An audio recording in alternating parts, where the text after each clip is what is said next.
Then I remember feeling a sharp blow on the head and seeing 1,000 flashing lights, and then all was blank, until I awoke to consciousness to find myself fastened firmly to the plank by the strongest of lashing pair of human hands and arms. I felt too something about my shoulders, which almost without thought I knew to be a life preserver. The sea was dashing violently over me, and nearly smothered, as I was all the time. It was some moments before I fully comprehended the situation. I saw now that the arms which upheld me were those of the man whom I had spoken to just before I left the vessel. He was supporting himself and me too by means of the plank. "What is the meaning of this?" I gasped as soon as I found my voice. "You struck your head against the plank. When you came you were floating like a dead fish. I jumped over and brought you back to the plank." "How long have I been this way?" "About an hour, though it seems half a day." "Well, I can hold on for myself now," I said. "How shall I ever repay you for what you have done? I owe my life to you." "But mine has belonged to you for 20 years, he said with strange significance, and I noticed that his voice was feeble with continued exertion. Just then the waves swept over us more furiously than ever. As soon as there was a lull, I asked again, "How came I with this life preserver?" "I put it on for you, and you must keep it." "Why must I?" "You don't remember me," he said. "You don't know that it was you who once saved me from a dreadful death. But you will recollect me when I tell you that it was I who was tried for murder 20 years ago in M Courthouse." He paused again and feebly strove to collect himself. The frank, boyish face that I remembered was gone, but his eyes were the same that had met mine that day when the prisoner had uttered his strange words to the jury. "Yes," he went on, "you were man enough to acquit me because you believed me innocent, and you were right. I repeat it here in this hour of death, for I shall not be alive an hour hence. I was innocent. It was another who committed the crime, and I would have died rather than betray him." Still another long pause, and then again he went on with great effort. "You saved my life, but I sometimes wonder if it was well you did so. I have seen no happy moment. Since then I have wandered up and down the earth with the brand of Cain upon my life, and men have everywhere found it out and turned from me." He reached out his hand to mine, and as I took it, he said, "I am getting weaker and weaker, and there is no good in my hanging on here any longer." He wrenched his hand away from mine and said, "Heaven preserve and protect you," and before I could make a motion to detain him, he had let go his hold, and a passing wave swept him away out of my sight, and out of my life forever. Gentlemen, that is the end of my story, which I assure you is a true one. I was saved, of course, else I should not be here to tell the tale. I was picked up just at dark, when I had relinquished all hope. "Dollet, but that be a wonderful story," replied several present. "And how came it that he was so near being found guilty?" "He were innocent, I suppose," said one of the farmers. "As innocent as you are yourself," replied the stranger. "It was a case of mistaken identity. The prisoner resembled the actual murderer in a most remarkable degree. But the man who had committed the crime was a great friend of the prisoner, who would have suffered death rather than have betrayed his friend." "It's a deal more than I would do for any man," observed Bricket. "Very likely not, but men are very differently constituted. It is perhaps more than any one of us would do." "The case bears out my argument," said Slapperton, "but it is by no means a solitary instance. I will give you another at a certain assizes which it is not necessary for me to name, although many of my professional friends are intimately acquainted with the facts. During the trial of a prisoner for burglary, there arose a difficulty, this being a clear proof of the prisoner's identity. Baron Alderson, one of the most celebrated judges, in the course of his summing up, being anxious to impress upon the jury the necessity of caution in the case before them, spoke as follows. "At one of the first assizes at which I was present soon after entering the profession, a prisoner was charged with the murder of a woman who lived in a secluded cottage, about 2 miles distant from his own house. Evidence was given as to what might be regarded as a motive for the offense, and as to language having been let fall by the prisoner indicating hostility to the deceased on that account. I presume it was that the moment the crime was known, suspicion fell upon the prisoner, and search was at once made for him.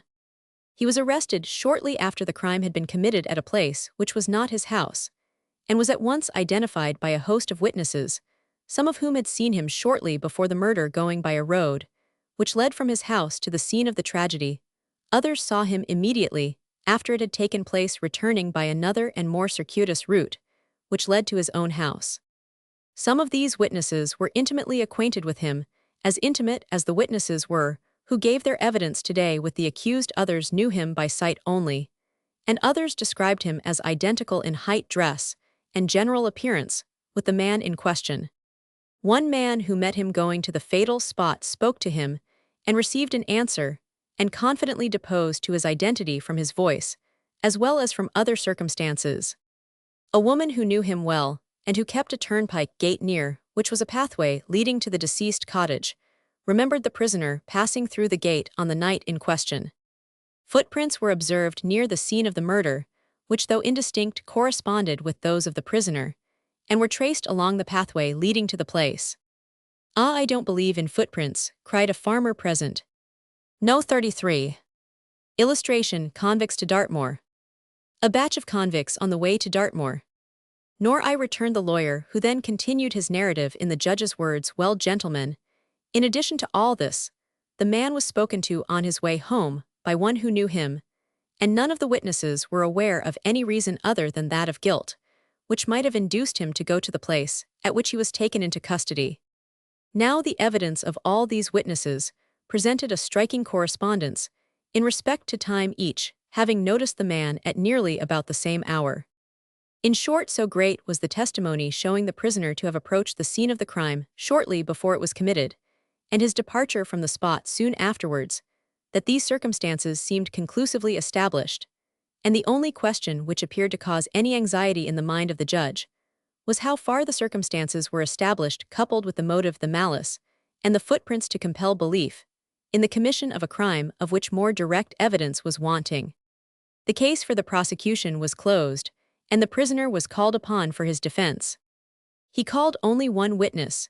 It was the jailer, who deposed that on the day of the murder, and for some time before, and for 3 days afterwards, he had the prisoner in his custody for another offense of which he was acquitted, the jailer himself having been present at the trial. The prisoner himself made one observation, which was that the reason he could not make up his mind to go home was that, having been adjudged innocent, he did not want his neighbors to know that he had ever been in jail. "Gentlemen," said the learned baron, "I need not tell you the result." "Nor need I tell you the result," observed Mr. Slapperton, addressing himself to the company in the parlor, "of the shoulder of mutton, of an accusation, turning on a question of disputed identity, where the judge himself thought it necessary to recall so striking an experience for the caution and guidance of the jury. What say you, Mr. Bricket?" "Ye be too much for me, I doubt," returned the host of the Carved Lion. "Wide, mek me believe black was white." "You are obstinate, my friend, and I am afraid a little prejudiced," observed the attorney, "but after all it is but natural. If I stop much longer, y'all persuade me that my eyes ain't no good to me, and that I've got color blindness, or something o' that sort. I never seed such a chap in all my born days, as what ye're," said Bricket, rising from his seat. "Don't go, my friend," said Slapperton, good-humoredly. "Well, make a lawyer of you. In time to succeed in the legal profession, a man requires either a great deal of talent, or else a great deal of impudence. One o' them, too. You've got a pretty good stock of I won't say which it be," cried Bricket. This last observation was greeted with uproarious laughter, and the host of the Carved Lion was applauded to the echo. "Excellent, very good indeed," cried Slapperton. "I should not have supposed you'd have had it in you, but you are sharpened up today. You see what it is to be in my company." "Well, I must be for going," said Bricket. "Don't ye be in such a mite hurry," observed a farmer. "I shall be for starting myself in less than half an hour, and am going your way, so sit down, and make your life as happy as you can. We are all on us friends here, and my company be better nor none, I s'pose." "All right," cried the landlord of the Carved Lion. "When you be ready, I am at your service." "Truly a most complacent man," said Slapperton, "a little obstinate perhaps, but not a bad fellow in the main." "I suppose you mean the lion's mane," cried a rustic wit. "Oh yes, I see our friend here keeps the Carved Lion. Very good indeed, for an offhander," observed the lawyer. "And as most of you represent the agricultural interest," he added in continuation, "I'll give you the particulars of a case which came under my own observation, as doubtless it will amuse you. It was at Northamptonshire Sessions, several years ago, that a man was indicted for stealing a duck. The facts are simple enough, and you won't require any stretch of imagination to comprehend the case, as it was presented to the judge and jury.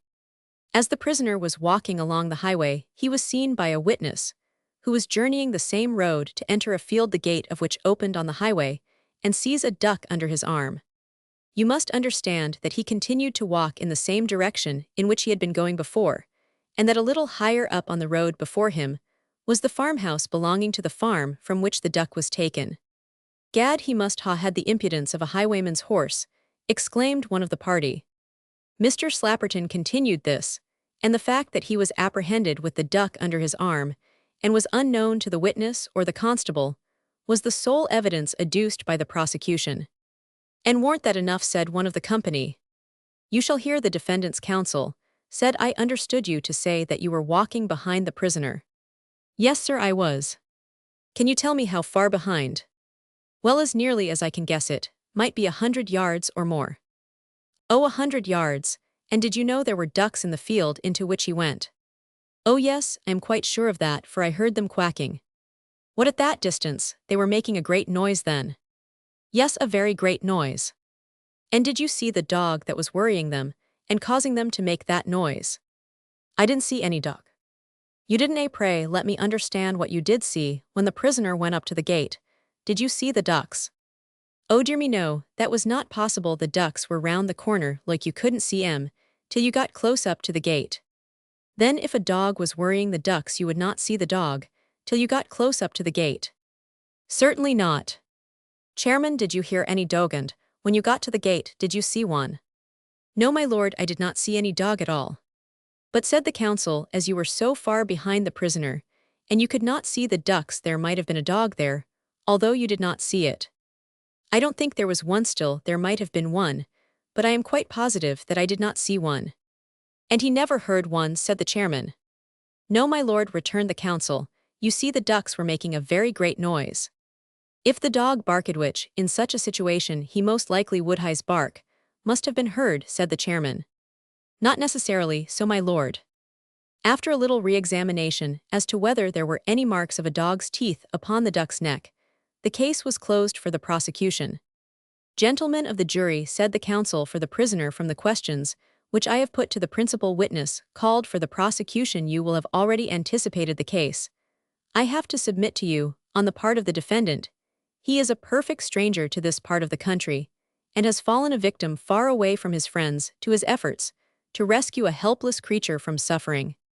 He was passing along the highway, thinking only of getting to the end of his journey, and little dreaming of the misfortune which was in store for him, when he came to the gate, hearing a noise, which the witness has described. His attention was attracted to the cause of it, which was a little dog worrying one of the ducks, and of course alarming the rest. The prisoner, I am informed, is a kindly disposed, humane person, and it frequently happens that these qualities cause their possessor to get into trouble, which a less considerate person would perhaps avoid. He was too late to be of much service to the poor duck, but the dog ran away at his approach, like a little mischievous cur, as he doubtless was. This is the reason why the witness never saw the dog. The prisoner wrung the poor bird's neck to put it out of its pain. I trust any one of you would have done the same under similar circumstances. And yet this humane action has brought this worthy man before you under a disgraceful criminal charge, of which, however, I feel confident you will acquit him. What can be more absurd than to suppose for one moment that a man who intended to steal a duck would go in the broad daylight, and take it from a field and wring its neck, and put it under his arm within sight of a witness 100 yards behind him, and then, having carefully provided this evidence of his guilt, would carry the stolen property in the direction of the owner's house, where it would be certain to be identified? My lord very properly put the question whether the witness heard the dog barking, but my learned friend unintentionally cleared up that difficulty by suggesting in a question to the witness that the dog might have seized the duck by the neck. Now, if a dog has a duck's neck, or any part of a duck in his mouth, I think that it is quite enough to account for the animal not barking so much for the witness not hearing the dog, as, for his not seeing him. It would be very odd if he had, when my client had gone into the field, and frightened the dog away before the witness came up. Gentlemen, as the unfortunate man before you is debarred by the law from giving evidence in his own defense, and the only other witness to the transaction has been called for the prosecution, I have necessarily no evidence to lay before you, but as the only witness whom you have heard admits there might have been a dog, although he did not see it, I confidently ask you to act in accordance with the humane maxim of the law, and give the prisoner the benefit of the doubt. Well, gentlemen, said the chairman, I need not recapitulate the evidence. I have heard the tale of a cock and a bull, but I never heard till this day of a tale of a dog and a duck. Consider your verdict. The jury did so, and without leaving the box returned a verdict. Not guilty. The learned counsel for the prosecution sang a song very well, and entertained his brethren that evening at mess, and many evenings afterwards on circuit, also with the song of the dog, and the duck, to each stanza of which was appended a remarkable chorus, which no type unadapted to music can effectually render one stanza only. I remember. The witness swore he saw no dog. The counsel said, so be it. But then you know there might have been a dog, although you did not see it. Bow wow wow. Tow row row. Whack fall de riddle diddle. Bow wow wow. The story was told me by one of the counsel concerned in the case, who however took care to add, as I am told, he always did, that he would not have me suppose that the plea put forward so successfully for the defense was an invention of the defendant's counsel, but that it was contained in his instructions. The other counsel in the case, after a long and successful career at the bar, where his wit and good humor made him beloved, and his learning respected by all who knew him, ended his days on the bench, his elevation to which was the proper recognition of an honorable and distinguished career. The foregoing amusing case is included in legal cases under the title of 12 Tales of the Law. Didn't I tell ye that these lawyer chaps can make anybody believe black's white? Cried Bricket, when Mr. Slapperton concluded. He meant prigging the duck, depend on that. You're a prejudiced man, said Slapperton. All's fair in love, trade, war, and law. The company in the parlor of the Shoulder of Mutton had a longer sitting than usual, and they now began to break up. There was no end of shaking of hands, as by ones, twos, and threes they took their departure. Chapter Roman 67, Removal of a batch of convicts taken to Dartmoor. The events we have been describing, search after the capture and committal of Giles Chudley, were unknown to Peace. Indeed, he was in entire ignorance of the murder of Mr. Jamblin. Through the long, weary hours of his imprisonment, he was looking forward through the darkness, which enshrouded him, to the day of his liberation, as to a bright and unsetting star. Its clear white ray pierced the clouds which hung dark and heavy over him, and shed light and hope within him, for it told him that behind those clouds there was a light and a day which would yet dawn upon him, wherein he could work and redeem the past.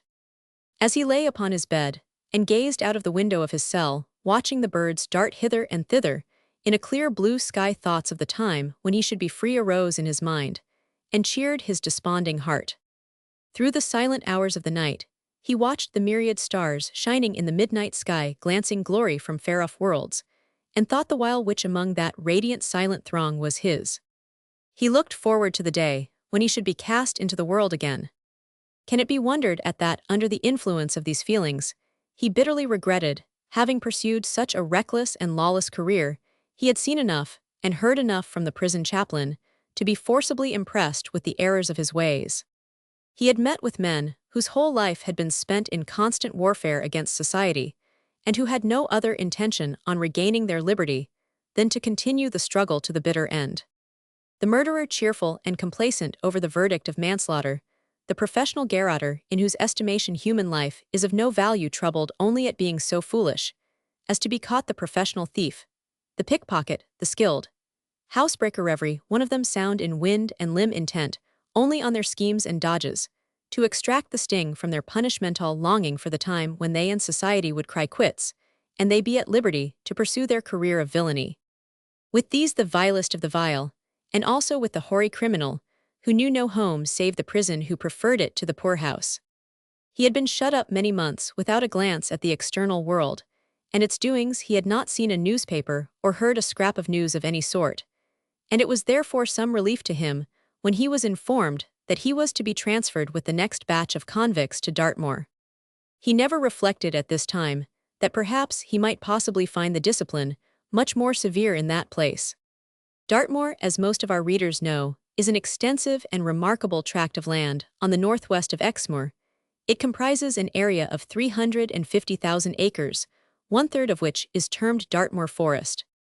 During the Revolutionary War, a French prison was erected on the moor, which has been transformed into an agricultural settlement, for the poor part of the buildings are now occupied by a company established to extract naphtha from peat.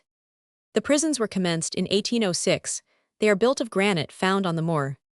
Two of the prisons, a row of houses for subordinate officers, and the chapel walls were erected by French, whilst the interior of the chapel was fitted by American prisoners, who received from government a small gratuity for their labor. At one period of the year, as many as 10,000 prisoners were confined within the walls. The site of the prison switch comprise a circular measurement of 30 acres, and is about 1,400 feet above the sea. The mortality in the prison at Dartmoor is therefore, from the healthiness of its situation, much less than any other town average. Public attention has of late years been directed to this place, in consequence of the prisoner Arthur Orton, or the claimant, as he has been termed, undergoing penal servitude there.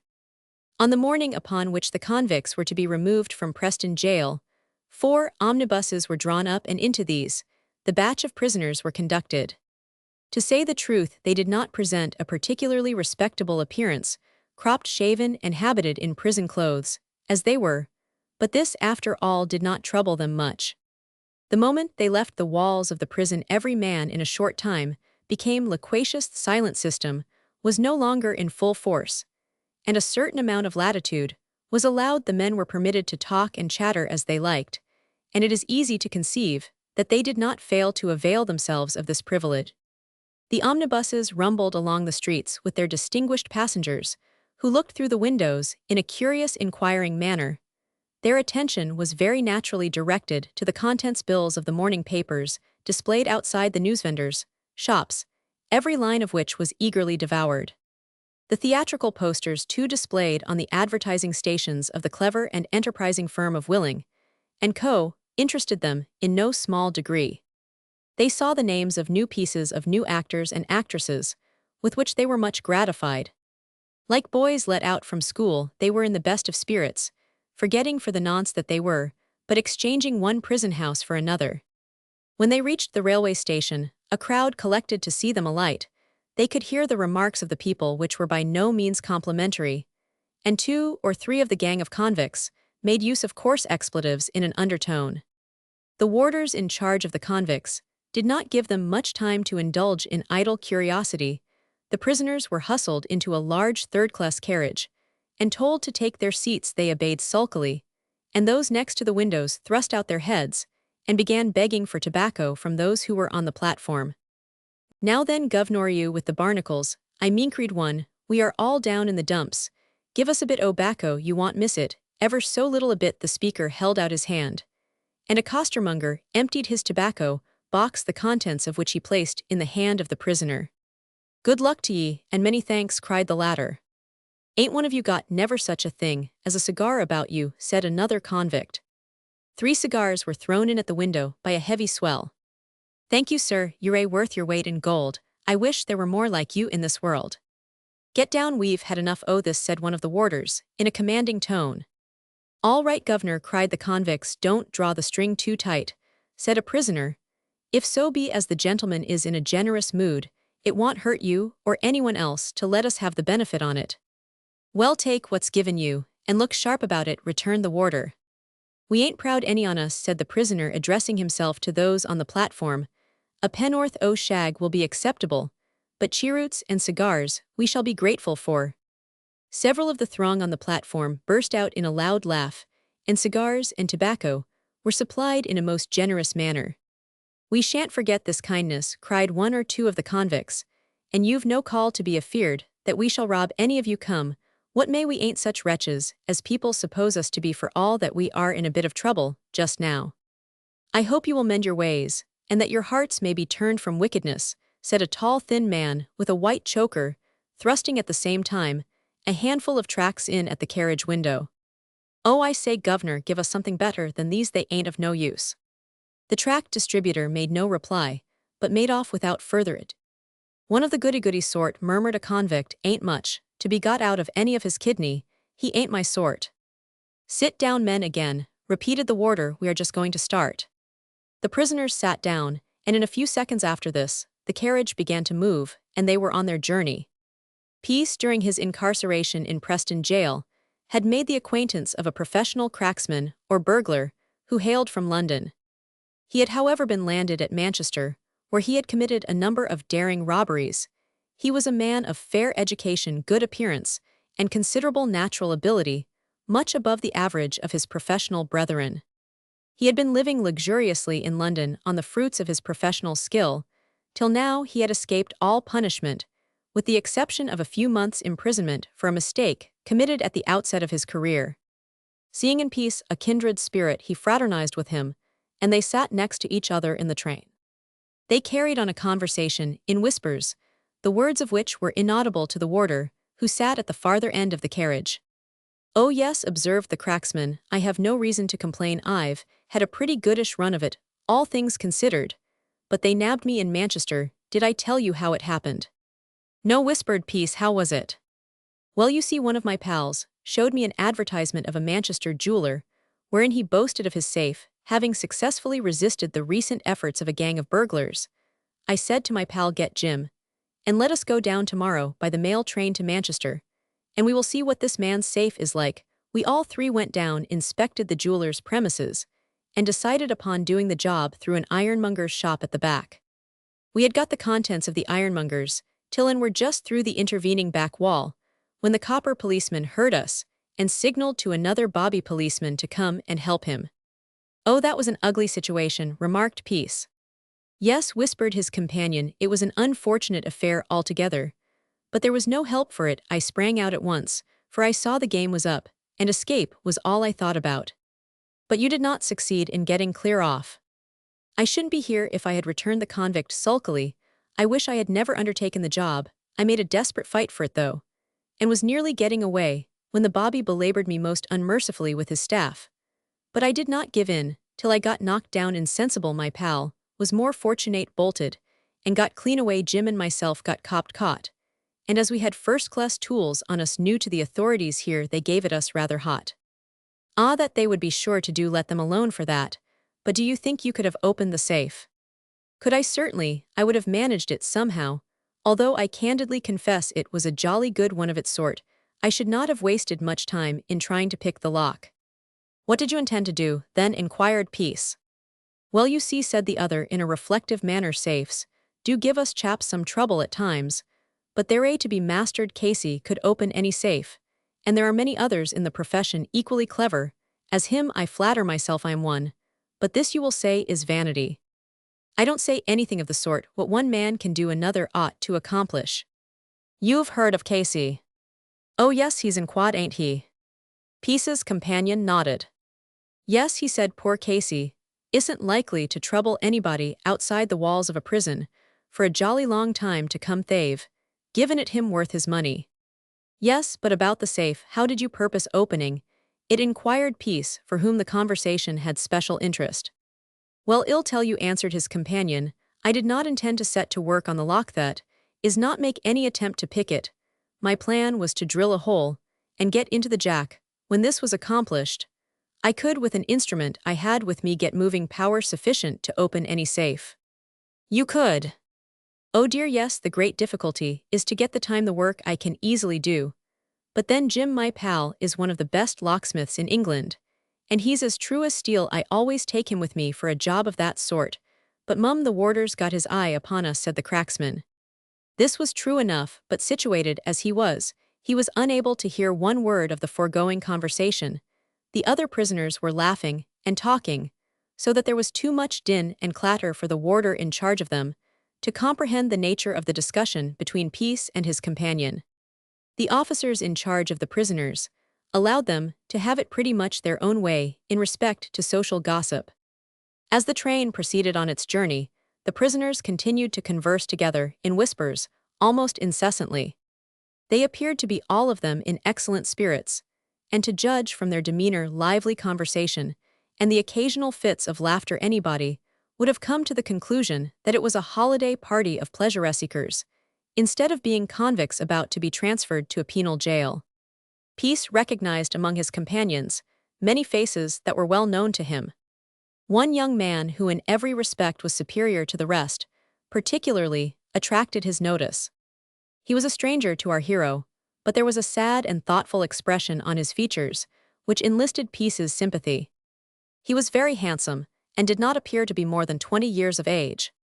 He had been town traveler for a wholesale city house in London, and unfortunately, for him got mixed up with a fast set of young men about town, and contracted habits of extravagance. He was introduced to an actress fair, but frail, and became fascinated with her charms, to such an extent that the salary he received was not commensurate to supply her wants.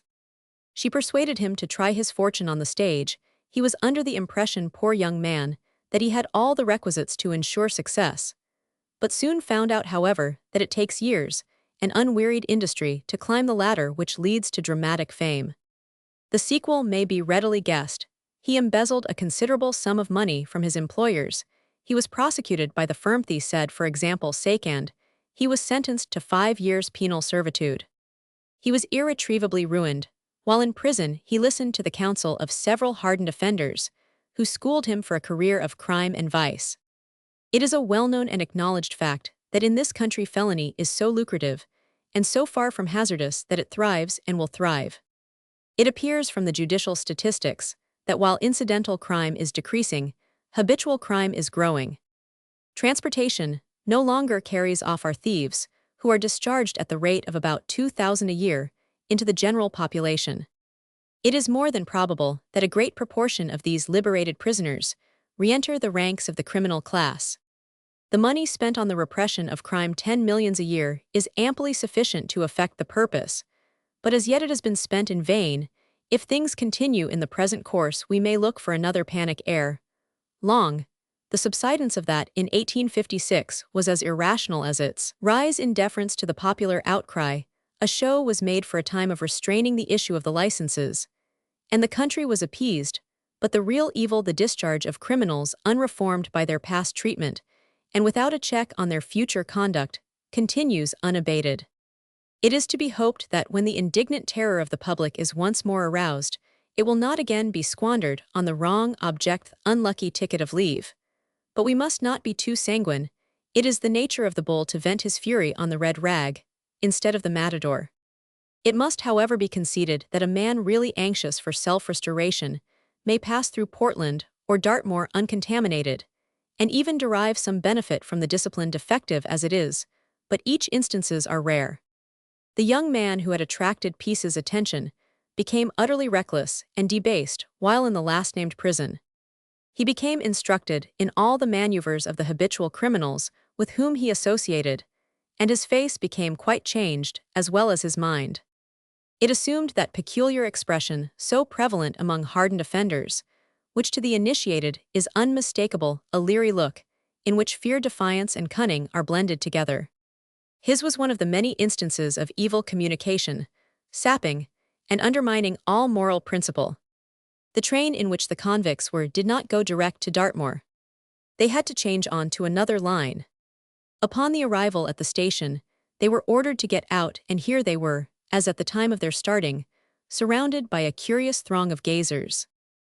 "Keep your peckers up," cried a cab driver, "and mind you are good boys for the future." "All right, cabby, when I come out, I shall want you to drive me to the Hope Roar," returned one of the prisoners. "There, that will do, you are not brought here to chaff, cabman," said one of the warders, "the less you have to say the better."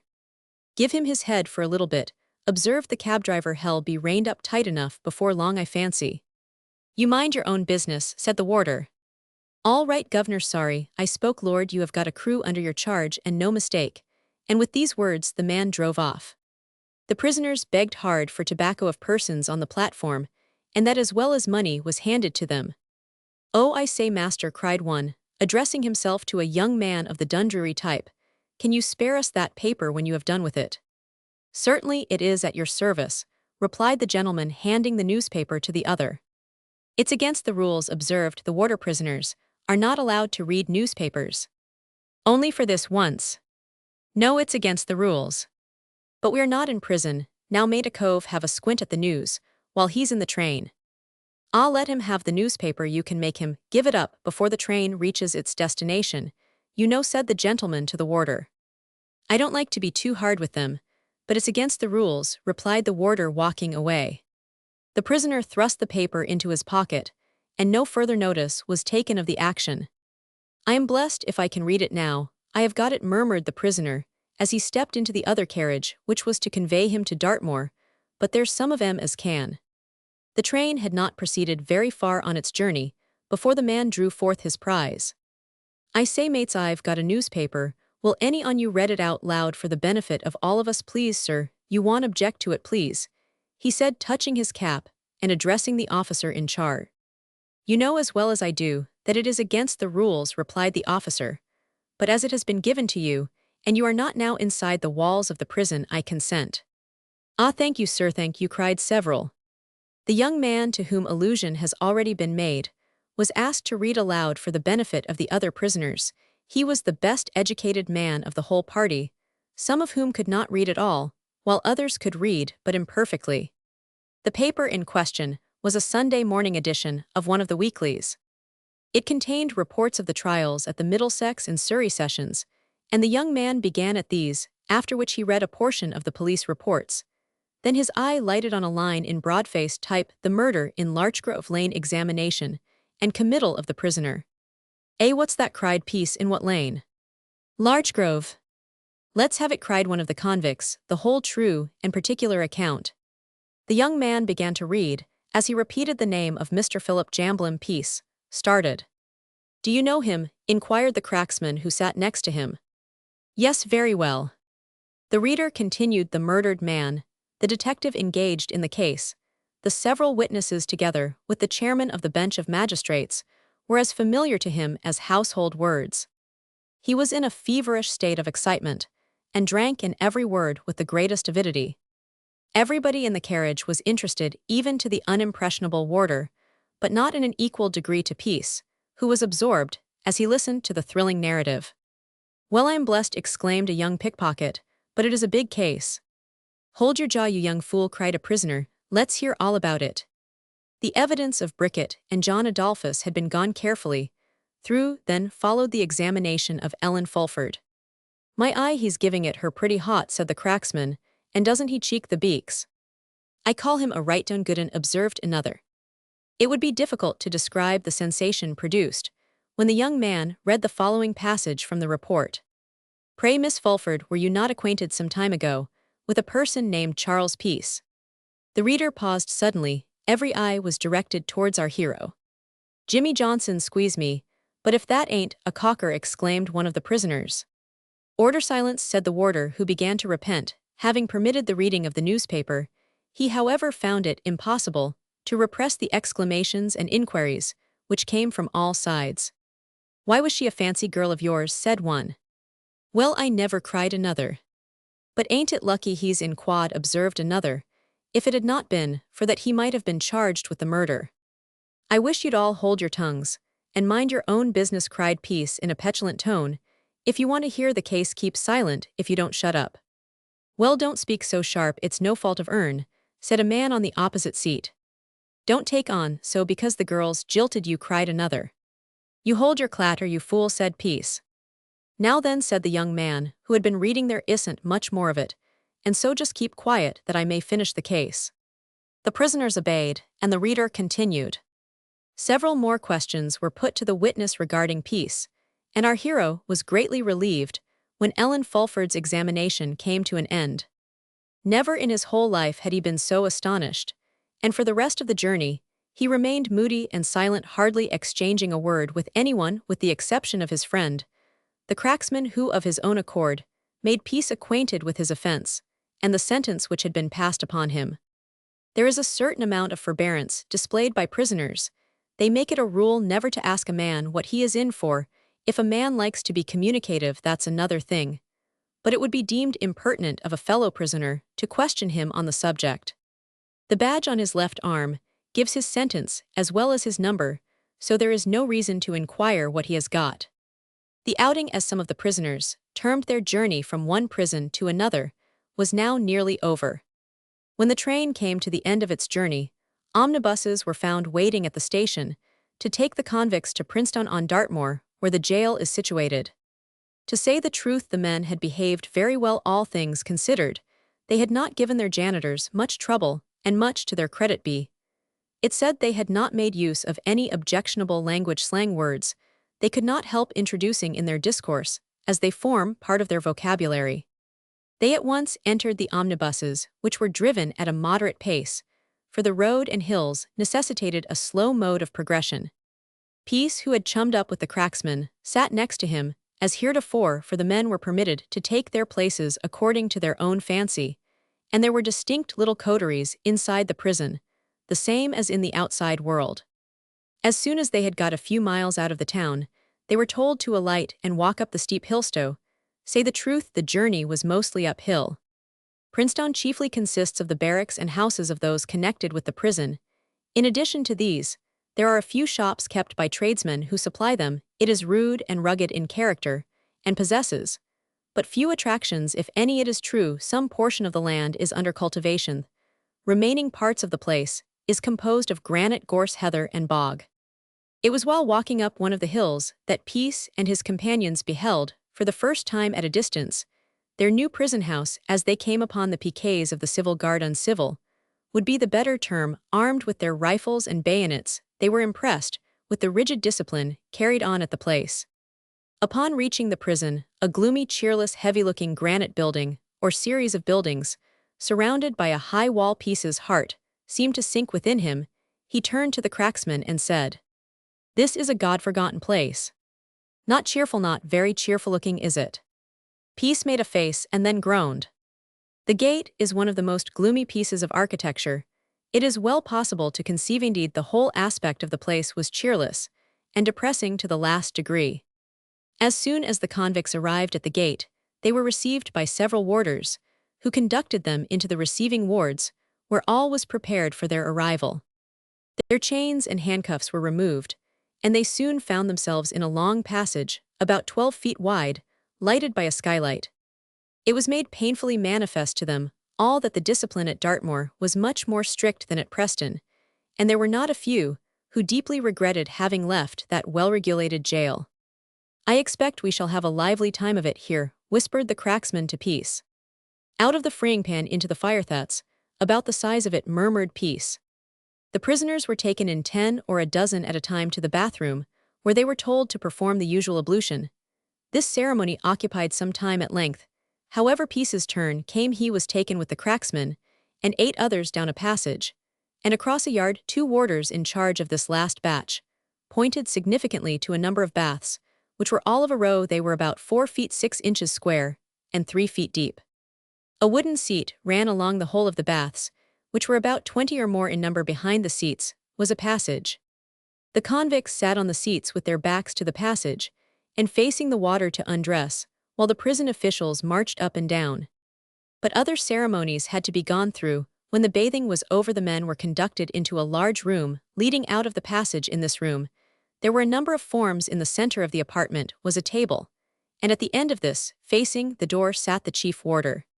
He was a handsome, pleasant-featured man, somewhat above the middle height, and it was evident that he was an old soldier, for he bore on his breast several medals. One on the battlefield behind him was a gentlemanly, courteous man, who was the deputy governor.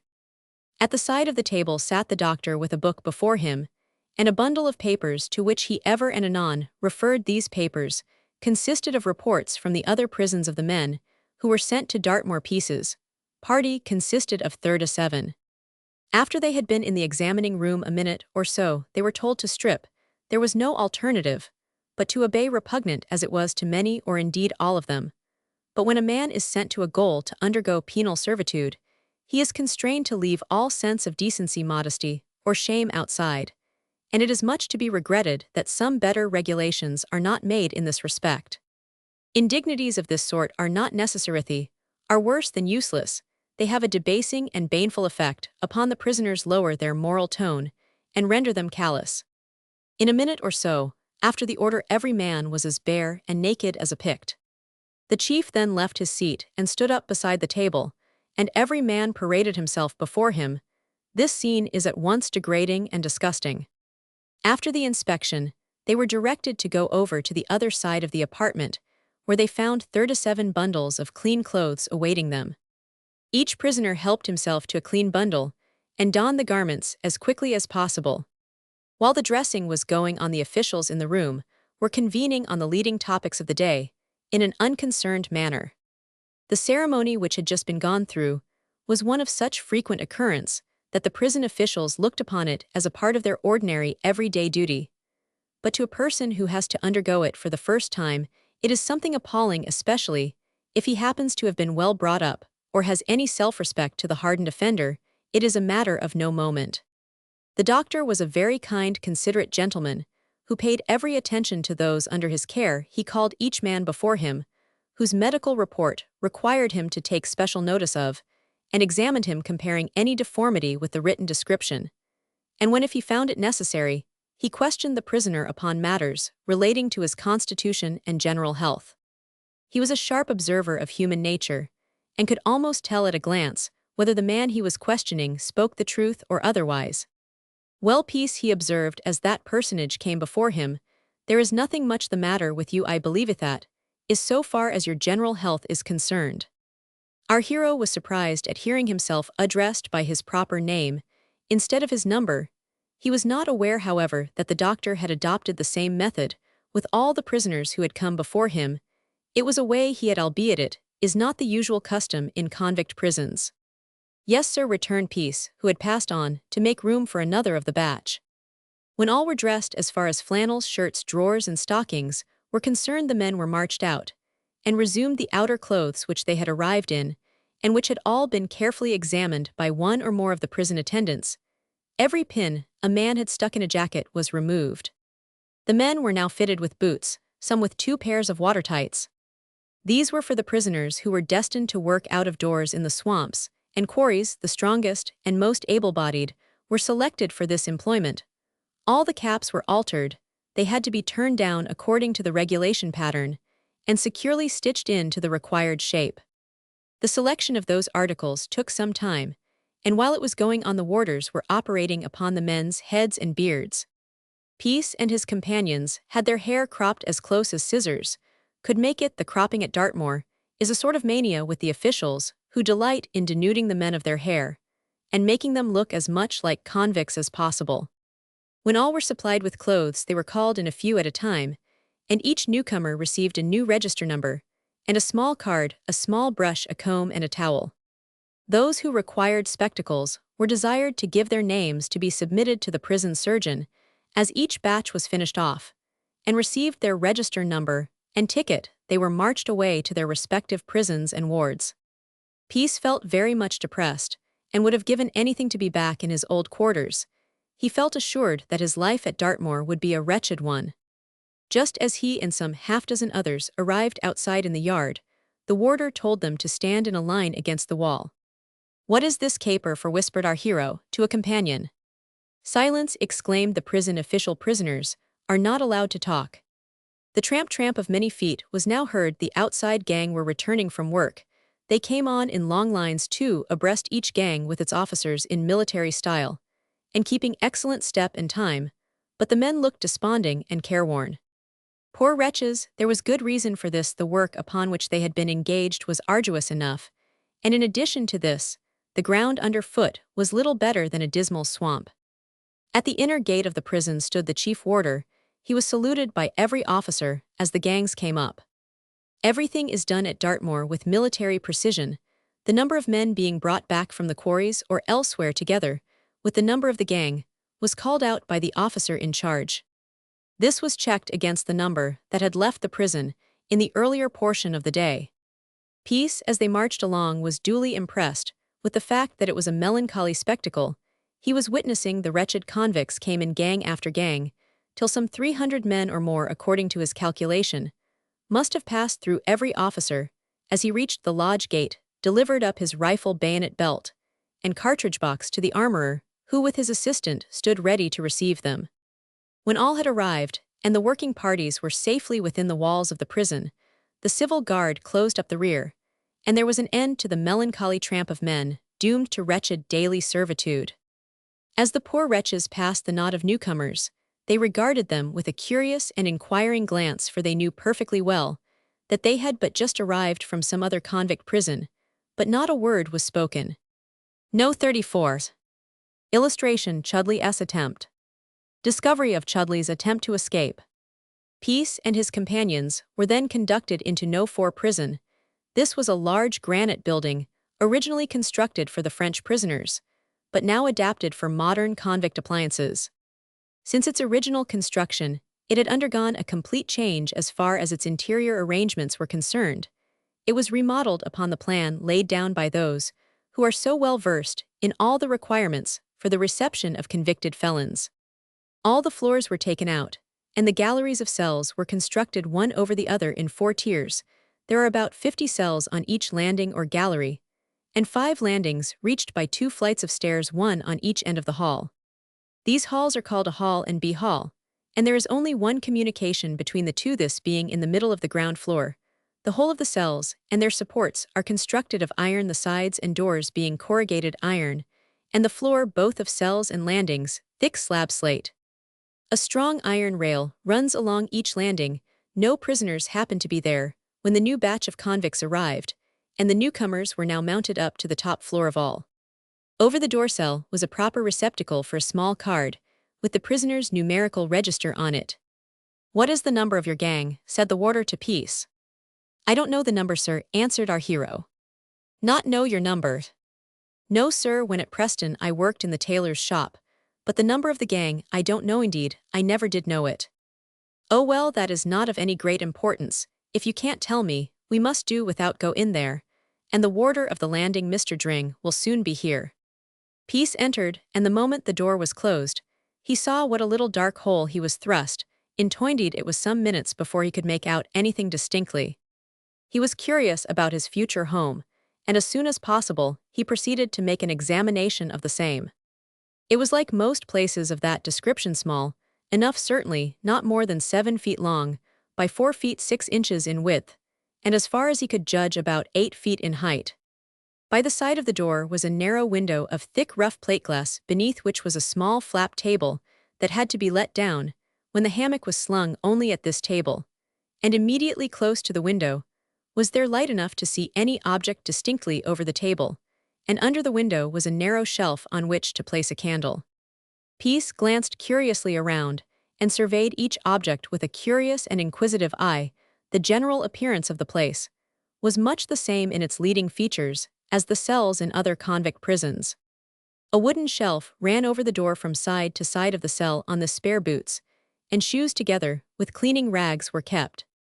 Opposite the door, about 5 feet from the ground, was another and wider shelf. On this was arranged the bedclothes done up in a neat round compact roll, a tin pint mug, a tin plate, a small brass candlestick with a curiously contrived pair of snuffers made ingeniously out of one piece of tin, a tin knife, a wooden spoon, a wooden salt, and an ordinary school slate.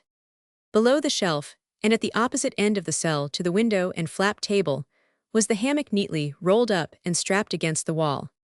An ordinary stable bucket with iron handle and hoops was on the floor alongside of a low wooden stool, a small hand broom, and in a corner under the table, a scrubbing brush and 2 tin tallies, with the number of the cell, prison, and hall hanging behind the door, completed the furniture of the cheerless receptacle for the felon. Peace surveyed the several objects with a look of resignation. He had by this time been pretty well used to the most noticeable features of apartments of this sort.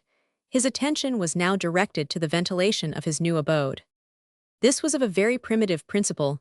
There was a gap at the bottom of the door to let air in. The door, in fact, was made 5 inches too shorthand over the shelf, whereon the bedding and utensils were stowed, were some dozen round holes an inch or so in diameter, to let the air out. Each door had a peephole with a cover to it. By the time Peace had completed his inspection, the gangs came up. They made a rare clatter and noise, and it seemed to him that they took a delight in making as much disturbance as possible. In the hall in which he was confined, there were about 200 convicts, rough, coarse brutes, who in many respects resembled caged animals, who only wanted the opportunity to wreak their vengeance upon anyone who came in their way. But they were kept under control, and were so securely guarded that there was not much chance of them getting the upper hand of their janitors. As each man entered his cell, he slammed the door as hard as he could to vent his spleen and spite upon it for his day's hard and monotonous toil. "There's a nice lot of boys in here," murmured Peace, a set of savages. "I fancy, well, it does not much matter, I suppose, but I wish I was back at Preston." He had hardly given expression to this wish, when he heard a clatter of tins, which at first he could not make out. This was followed by a shouting between the warders below in the hall and those on the landings. Presently he heard a warder shout out, "Can't you put out your tins and your brooms?" Peace's door was opened, and a dark-whiskered man peered in. "Don't you hear me?" he said. "I heard your voice, sir," said Peace in a soft and submissive tone. "What do you wish me to do?" "Humph, you are one of the last batch, I suppose." "Yes, sir, only came in today." "Ah, I see. Well, then put out your broom like that, and here," he pointed to the broom at the next cell, "and your tin mug and plate." "Oh, I didn't know," returned our hero. "Mind you attend to what I say now, you do know, my man." "Yes, sir." While the warder was explaining this, the principal in the hall below was shouting to him for his roll, the number of men he had upon his landing. This the warder ascertained by running along the landing and counting the brooms.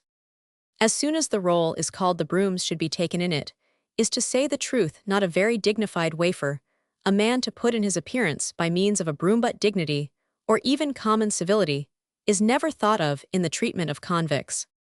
Peace had a pretty good sample of this. Not knowing the rules of the place, he left his broom out. A warder came and kicked it so violently that it was a wonder it did not go through the partition. "This is a lively sort of establishment," murmured Peace, who after this kept as quiet as possible. He had made up his mind to conform to the rules and give as little trouble as possible. But at present he was in ignorance as to what these were. Soon after the broom incident, he heard a further noise of opening and shutting of cell doors, till at last his own was flung open, and a little 6-ounce loaf of bread was handed him, and he found that his tin mug that he had put outside was filled with gruel. "My supper, I suppose," he murmured. "Not a sumptuous repast, it is true, but better than nothing." He sat down on his stool and devoured the dainty meal with something like a relish. While he was partaking of his frugal repast, all appeared to be quiet in the prison, the reason for this being that the other convicts were similarly occupied. Both cells on each side of the one occupied by Peace had tenants also. In about half an hour, the man in one kept knocking and wanted our hero to enter into conversation, but as he judged this was against the rules, he did not deem it advisable to take any notice of the summons, and so he let the man knock until he was tired and gave it up as hopeless. In the other cell he heard every now and then a curious clanking noise which he could not make out. This he took no notice of, for he was determined not to compromise himself in any way or to incur the displeasure of the officials. At present he was new to the place, and deemed it advisable to play a safe game, as he termed it. Nevertheless, he was greatly disturbed and annoyed by his noisy neighbor, who seemed to keep up an incessant clatter throughout the livelong night. The next morning he discovered what it was that so disturbed him. His neighbor was what is called a black-dress man, who wore fetters, and a heavy chain, one end of which was fastened with riveted rings round each ankle, and the middle of it was held up to his waist by a strap. Doubtless many of our readers have seen the print of Captain Masheth in the condemned cell at Newgate. The fetters, on that fabulous hero of Gay's opera, resembled those worn by the black-dress man of Dartmoor. His dress was parti-colored of black and drab, on side one color, one the other, the front of one sleeve black, and the back drab, and the reverse with the other sleeve. The same with the breeches or knickerbockers, which were fastened with buttons down the sides of the legs, to admit of their being fastened with the fetter on. The costume was not picturesque, but then the reality of prison life is so vastly different from that shown on the stage. In this man's case, it was miserably wretched, albeit he richly deserved the hardships he was compelled to endure. He was condemned to this punishment for either striking or threatening an officer, and for this offense he had been bashed or flogged besides. It is not often a flogging is inflicted, only in extreme cases. Night and day the refractory prisoner has to wear his manacles in bed or out of bed. It was just the same, and every time he moved in bed they clanked and rattled, making so strange a noise that Peace was sorely troubled, as he lay in his cell during the lonely hours of the night.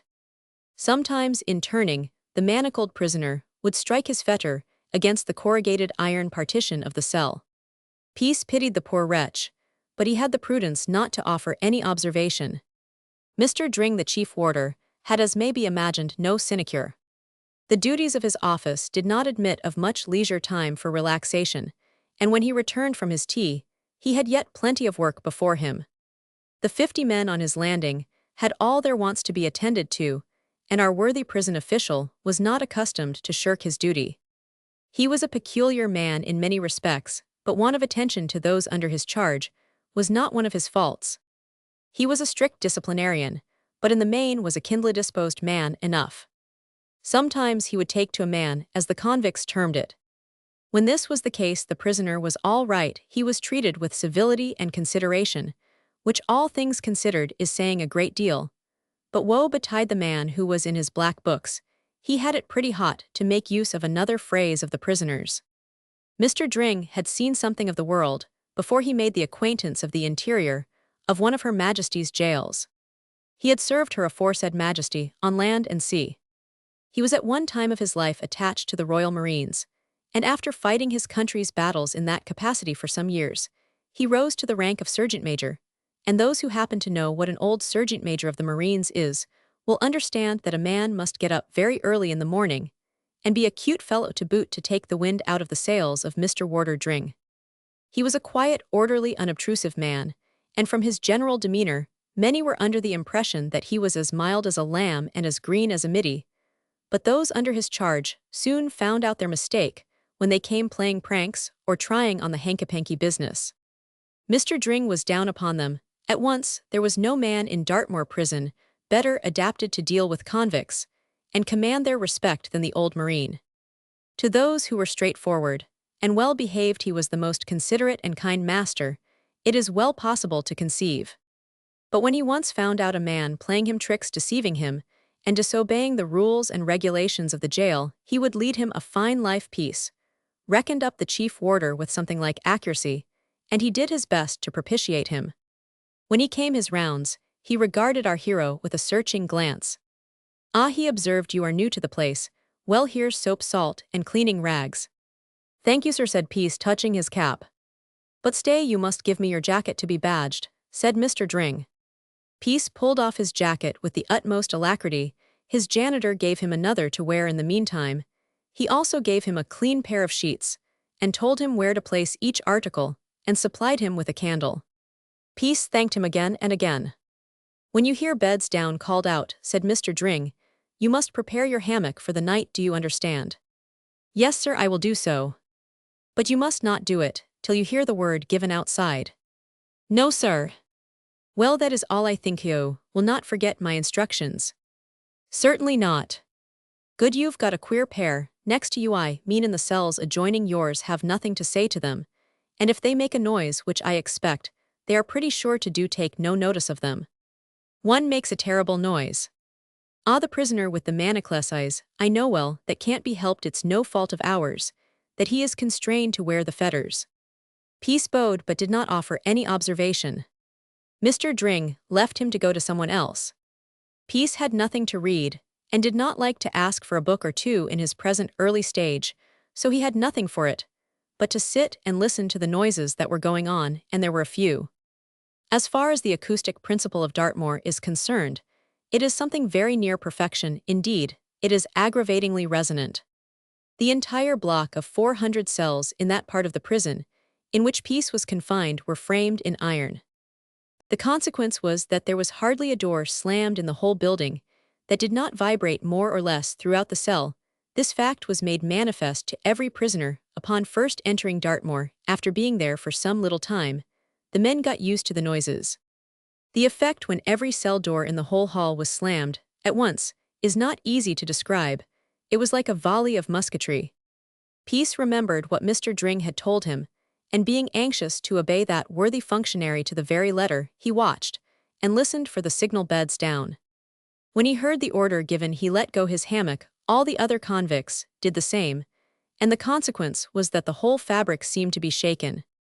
Peace was pretty well used to prison hammocks, and therefore had no difficulty in arranging his. Some men on their first acquaintance with these snug resting places make a great muddle of them. Sometimes a hammock strap would give way, and let the man down on to the hard stones of his cell, but Peace, who was an old soldier in looking after his own comforts, if they could be so termed, took very excellent care to see that his straps were all right. The warders never object to give a man a new strap or two, if any of his old ones are worn out.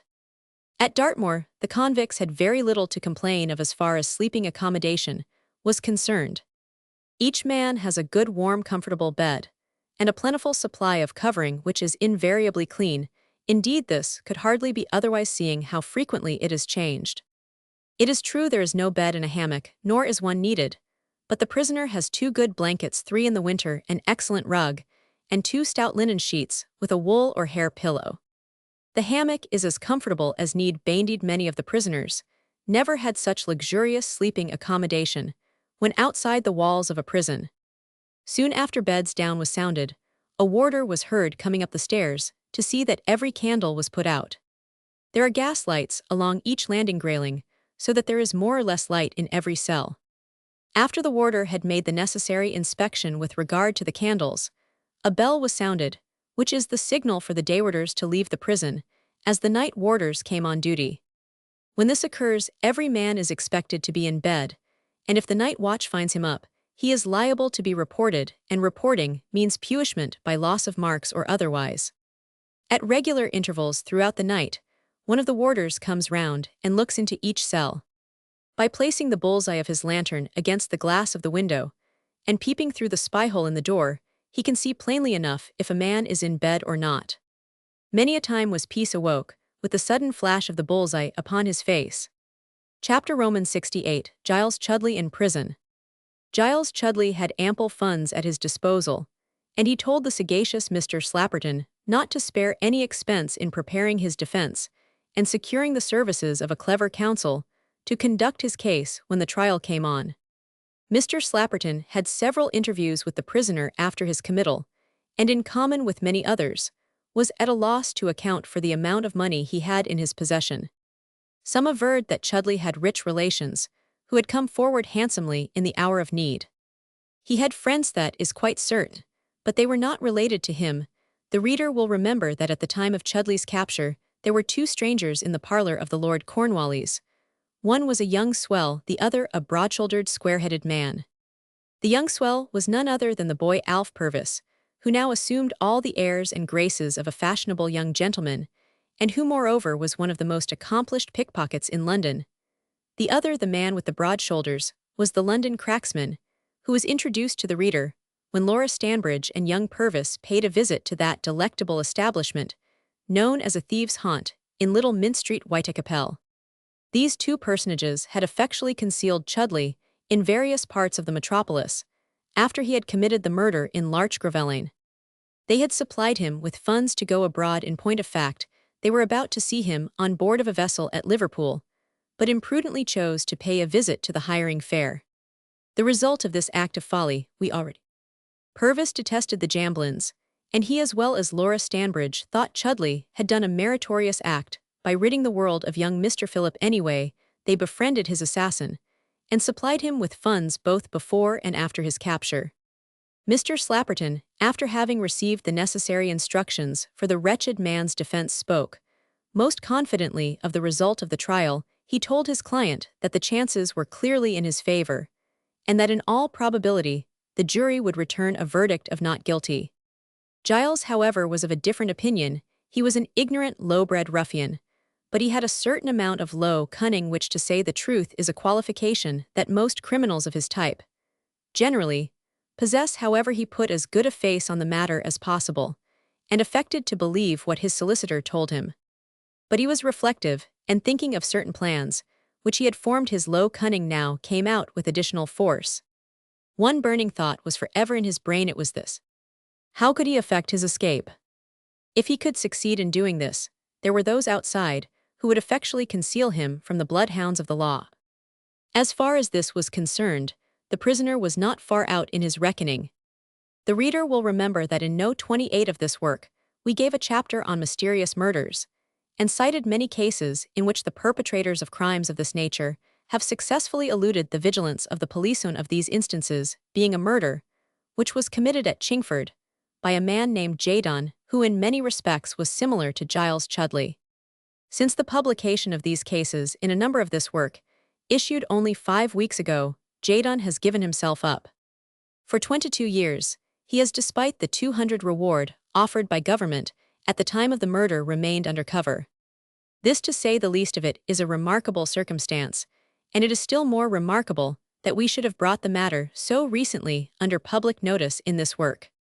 Giles Chudley, as we have already intimated, was bringing all the intellect he had to bear on the one cherished idea which had taken possession of him.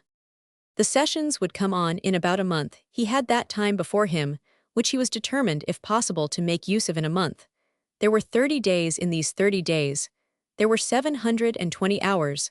A third of the time would be devoted to sleep, to meals, and to times when he could not work. But what of that? There were plenty of hours left for him to accomplish his purpose. And if all went on well, he would accomplish it. Having come to this resolution, he watched and waited for a brief period, never hinting to a living soul that he had any fear respecting the issue of the forthcoming trial. He assumed an air of cheerfulness, and spoke confidently of the result. He said his innocence would be proved, and that he hoped to leave the court without a stain on his character. After his trial, he judged rightly enough that he would be confined in a stronger cell, and have a warder night and day with him, who would watch him as they watch men who are doomed to die, and whom despair so often inspires with unnatural strength and cunning. Both these qualities he possessed in a remarkable degree. The last named prompted him to allay suspicion, and to make everybody around him believe that he had no fear for the future. He sent a message to the governor requesting to see him. The governor was a particularly kindly-disposed man, and was indulgent to a fault. He came at once. "Do you wish for anything, my man?" he said, addressing himself to the prisoner. "I am very dull, and don't know what to do." "Why, myself," said Chudley. "You were kind enough to say that I might have books and papers. I didn't know you took an interest in books or their contents, or that you cared about reading. However, I am glad to find I've misjudged you. You can have what books you require from the circulating library. You'd better pay a month's subscription, and then you can look over the catalogue and select those which take your fancy." "Thank you, sir. How am I to get them?" "The messenger will fetch whatever you require." "I shall read a goodish lot." "Oh, books," said Chudley, smiling, "was always fond o' reading." "Oh yes, just so, I dare say," remarked the governor carelessly. "And I can't sit here all by myself, without having summat to do." "Certainly not. Besides, they will keep you out of mischief. Idle people are always mischievous." "Out of mischief," cried Chudley. "Well, I loik that. What mischief can a poor devil like me do?" "You might scrawl on the walls, or tear down the rules, you know," observed the governor with a smile. "Oh, I might sart'nly, but I ain't likely to do nuffin o' the sort. I hope I know how to behave myself in prison or out o' prison." "I dare say you do, my man. Is there anything else you want before I leave?" "Thank ye, sir, that be all." The governor dispatched the messenger to the nearest library, and then left the cell. As he passed along the passage, he called the turnkeys before him. "I can't make out that man," he observed. "What can be his reason for asking for books? Just you keep an eye upon him." "We are sure to do that, sir, but he don't give much trouble, and seems to make sure of getting off." "Oh, he does?" "Yes, sir." "That may be put on. I wouldn't put too much trust in him. I may be mistaken, but I believe him to be a very artful, cunning fellow. I say again, keep your eyes upon No. 9. The turnkeys promised to do so, but they could not very well see any reason for mistrust or doubt. At 4 o'clock Giles Chudley was summoned to chapel, and was ushered into a long line of fellow prisoners clad in the uniforms of convicted crime.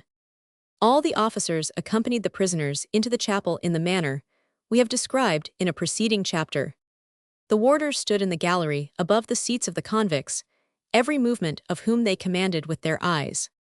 It seemed to Chudley, however, that he was the leading object of attraction, for glancing carelessly round the building, as people usually do, when first entering a place of worship, he observed several pairs of eyes accompanying his own in whatsoever direction he turned them, and also that several more were fixed upon him in one long steadfast glance. He could not help noticing this, at which he felt greatly annoyed. He had not calculated the deep interest men of every denomination take in the actions and demeanor of a murderer. The glance he had taken at the most noticeable features of the chapel cursory, as it had been put him in possession of the fact that the windows of the building were only protected by one bar, which fell down the center, and which left an opening on each side sufficiently small to prevent a sudden escape, and sufficiently large to admit of a slim man squeezing through with time and trouble. He was in a state of feverish anxiety. He clenched his teeth, and endeavored to prevent his emotion being perceived by the eyes in the gallery.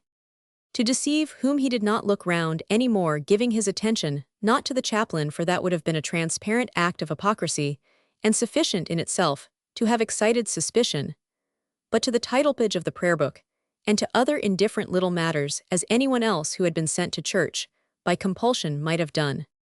But his mind was actively employed, and his whole thoughts were engaged upon his pet project. He was trying to guess first what the chapel windows opened out upon, secondly, whether the chapel door was locked at night. An answer to the first question was soon made by the rattle of carriage wheels, which he could hear distinctly, and sometimes he fancied he could catch the faint hum of voices and footsteps, which gave him hopes of escape and liberty. There was not the least question about the chapel being close to the street or some public thoroughfare. If he could only get there, he could easily escape. But he had seen that there was a lock on the door, a massive lock, which might give him a great deal of trouble, and take him hours to pick with such rude instruments as alone he could possibly obtain. Besides, he was by no means an adept in the manipulation of locks, and this he bitterly regretted, but nevertheless he did not despair. Happening to look on the floor, he could scarcely believe his eyes when he saw a good-sized needle there. It had probably been dropped by one of the female prisoners, who at the regular chapel hour sat together in a large pew surrounded by a red curtain, but occupied the seats of the male prisoners when attending the school class, which was held in the chapel once a day. He considered for some little time, not knowing very well how to act. The needle would be of service, and he must obtain it by some means. A few minutes after this, he happened to drop his hymn book. He picked it up again directly, and with it the needle which he secreted in his shirt sleeve. As he returned the hymn book to the ledge of the pew, he took care to display the palms of both his hands, that no one might suppose they contained anything besides his book. No one who knew Giles Chudley would have given him credit for possessing so much acuteness, but the situation in which he found himself called forth the latent powers of his mind, which had heretofore lain dormant.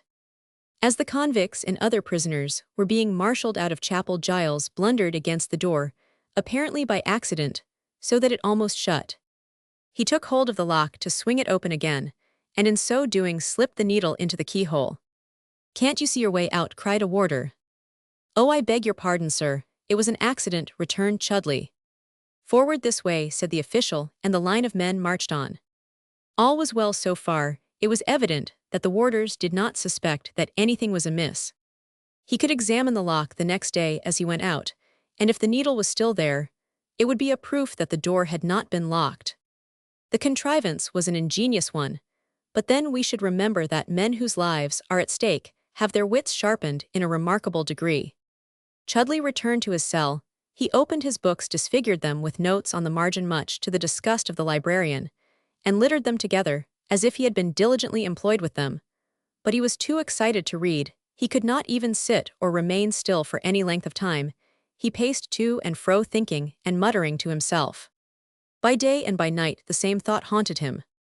At dusk a turnkey came in, and lighted his gas. As soon as he heard the key in the lock, he sprang to his stool, and was poring over his books before the door was opened. He had the cunning of the serpent, and flattered himself that he could assume anything or conceal anything while the great lock was being turned by the jailer. "It is a most fortunate thing, the lock makes such a noise. When turned," he murmured, "I do hope they won't oil it." But as yet he did not see his way clear for the accomplishment of his object. The whole of that night, and on the following day, also, he was cudgelling his brains for some solution to the grand and all-important question. It seemed almost like wasting precious time, but he knew that it would be folly to begin working with his hands till his plans were matured, and his calculations had been fully made. The half-hour of evening prayers seemed to be an age. He quivered all over with impatience and anxiety. There was no help for either, had to wait patiently. The time having expired, he passed out with the others as usual. As he did so, he thrust his finger into the keyhole. An icy tremor shot through his frame.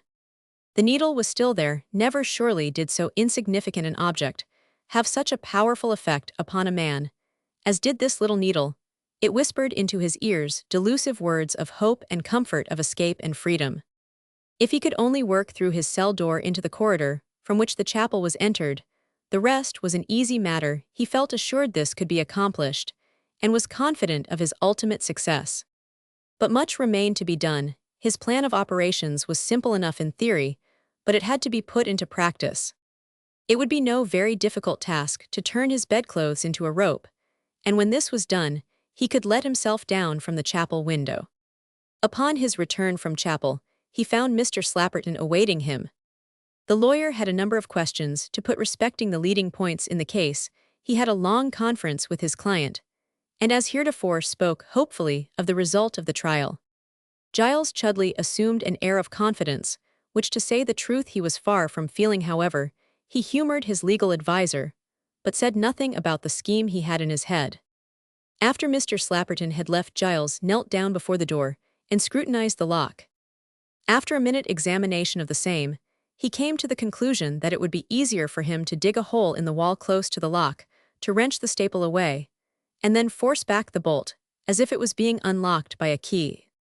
He felt assured that this would be the best plan, but as he was rising from his knees, he discovered something in the center of the door, which strangely enough had entirely escaped his attention before.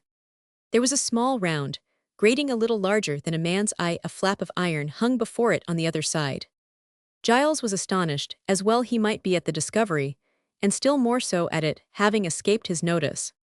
While he was staring at it, and fingering it with a considerable amount of curiosity, he heard a soft step, so soft that he did not think it was so close to him.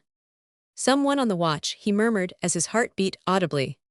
The flap was gently raised, and its place was taken by a large brown eye, which sternly surveyed the interior of the cell.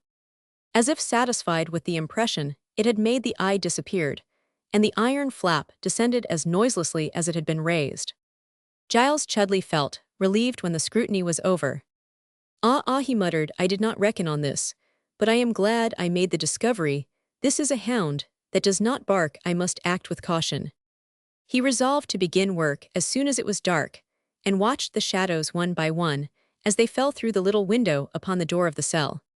Having matured his plans, he was burning to put them into practice.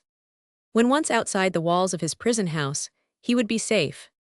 So he thought and fondly hoped, but how to get out was the question. He waited till the turnkeys who brought the prisoners their suppers of bread and gruel, and lighted their gas, had gone their rounds. He then wrenched off one of the hooks upon which his bed was suspended at night, and crept cautiously towards the door. He was afraid to begin, for the sounds of voices met his ear, and he judged that some of the prison officials were about. He was very soon convinced of this, for the voices became more distinct. He was constrained, therefore, to await for a more favorable opportunity. Deeply mortified at this circumstance, he heaved a deep sigh, and sat himself down upon his wooden stool. He felt supremely wretched, and endured an hour of almost insupportable agony. During this time, he stared vacantly at the white flame which flickered from the gaspipe, and calculated what he should do when he had made his escape. When he heard a clock strike 11, he sprang from his seat, and grasping the hook with which he hoped to obtain his freedom firmly in his right hand, he again knelt before the door. Not a sound broke the stillness of the night. He set to work vigorously, and struck the hook into the stone. A cloud of white dust flew from it. He raised his weapon again, when the noise of a footstep fell upon his ear. He paused and listened. It was a slow, regular step, like that of a sentry on guard. He did not move, but waited patiently, till the sound had passed, till it had grown faint, till it had become inaudible. This was a most unfortunate circumstance. It required all his skill and address to baffle his janitors. One false step, and all his schemes were scattered like leaves before the autumn blast. He felt sick at heart. There was a haze before his eyes, and horrible lights flickering and strange noises murmuring. Something seemed to be swinging to and fro inside his head, like the pendulum of a clock. Big drops of perspiration oozed from his temples. He was now very well assured that the corridor was watched by both day and night, and it was therefore impossible to force the door without running the risk of discovery. It was impossible to enter the chapel without being seen. He was baffled, and could have cried in the agony of his despair. He must resort to some other means. He felt his way back to his seat, and sat there till the gray light of morning shed its cold wan rays into his cell. The light, ghastly as it was, appeared to inspire him with strength and hope, for he now rose, drove the hook back into the wall, removed the white dust which was scattered on the floor, and suspending his bed to the hooks on each side of the cell like a hammock flung himself upon it, and wore out with watching throughout the livelong night, fell into a sound sleep. His first night's experience had not inspired him with much hope. On the contrary, it had almost driven him to despair. But there is an old saying that a drowning man will catch at a straw, and Chudley, despite the difficulties that were in the way, still clung tenaciously to his fondly cherished scheme.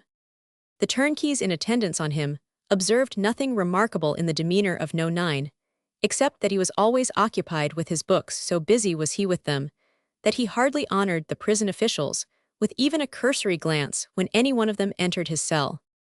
This was most remarkable in a man of his class, and the officials could not help noticing this. "He's a queer sort of customer," said one of the oddest chaps I ever came across. "I sometimes think he hasn't got his right chain." "Ah, don't you run away with that idea," said another turnkey. "He's a jolly sight more artful than people suppose." "Well, but the fellow takes such strange fancies sometimes at his books, sometimes he's writing away like mad, and yesterday he wanted parcels and big sheets of white paper, because he must try his hand at drawing. I suppose he thinks himself a sort of genius."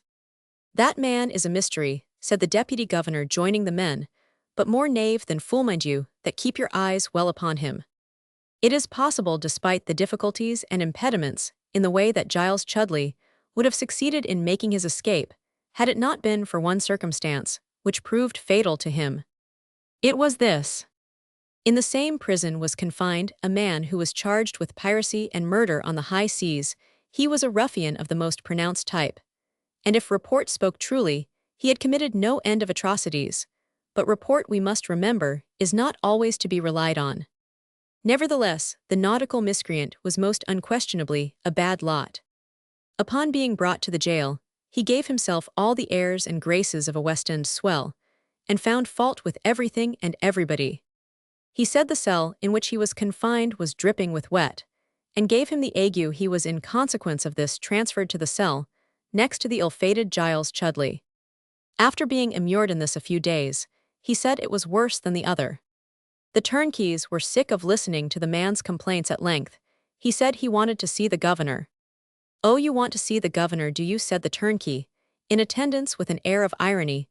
"What do you want to see him for? Make him apply to Her Majesty for better dinners, I suppose."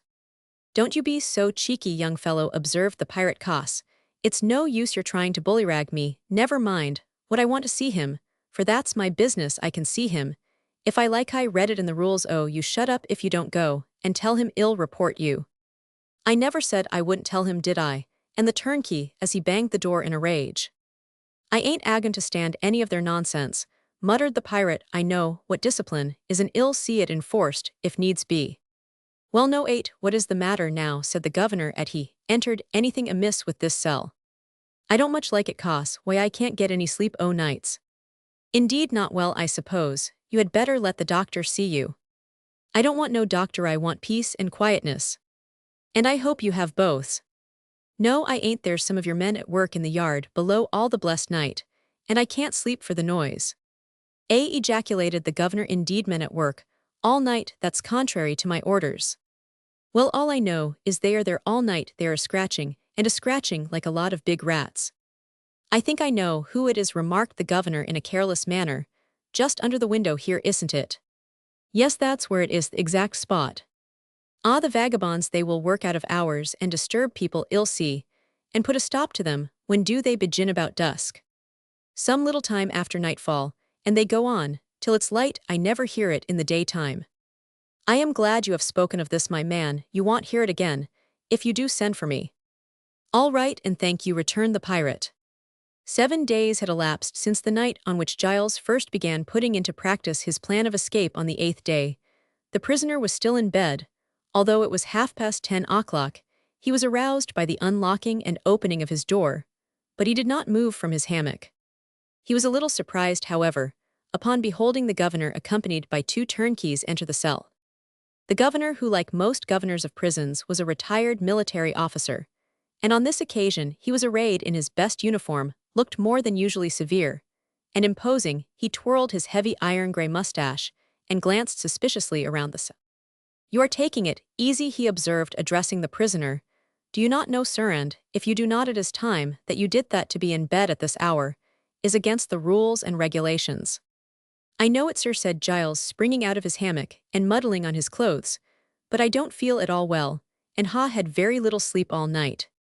"Oh, that I can readily believe," observed the governor, in a tone of sarcasm. "Not well, perhaps you are overfatigued." Chudley was greatly alarmed at this last observation. "Do you hear, my man?" inquired the governor. "I don't see how that can be. I ain't had nuffin to tire me," returned Giles. "Haven't you? Well, there may be other reasons." At a signal from their chief, the two turnkeys proceeded to search the bedclothes with great care. They also searched the clothes the prisoner had on, and those lying on his stool, for he was but partially dressed. They found nothing, however, to excite their suspicions. The governor was evidently disappointed. "No instrument or weapon of any sort," he murmured. "No, sir, nothing, nor do we miss anything from the cell." The governor, who had been standing with his arms behind him in a Napoleon-like attitude, appeared to be lost in reflection. While the examination of the garments had been taking place, he watched the countenance of the prisoner. With the eyes of a lynx, he had succeeded in intercepting one furtive glance. "You miss nothing, said he. "No, sir." "How about the hasp to the window?" The turnkeys looked astonished when they found that it was not in its proper place. "It must be concealed somewhere, and has been taken away for a specific purpose. What that purpose is, we can readily guess." Giles Chudley felt as if about to faint. "What have you done with the hasp?" said the governor to the prisoner. "Me, I ain't seen nuffin of it. Somebody must ha' taken it away afore I came here." The governor shook his head. "No, my man," he said, "that story won't do. It is concealed somewhere, I have no doubt." The turnkeys turned over all the things and made another search, which was as fruitless as the first. Their chief contemplated the window with some curiosity. "Can't one of you climb up to that?" he inquired. "Yes, sir, certainly, that's easily managed," returned one, who, addressing his companion, said, "Give us a back Jewett." The latter obeyed, and the other of the turnkeys, who was the lighter of the two, sprang upon his comrade's back and clambered up to the window. The panes were made of fluted glass, which were very difficult to see through. In addition to this, a louver light, or copper light, as the prisoners call them, was hung before the window. It was a great shade made of galvanized iron, which prevented the prisoner from seeing anything else, even when the window was opened. This, however, was never allowed. There was an express rule and punishment for climbing up to the window. The prisoners had to content themselves with the mouthful of fresh air per day, which was admitted by the grating. It must, however, be admitted that there was abundance of air for them. As a rule, there is seldom or never any reason for complaint as far as ventilation is concerned. "Search the louver light," said the governor, and he looked Giles Chudley hard in the face. As he gave this order, at the same time, he twisted his mustache with a sort of malicious hilarity. Chudley's knees knocked together. The turnkey drew forth the hasp, which he held forth triumphantly. It had been chipped at the end, and was covered with dirt. It had evidently been used on the prison stones. No 35s. Illustration: Aveline Gatliff and Miss Jamblin. Aveline Gatliff and Miss Jamblin are handed out of the boat. The governor tapped at the wall with his malacca cane. After 2 or 3 minutes sounding, he came upon a part of the wall which yielded to his stick. Both the turnkeys sprang forward and grabbed at it with their hands. Giles Chudley fell upon his stool, and covering his face with his hands, groaned aloud. An opening in the wall was discovered almost large enough to admit a man. The whole had been pasted over with sheets of white drawing paper, smeared with prison gruel, which made admirable glue, and these, when powdered over with the white dust of the stone, became not an imitation, but a facsimile. An exclamation of surprise proceeded from the turnkeys and their chief. "Ah!" exclaimed the latter, "we now know the reason for the pirate being so disturbed at night. This is no more than I expected. We have made the discovery in good time." "It has been cleverly managed, sir," observed one of the turnkeys. "Certainly very clever indeed, but all is of no avail." The 3 prison officials, however, could not refrain from admiring the masterpiece of industry and art. They remained for some time examining the aperture in the wall. Presently the governor turned towards Chudley, who sat on his little stool, the very personification of despair, and said in a severe tone, "Since you have been under my charge, you have had every indulgence it was possible for me to give consistent with my duty as governor of this prison. What return have you made for this? The answer is but too apparent with the basest ingratitude for all the kindness shown to you. Without the slightest consideration for me, you have striven secretly to effect your escape. Had you succeeded, I should have been disgraced, and severely censured. You are a worthless fellow. I be sorry for what I ha done, and ask you to forgive me, but for all that I be doubly sorry that I ha been found out. Liberty is sweet, but it ain't no use talking about that now, returned Chudley. I will take good care another such an opportunity is not afforded you. Henceforth you will be confined in a stronger and more commodious cell, and I warn you not to make another attempt to escape. Indeed, it will be my duty to see you have no chance of doing so. Dogs that bite us when we fondle them must go to dirty kennels and rusty chains. Dixon, you have your orders. The turnkey touched his cap and said, yes, sir. And see that my instructions are attended to. The prisoner is a dangerous character. He has the cunning of the serpent. Keep watch and ward over him, do you understand? He shall be well looked after, sir. The governor turned upon his heel and strode majestically out of the cell. Chudley did not seem to be aware that the prison's chief had taken his departure. The wretched man sat on his stool, almost in a state of stupefaction. He had drained the cup of bitterness to the very dregs, and did not appear to care what became of him. The misery that had fallen on him was supreme and overpowering. The turnkeys spoke to him, but he did not answer or take any notice of what they said. One stepped forward and shook him roughly by the shoulder. Now then, get up and stir your stumps, do you hear? He exclaimed. Oh, I hear you, man, ha it all your own way. What do you want me to be after? Get up, man, and follow us, was the answer.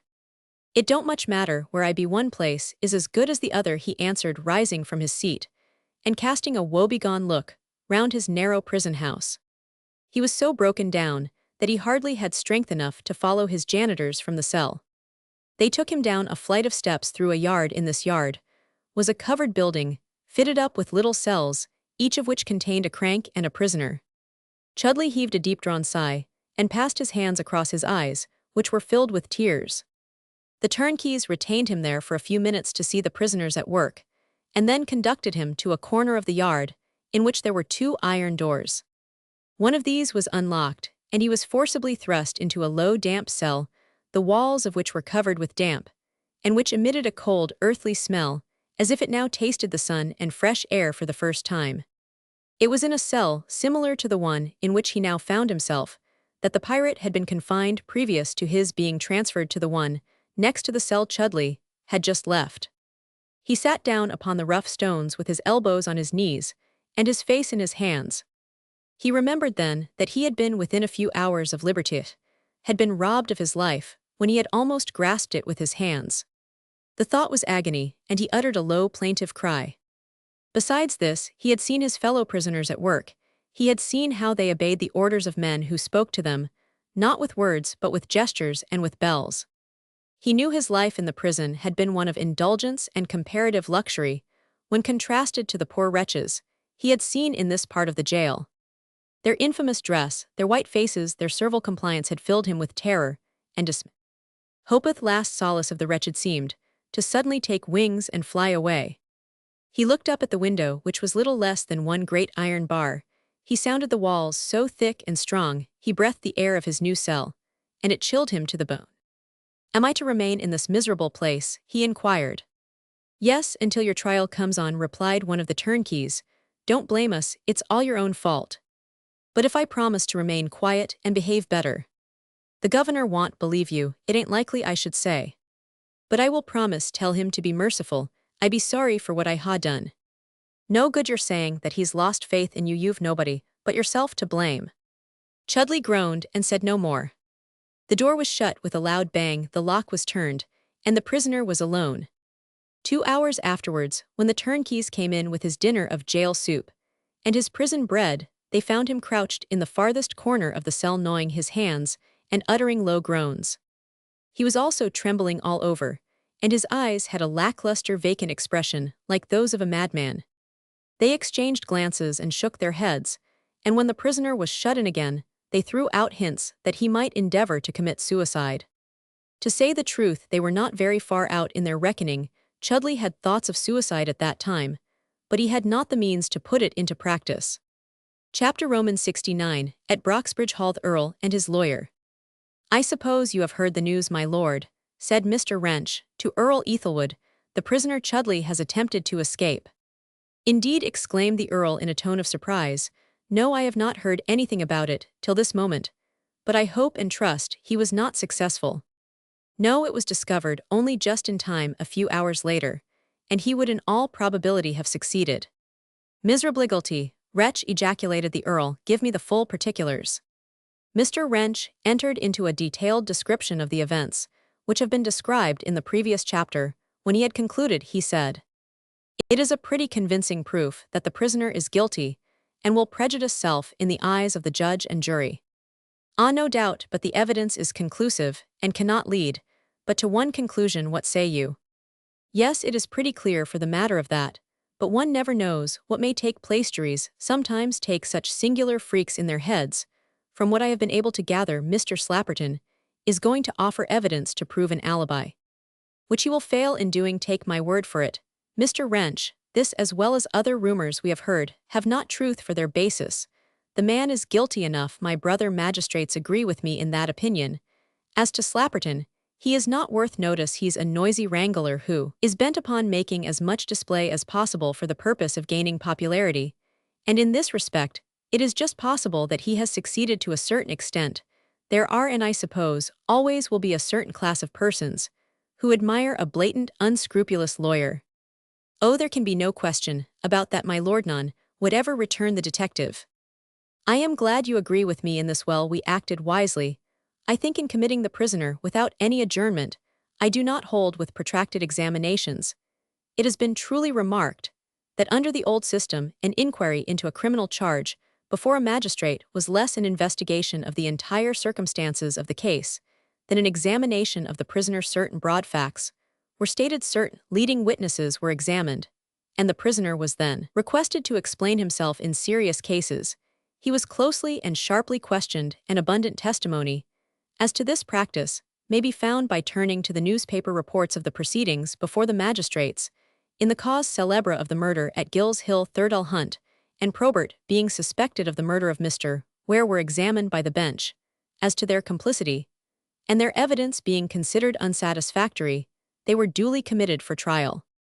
"I am not able to speak from my own personal knowledge," said Mr. Chicknell, "as it was before my time, but I have carefully read the reports of the case, and I may say that it is much to be regretted that the practice of questioning the prisoner has been discontinued. Now, we always treat great criminals with so much consideration and deference that they must not be annoyed or their feelings hurt by being asked questions. The modern system is virtually to induce the prisoner to hold his tongue very tenaciously. Indeed, while the lawyers are encouraged to be as discursive and verbose as they please, the value of the evidence one way or the other is heavily discounted. The real facts of the case get mixed up in an inextricable tangle. Heavy expense is entailed on the country, and almost ruinous costs are incurred by the prisoner. But what sense is there in these forensic wrangles?" said the Earl. "They may be, and doubtless are, very fine sport to the legal gentlemen engaged in the case, but they are essentially futile, and in the end, are detrimental to the interests of justice. There is hardly an instance of a case being heard without them," said the detective. "Of course, it is not my business to comment on the practice in these cases, but I have been compelled to listen with exemplary patience to wordy passages of arms between astute and sometimes irate barristers and witnesses, quite as cunning offense, but better able to keep their temper." "You are a martyr, Wrencha, suffering martyr," exclaimed Chicknell, bursting out into a laugh in which the Earl joined. "I don't put it so strong as that, sir. It is the magistrate who is the martyr. He is bound to sit patiently while a multitude of perfectly irrelevant matters are introduced, discussed, and squabbled over. It is as clear as noonday that his decision cannot be influenced one way or the other by these interminable debates. Still, the lawyers, being paid to talk like Mr. Slapperton, are praiseworthy anxious to earn their fees." "But touching this manth prisoner," Chudley inquired the Earl, bringing the discussion to an end, "will be well looked after now. I suppose more rigid measures will be adopted by the prison authorities." "Oh, there is not the least doubt of that, my lord. There will not be the most remote possibility of his effecting his escape. He appears to be a much more acute, daring fellow than we were led to suppose. The skill, perseverance, and ingenuity he has displayed have surprised everybody," answered the detective, who after some further conversation took his departure. "And now, Mr. Chicknell," said the Earl shortly after Wrench had left, "in dealing with the Larchgrove murder, I am actuated by a sense of justice, and my duty to the public as a magistrate. There is a private matter, which more immediately concerns me. Doubtless, you will be able to guess what this is." "You allude to your granddaughter, I presume," observed the lawyer in an undertone. "Precisely, you guess rightly, but the matter rests more specially with the young man. She was imprudent and indiscreet enough to marry." Mr. Chicknell nodded. He thought that was the safest course to adopt, very well knowing to what his client's observations were tending. "I say again, the matter rests more with this young engineer Thesahim Gatliff." The attorney nodded again. "You see, Chicknell," said the other in a confidential tone, "I really don't think matters can go on thus. There is an imperative necessity to bring them to an issue. Aveline is if I may make use of the term naturalized. She feels her position, is proud of it, and has, I hope, nothing to regret, certainly ought not to. But still something remains to be done, not only to secure her fealty to me, but happiness for herself." "Happiness," repeated the lawyer. "Certainly, Mr. Chicknell, most undoubtedly happiness, contentment, peace of mind, or whatever other term you may choose to make use of to convey my meaning. We will not quarrel about words, which after all are but signs or symbols for the expression of ideas, passions, or sentiments." "I understand your meaning. Pray proceed, my lord." "Well then, to begin with, I, as you already know, have placed my granddaughter under the charge of an accomplished lady, who has so well instructed her, that she is now well versed in all the usages of good society, so much so indeed, that she is pretty generally acknowledged to be, if not a highly cultivated, certainly a well-bred young woman. No one in the world would attempt to dispute that, my lord. This being so, it is desirable that she should never have the chance to return to her husband or any of his associates. Consequently, a legal separation is an imperative necessity." When the Earl had come to this part of his discourse, he regarded his companion with a look which seemed to pierce him through. "Ah," murmured the lawyer to himself, "he's boring at the old subject. Do you hear what I say? An imperative necessity. Certainly, my lord, the chief question is how it is to be accomplished. It is easy enough if set about in a proper manner. Have you seen this young Gatliff?" "I have, more than once." "Well, and did you make any proposition to him? Did you carry out my expressed desire?" "I did, my lord." "With what result?" "He seems to me to be perfectly indifferent. He is quite willing to resign all claim to his wife. But to say the truth, he is so strangely altered, so utterly broken down, and apathetic, if I may so term it, that—" "Well, what? Speak unreservedly, Chicknell." "That I pitied him." "Bah!" exclaimed the Earl, in a tone of ineffable disgust. "Pity, indeed." "You told me to speak unreservedly," observed Chicknell. "Ah, true, I had forgot. Well, you have done so, but now to business. Will he consent to a separation?" "Certainly, he has told me that. Aveline has many admirers. It would afford me great pleasure to see her united to some scion of the aristocracy, somebody in her own sphere. This is my most earnest desire. And this is sure to come to pass if she can be released from the odious bonds which bear so heavily upon her. If she desires to marry again, we must obtain a divorce." "Precisely, that is what I desire." "Ah, that's another matter," observed the lawyer. "It can only be obtained upon one or more of these pleas: cruelty, adultery, or desertion." "Well, can't you plead one of these?" "Yes, but we have to offer sufficient proof, and this we are unable to do as far as I can see at present." "Hang it, Chicknell, surely there must be some way of getting over this difficulty," exclaimed the Earl in a tone of irritation. "It must be done." "I don't see how. Certainly it would be an unopposed suit. Gatliff would not offer any objection. I will settle a handsome annuity on him for the remainder of his life. Tell him that I have done so." "And what said he?" "It is not a money question. Virtually, he has given up all claim to his wife, and he is willing to resign her legally, but he will not receive 1 shilling for so doing. There is a great deal of chivalrous spirit about him, which I must tell you frankly I greatly admire, but chivalry is one thing, and the law of England is another. You, as a magistrate, must be perfectly aware of this.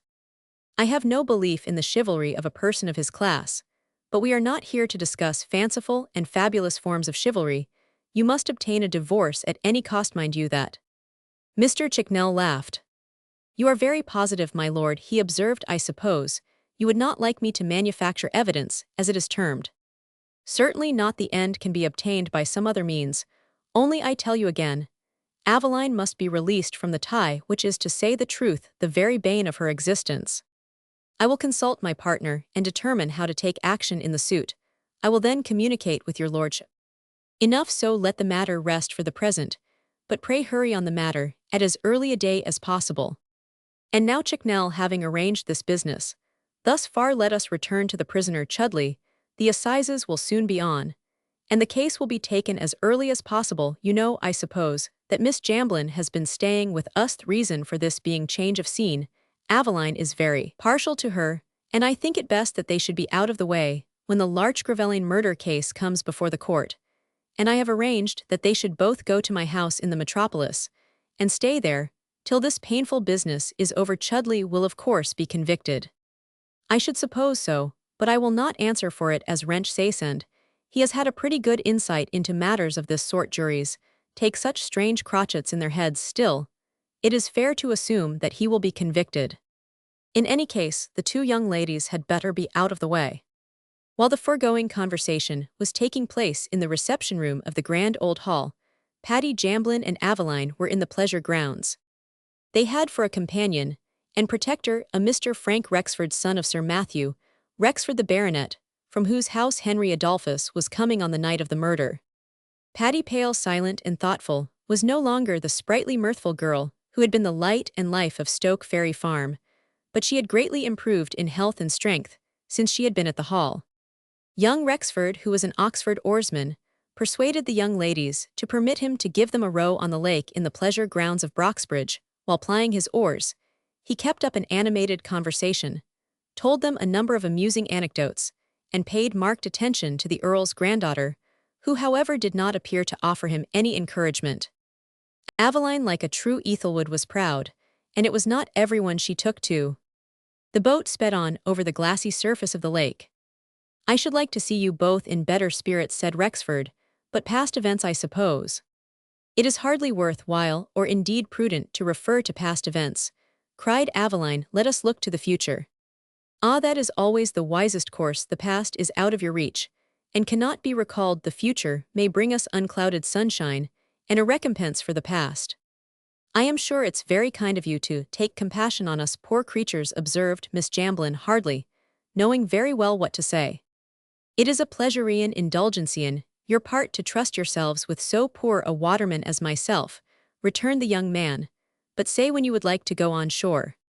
The ladies said they were in no hurry, and in about half an hour after this the boat was put in shore. The rower held the prow, and offered his arm to each lady as they alighted. He then left them to pay his respects to the master of Broxbridge. He's very nice, isn't he? Said Patty to her companion. Pretty well, middling, returned Aveline. I do not quite understand all he says, observed Miss Jamblin. Oh, you'll understand his fine speeches and metaphors in good time. That is, if you know him long enough. He's well enough, but not altogether my sort. Why, what's the matter with him? Inquired the unsophisticated farmer's daughter. I don't know that there's anything particular the matter with him, but he's artificial, that's all. Henry Adolphus now came into the grounds, and informed his young mistress that the Earl wished to speak to her and Miss Jamblin.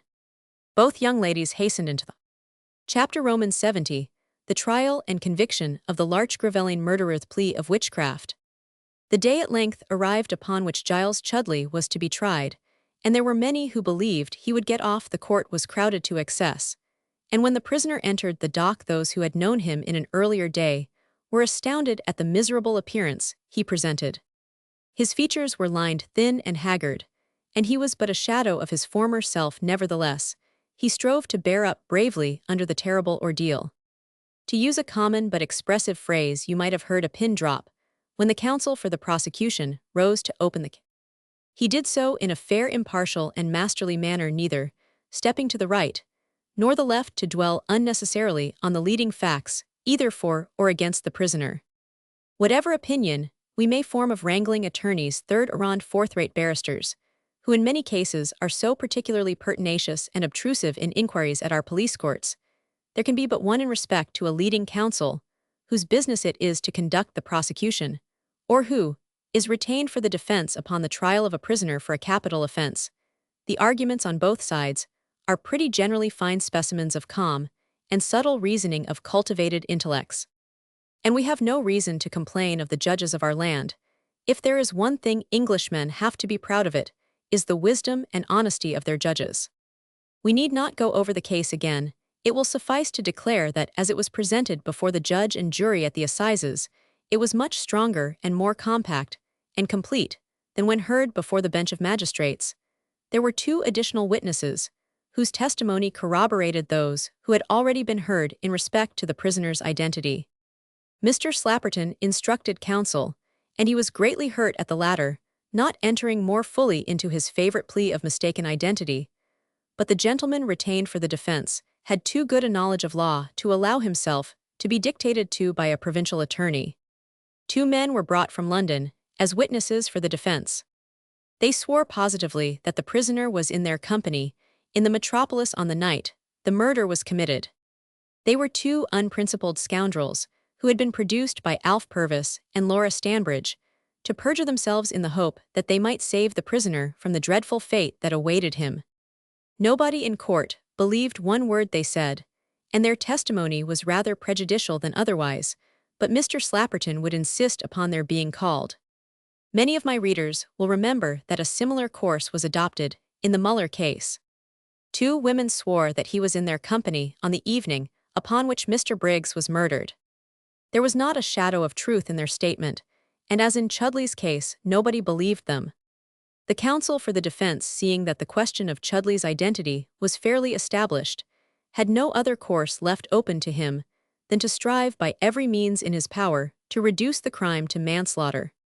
He argued therefore that a quarrel had taken place in the lane between the prisoner and the murdered man, that the latter had struck him several blows with his riding whip, the prisoner's cut lip, and the loss of 2 of his teeth established this fact, and that after this assault Chudley caught hold of a hedge-stake with which he defended himself.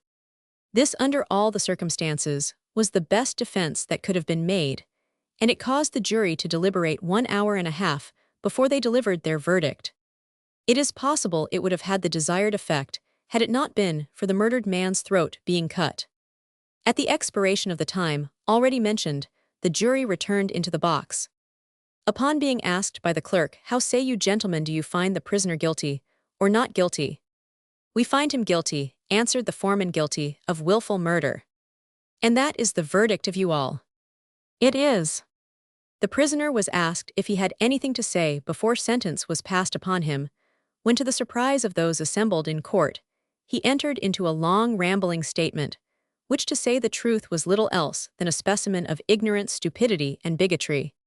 He said that he was not guilty of wilful murder, that a cunning woman, whom he declared to be a witch, had cast her spells upon him, and that she and she alone was answerable for the crime that had been committed. The gist of his argument was that he was bewitched, and was therefore in no way a free agent. He, however, admitted that he had slain his young master, who was as well as himself under the spell of the person whom he was pleased to call a witch. The judge said that it was difficult to conceive that at the present period such gross ignorance could exist. He besought the wretched man to prepare for the fate that awaited him, and passed sentence in the usual manner, which Chudley listened to with the utmost composure. No one had anticipated that Chudley would put forth such a miserable plea in the vain endeavor to cover his guilt. But it is in vain for us to endeavor to conceal the fact that the belief in the supernatural exists, still, to a large extent, in the country towns and villages of England. Our ancestors, even up to the commencement of the 18th century, were strong believers in the existence of witchcraft, and it is not surprising that they were so, for it is a fact our ancient lawbooks are full of decisions and trials upon the subject. All histories refer to the exploits of these instruments of darkness, and the testimony of all ages, not merely of the rude and barbarous, but of the most enlightened and polished, give accounts of these strange performances. We have the attestation of thousands of eye and ear witnesses, and those not of the easily-deceived judges, only but of wise and grave discerners. Standing accounts had been kept of well-attested relations. Laws in most nations have been enacted against practices in witchcraft, those among the Jews, and our own cases have been determined by judges who, as regards other legal matters, are revered, and their names handed down to us as legal oracles and sages, and to all appearance upon the clearest and most decisive evidence, and thousands in our own nation, as well as others, have suffered death for their vile compacts. Those who are laboring either as individuals or in social institutions to raise the level and improve the tone of life among the mass of the people are repeatedly confronted by disheartening evidence that gross superstition and ignorant credulity still exist amongst us to a lamentable extent. Even comfortable farmers with their wives and children, small shopkeepers in the country towns, and working men and women in large towns are to be found among the dupes of fortune-tellers and witch-finders. Whether through the agency of school boards, education will reach down deeper into society than it does at present, the next generation must show, but nothing less than mental improvement, whether by school, by healthy literature, or other agencies, will cure the. It is a few years over the century and a half since the last execution for the crime of witchcraft took place in these islands. Caithness was the scene of this legal murder, and the victim was a miserable old woman who was done to death by order and warrant of David Ross, sheriff of the shire. It was the last tragedy of something like 4,000, for this is the computation of those who were sacrificed to Caledonian superstition between the act of Queen Mary Ainenti's witchcrafts in 1563 and the final brutality perpetrated in 1722. We are assured indeed that the glamour of the ancient necromancy has not yet died out among our northern neighbors.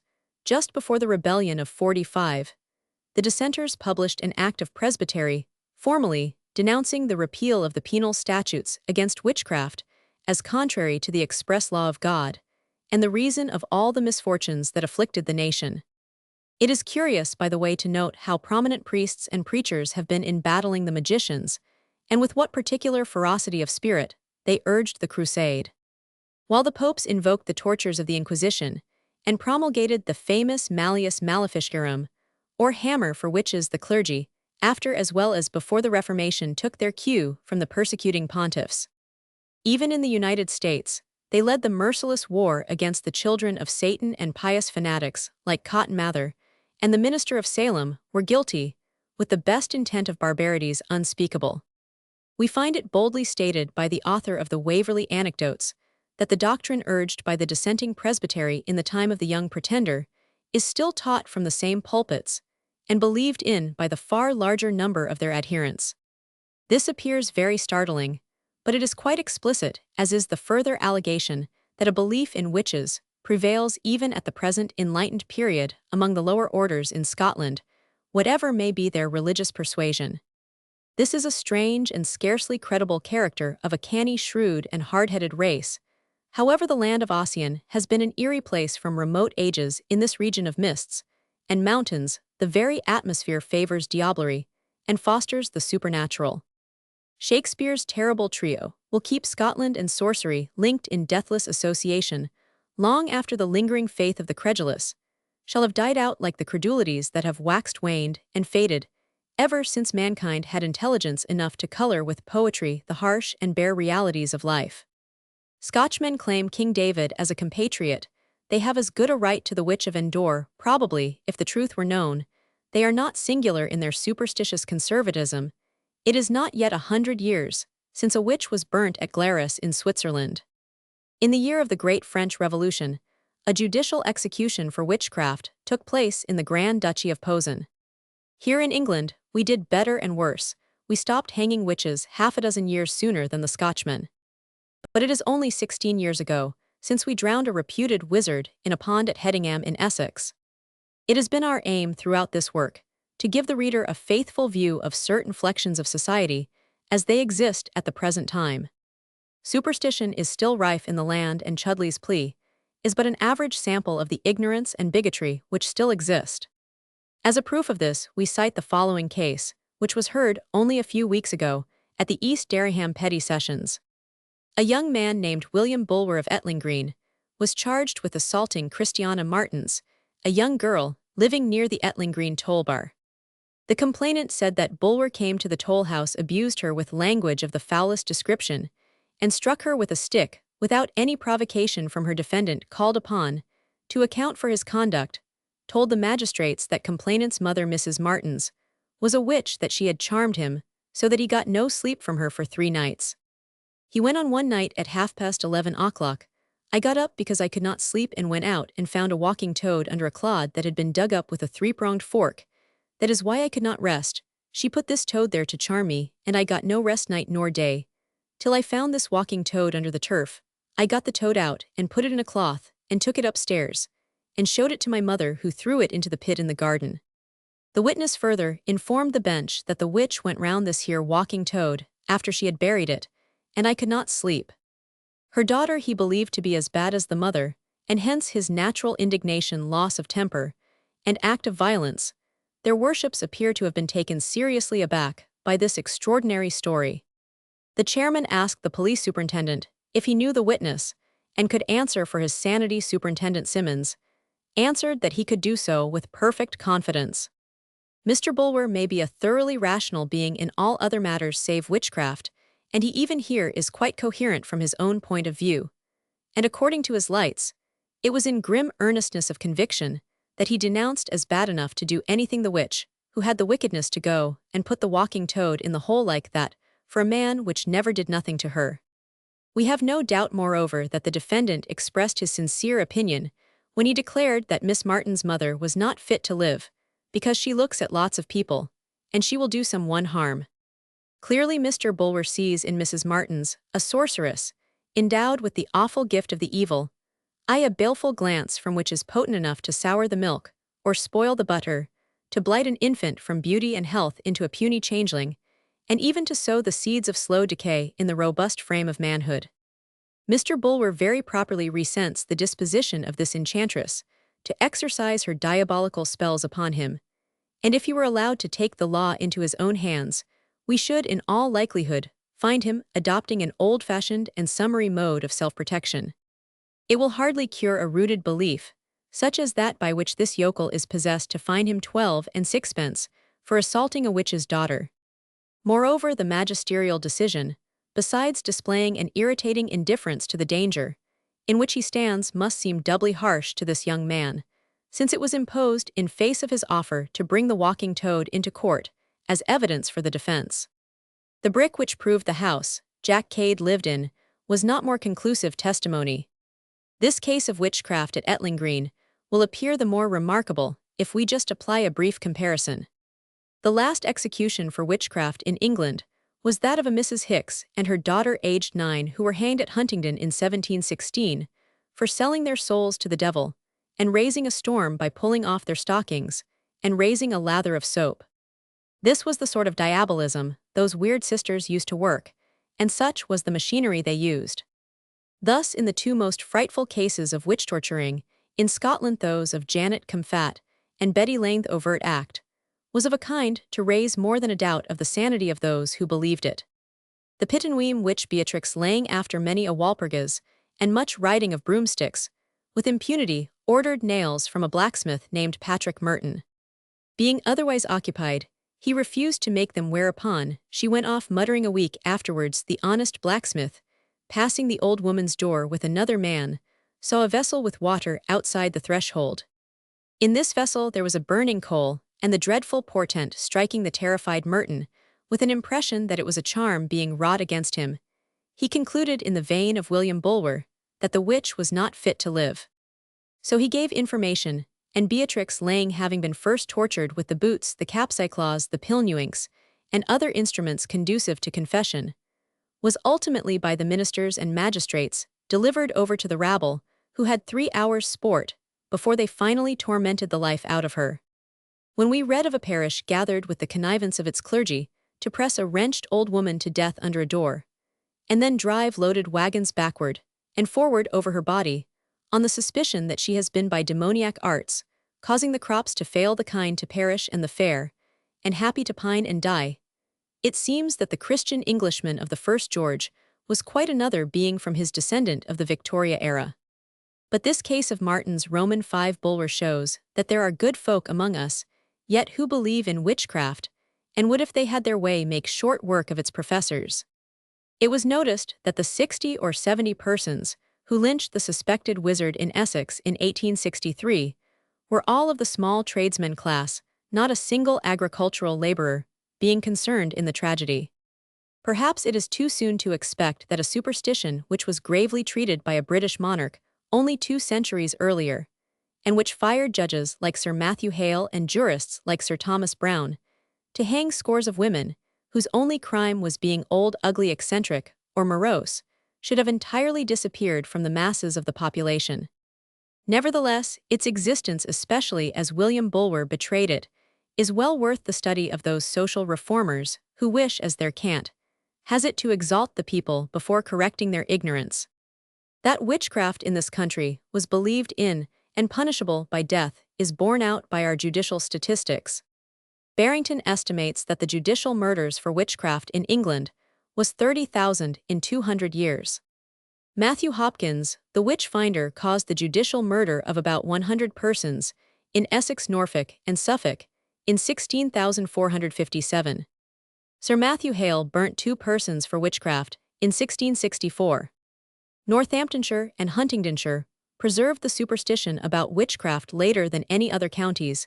17 or 18 persons were burnt at St. Osyth's in Essex, about 1676, and 2 pretended witches were executed at Northampton, 1705, and 5 others 7 years afterwards. In 1716, Mrs. Hicks and her daughter, aged 9, as already stated, were hanged at Huntingdon for the same offense. Credulity in witchcraft abounds in the country districts of England.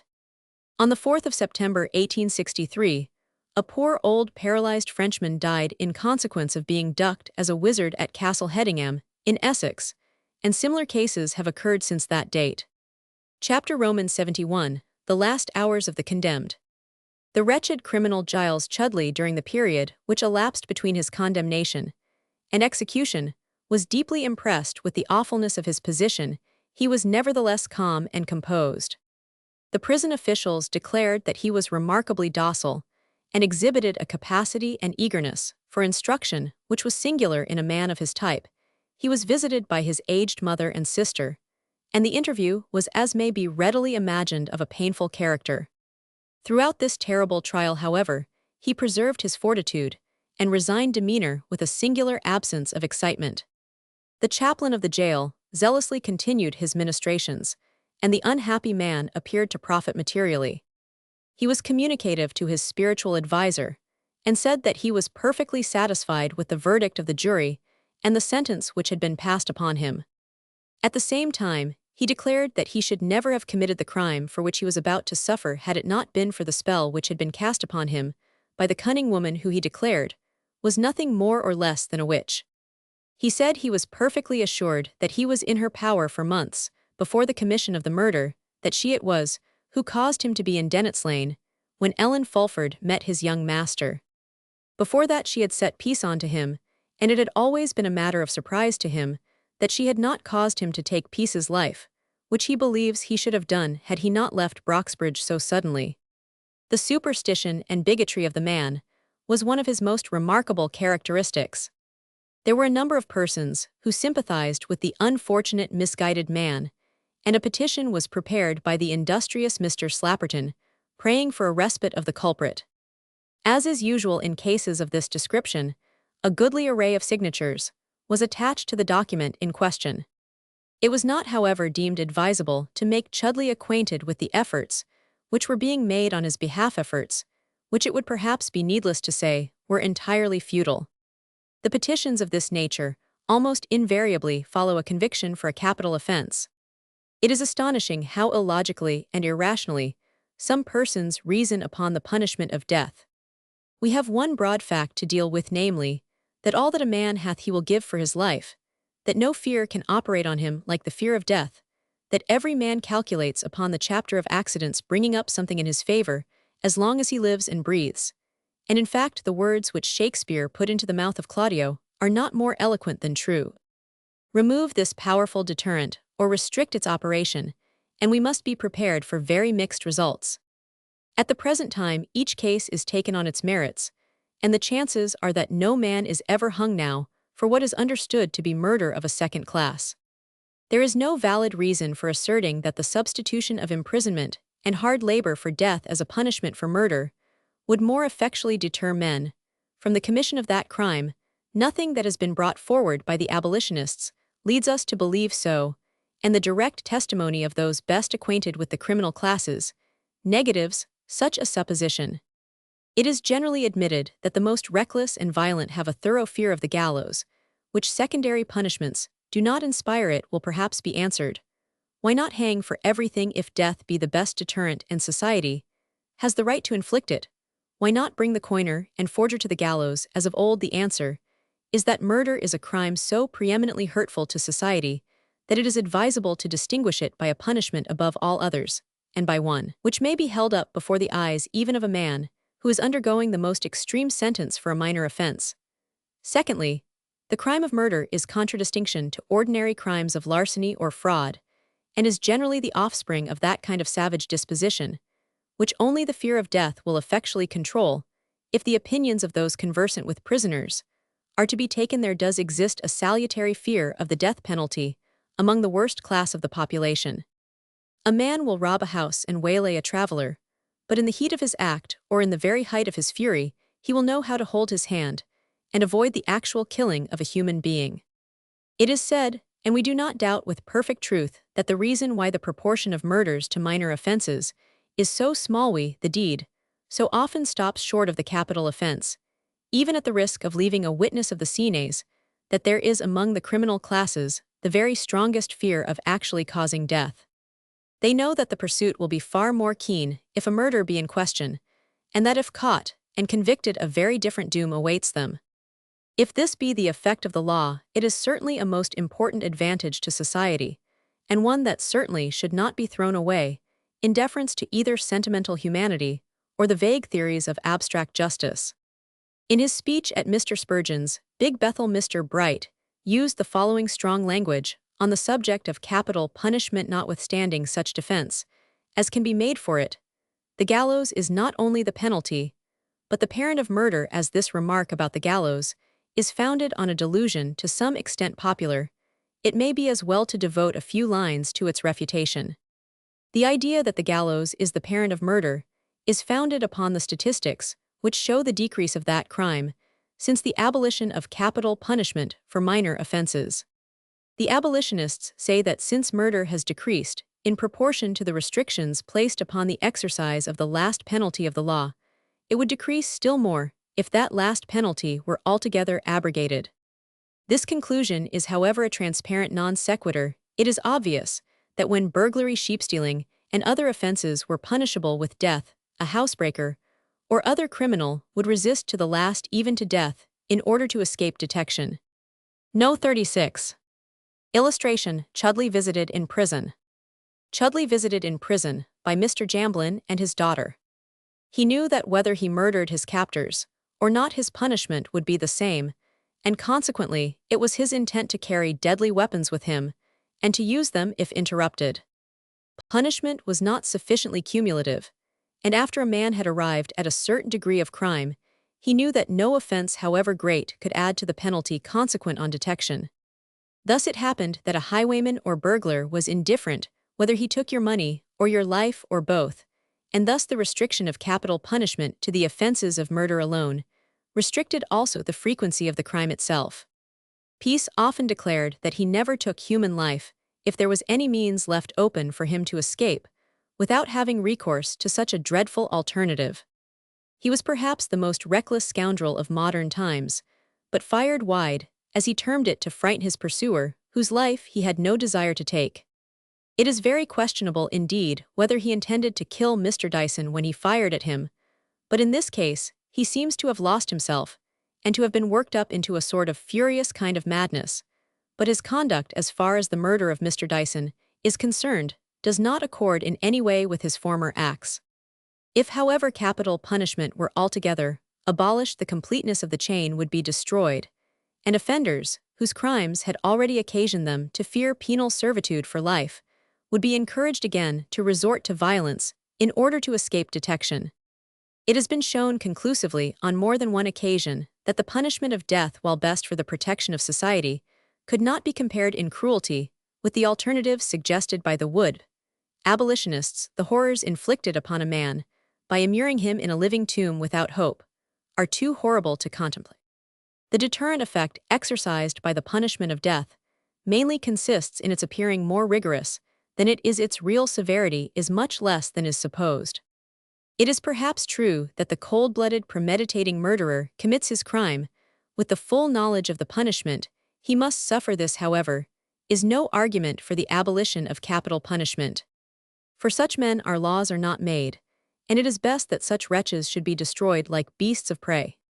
The evidence of prison governors and warders before the Royal Commission went to show that the lives of turnkeys and warders would not be safe from such men devoid of hope, and the idea of holding out to them any expectation of being once more let loose upon society is quite out of the question. Shortly after the condemnation of the wretched man, Joe Doughty presented himself at the prison gate with an order from the sheriff to see the prisoner. He was at once conducted into the cell in which Chudley was confined. "I could not rest without seeing ye," said Joe Doughty. "I want you to say you bear me no ill will. What I have done has been done in the cause of justice, and it warn't no fault o' mine that ye be in your present position.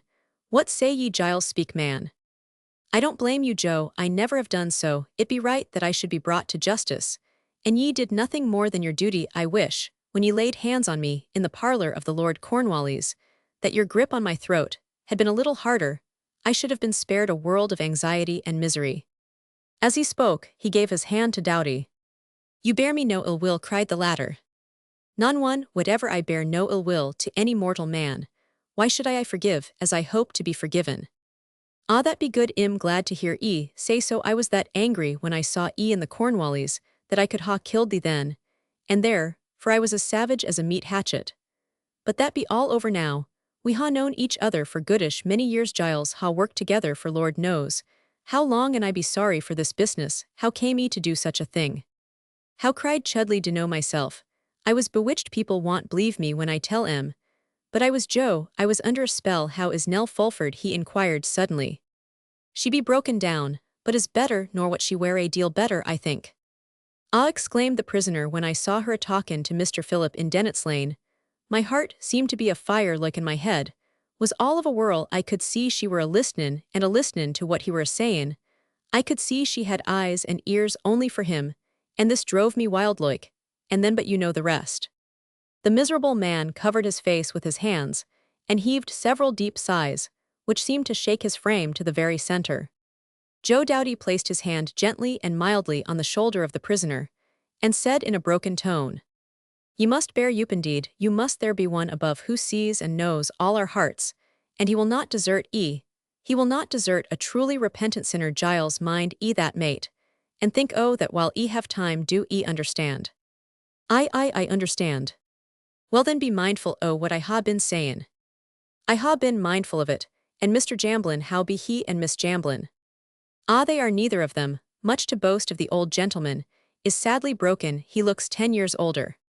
"Does he?" "Ah, more a goodish bit more than 10 years. He'll never be the same man again. But I want pain by talking about him, or his what be done can't be undone. And it ain't no use trying to call back the past, because the past don't belong to no man. Think that, Giles. Ask for forgiveness. Is there any request you have to make? Anything you wish me to do? For I pledge my word to carry out your wishes as far as lies in my power." "I dunno that I want to do anything," said the prisoner, hesitatingly. "I have done with the world, but still, I should like to see Nell Fulford, and tell her that if I had not loved her so much I shouldn't have been so jealous." "Oh, it will never do to tell her that, Giles. Better say nothing about it now." "Well, perhaps you be right. Well, then ask her to forgive me." "She will do that, poor girl, without the asking." "And she was fond o' him." "Of who?" "Mr. Philip." "Ah, surely that she were. More's the pity." "Yes, more's the pity for all of us." "I will tell her what you say." "And you may tell her, and maester, that I ain't so much to blame as people suppose. I never meant any harm to Mr. Philip, and never should ha done any harm to him, if the witch who had me in her power had not made me go to Dennet's Lane on that fatal night." He still insisted that he was in the power of an evil counselor at the time he committed the murder, and this belief he clung to even when he ascended the scaffold. It was not a paltry excuse to cover his guilt, but a species of bigotry or superstition, which could not be eradicated. Joe Doughty made no reply to the last observation. He knew perfectly well that it would be useless to argue the question with his companion who throughout his life had been most obstinate and self-opinionated on the questions of evil spirits. "Well said, Joe. After a long pause ye be goin' let us hope where there be no warlocks witches gnomes, or evil spirits, o' any sort so let that pass ha ye anything else to say any other request to mek." The prisoner hesitated. "I dunno as I have. Think agent I be in no hurry," said Joe. "I hain't in no hurry." "No enoughin' else," said Chudley, "only do speak a good word for me to Maester, and Miss Jamblin, I should like to see un once more afore I dies." "I will tell him what you say, but can't promise that they will come," said Joe. The two men shook hands cordially, and after a few more words of counsel and consolation, Doughty passed out of the cell and returned to Broxbridge. He was greatly relieved in his mind. At having seen the murderer of his young master, he had done his best to bring him to the bar of justice. Nevertheless, deep down in his heart, there nestled a feeling of regret. Bad man as Chudley unquestionably was, now that he was condemned, Joe Doughty could not rest satisfied without making it up why him, as he termed it, and hence his visit to the jail. The governor and prison chaplain took special pains to impress upon the wretched man the fact that there was not the slightest chance of his gaining a reprieve, and Chudley had said nothing to indicate that he had any hope that his life would be spared. It was thought, however, by those in attendance on him that he scarcely realized the full extent of the crime of which he had been found guilty. Strange as it may appear, people took an interest in the prisoner Giles Chudley, and there were many who believed that Her Majesty's prerogative ought to be exercised in his case. The venerable vicar of Broxbridge, Canon Lenthal, paid a visit to the prisoner, and did his best to bring him to a sense of the great change which awaited him. Chudley listened to the admonitions of the reverend gentleman, but still persisted that he had been a mere puppet in the hands of a wicked and designing woman. The worthy vicar, upon returning to Broxbridge, made the Earl Mr. Jamblin and his daughter acquainted with the mental condition of the wretched man.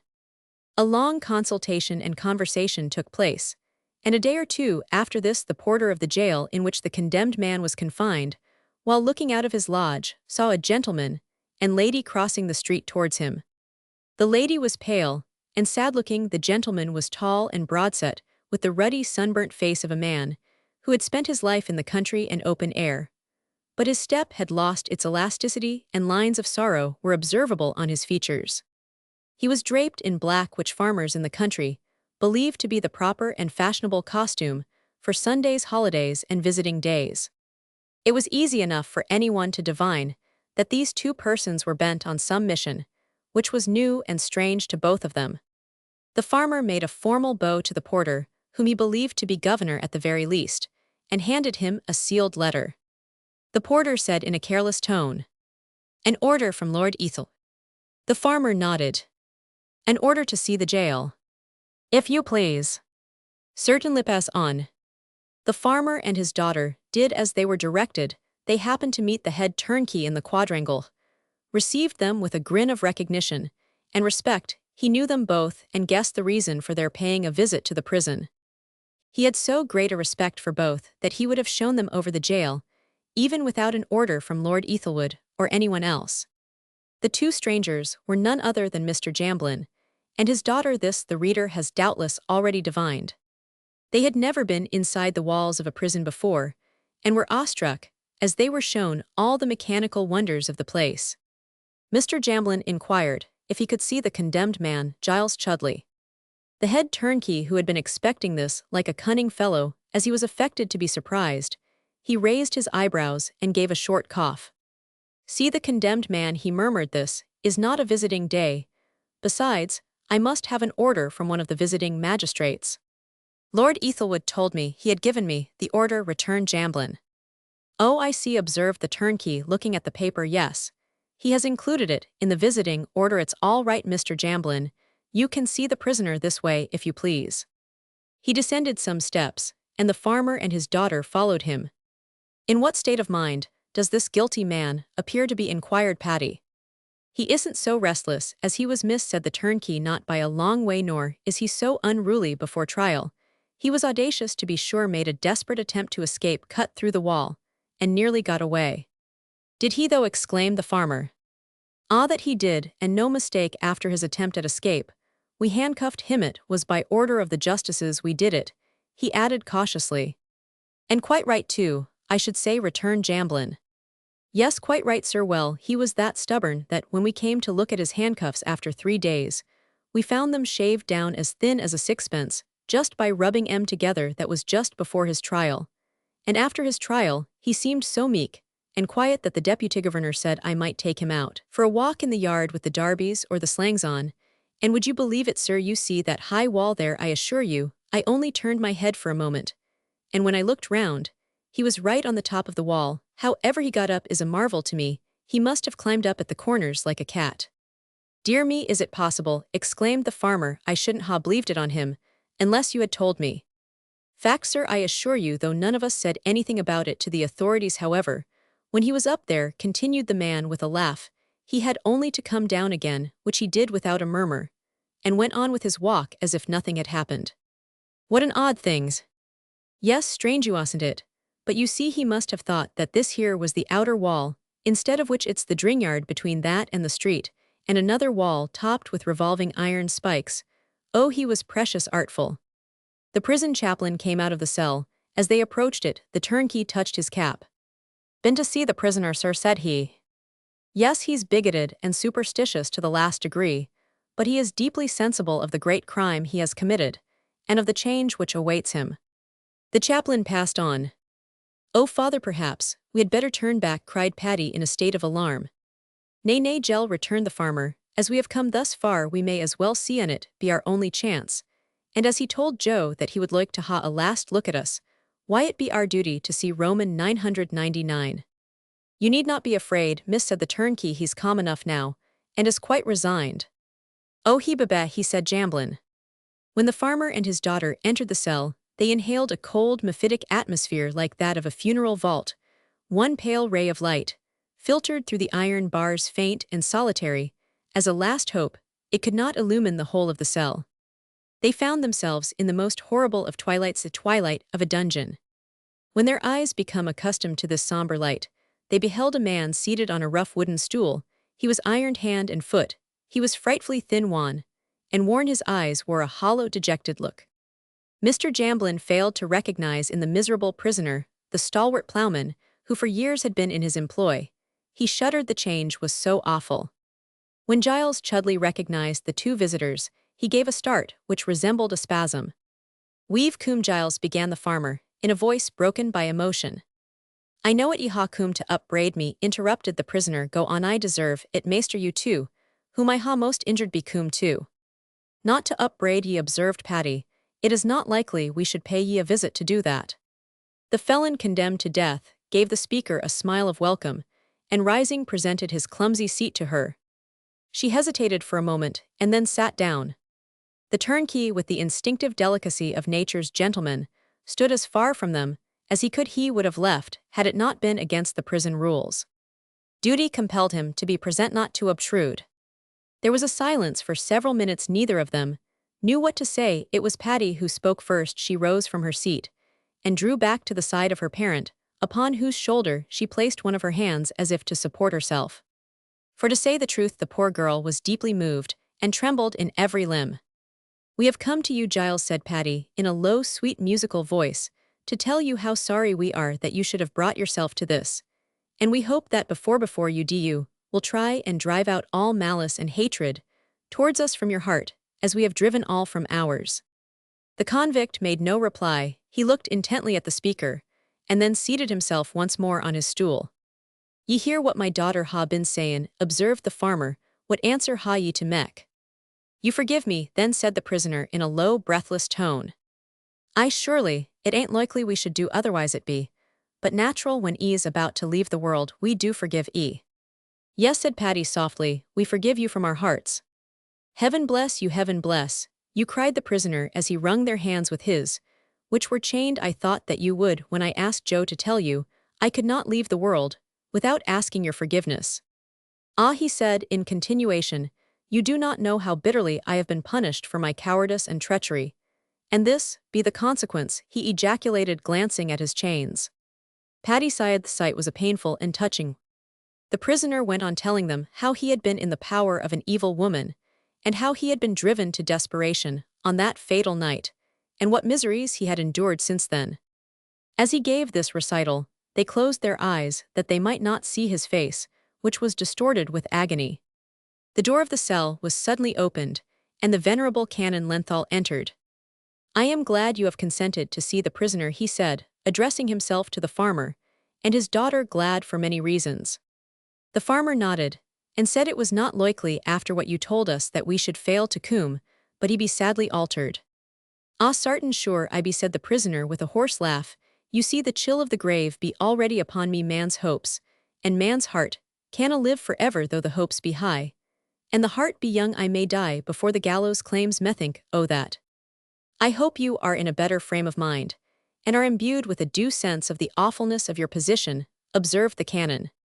"I be all that, reverend sir. Perhaps you will tell me, you who are so good, and so religiously I have been saved so long, why I was tempted to commit so dreadful a crime, and why I am doomed to die on the scaffold." "We cannot understand how the corn grows in the earth," said the vicar, "how birds fly in the air, how insects crawl across a ceiling. How then can we understand the mysterious ways of the Creator?" "You are right," returned Chudley sharply. "I have probably been created like thorns and nettles for some mysterious purpose.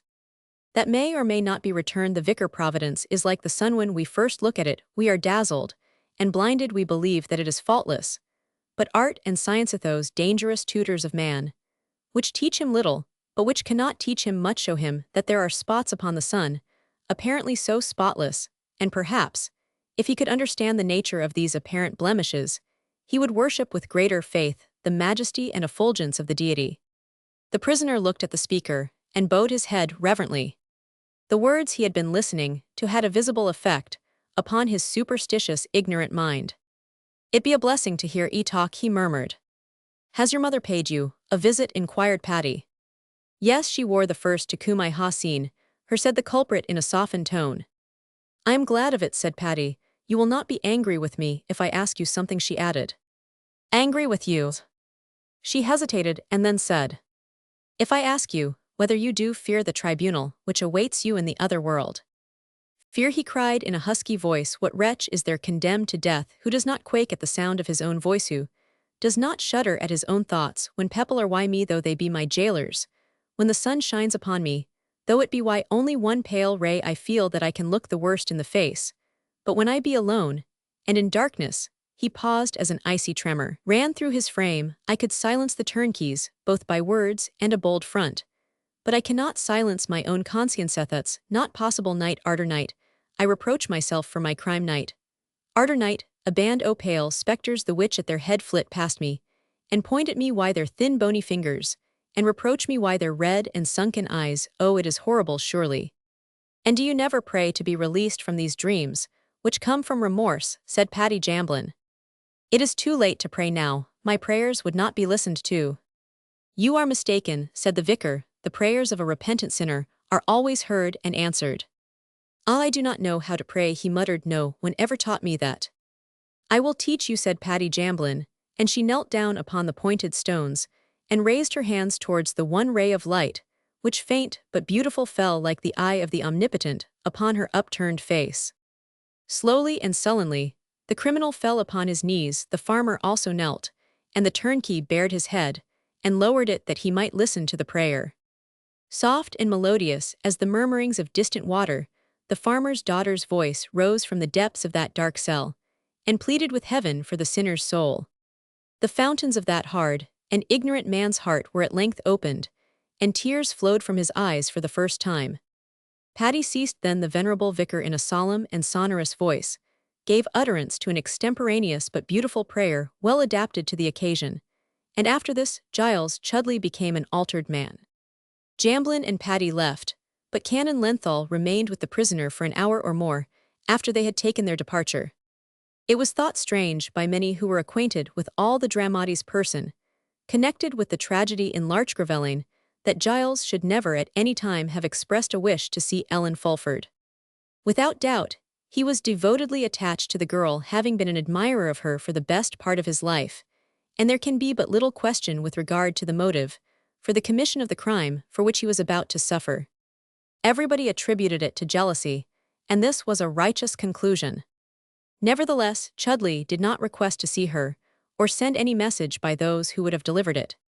After his interview with his master and his daughter, he seemed content, and did not appear to have a wish for further visitors. Mr. Slapperton, it might be said, almost forced himself into his presence. The only effect of the lawyer's visit was to disturb and distract the wretched man's thoughts from other and more weighty matters, but the irrepressible Slapperton was heedless of this. As the time for the final day drew on, he was informed by the governor that he could not be permitted to see the prisoner any more. At this Slapperton was greatly incensed. Since his interview with Patty and her father, Chudley had eaten well and slept well every night till the night of Saturday, when it was noticed that he did not sleep so soundly. To the last he maintained that he was under a spell and in the power of a witch. He occupied the same cell in which he had been confined, and was never for a moment left alone. And at night, in addition to the warder sitting up with him, another officer was patrolling in the corridor outside the cell. The books he was supplied with were a Bible, a prayer book, hymns ancient and modern, a scripture picture book, and Bunyan's Pilgrim's Progress. When the governor and the sheriff announced the day appointed for the final act of the law being carried out, he evinced no further emotion than a low moan, and then said he was quite prepared to meet the dreadful fate that awaited him, and which he knew was inevitable. On Sunday night, the condemned man, after being visited by the chaplain who was unremitting in his attendance on the culprit, was locked up at the usual hour, 8 o'clock. He partook of supper, and afterwards had some beer.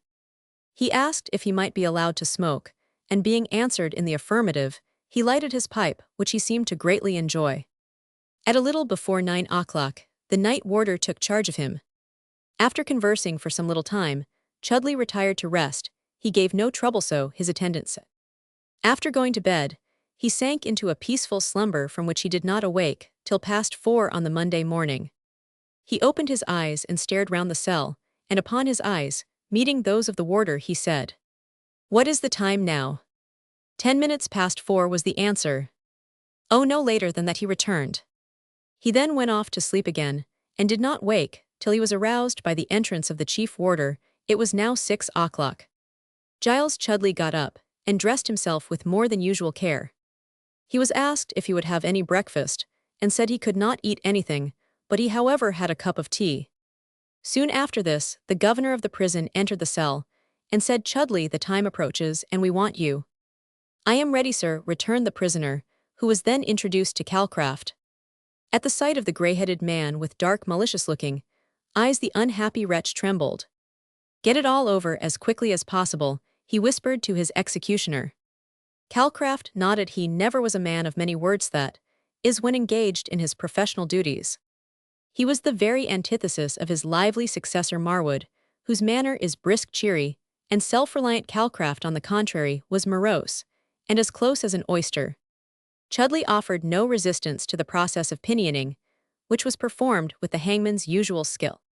A leathern belt about an inch wide was buckled round the culprit's waist, and to this his wrists were fastened down by small but stoutly made straps. His arms were fastened just above the elbows, and drawn back as far as it was possible to do so without giving him unnecessary pain, and then connected with the belt round the body. The procession to the gallows was then formed. It consisted of the chaplain, the governor, the undersheriff, and another gentleman, whose name did not transpire. When the prisoner appeared on the scaffold, there was a low murmur like the moaning of the sea from the immense crowd assembled in front of and around the gallows. Chudley was deathly pale. A glance at his face showed that he was suffering intense agony, and it was only by the exercise of a powerful control that he was able to bear up and meet his fate with anything like fortitude. He took a hasty glance at the upturned sea of faces before him. He then gave a piercing look at the uprights and cross-beam and pendant rope now swinging lightly in the morning breeze. The sight of the ghastly engine of death seemed to unman him. He trembled violently, and those who were near him afterwards declared that his hair stood literally on end. Presently, he appeared to recover himself somewhat, and he placed himself under the beam on the spot pointed out by Calcraft, and indicated by that functionary by a chalk mark. The chaplain, who stood about 1.5 yards from the culprit, went on with the burial service, while the other members of the sad procession ranged themselves behind the doomed man. Chudley again scrutinized the faces of the spectators in front of him, but he was unable to recognize any person whom he had known. He was too affected to single out any. Calcraft lost no time in making the preliminary arrangements, and stooping down, he fastened a strap round the wretched man's legs. As soon as he felt the hangman's touch, Chudley seemed as if about to swoon. He gave utterance to a short prayer, and swayed his hands to and fro in a manner which was piteous to behold. The executioner next proceeded to adjust the rope round the man's neck, but he displayed none of that professional coolness which he was usually credited with. He was agitated and nervous, and it was some little time before he could adjust the noose to his satisfaction. At length, however, this task was accomplished, and stepping back a pace, he produced from his pocket a white cap which he drew over the prisoner's head. The miserable convict, during the whole of this painful period of suspense, was ejaculating appeals to the Almighty for mercy in a muffled voice, the pitiful tones of which will long ring in the ears of those who heard it. He was scarcely able to stand upright by reason of the shaking of his limbs, and when Calcraft, after putting on the white cap, left him for the purpose of pulling the fatal bolt, he nearly fell backwards, but quickly, by a powerful exertion of will, he resumed an erect position. The chaplain repeated, "I am the resurrection," and the fatal bolt was withdrawn, and the man fell like a plummet. There was of course the usual thud. It is impossible for any newspaper reporter to describe an execution without making use of that expressive and favorite word. His struggles were terrible to witness, and it was quite 4 minutes before they ceased, and he could be fairly pronounced to be dead. He was hung with what is called the short drop, which Calcraft invariably made use of. He declares to this day, it is by far the most humane and preferable of the two. Within the last few weeks, we have been favored with long dissertations upon the various modes of putting criminals to death. A morning paper has given space in its columns for the insertion of several letters under the heading of bungling executions. The gallows is a dreadful alternative to have resort to, but it is one which cannot be safely dispensed with till some other mode of putting criminals to death is substituted. No doubt the ghastly apparatus of the scaffold, the halter, and the drop is a shocking topic for public discussion, but the controversy, crude and well-nigh grotesque as it is in form, opens a field for inquiry, the consideration of which calls for curious attention. It so happens that at the present moment there are only 3 nations in Europe which retain the undeniably clumsy and barbarous custom of putting human beings to death by suspending them to a beam with a rope round the neck. Those 3 nations are Great Britain, Russia, and Turkey. France, Italy, Belgium, and Greece employ a highly perfected guillotine. Spain and Portugal adhere to the swiftly killing and painless garrote. Germany, in the rare instances in which capital punishment is inflicted, uses the sword. We share with our estimable ally the Turk, and with despotic Russia, the honor of strangling malefactors in the good old conservative fashion. Impalement seems to have been abandoned, the bowstring appears to have fallen into disuse, and the gallows appears to offer an additional advantage in the circumstance that the patient can be hanged first and decapitated afterwards. The apparatus in Turkey is that fine old institution, the gibbet, to which a malefactor can be at once strung up without any nonsense, in connection with long and short drops, the efficacy of which have been so frequently discussed by the press of this country. We have been hanging rogues and others in England for considerably more than 1,000 years, but it should be extremely humiliating to us, as a civilized, scientific, and mechanically ingenious people, that we are as inexpert hangmen as in the days of the Saxon heptarchy. It would be as well if 6 mechanical engineers and practical anatomists were commissioned by the Home Secretary to draw up a succinct report on hanging, distinguishing between the phenomena of strangulation and those of vertebral dislocation, and deliberate on the question of long versus short drops. Marwood has declared on more than one occasion that his method is the most merciful one that has ever been put in practice, but the veteran Calcraft denies this assertion. The public at large are perhaps indifferent as to whether an assassin dies from a broken neck or from strangulation, but there is a widely spread feeling that no more physical pain than is absolutely necessary should be inflicted on the miserable wretch. Marwood's system should be subject to careful tests and exhaustive analysis, and if it is pronounced efficient, he should enjoy immunity from further criticism. If, however, the man's method is faulty, he should be directed to execute his victims in a more workmanlike style. In any case, the recent discussion on bungling executions may be of service, as it is not improbable that advancing civilization may someday devise a better mode of carrying out the last dread penalty of the law in a more satisfactory manner than that adopted at the present time. A few French medical men revived some short time ago the strange paradox of the elder Sooth, famous anatomist, whose son was the author of The Mysteries of Paris, The Wandering Jew, and other popular works of fiction, that the action of the guillotine is not so painless as people have been led to imagine, and that the sensation does not cease for some moments after the head has been separated from the body. Dr. Seuss's arguments have been long since ably, and it would seem conclusively refuted, and the fact that decapitations skillfully performed is an operation of anything beyond instantaneous pain to the criminal has been once more distinctly affirmed by the most eminent scientific authorities in France. After this resuscitated dispute died away, Professor Houghton of the University of Dublin came forward with a learned and exhaustive disquisition on the economies of hanging, and on the best way of killing a murderer without causing him unnecessary agony. The professor quoted a statement of the surgeon of Newgate, that under Calcraft's regime, he had frequently seen the criminal struggle for more than 20 minutes before he became inanimate. The retired executioner may be left to fight his own battles, as regards his aptitude of putting people out of the world. Those who know him best are perfectly well aware that he is not likely to trouble himself about what people say, but the medical officer of Newgate are not aware to what particular one Professor Houghton refers us, doubtless aware that convulsive muscular action may be prolonged for some minutes after the suspended culprit has ceased to experience any sensations.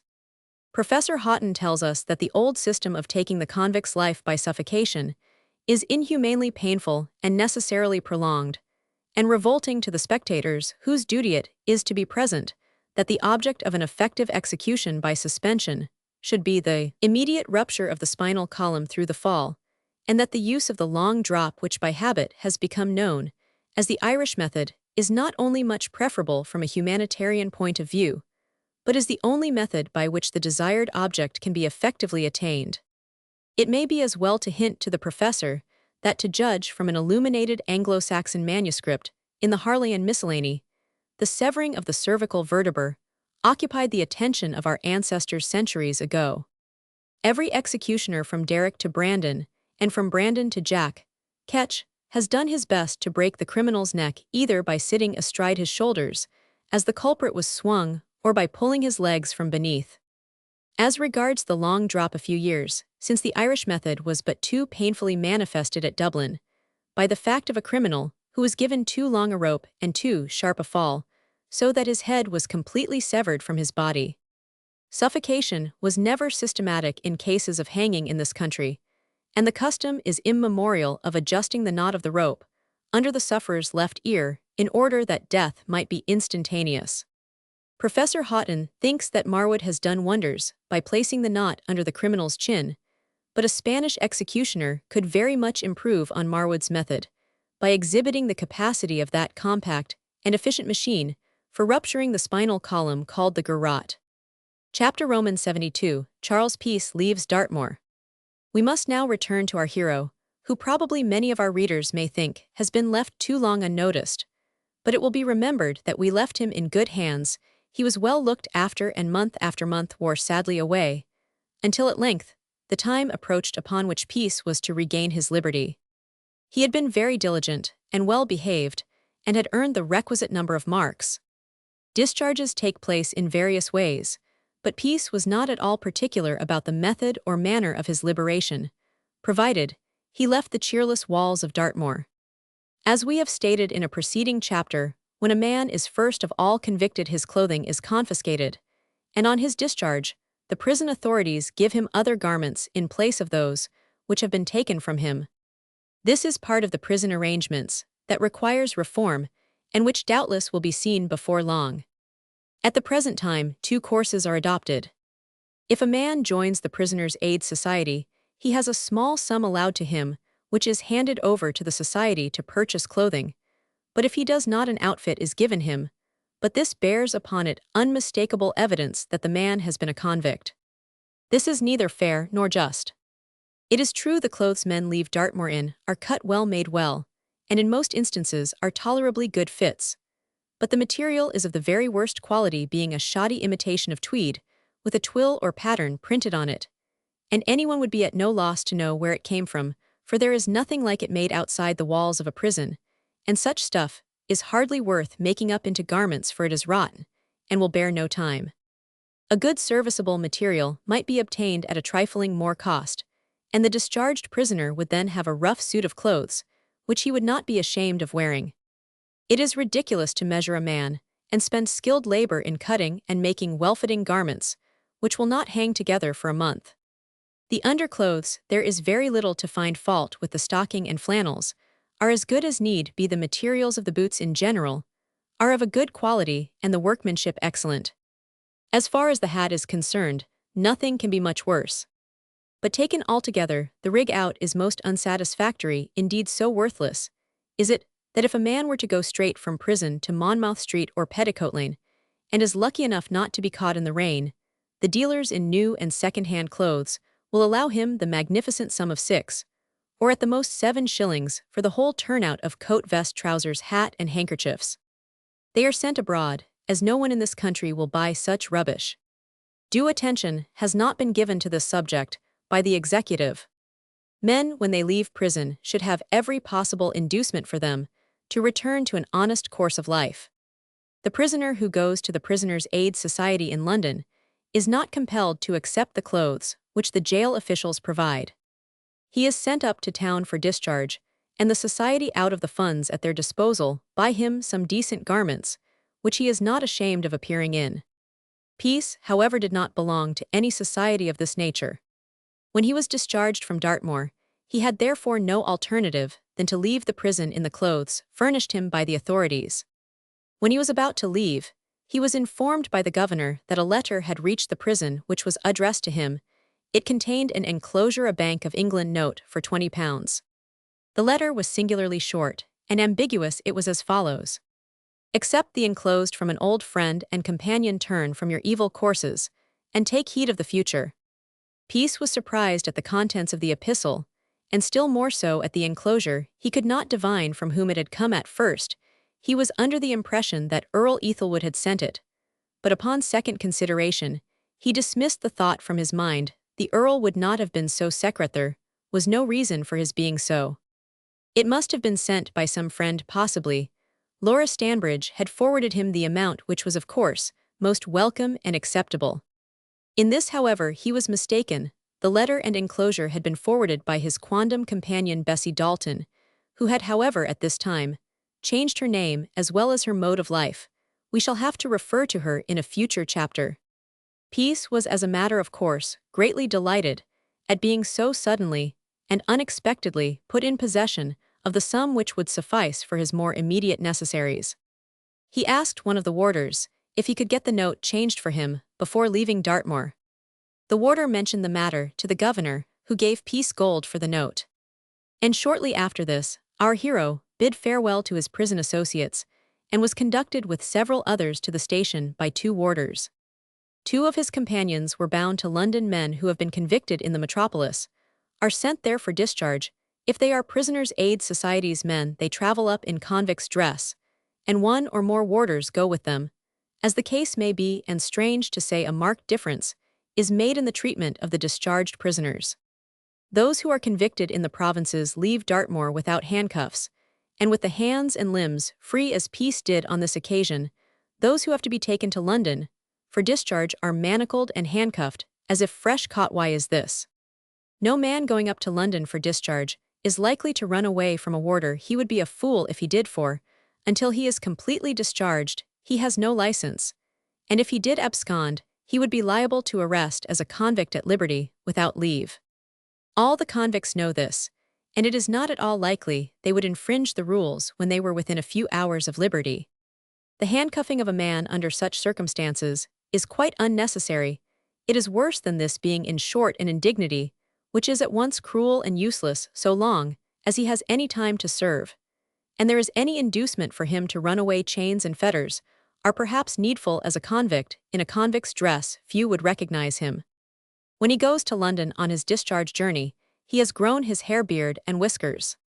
He travels with other people, who are also bound for the metropolis, who, seeing him with the Darbys, know very well that his ornamental bracelets are not the insignia of honor. The chances are that they may take particular notice of the man, and one may possibly see him at work a week or two afterwards, and view him with repugnance, if not with disgust. Anyway, they would look upon him as a person to be studiously avoided. This is hardly fair to the discharged prisoner, who should certainly, upon regaining his liberty, be permitted to have a fair start in life, and every facility should be offered him to return to an honest course. Before leaving Dartmoor, every prisoner has his photograph taken, and his carte de visite is supplied to the various police offices he has to go to for report. On Wednesday, all the prisoners for discharge that week have arrived in London, and in the morning, a number of detectives come and take stock of them. The men stand in a row, and the detectives from Scotland Yard and Old Jury, together with policemen from other stations, come and make themselves fully acquainted with the men who are to be let loose in their districts. Each man is compared with his photograph, and the written description of him. Of some men, the police take no notice, or very little; others they take special care to become thoroughly acquainted with in every particular, and examine them most carefully. They know perfectly well who are likely to be in their hands again. This ceremony, until very recently, took place in the Queen's Bench Prison, in the Borrowed Hat old-fashioned prison, for debtors, chancery victims, and first-class misdemeanants, the prison from which Johnson, the celebrated smuggler, escaped, the place of which Sheridan said no man's education was completed until he had been in the bench, but the place around the walls of which so many associations cling, is now a thing of the past. Its final doom was determined on some time back, and like Temple Bar, it will live only in the remembrance of the public, through the agency of contemporary chroniclers. For a long time before its final doom, it had undergone a remarkable change. It was neglected, forlorn, and its old glories had passed away. No. 37. Illustration: Piece visits a clothier. Piece pays a visit to a Jew clothier. No longer were its walls marked out with racket courts. In the olden days, the imprisoned debtor could not have lived without the racket court, but debtors and chancery victims were no longer confined there. After the abolishment of the Imprisonment for Debt Act, it was abandoned and shorn of all its former attractions. For it had attractions, without doubt. It was used as a soldier's prison, and so it continued for some time, until at length that was discontinued, and the poor old bench fell further into decay. It was merely used as a place from whence to discharge convicts. Men leaving Dartmoor on Monday night arrived at the bench or Queen's Bench on Tuesday morning, where they remain doing nothing till the day of their discharge, which takes place one day during the same week. Prisoners on license, generally termed ticket-off-leave men, have to report themselves once every month at the police station of the district where they reside, and to show how they are earning their living. As a matter of course, it is not at all likely any of them will pronounce themselves thieves by trade or profession, and everyone has what is termed a stall, that is, he professes to be some handicraft or trade by which to designate himself, and which in most cases is mere subterfuge, a blind or stall to his real proceedings. The police are well aware that the pretext is a shallow one, and that in all probability the man has returned to the dishonest course of life which he followed before conviction, but the farce has to be gone through. If a man moves from one district in London to another, he must, within 24 hours of his arrival, report himself at the nearest police station, so that watch and ward may be kept over him. The stoppage of transportation brought the administration of criminal justice to a deadlock. To meet the difficulty, the ministry prepared and passed with all speed a measure since known as the First Penal Servitude Act. As a final acknowledgement that it was England's duty to consume her own criminality, and for the sanction which it gave to various important principles, this act, which became law in the autumn of 1853, has, notwithstanding many serious flaws, very valuable provisions. In the course of execution, however, it was stultified into complete failure. Altogether, the First Penal Servitude Act was a complete failure, and in the session of 1856, it was found necessary to reconsider the whole question. The session was too far advanced to allow the report presented to be transformed into an act that year. But when Parliament met again in February 1857, the requisite bill was the first ministerial measure introduced, and in spite of the Chinese wrangle and the dissolution, it became law before the end of June. There is little fault to be found with the Second Penal Servitude Act. To lengthen the sentences according to the old scale, to make some portion remittable to permit the issue of licenses, was all required from the measure, and all this the measure accomplished.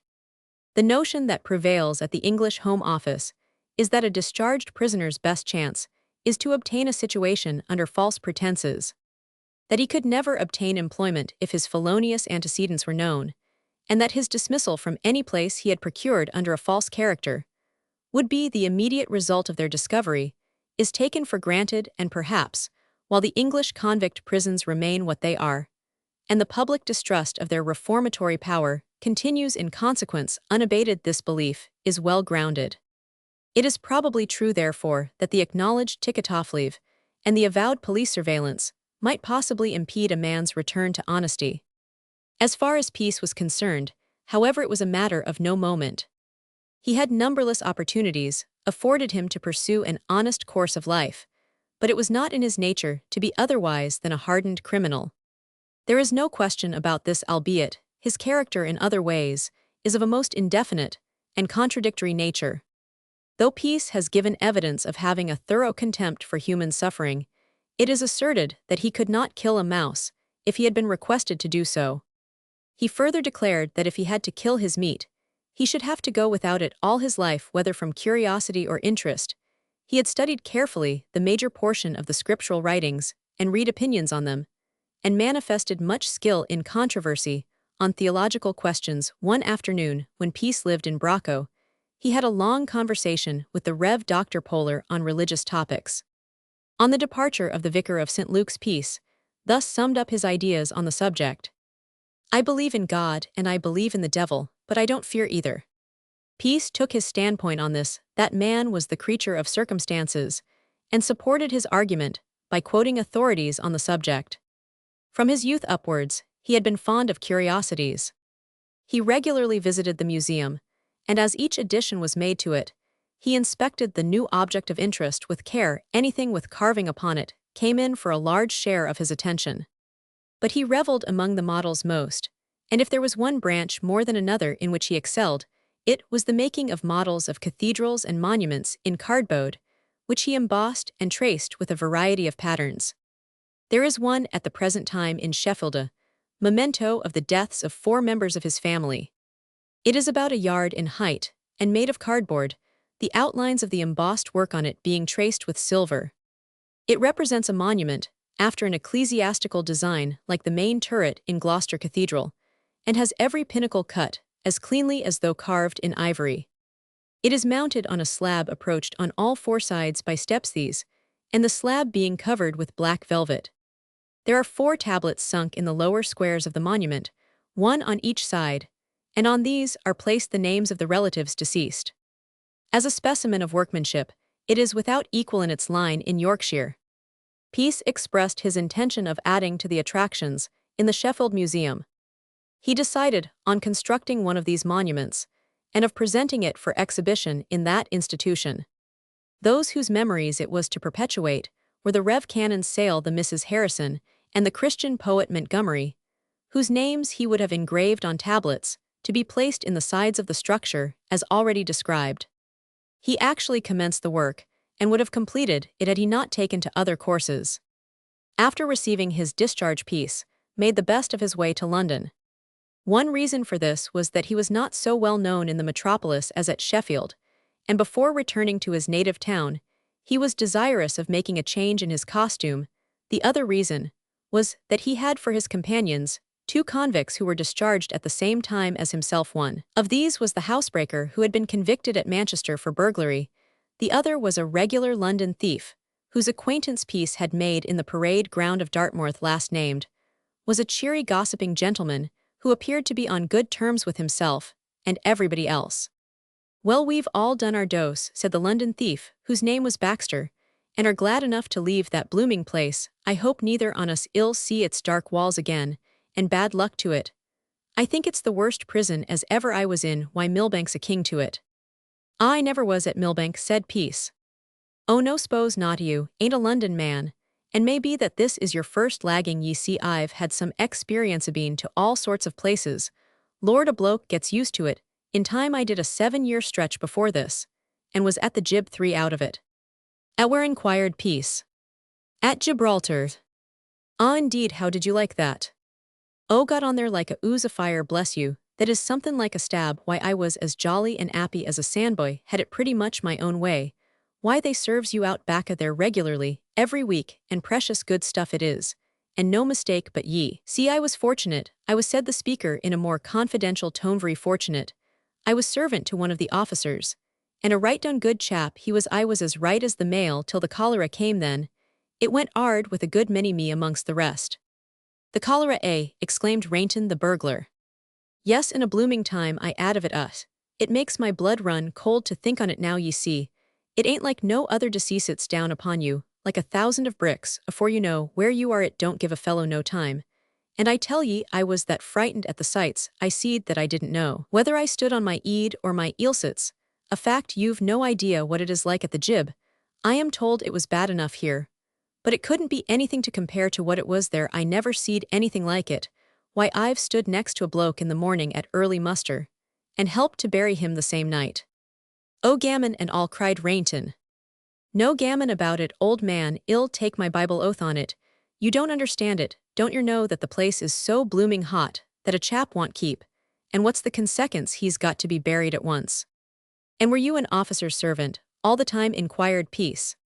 No, not all the time. You see, the cholera cleared off a lot of the prisoners, they died like rotten sheep. And not only the convicts, but the soldiers as well. And so as my governor couldn't find anyone else, he took me. He was a good sort, surely. I was precious sorry. When the time came for me to leave the island, before I was an officer's servant, I worked in the galleries making casements for the guns, and precious hard work it was, but it was better than the work at the quarries at Dartmoor.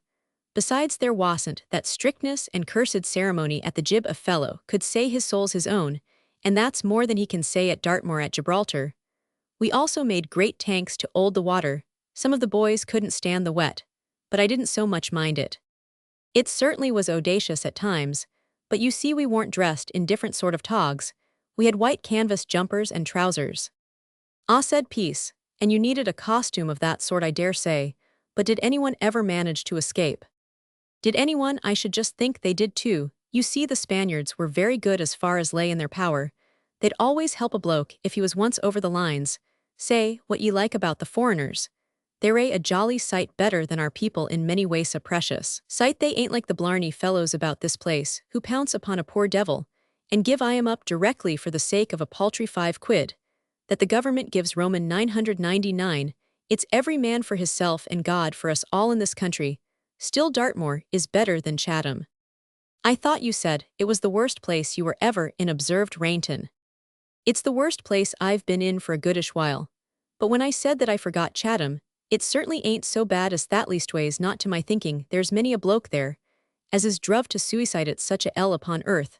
I hope I shan't have to go there again. One chap, while I was at Chatham, threw hisself down in front of the engine as works the trucks of earth out of the new dock, and was cut in two. Poor fellow, he'd been bashed, flogged twice, and the warder had been going on at him so that he couldn't stand it any longer, and so he ups with his pick and chucks it straight at him on the shoulder. Just as he'd done this, he sees an engine coming, so he saved him the trouble of bashing him again. He chucked himself in front of it, and in a second or so all was over. Poor fellow, he was not half so bad as they tried to make him out, but he was nervous and irritable and couldn't stand being jawed at during the whole of the day.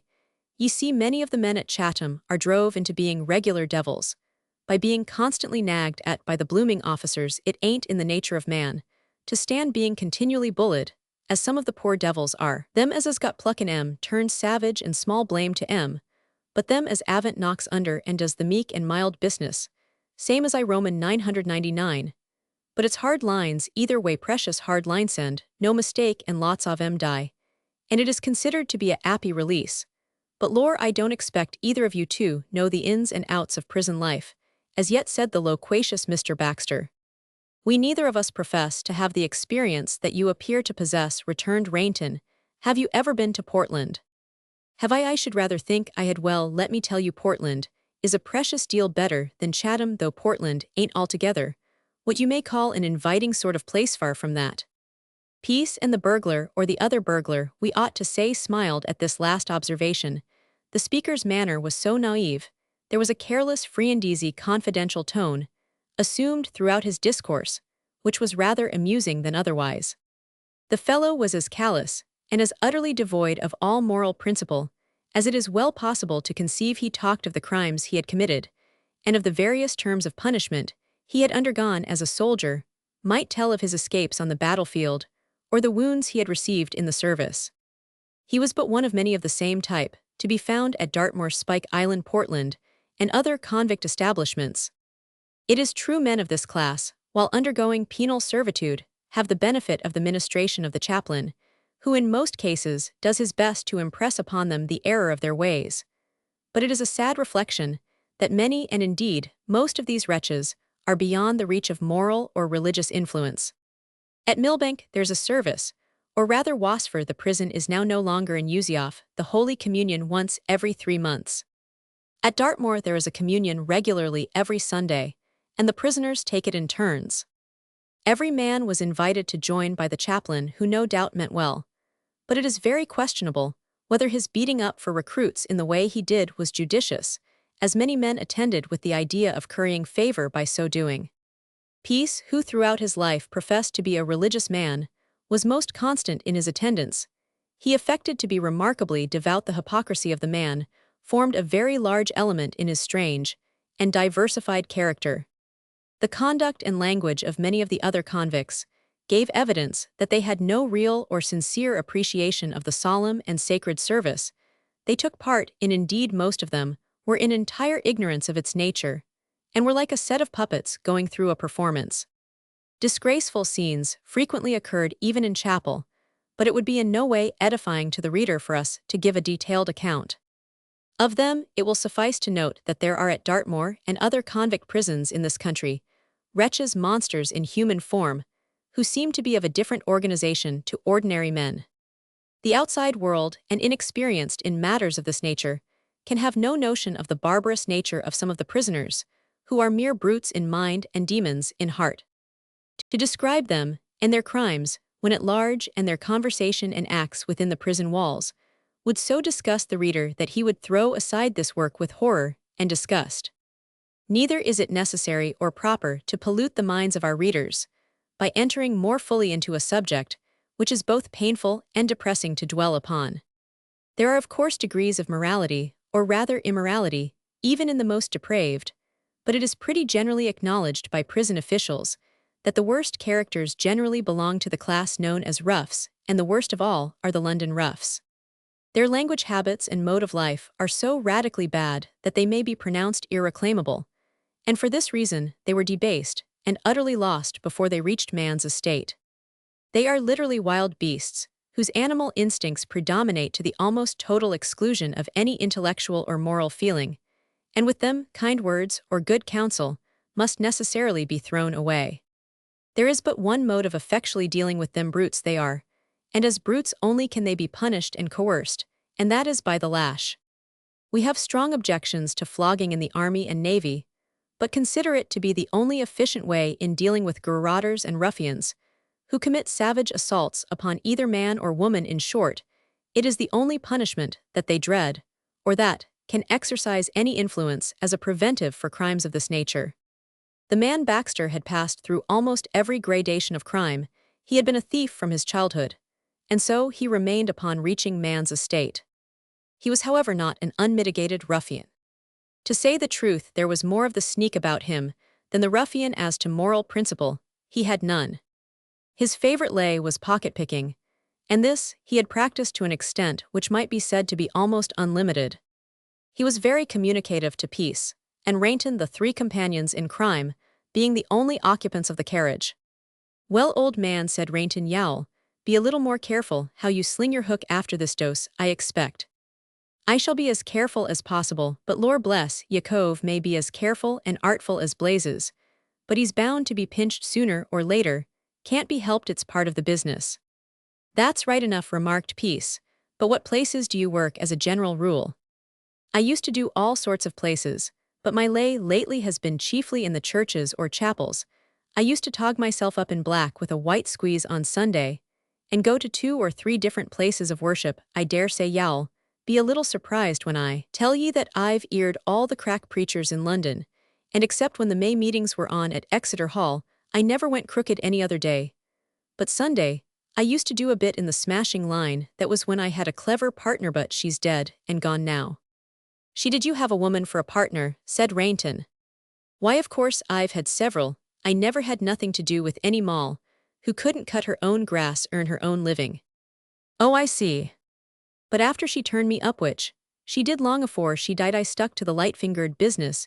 You see, every man has his own particular lay. Some go to public meetings, to races, fairs, and such like. But I always stuck to the churches and chapels, and did a quiet, respectable business. A cove does better in the high church where there's a lot of show and singing. The people there have got plenty of money, but I took precious good care not to go to one place twice within a month. But then you see there's plenty of them, and so there's no call to be too hard upon one establishment. But you must have a crowded congregation, else it's not a morsel of good trying to work it. Besides, it ain't safe. Safe or not, said the burglar, it seems you got pinched in one of your pet places. Well, in course I did, but blokes have been pinched everywhere and anywhere. As I told yer before, we can none on us guard against that. A cove makes a great haul, sometimes at a racecourse or railway station, a deal more than he might do in a church. But he runs greater risks, unless he's very fly indeed. But guess both of you have been working on a different lay. I never succeeded in cracking a crib. It's out of my line, haven't got the nerve for it, I suppose. Peace and Rainton exchanged glances. They were neither of them bright specimens of human nature, far from it. But still, it seemed to strike them both at the same moment that they had been listening to a man who spoke of pocket-picking and earning a living at it, as if it were a recognized and legitimate trade. They both smiled, after which the conversation appeared to lag. It was presently brought to an end, or rather turned into a different channel, by 2 passengers, who entered the carriage upon the arrival of the train at the next station. Upon the 3 discharged prisoners reaching the metropolis, they repaired to the nearest and most inviting-looking hostelry about. They drank each other's health in a most cordial and convivial manner, which was quite touching to behold. Mr. Baxter was most profuse in his protestations of friendship and good fellowship, and said he hoped as how they were not going to part for good, and for all, but that he hoped to meet them not on the Rialto, but at some of the accustomed haunts where gentlemen of his profession were wont to congregate. Peace and Rainton both declared that they hoped to have the pleasure of meeting with Mr. Baxter on a future occasion. That gentleman thereupon said that he might be able to put them up to a dodge or two, and that if he could it would afford him great pleasure to be of any service to both of them. At length they succeeded in shaking him off.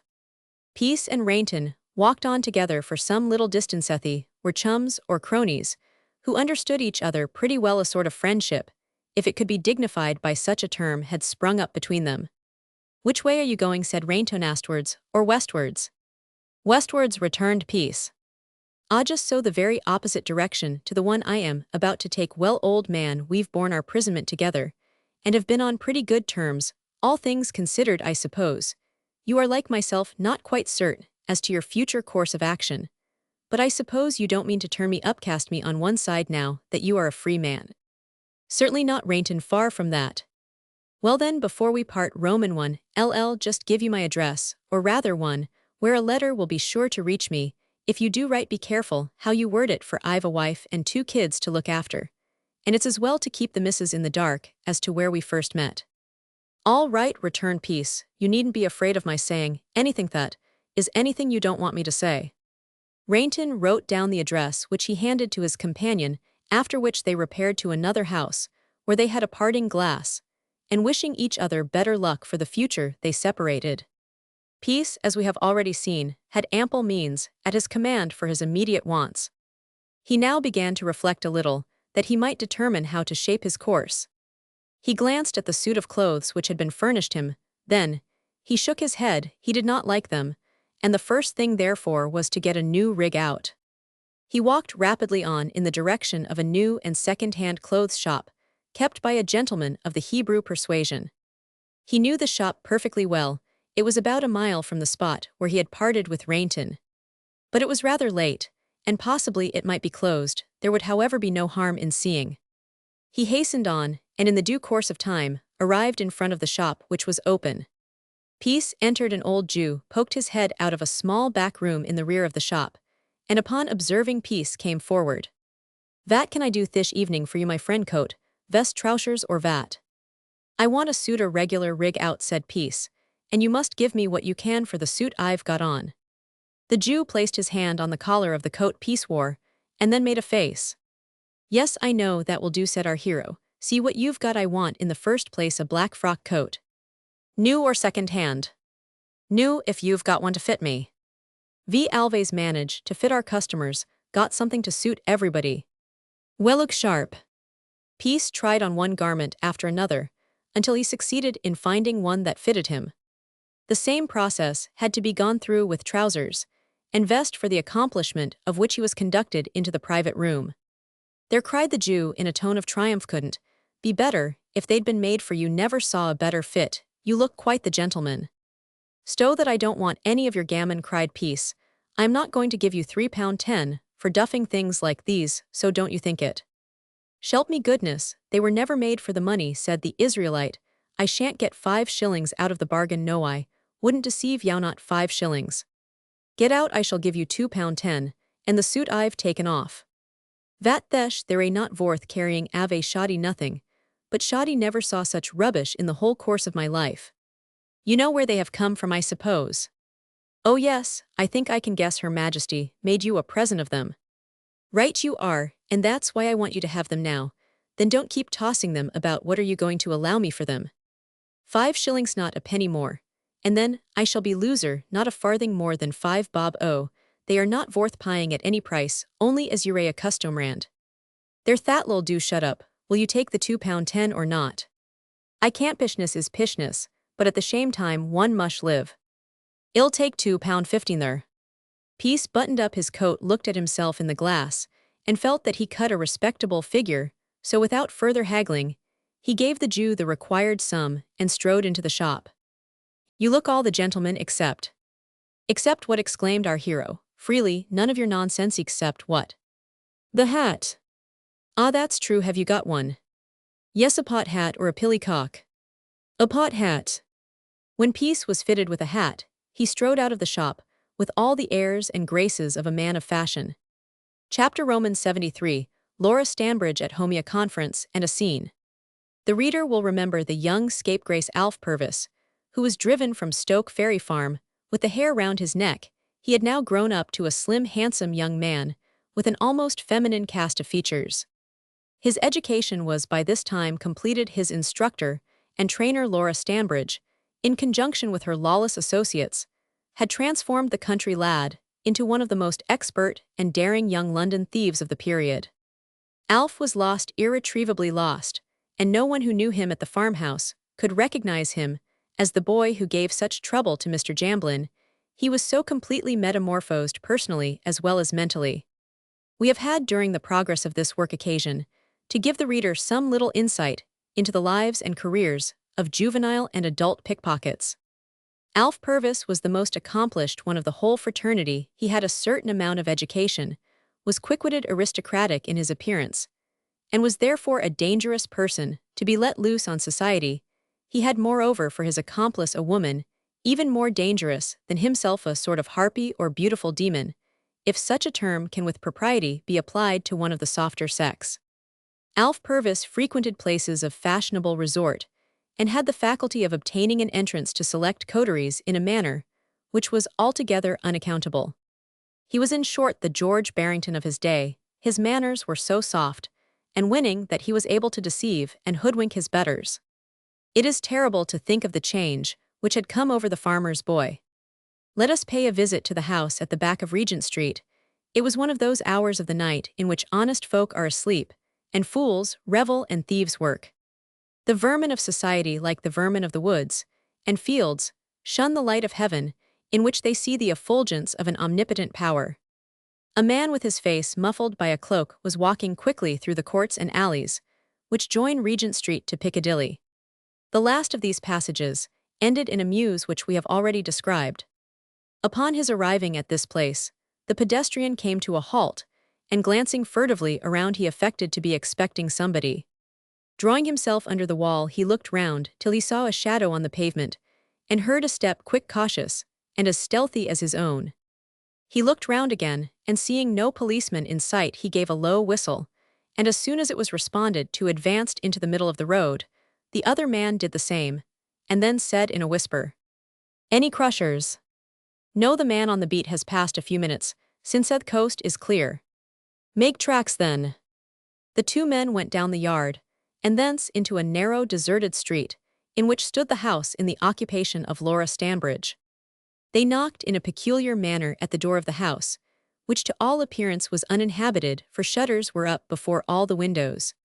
Anyone, however, who supposed the habitation was without an occupant would be greatly mistaken. The knocks were heard and answered on the instant. A maid-servant opened the door when without a word, the two men went in. The girl looked the door after them, bolted it top and bottom, and finally secured it with a chain which made it resemble the door of a prison. All this had been done in the space of a few seconds. "Is the missus in, my dear?" said one of the men in a tone half husky and half oleaginous.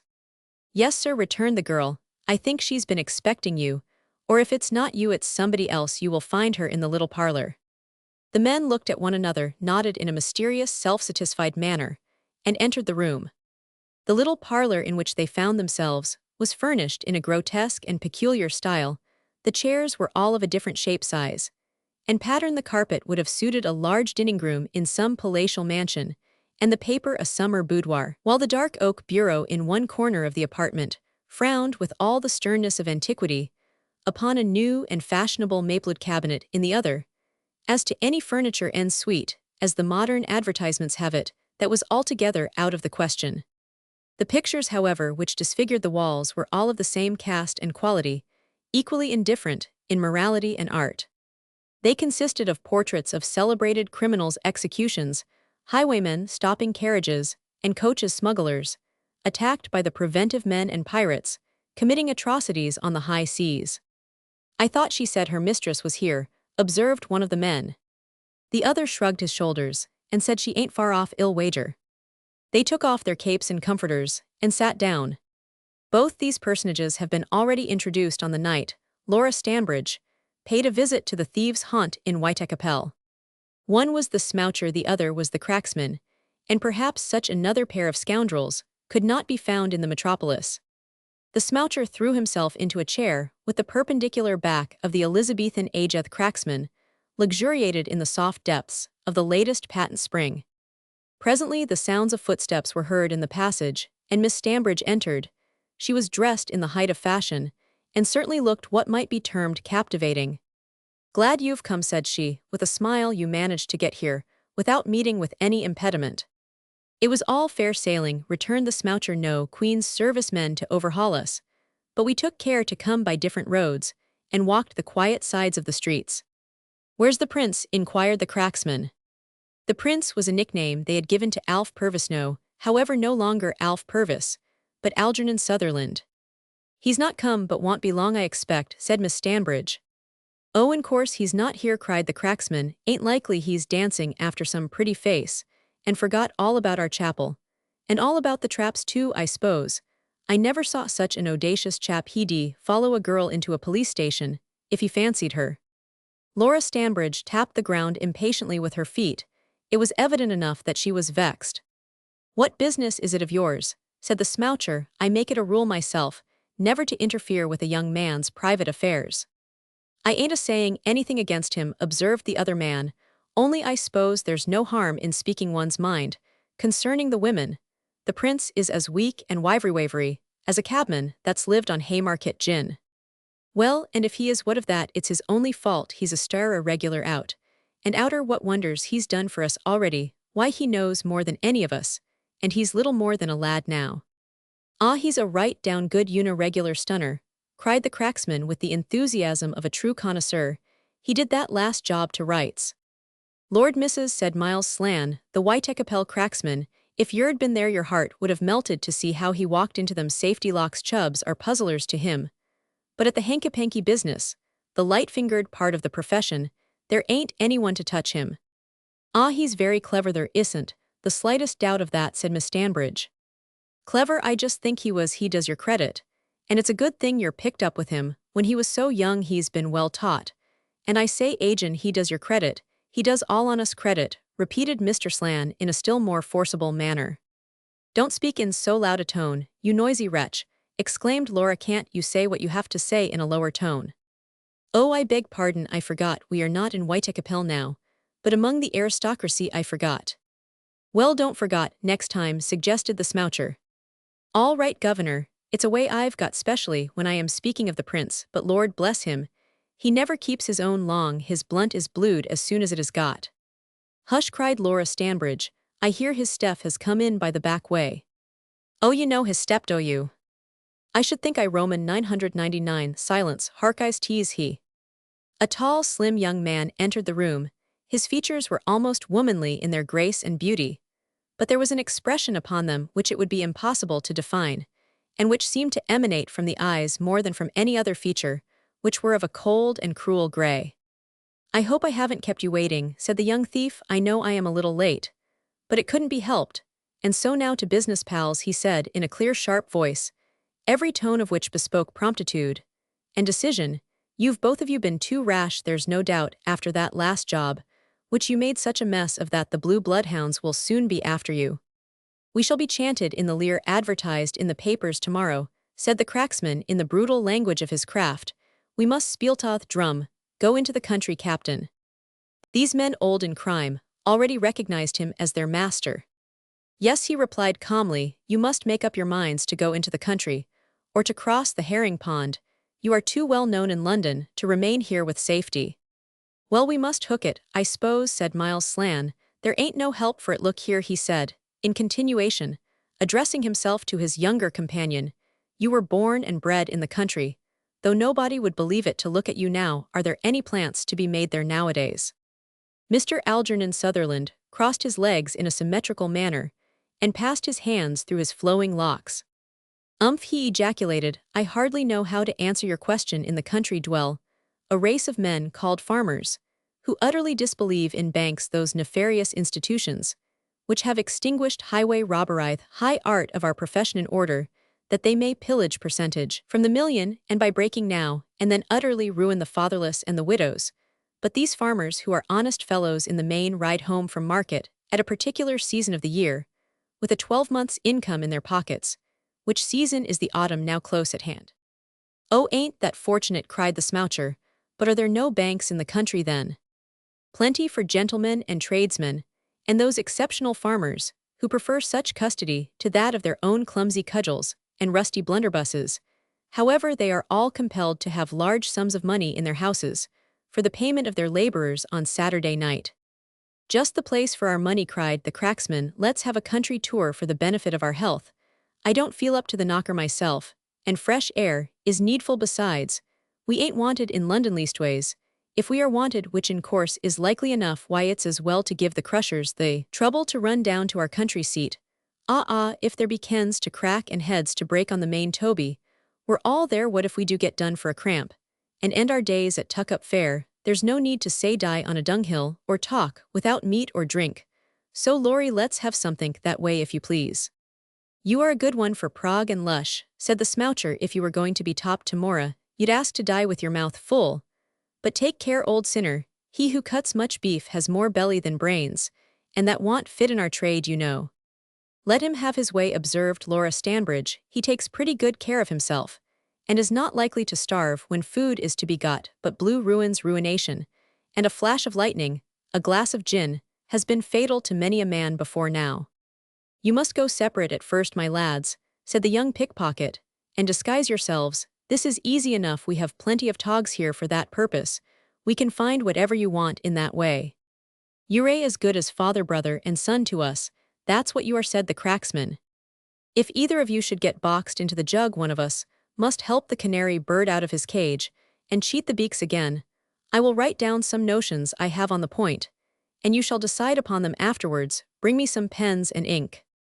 Laura Stanbridge rose from her seat and took from a side table a handsome bronze inkstand, some writing paper and pens.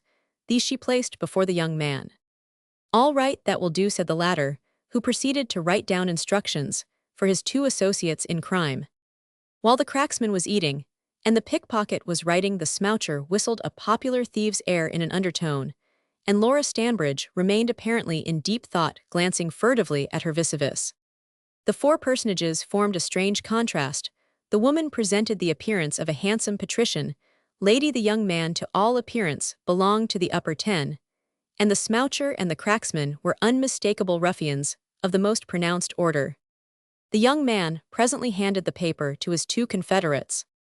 The cracksman frowned over it, not because he disapproved of the ideas, but because he found it difficult to decipher the words in which they were conveyed. Honest English was as unintelligible to him as the hieroglyphics of thieves would be to us. Having mastered the preliminary obstacles, however, he testified his delight by knocking down a chair on each side of him with his fist, and handed it to the smoucher, who on reading it appeared no less charmed with its contents. Laura Stanbridge rose from her seat and crept out of the room. Then they drew close together and conversed for some time in a low and earnest tone.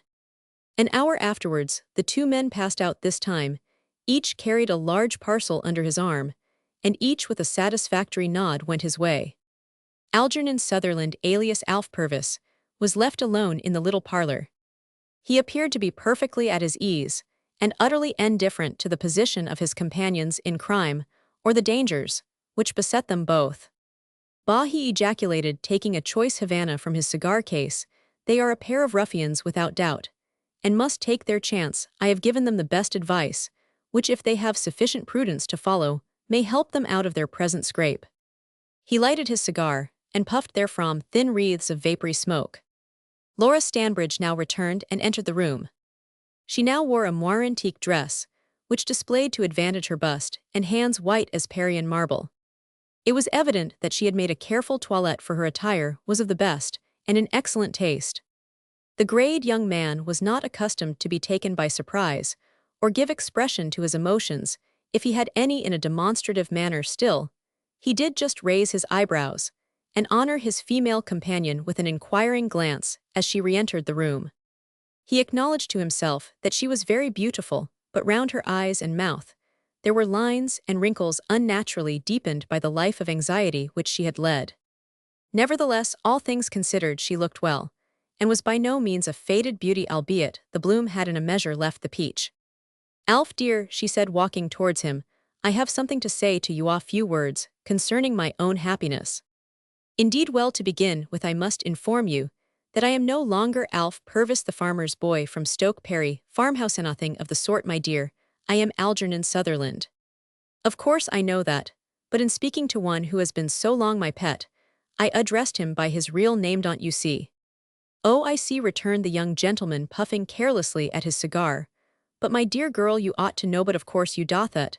There is nothing real in the existence of a thief. It is as ephemeral as that of butterflies, ladybirds, and other poetical insects. I have changed my name, as I have changed my habits, my language, my associations, and my honesty." Mr. Algernon Sutherland took 2 or 3 more long and vigorous puffs at his cigar, which had been trying to go out under cover of his eloquence. "I will call you what you wish," she answered in a gentle manner and tone of voice, "if you will only listen to what I am going to say." "All right, Laurie, say what you like. I will listen complacently enough, and of course, if it concerns yourself, I will promise to be deeply interested. Can I say fairer than that?" he added with a chuckle. "Get away, do, with your nonsense. You do love to be satirical. But that is little to the purpose. You spoke of changing all four. I still cling to the name, by which I have known you so long, and that very word has strengthened me in my determination." "Your determination, eh?" "Yes. And what might that bestow reform? I hope you are not about to meet me with a long moral dissertation upon the past, the present, and the future. And if I did, there would not be much harm in such a discourse. If I did wish to make reparation for the past by a brighter and less guilty future, there would be nothing to be astonished at." "Oh, wouldn't there?" he remarked carelessly. "No, of course not." "Well, go on, fire away." "Alf, I have been a thief ever since I can remember," said his companion. "And oh, how I bitterly repent the crimes which others taught me, how sincerely I desire to atone for them by a life of virtue and repentance." She buried her face in her hands. "Sutherland, as he now termed himself withdrew the cigar from his mouth, and indulged in a sarcastic smile. To say he was astonished would perhaps be making use of too strong a term. He was a young man who was not easily astonished, but he was amused. "Would you hear my history, Alf?" she said, as she raised her voluptuous eyes, which were now moistened with tears. "Your history," he repeated. "Yes, I should like to hear it. Proceed. It will perhaps make you take compassion on me. It was my own mother who first taught me to steal, who beat me when I returned without money, who trained me to look upon the gallows without fear or horror, as other children are taught to look upon a happy deathbed, and a peaceful grave. I was very quick and nimble, and soon made myself proficient in picking pockets and counter-snatching." "So I should suppose," remarked her companion. "As soon as I could find I could steal for a living, I worked on my own account, but let my mother have enough to keep her comfortably. I was engaged with others in a robbery at my native town, Sheffield. My companions were arrested, but I contrived to give the police the slip, and hastened up to London. My companions were convicted, but I escaped. In London, I went into the service of an old woman who dressed me in fine clothes, and sent me to churches and theatres, where my ladylike looks enabled me to mingle with rich people, without their suspecting that I was a thief, and to steal such numbers of watches, bracelets, and other articles of jewelry, that before I was 17, I was as celebrated as Moll Cutpurse of old." No. 38. Illustration: Laura Stanbridge does a feint. Miss Laura Stanbridge does a feint. By escaping from the clutches of the old Jewess who thought she had me as her slave for life, and by diligently saving my money, I was enabled, after some time, to purchase the lease of this house, and enter upon a new and safer line of business. I became a receiver of stolen goods. "And your friend," said Algernon carelessly. "Oh, the lady you saw here, when we first became acquainted." "Precisely, the old lady. She was of service to me. So I should imagine, else you wouldn't have had her here." "No, I met her at a rural lodging-house playing at hide and seek with the police about attempting infanticide, or something of that sort. I do not know where she is now. We had some words, and she took herself off after I met with her. I used to ply my trade of shoplifting in fashionable quarters, parading her as my duenna." "Oh, she could ply that part well enough, I dare say," observed the young man dryly. His companion proceeded. "Thus you see, Alf," said she, "that few have had more experience in theft than myself, and few have had such success. I should say very few. Very few indeed. I have never been in prison. I am rich. I have had nothing to discourage me, and if it were possible for a thief to be happy, I ought to be so, but I am not. I am supremely miserable." "You surprise me. Not happy." "No, far from it. I, on the other hand, am a thief pursued by justice, who fortunately for me is blind to fact as well as fiction, and yet you see I am perfectly happy and contented with my lot.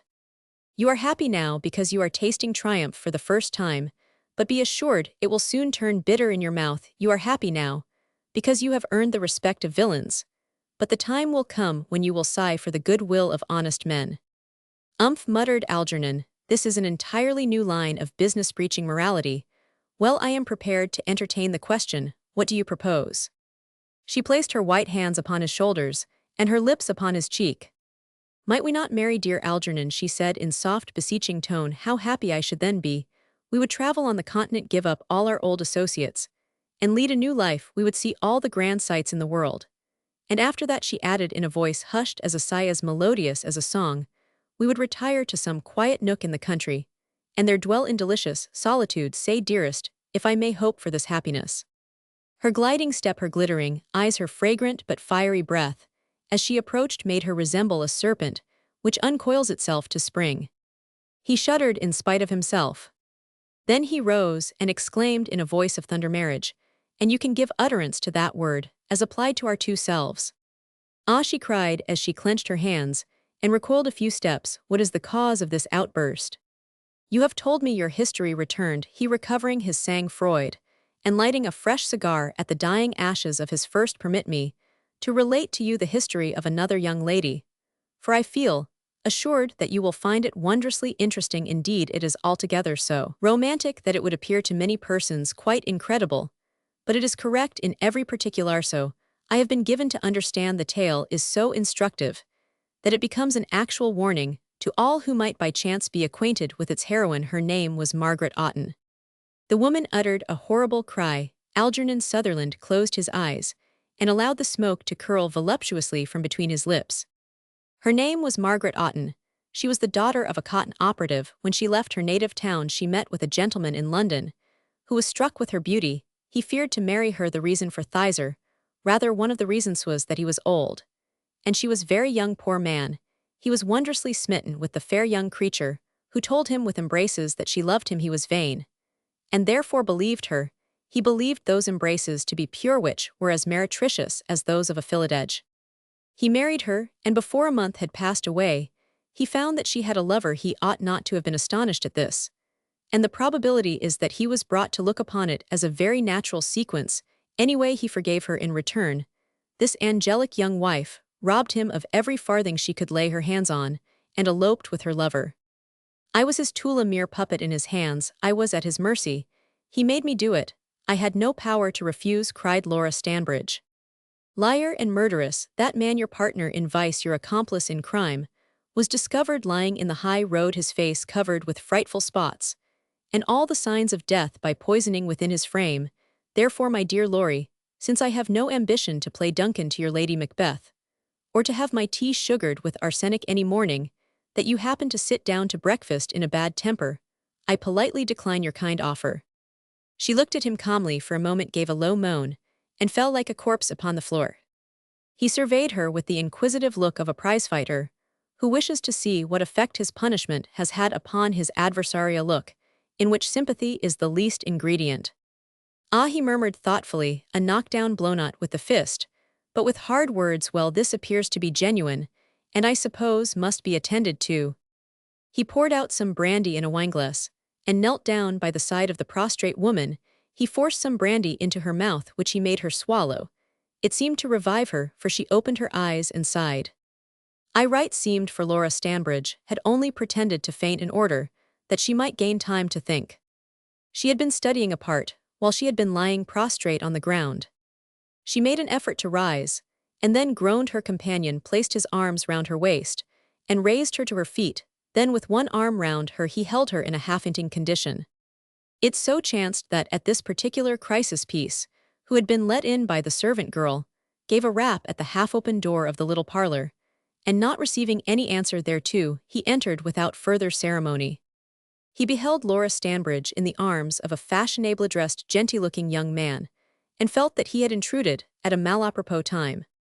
Beg pardon, cried Peace, didn't know you were engaged. Oh, come in, said Algernon, the lady's better. Bless me, fainting fit, I suppose, how very sad.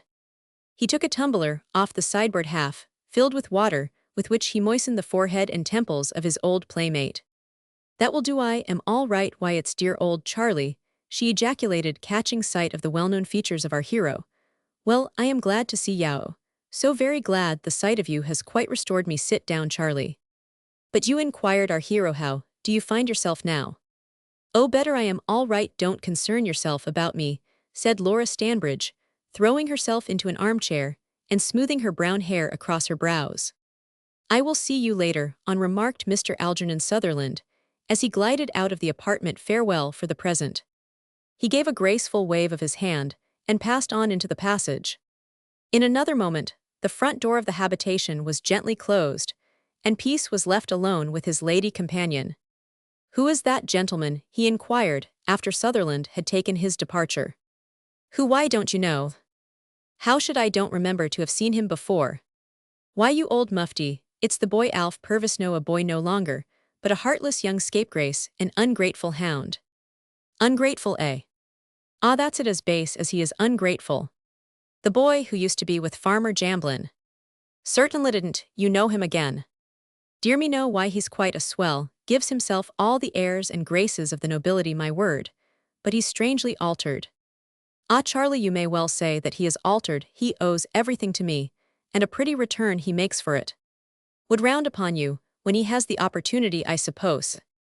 It doesn't answer his purpose to do so at present, but he has shown his teeth, and doubtless will bite in good time. Ah, Laurie, cried Peace, what falsehood and dissimulation there is in this world! One does not know whom to trust. The longer a man lives, the more forcibly He becomes impressed with this melancholy fact.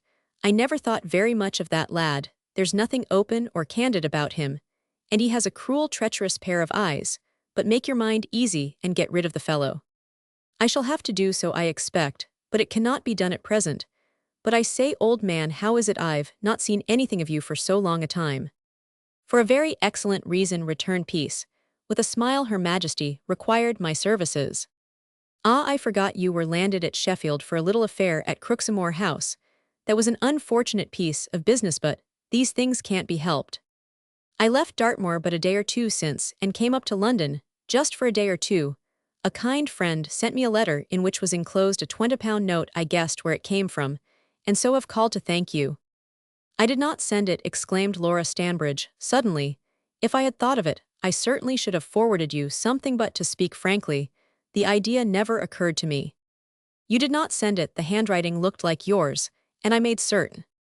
You are mistaken, I have not sent any letter to Dartmoor. Indeed, I did not know you were there. I should have thought they would have sent you to Parkhurst. Not sent it, muttered Peace, scratching his head in a puzzled and perplexed manner. Who the devil did send it then? That's more than I can tell you. Still, if you are hard up and want a little coin, you can have something to be going on with. The least we ought to do is to help each other in a case like this. I don't want any money at present. Haven't I already told you that I had 20 quid when I left that cursed place? Well, it's consoling to find that one has a friend, although it is an unknown one. But about this young fellow, cried Peace, suddenly changing the subject, you've been having a row with him, I suppose. The woman nodded. Is he a ruffian? He's destitute of feeling and of gratitude. But Laurie, my girl, I hope he hasn't been base enough or brute enough to raise his hand against you. Oh Lord, no, it hasn't come to that. Oh dear, no. We had a little bit of a dispute, that's all. Ah, and he was insolent, and abusive, I suppose. No, not that. What then? He was jeering, taunting, and aggravating, and I lost my temper. And fainted. Something very much like it, but enough upon this head. Come, let me help you to a glass of wine, or perhaps you would prefer a little brandy. That would be better, certainly. Well, help yourself, old man, and make yourself at home.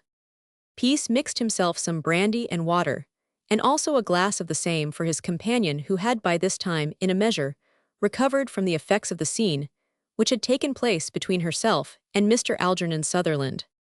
I suppose you have had a nice time of it, since I saw you last, observed Miss Stanbridge. Dartmoor is not an inviting or cheerful place, they tell me. I should think not, but I got on and made a good many friends. A great deal depends upon how a chap conducts himself, and I took pretty good care to be on the safe side. I gave them as little trouble as possible, and won the good opinion of the prison authorities. But Lord bless you, Laurie, you've no idea of the wretches to be found in that heartbreaking place, fellows without fear or shame, monsters, in fact, who are worse than wild beasts. Oh, I dare say some of the very worst people it is possible to conceive find their way into prisons of that sort. Well, here's better luck in the future. And as that gentleman with the gingham umbrella said, always keep your weather eye open, my boy. But you have not told me how the old lady is. I haven't seen mother or any of them, as yet. Came straight to London, you know. Oh yes, I forgot, so you told me. Well, give my love to all our friends at Sheffield. When you do return, by the way, Emma was in the last swim, wasn't she? Yes, she and my sister got 6 months each. Ah, Master Charlie, you were always sweet on that girl. Nonsense, no such thing, returned Peace indignantly. Ah yes, you were. You can't deceive me. I tell you, you were sweet on her, and maybe now, for aught I know. Well, there's many a worse sort than Emma. A jolly sight worse, said Peace.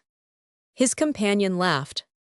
There, didn't I tell you so? Ah, Charlie, you can't deceive me. Well, I should like to see Emma. Tell her to give me a call if she should come to London, which it's likely enough she may do. All right, I'll tell her that is if we meet again. The two quondam companions continued their conversation about matters past and present for upwards of an hour, after which he bade Laura Stanbridge farewell, and took his hook, as he termed it. The grey mists of evening were descending over the mighty city, as Charles Peace threaded his way through the streets in the direction of High Holborn. As he approached Middle Row, he saw at a few yards' distance a face which had been familiar enough to him in his earlier days. He started involuntarily, for the face that attracted his attention was so strangely altered that at first he was in doubt as to its being the one which had been so familiar to him. He came to a sudden halt, being in doubt as to his course of action. "Charles Peace," exclaimed a man coming forward, and offering his hand, "speak, man. You do not fear or mistrust me, your old chum Tom Gatliff." "So it is you then," ejaculated Peace. "Why, of course it is, didn't you know me?" "Yes, oh dear yes, of course I did. But we have not met for so long a time, and well, to say the truth, you are greatly altered. You've grown a beard or something, which has quite changed your appearance, but Tom, I am jolly glad to meet you." "Ah," murmured the young engineer, "I am indeed altered, not the same Tom Gatliff you knew years ago. But I have been wanting to see you for a long time, and this meeting is very opportune, still following your old business." "Yes, I am not doing much just no, so thought I would run up to London for a day or two."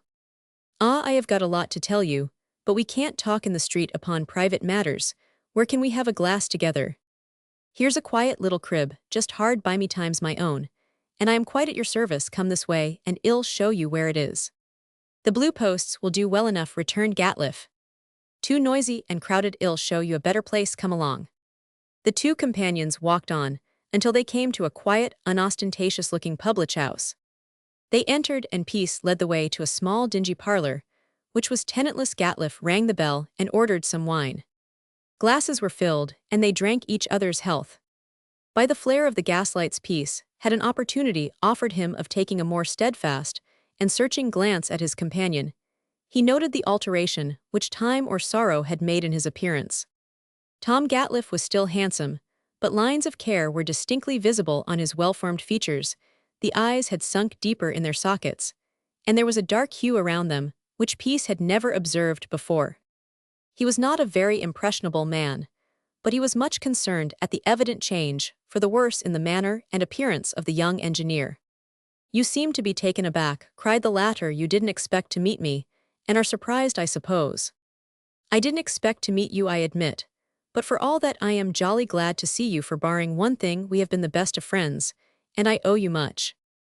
"Ah, the one thing you refer to," remarked his companion in a slow and melancholy tone, "is what I more than anything else have been wishing to see you about. You know, I suppose, that Aveline and myself are separate, and apart we are strangers. It is no fault of mine that we are so. It is her wish that we should be. So she has left me. Charlie left me for wealth, position, and rank. I am not good enough for her. No, that she is a lineal descendant of an earl." "Are you separated then? Are you divorced?" cried Peace. "We are separated, but not actually divorced.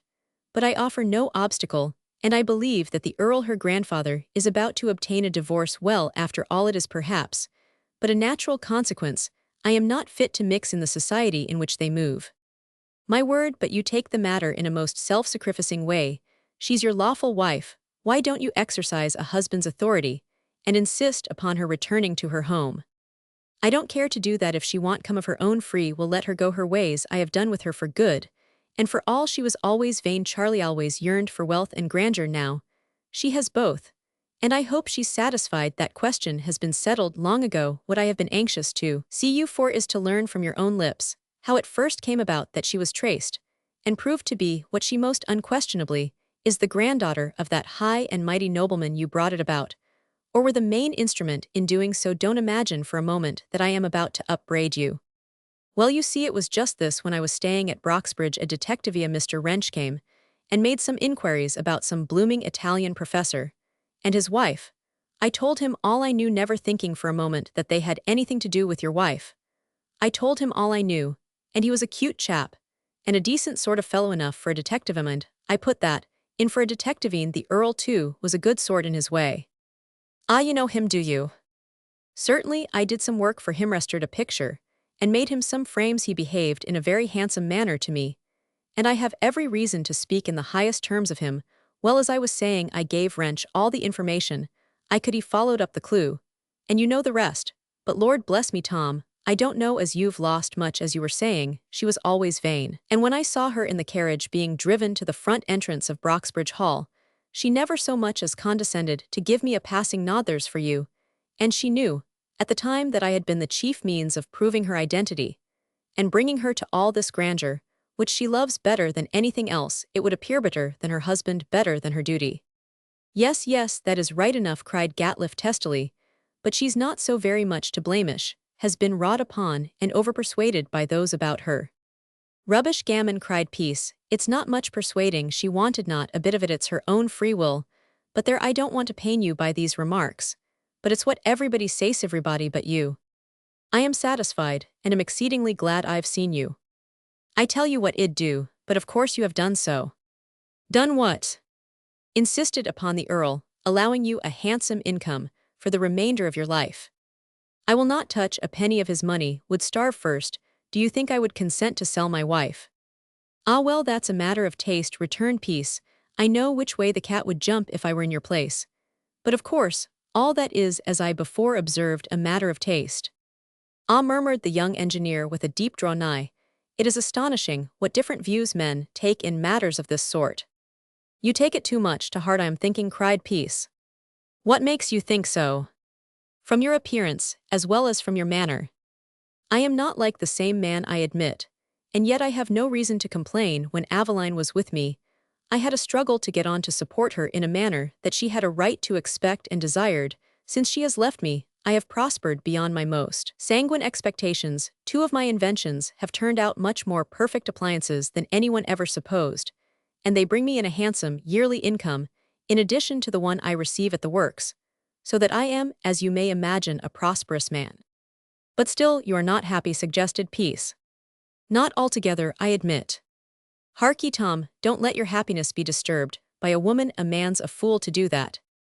There's a good many fools in the world, then, returned Gatliffe. Admitted, but that's no reason that you, or I should add to their number. Gatliffe made no reply. He was silent and thoughtful for some little time, after which he said, in an altered tone, and now with regard to yourself, you have not told me how you are getting on. Don't be offended, but if you are in need of cash ready money, you know. I am not in need of any, cried Peace, not at present at any rate. Should you be? Well, what then? You know where to apply to me. A letter addressed to Mr. Gatliffe, London, will reach you, I suppose, returned our hero with a laugh. I will give you my address. I am still at the same place, Wood Green. Come and dine with me some Sunday. I return to Sheffield tomorrow, but when next in London will do so. Rest assured I shall keep the address. And with this promise the 2 friends parted. Ah, mused Peace as he took his way to the coffee shop, where he had taken up his quarters for a night or 2. He hasn't heard of the Crooksomore House business, and doesn't know that he has been hobnobbing with a convict just discharged from Dartmoor. So much the better, after all. Tom's a good fellow, and to say the truth, he appears to have lost a good deal of his upstart ways. I suppose it's trouble as has done that for him.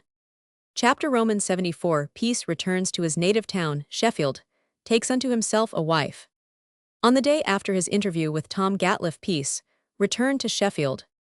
The first visit he paid was to his mother, who was overjoyed to see him. It has been alleged that he was her favorite child. Be this as it may, she always demonstrated a great amount of affection for him. The poor old lady was not much to boast of as far as education or social position is concerned, but she was not credited with either refinement or gentility.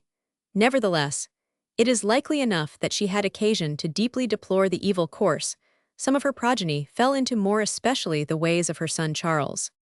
The matrimonial alliance, which Peace had contemplated forming with the discreet and virtuous Miss James, was rudely interrupted by the sentence passed by the judge upon Charles Peace for the Crooksomore House burglary.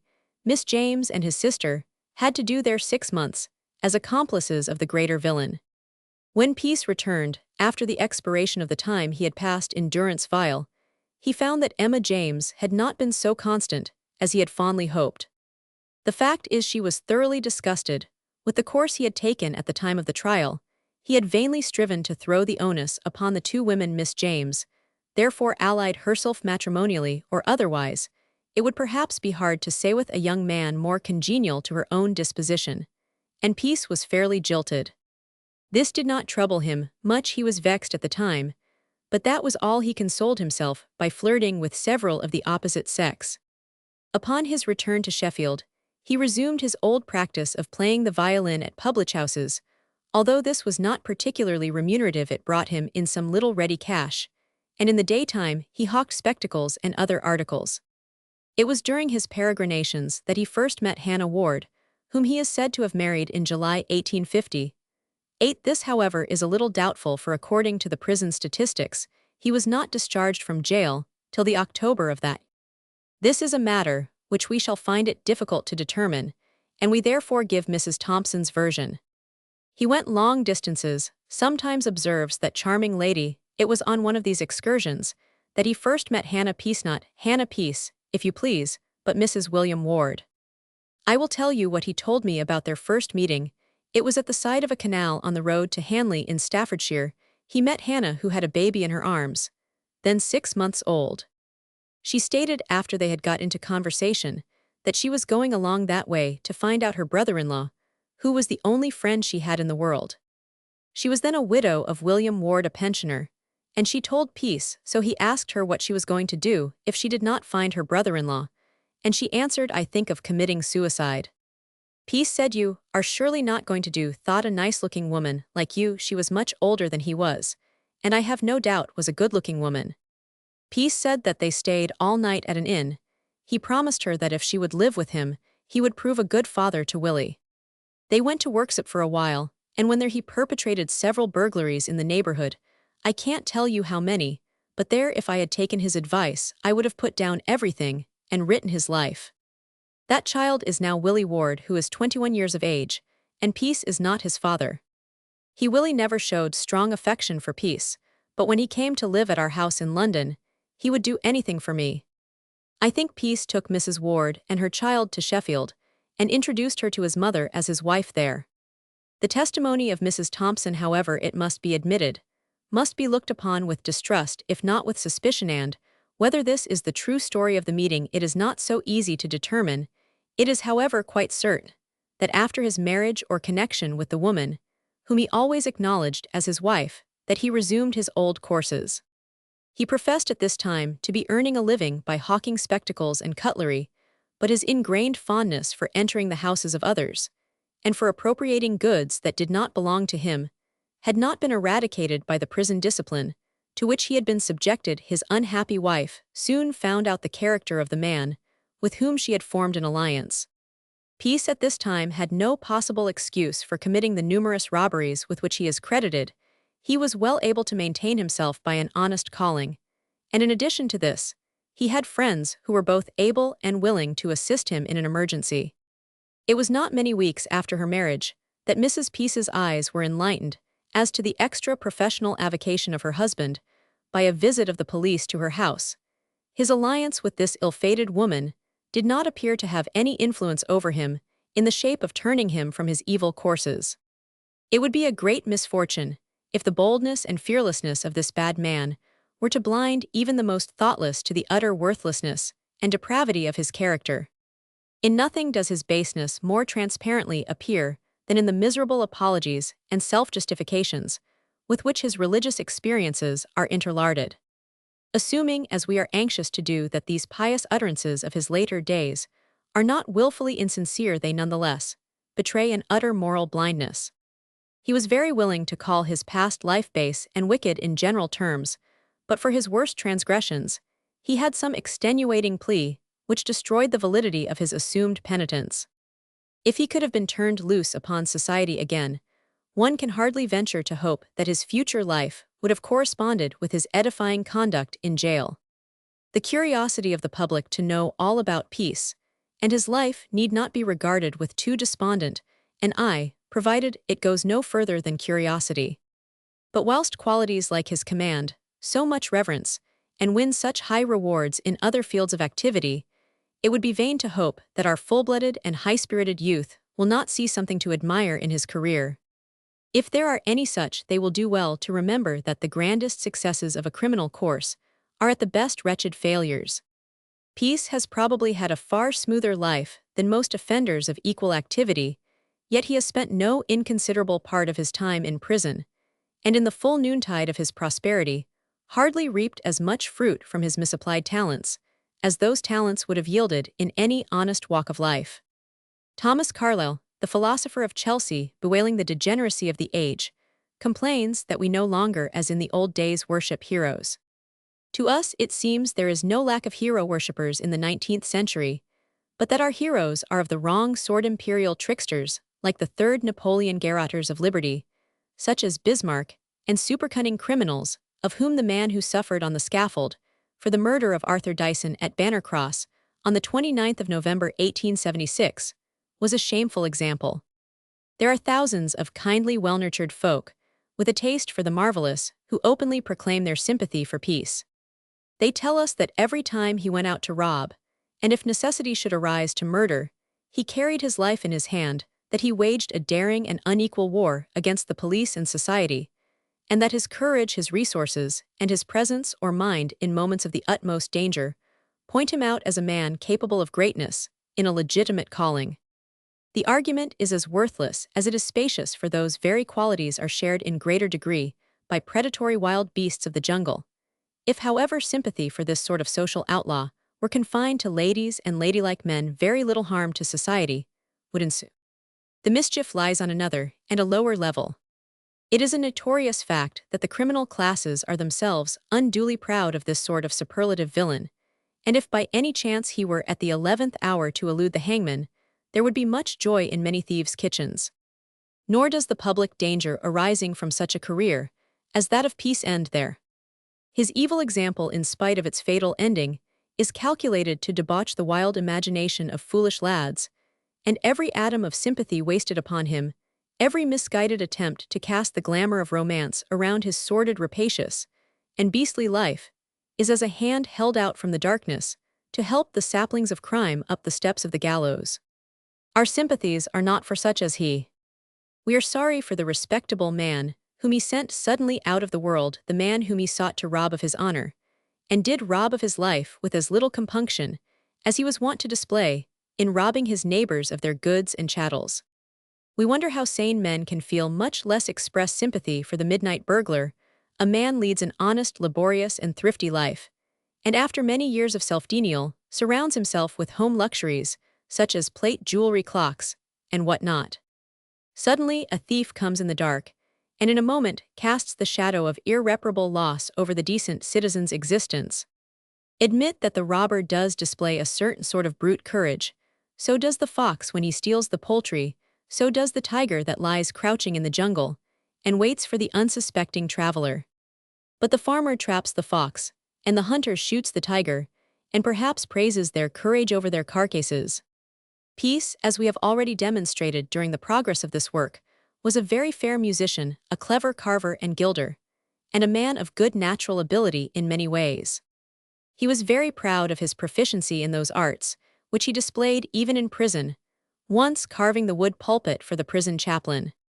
His favorite device in prison, indeed, for obtaining lenient treatment, was to exhibit a kind of universal handiness, which conciliated the officials, until though he had once headed a mutiny, he twice obtained remissions of his sentences.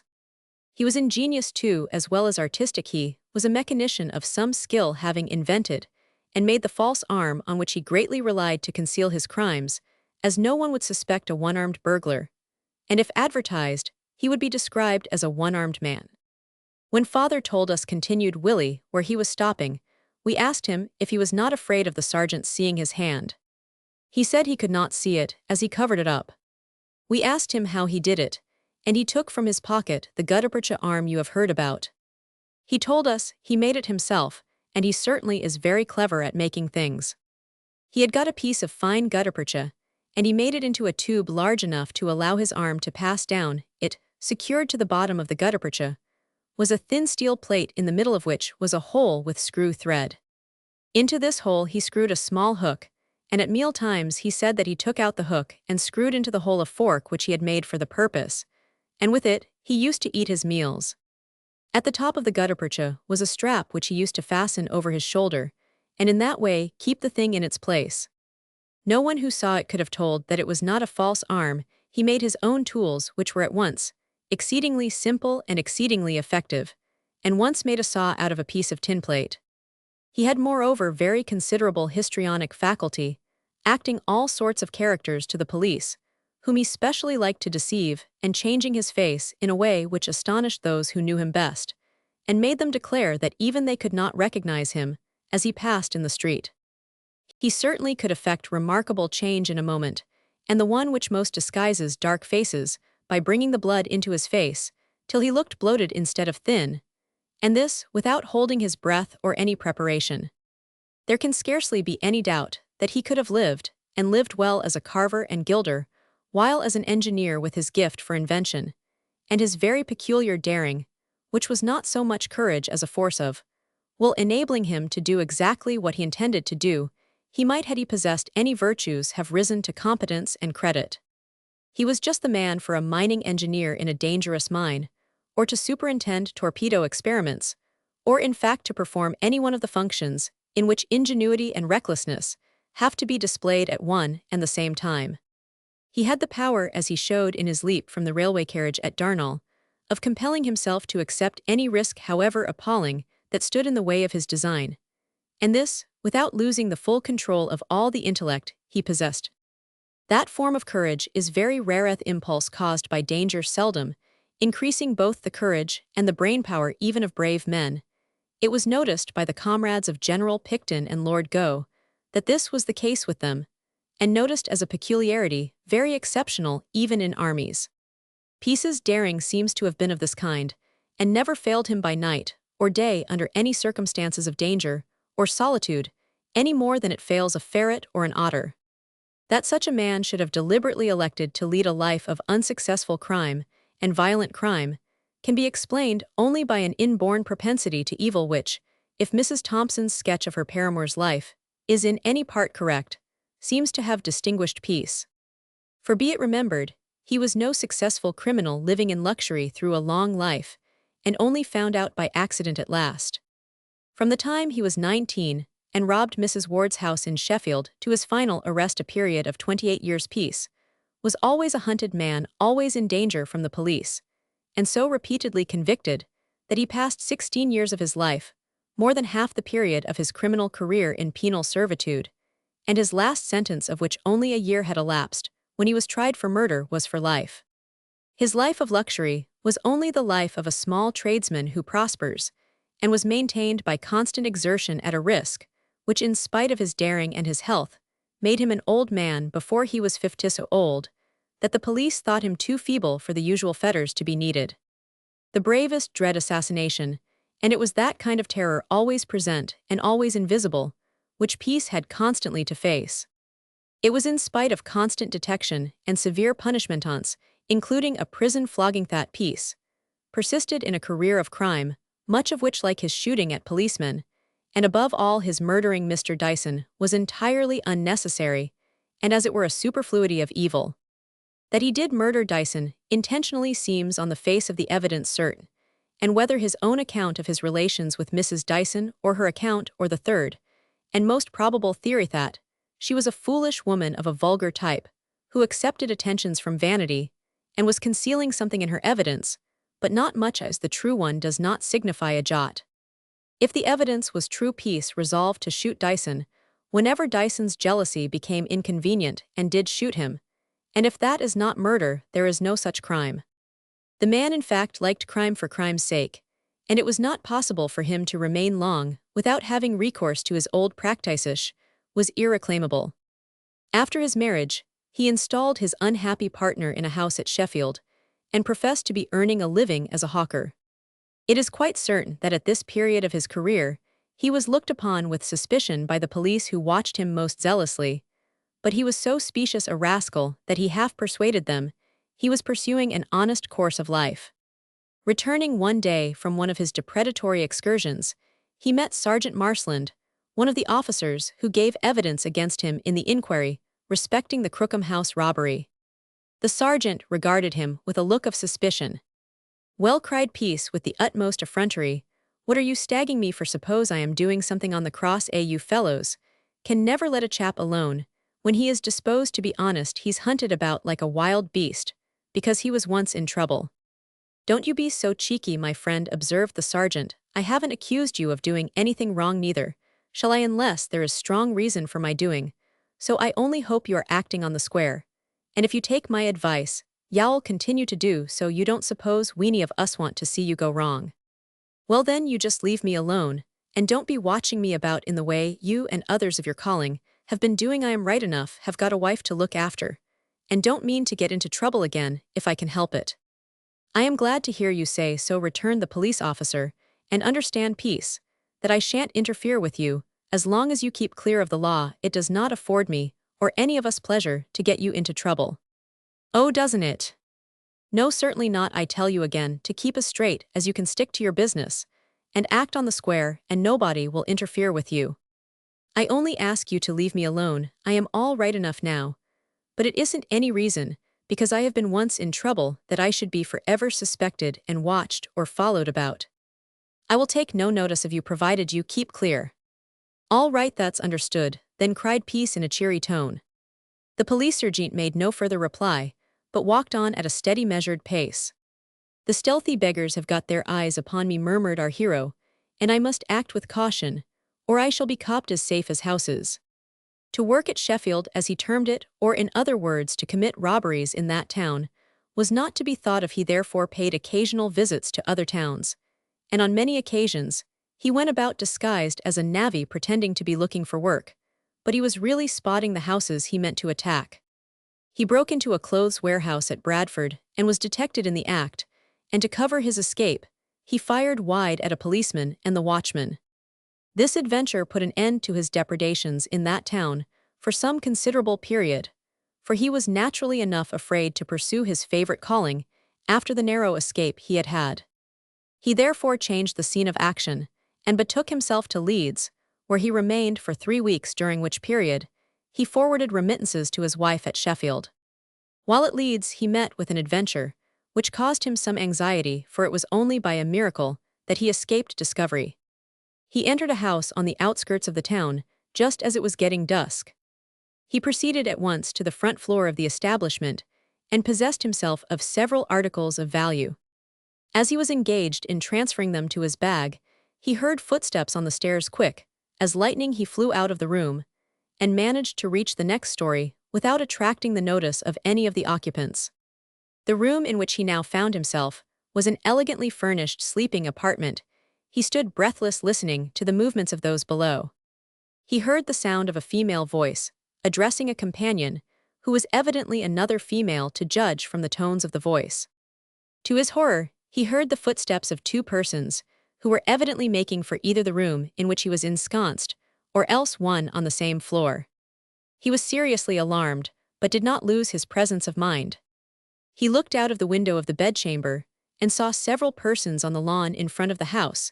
They were playing at croquet. Escape by means of the window was therefore impossible. His movements would be sure to attract the attention of the croquet players, and if he passed out of the room through the door, he would in all probability be confronted by the 2 females. At such a crisis as this every moment was precious. What could he do?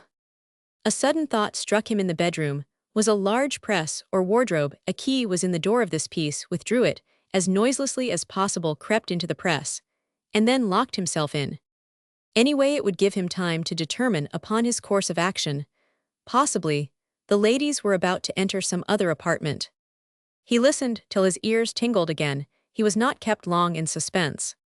The footsteps on the floor told him that other inmates were there besides himself. He knew also that they were of the softer sex. He breathed as softly as possible, and durst not move. The words which fell from the lips of the newcomers he heard most distinctly. A horrible thought crossed his mind. It was this: suppose the articles he had purloined were missed, a search would be made, and the doors of the press would be broken open without ceremony. He felt half inclined to unlock the door and make a rush for it, but then the fact that there were some dozen persons or more on the grass plot warned him of the danger attendant upon such a course. No, he would patiently await the issue. The 2 personages who had entered the bedroom were the mistress of the house and her maid. He very soon became aware of this from the conversation which was being carried on. The lady sat herself down before the looking-glass, and the maid began to dress her hair. She was about to make an elaborate toilette before sitting down to dinner. Through the keyhole of the door of his prison-house piece commanded a view of both females, and was therefore able to appreciate to its full extent the elaborate performance that was going on. He inwardly cursed the absurd customs of ladies adorning themselves before presenting themselves in the banqueting room. He watched the long tresses of the beautiful woman as they fell over her shoulders, and were gathered up by the taper fingers of her handmaiden, the time occupied in dressing and decorating the head, seemed to be an age to the imprisoned burglar who was half stifled in his hiding place. "I don't like the way you've arranged my hair," said the lady viewing herself in the glass. "It appears to be drawn too much back, Kate." No 39. Illustration. Peace escapes. Peace escapes through the bedroom window. "Well, marm," said the girl, "it's as you wished, but if I might be allowed to have my own way, I should dress it, as I did on Tuesday last. I am sure you looked lovely then."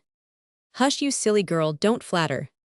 "No, madam, ill leave that for the gentleman to do, or rather, I mean ill, let them speak the truth." "Well, do it as you did it the other night, you shall have your way." The hair had to be undone, and further manipulations had to be gone through, much to Peace's disgust. The sound of merry voices which proceeded from the party on the lawn reached the apartment, and occasional bursts of laughter were also audible.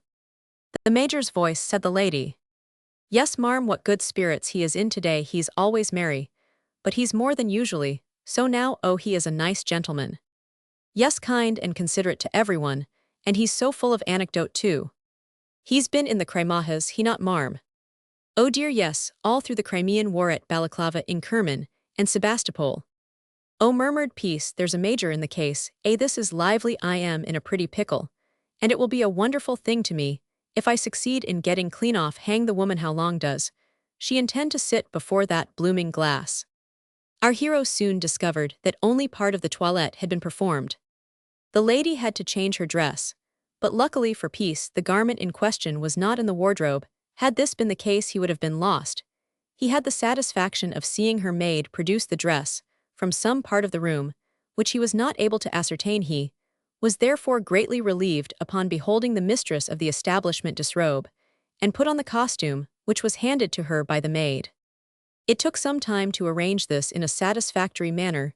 Jewels, cuffs, and collar had to be added, and after some further time had been expended in adornment, the lady and the maid crept noiselessly out of the room. Peace felt greatly relieved. The question was, how could he manage to get clear off? He unlocked the door of the wardrobe and peered out. No other person was in the bedchamber besides himself. He looked out of the window. The croquet players were no longer visible. They had in all probability betaken themselves to the dining room. He felt assured of this, as he heard the confused number of voices proceeding from the lower portion of the house. He waited till he thought they had taken their seats at the dinner table. Then he went to the landing and listened. A savory odor found its way up the staircase, and the clatter of dishes was distinctly audible. "Now is my time," murmured the burglar. He passed down the front flight of stairs, and beheld servants passing to and fro in the hall. What was to be done? His retreat was cut off. If he attempted to descend into the hall, detection was certain, and to remain where he was would be almost as bad. By this time it was nearly dark on the outside of the house, but the blaze of light came from the rooms below, and the gas lamp in the hall. Peace was sadly perplexed. Every moment he expected the articles he had purloined would be missed. He went once more to the window in the front of the house. Was an old vine, one stem of which was near to the side of the window. When he made this discovery, he at once determined upon his mode of escape, hanging the bag containing the stolen property round his neck. He crept out of the window, and supported himself by the stem of the vine, by means of which he managed to reach the grassplot in front of the house. He had hardly succeeded in doing this when he heard shouts and cries of alarm proceeding from some persons in one of the rooms at the basement of the habitation. He did not wait to ascertain the reason for the cries, but fled as fast as his legs could carry him, and vaulting over the railings which encircled the garden, he reached a narrow by-lane. He still heard cries in the distance, and saw several persons emerge from the side gate of the garden. 2 or 3 shouted to him, and ordered him to stop, but Peace knew a trick worth 2 of that. He fled, but found to his dismay that a party of gentlemen had rushed off in pursuit of him. He heard the clatter of their footsteps on the hard road. Shouldering his bag, he rushed madly on, until he reached a dense thicket of trees. Into this he crept and passed on as quickly as the nature of the trees and underwood would admit. He now arrived at the open country again. Running across 2 meadows, he came to a narrow pathway skirted by 2 hedges. At the end of this was an old dilapidate-looking mansion, on the front of which was a board with the words "To be let" or "sold" written on its face. Peace passed through the hedge by the side of the mansion, and made for the back door. he succeeded in turning the lock of this by means of one of his skeleton keys. He opened the door, slid in, and closed it noiselessly after him, then he bolted it from the inside. He was now the solitary occupant of a large red brick building, which had the unenviable reputation of being haunted, and hence it was that it had been so long tenantless. But cheerless and dilapidated as the place was, it afforded him a temporary shelter, and as no one suspected that he had effected an entrance, he was safe for the present. He listened, and heard the clatter of horses, hoofs, the footsteps of men, who were carrying on an animated conversation. "I tell you he went this way," cried one. "I saw his shadow on the path, he's not far ahead, and can't escape us, the villain." "No, no," cried another, "he turned down the lane to the right, and is doubtless making for the high road." "Well, if you're so positive about it, Wenzel, have your own way, you and one or two more go that road, while I and some of the others go my way." "All right, so be it, we will separate into two parties and hunt the scoundrel down." "Very wise of you to do so," murmured Peace. "You may go to the devil, for what I care, I wish you success." The party of pursuers separated into two detachments, and soon the silence of the night was still and unbroken, as far as the ruined mansion or its occupant was concerned. Peace had with him one of his long, thin screws, and if any attack had been made on his place of refuge, he had made up his mind to fasten himself in one of the rooms by means of the screw. But as the pursuing party had left him unmolested in his retreat, there was no occasion to have recourse to such an alternative. He felicitated himself upon the successful nature of his ruse. It was not likely the enemy would return that way, and if they did, it was still less likely that they would make any attempt to storm him in his castle. He was therefore determined to remain concealed, till such time as he might reasonably suppose that his enemies had given up the chase as hopeless. The old habitation in which he found himself was cheerless, and depressing to the last degree. He soon found out that it was infested with rats, for he heard them squeaking and scampering about in all directions. Fond as he was of animals, rats were not included in the list. He held them in the greatest abhorrence, and so, when the throng of persons on the outside had taken themselves off, he stamped and knocked against the walls to scare away his four-footed associates. The house was miserably dark and dismal, and he would have been greatly relieved if he had a light. But this was not to be thought of. If he ignited his wax taper, it would most likely betray him, for anybody passing the house would be apprised of his presence by the gleam of light from one of the windows. He had therefore no other alternative than to endure the gloom of the place as he best could. An hour passed away, an hour of misery, and suspense, an hour of bitterness and depression. Still Peace did not deem it safe as yet to sally forth. He might pass the night in the old mansion and leave by early dawn, but he was not disposed to do so. Sleep would of course be out of the question. There was not a solitary article of furniture in any of the rooms. He was not a superstitious man, but nevertheless could not conceal from himself that the place seemed to be admirably adapted for the haunt of witches, warlocks, and gnomes. Anyway, Peace was most anxious to leave it as soon as possible, but it would not do to be too precipitate. The party of gentlemen who had started in pursuit of him might be looking about, and Peace deemed it advisable not to give them a chance of effecting a capture. Miserable and lonely, as were his quarters, they were preferable to running a chance of being sent to penal servitude. He therefore waited for nearly another hour, at the expiration of which time he sallied forth, bag in hand. No one was visible. He argued that the party must have returned to the house, so shouldering his bag, he walked boldly on, taking care to keep on the dark side of the road, as he watched for the appearance of any chance wayfarer. 2 or 3 men passed him, and as they did so wished him good night, but they evidently belonged to the working class, and he had no misgiving as to them. In a short time, he reached the high road when at some distance ahead of him, he beheld a night patrol. He took good care to conceal himself in a by-lane till the officer of the law had passed. Then, he emerged from his place of concealment and proceeded along with greater confidence. Chapter Romans 75 Peace, and the traveling showman company at the Blue Dolphin's showman's legend. Peace had not gone very far before he came up with a traveling caravan. The vehicle in question was going at a slow pace. It was heavy and cumbersome, being in fact a sort of wooden home on wheels. Peace could not at first quite make out what it was, but upon closer inspection, he came to the conclusion that it was a show such as one sees at fairs, the driver was seated in front of the vehicle, trolling a merry ditty. "Good night, my friend," said Peace. "And good night to you," returned the driver bedad. "But this is not the most lively road for a man to travel." "No," said Peace, "it is not, but you have the advantage of me. I have many miles to travel on foot, and I am as tired as a dog. You couldn't give a chap a lift. I suppose ill pay for the accommodation." "Faith and maybe I could, but who and what are you?" "A traveller, a poor hawker." "Och sure now, I ain't the man to refuse a favor. Oh, that sort. Which way are you going?" "Anyway, as long as I can get a lodging for the night." "You seem a quiet, decent sort of man.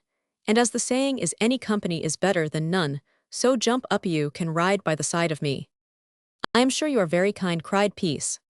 The caravan driver brought his vehicle to a halt, and Peace was but too thankful to avail himself of the offer.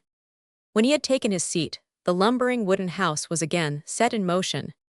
And sure, it's not much room there is for the driver and his friends on this mighty big machine, but there's good reason for that. The room is wanted for the inside passengers. Inside passengers. By the powers of St. Patrick, yes, and not much to spare either. What have you got inside then? What? Why, great natural curiosity, kangaroos, a baboon, and a few monkeys. Oh, they are amusing crathers and as sensible as Christians. Oh, I dare say. The gov has gone on in the other caravans to the fair which is to take place. I don't know rightly where it's to take place, but I am to be there some time tomorrow." "Oh, you're in the travelling show line, are you?" "The governor is only an understrapper, as you may call it, a sort of handy man, but there's a power of work to get through in one way and another." "Then where are you now bound for?" "Is it where I am going, you mane?" "Yes." "Och sure, but it's at a bit of a roadside house I am, after making for the Blue Dolphin." "And where is that situated?" "We're sure now, and it'll be about a mile or so this side of Pocklington." "Ah," said Peace, remembering the name of Pocklington but too well. It was a Mrs. Pocklington who prosecuted him for attempted burglary, and who had committed such a ferocious assault on him with a house broom. "But maybe you don't know the place. The name is not familiar to you." "Ah, but it is most familiar," returned Peace, "and if they can accommodate me, I think I will put up at the Blue Dolphin." "Ah, bedad, but they must accommodate you. They're a decent people enough, and ain't particular at all. The two chatted familiarly during the whole of the journey, and the conversation did not flag or come to a conclusion till the house in question was reached. Mr. Dennis McArtithat was the name of its driver, who was, it is perhaps needless to say, a native of the Emerald Isle. Took good care to see his animals safely housed for the night, and after this had been done, he joined Peace in the snug little parlor of the establishment. Mr. McArty seemed to be well known to the landlord, the landlady, as well as the frequenters of the house, all of whom addressed him in a familiar and friendly manner. "And how's business, Mr. McArty?" inquired a sedate-looking little man in the public room. "Och, murder, it's mighty bad, entirely odd, has been so for a goodish. Well, we've got some of the most in their stin natural curiosities, but they don't tra as they ought. Maybe we do a roaring business in one town, or at one fair, but the next 2 or 3 places are bad luck to that bad that we trop a power of money. Och, by jabers, things are not what they used to be." "And you've seen a goodish bit in your time," said another of the guests. "Been all over the world? No, I don't quite mean that, but I've been everywhere in the United Kingdom, but people seem to have lost heart." "That's true enough, we all find that out," cried Peace. "At least, I find it so in my line." "And what might that be, if it's a fair question?" said the sedate little man. "And sure, it's in the Hawkin line that our friend is," returned McArty. As the steaming glasses of whiskey and water went round, the company became loquacious and assumed a festive character. Mr. McArty was full of anecdote. He had stories to tell which elicited roars of laughter, and was voted a most genial companion, which, to say the truth, he most unquestionably was. After treating them with several amusing anecdotes, he all at once came to a halt and said sharply, "Och sure now, did I ever tell ye about the biggest man in all Ireland?" "No, never," cried several. "I never did." "No." "Then bedad, I'll tell it ye now." "Audu McArty, let's have it." "It's a sort of legend, and maybe ye never heard anything of the kind. It's all about Jack Grady, and the joint. First and foremost, ye must know Jack was mighty proud of his size, and of Bain, as he used to say, the greatest man in all Ireland, And sure enough he was tremendous big, he was more nor 7 feet in hoigth so I've been tood, and had a carcass on him like an 18-gallon kag. Oh draw it mild. Ah but I wouldn't to save you it's through for him well one day, when Jack comes thrampin' down into Leaning, to get himself measured for a pair of brogues, for he was mighty savin upon shoe leather by racin' of his weight. He goes into the shop of the brogue maker Juan Farrell by name, a little atom of a man wid a sharp tongue of his own, who used to take great diversion out of Big Jack, by jibbin' him and mackin' all sorts of theatrical collusions to his bulk and dimensions. Top of the mornin' to you Jack, says Farrell. I think you might say Mr. Grady to your Bethers, returns Jack. My Bethers what dice say, cries the little man, and for why now is it becase you're big and bulky, and ate more bacon for your breakfast, than would kape a family for a week arra what good are ye at all, except in filling house room, and for the matter of that, I saw a bigger man than you are only yesterday and he hadn't half your conceit. That's a big lie anyhow, says Jack, a regular whopper botheration, but everyone knows that I am the biggest man in all Ireland. Devil a lie, cried the other, there's a bigger and finer man than you in Ballinrobe this minute, and what do you think they are doin' wid him? Why they are showin' him to the people for tuppence in a rarry show, just as they do wid the wild bastes bedad. If you are wise y'all go and show yourself for tuppence, it's all you are good for. You dirthy spalpeen by St. Patrick, but ill dust your jacket for your impidence, and with these words Jack makes a wipe at him wid a bit of a stick he used to carry. It was like the mast of a Galway hooker was that same switch. But ye see my friends, the little brogue maker was as nimble as a bounding acrobat, and he skipped away, just in time, and Jack almost knocked out the wall of the cabin wid the whack he gave. Well he knew of there was no catchin' Farrell to gie him a basting, so he made it up wid him for to give him his Jew. He never bore malice, and was a great dacent sort of man. Och look here now, I don't want any more of your mighty big lies, so kape your tongue between your teeth and measure me for the brogues. Farrell obeyed and his customer left, but he was mighty unassay in his mind about the man at Ballinrobe. What ails you, said his wife upon his return, ye don't same yourself at all. Don't consarn yourself about me, cried Jack, I am right enough. But his wife knew better, she axed him to sit down to supper, but he refused, and he refused also to take a shaw at his pipe. He was that heavy in his heart. Maybe he's fallen in love with some forward jade he's met wid, murmured his wife. Jack was quiet silent, and a bit thoughtful, and when he turned into bed, he says, waken me early for I've got a transaction at Ballinrobe, and wid that he goes to slape determined to make a complete discovery of the whole matter before he was a day utter. In the mornin' he set off for Ballinrobe, but as bad luck would have it, when he got there the carriwan wid the joint was gone, and all that they could tell him was that it tuck the Castlebar road. Off goes our friend post haste, without waitin' to take bite or sup, and at last about 6 miles out of the town, he sees the carriwan standin' by the roadside. It was a big yallachay made in the shape of a house wid an elegant hall door and glass windies to it, and O'Shaughnessy's pavilion wrote in big letters over them, and the people belongin' to it was sittin' on the grass, by the side of the road atin' their dinner, aft the top of the big theatrum, and sure now I was one of those, for I first larnt my business wid old O'Shaughnessy. The governor was there as well, and a mighty clever fellow, he was too. He used to do tricks wid knives and forks, and crumple a large buck rabbit quite small, and put it in his waistcoat pocket. Oh I say, cried one of the audience. Oh divil a bit am I after spaking ony untruth, he done it as a sigh as anythin', and there was a north countryman wid one leg, who was mighty handy at a Highland fling, which was a bit of a curiosity for a cripple yowl, all acknowledge. Ah yes, certainly, exclaimed several. Anybody else? Certainly, there was a young woman who used to dance in trousers wid frills to them, and take the money in a tambourine, when the people went to see the show, and people did go to see shows in those days, besides all thace. There was the joyant, but the moment they saw Jack Grady comin' puffin' down the road, they made him lave off actin', and crawl into the carriwan not lickin', to let him be seen too chape. Health and prosperity to ye all, says Grady. And bedad the same to ye, sir, and the top of the mornin' to ye, cried the showman. And sure now I've been tood that ye have a joyant in your show, if this be so might one just look at I am. By the powers you're a bit of a joyant yourself I am, after thinkin', says a young woman laughing at him, quite pleasant. Them's my raisins, my darl, that's to say, miss, says Grady very respectfully, for he was struck entirely wid her never seeing the like afore she was a weeshy little crather, dressed out wid fine ribbons wid a sallow face, and a spot of ruddle on each cheek like a poppy in a cornfield. But then she had a purty nate foot, and them was female accomplishments Jack was mighty partial to. Well, my friends, to make a long story short, when they heard he had come all that way to see the joyant, they agreed to let him have a look for a bob tuppence being the regular price on show days. But this was a private view, and cheap at a bob. So the long man was brought out, and he and Jack stood up beside each other, and sure enough Grady wasn't within ahead of him. But then he wasn't within 3 feet, as big round the body as Jack.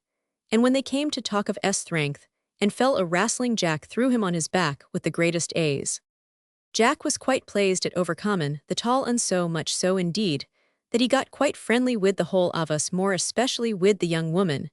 And when the one-legged man pulled out a pack of cards, and proposed a game, he went in as good manners dictated, and av course got rooked most awful. No wonder he was wake as water when girls was present, and instead of mindin' his play, he was carryin' on with the young woman, and she encouragin' him all to spite the long un, who was by way of courtin' her. While this was goin' on, the showman was eyein' Jack, and remarkin' how thunderin' big he was. "He d make a mighty good property," says he to the one-legged man. "That he would, sir, and no mistake," says Roman one. "The other fellow won't last long," said O'Shaughnessy. "He's gettin' quite wake on his legs."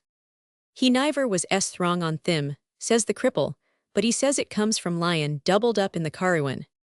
"That's all blather," says O'Shaughnessy. "It's goin' he is. I wish we had this chap in his place, so as not to be left without a joint at all." "I wonder could we coax him to jine us," says one leg. "I much doubt it," returned the showman. "See," says I, "how Biddy is puttin' the comether on him. Suppose we give her a hint. She's the divil for deludhering anyhow. You see what ye can do wid her." Upon the first opportunity, I took Biddy aside and made her sensible and explained my manning to her, and then the cards was put away, and a drop of the crather brought out, and they all fell to drinkin'. I don't know if any of you here have remarked that big men never stand the drink. I have often remarked it, cried Peace, they seldom do.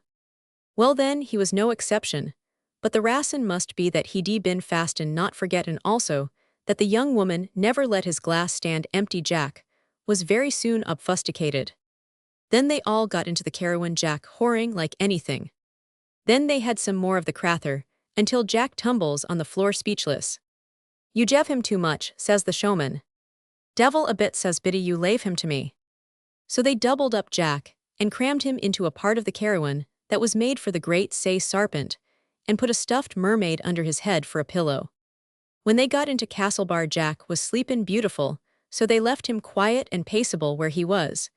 And in the morning, when the people began to cluster round the consarn to see the curiosities, he was sleeping still. Well, there was no cause to rouse him, for the sarpent he was lying with couldn't be exhibited in regard to being bruck to pieces by the joltin' of the machine over the bad roads. So the showman began callin' the people to step up and see the great portagey joyant, and the ingin juggler mainin' himself impostor, and the great rowling picther of the Gould Diggins, and the rest of the wonderful things. Every one of them lies more or less. Plenty of the more, and very little of the less, said Peace.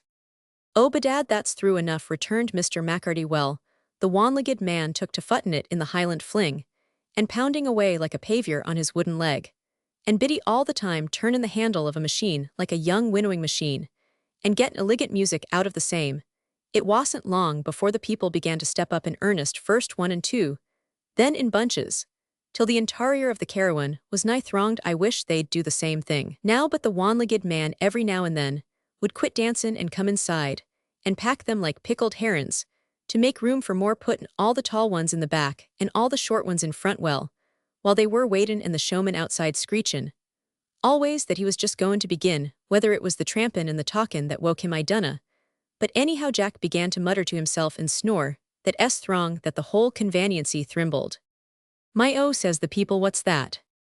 And some said it was the ingin juggler, and more said it was some other wild-based roarin'. "I am fearful," says one. "I'll not stay," says another. "Here, mister, let me out," says another. "What's the matter?" says the showman.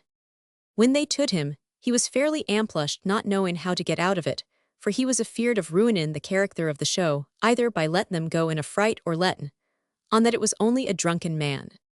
"Lave it to me," says the one-legged man in a whisper. "Ladies and gentlemen," says he, "resume your places. There's no call for alarm at all, says he. "What is it?" says they. "The Royal Bengal Tiger," says he. "That was enough for some of them. Here, give us back our money," says they, "and let us get shut of the roarin' baste." "There's no money returned," says he. "Well, we want stay to be ate for the lucre of tuppence," says they. "He want ate ye," says he. "For why not?" says they. "Becase he's a study responsible baste," says he. "I tell you," says he's the Royal Bengal Tiger, presented to the Queen by the Emperor of Cheney, and our proprietor is now taking him home to Her Majesty, and he's confined wid 6 big golden chains and a padlock." Well, when they heard that and about the chains, they were tuck wid a curiosity to see him, but no sorrow a sight would one leg give them. "It 'ud be high thracin," says he, "to make a show of a baste that's the royal property, and av it kem to the Lord Lieutenant's ears, he might cut the head off the proprietor." And in course this made them all the more rampageous to get a look at the baste. How and however at last he pretended to come round. "I durstn't show him to yez," says he, "but there's a chink here convanient to the door, and if any lady or gentleman gives me tuppence more, of course I can't parent them from peeping through it." The cunning blackguard, knowin' well in his heart that all they could see by racin' of the darkness was the tip of Jack's nose and the knees of his small clothes as he lay doubled up forninst them. As ye may guess, the tuppences kem in middlin' lively, and the people was 5 deep at the chink in a brace of shakes. "Oh dear, oh," says one, "do ye mind his eye? It's as red as a coal, oh fear." "Hut man, that's his nose," says another. "And the big legs he has of his own," says another. "Are they esthriped?" says one in the back. "I am told Tigers is esthriped all over." "Bedad they are," says the other, "for all the world like cord heroi." And so they went on the crathers, though sorrow a much could they see bearin' a big lump of something gruntin' in a corner, but they didn't like lettin' on to one another that they hadn't got the worth of their money. Meantime the news flew like wildfire through the town, and man, woman, and child, gentle and simple, kem crowdin' up to look at the Royal Bengal Tiger, and with them kem one Mullins, a great miser of a To be sure, he began castin' about for some way of seein' the Tiger chape. So what does he do? But when no one was lookin', he creeps in under the wheels of the caravan and begins thryin' for a chink of his own. And as good luck would have it, he finds a hole where a bolt had fallen out of the boards just convenient to Jack's ear. As he was looking through this, he hears Jack talkin' and grumblin' to himself in his sleep, so he cocks his ear and listens. "Fakes," says he, "you're a Royal Bengal Tiger, may I never if it isn't Irish he's spaking." And with that he takes a bit of a thraw and prods Jack in the jaw. "Ow," says Jack, "that was a great roar," says the people inside. "What are ye at all?" says Mullins in a whisper. "I am the greatest man in all Ireland," says Jack, drosy-like. "Throth, then ye don't take up much room, aviar," says Mullins. "Through for ye," says Jack, "I am bint double like a cod in a pot wid my heels in my mouth a'most." "And what brought ye there?" says Mullins. "Era, how do I know?" says Jack, goin' aft to sleep again. "Do you know where ye are, avic?" says Mullins. "Sora, no, I know," says Jack, "maybe it's in purgatory. I am, for my head is splitten in 2 halves, and I am a'most destroyed wid a pain in the small o' my back, moreover my tongue's as dhry as the floor of a limekiln. It's in Abraham's bosom. Ye are there, give us a drink, o water, and ill be obleeged to ye." "Sure, it's a mighty big mistake you're a making," says Mullins. "You're not in glory, aren't ye, in O'Shaughnessy's pavilion? And ain't the people a-lookin' at ye for tuppence?" Well, my friends, when the mention of that and the tuppence struck Jack's ear, he remembered all of a sudden all about it, and how little Farrell was jibbin' him, wid bane only fit for a peep show. And wid that he lets one roar out of him, wide of hard at the other end, o' the barony, and thratened himself powerful. The timbers of the caravan wasn't over throng, and they split and cracked wid a noise like thunder, and the dacent people begins screechin' the Tiger, and goes rollin' and tumblin' down the steps for all the world like pitaties spilt out of a creel sitch. Murder never was seen since Castlebar was a town with the hurry they were in. And maybe the showman wasn't in as big a fright as any of them, for all he knew, it was a Christian and no Tiger, and fakes he tuck to runnin' as well as the rest of them. And so did Wanleg, but in his hurry, he druv his wooden leg into the drum which delayed him.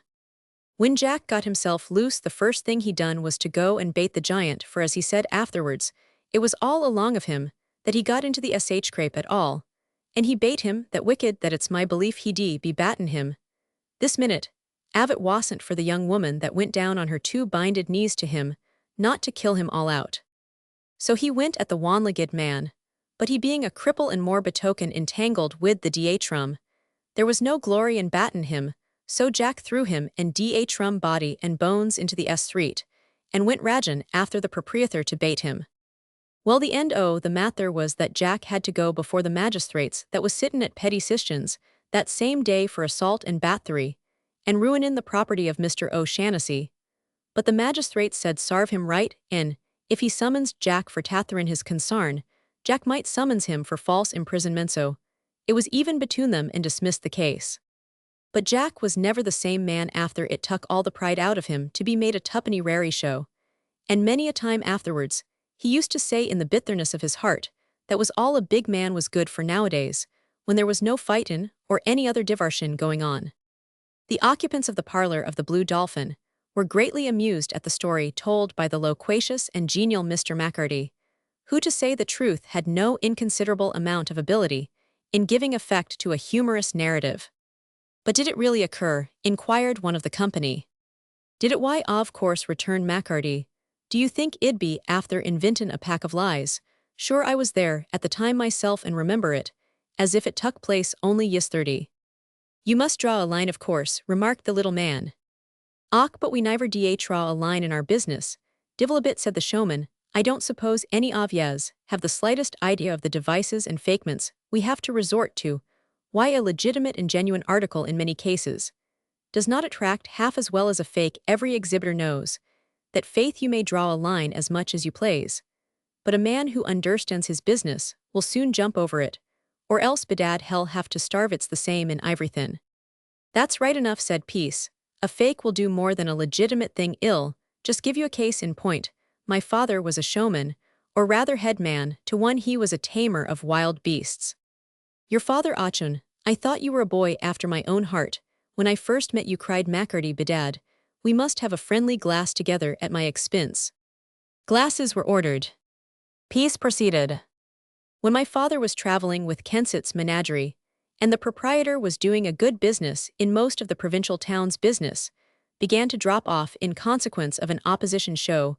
Visiting the same places as Kensit's, there was not room enough for both at the same time, and Mr. Kensit, as a natural consequence, was greatly annoyed at one town. The opposition shop, Barlow's Menagerie, as it was termed, carried everything before them, the reason for this being that they had one of the largest orangutans that had ever been brought to this country.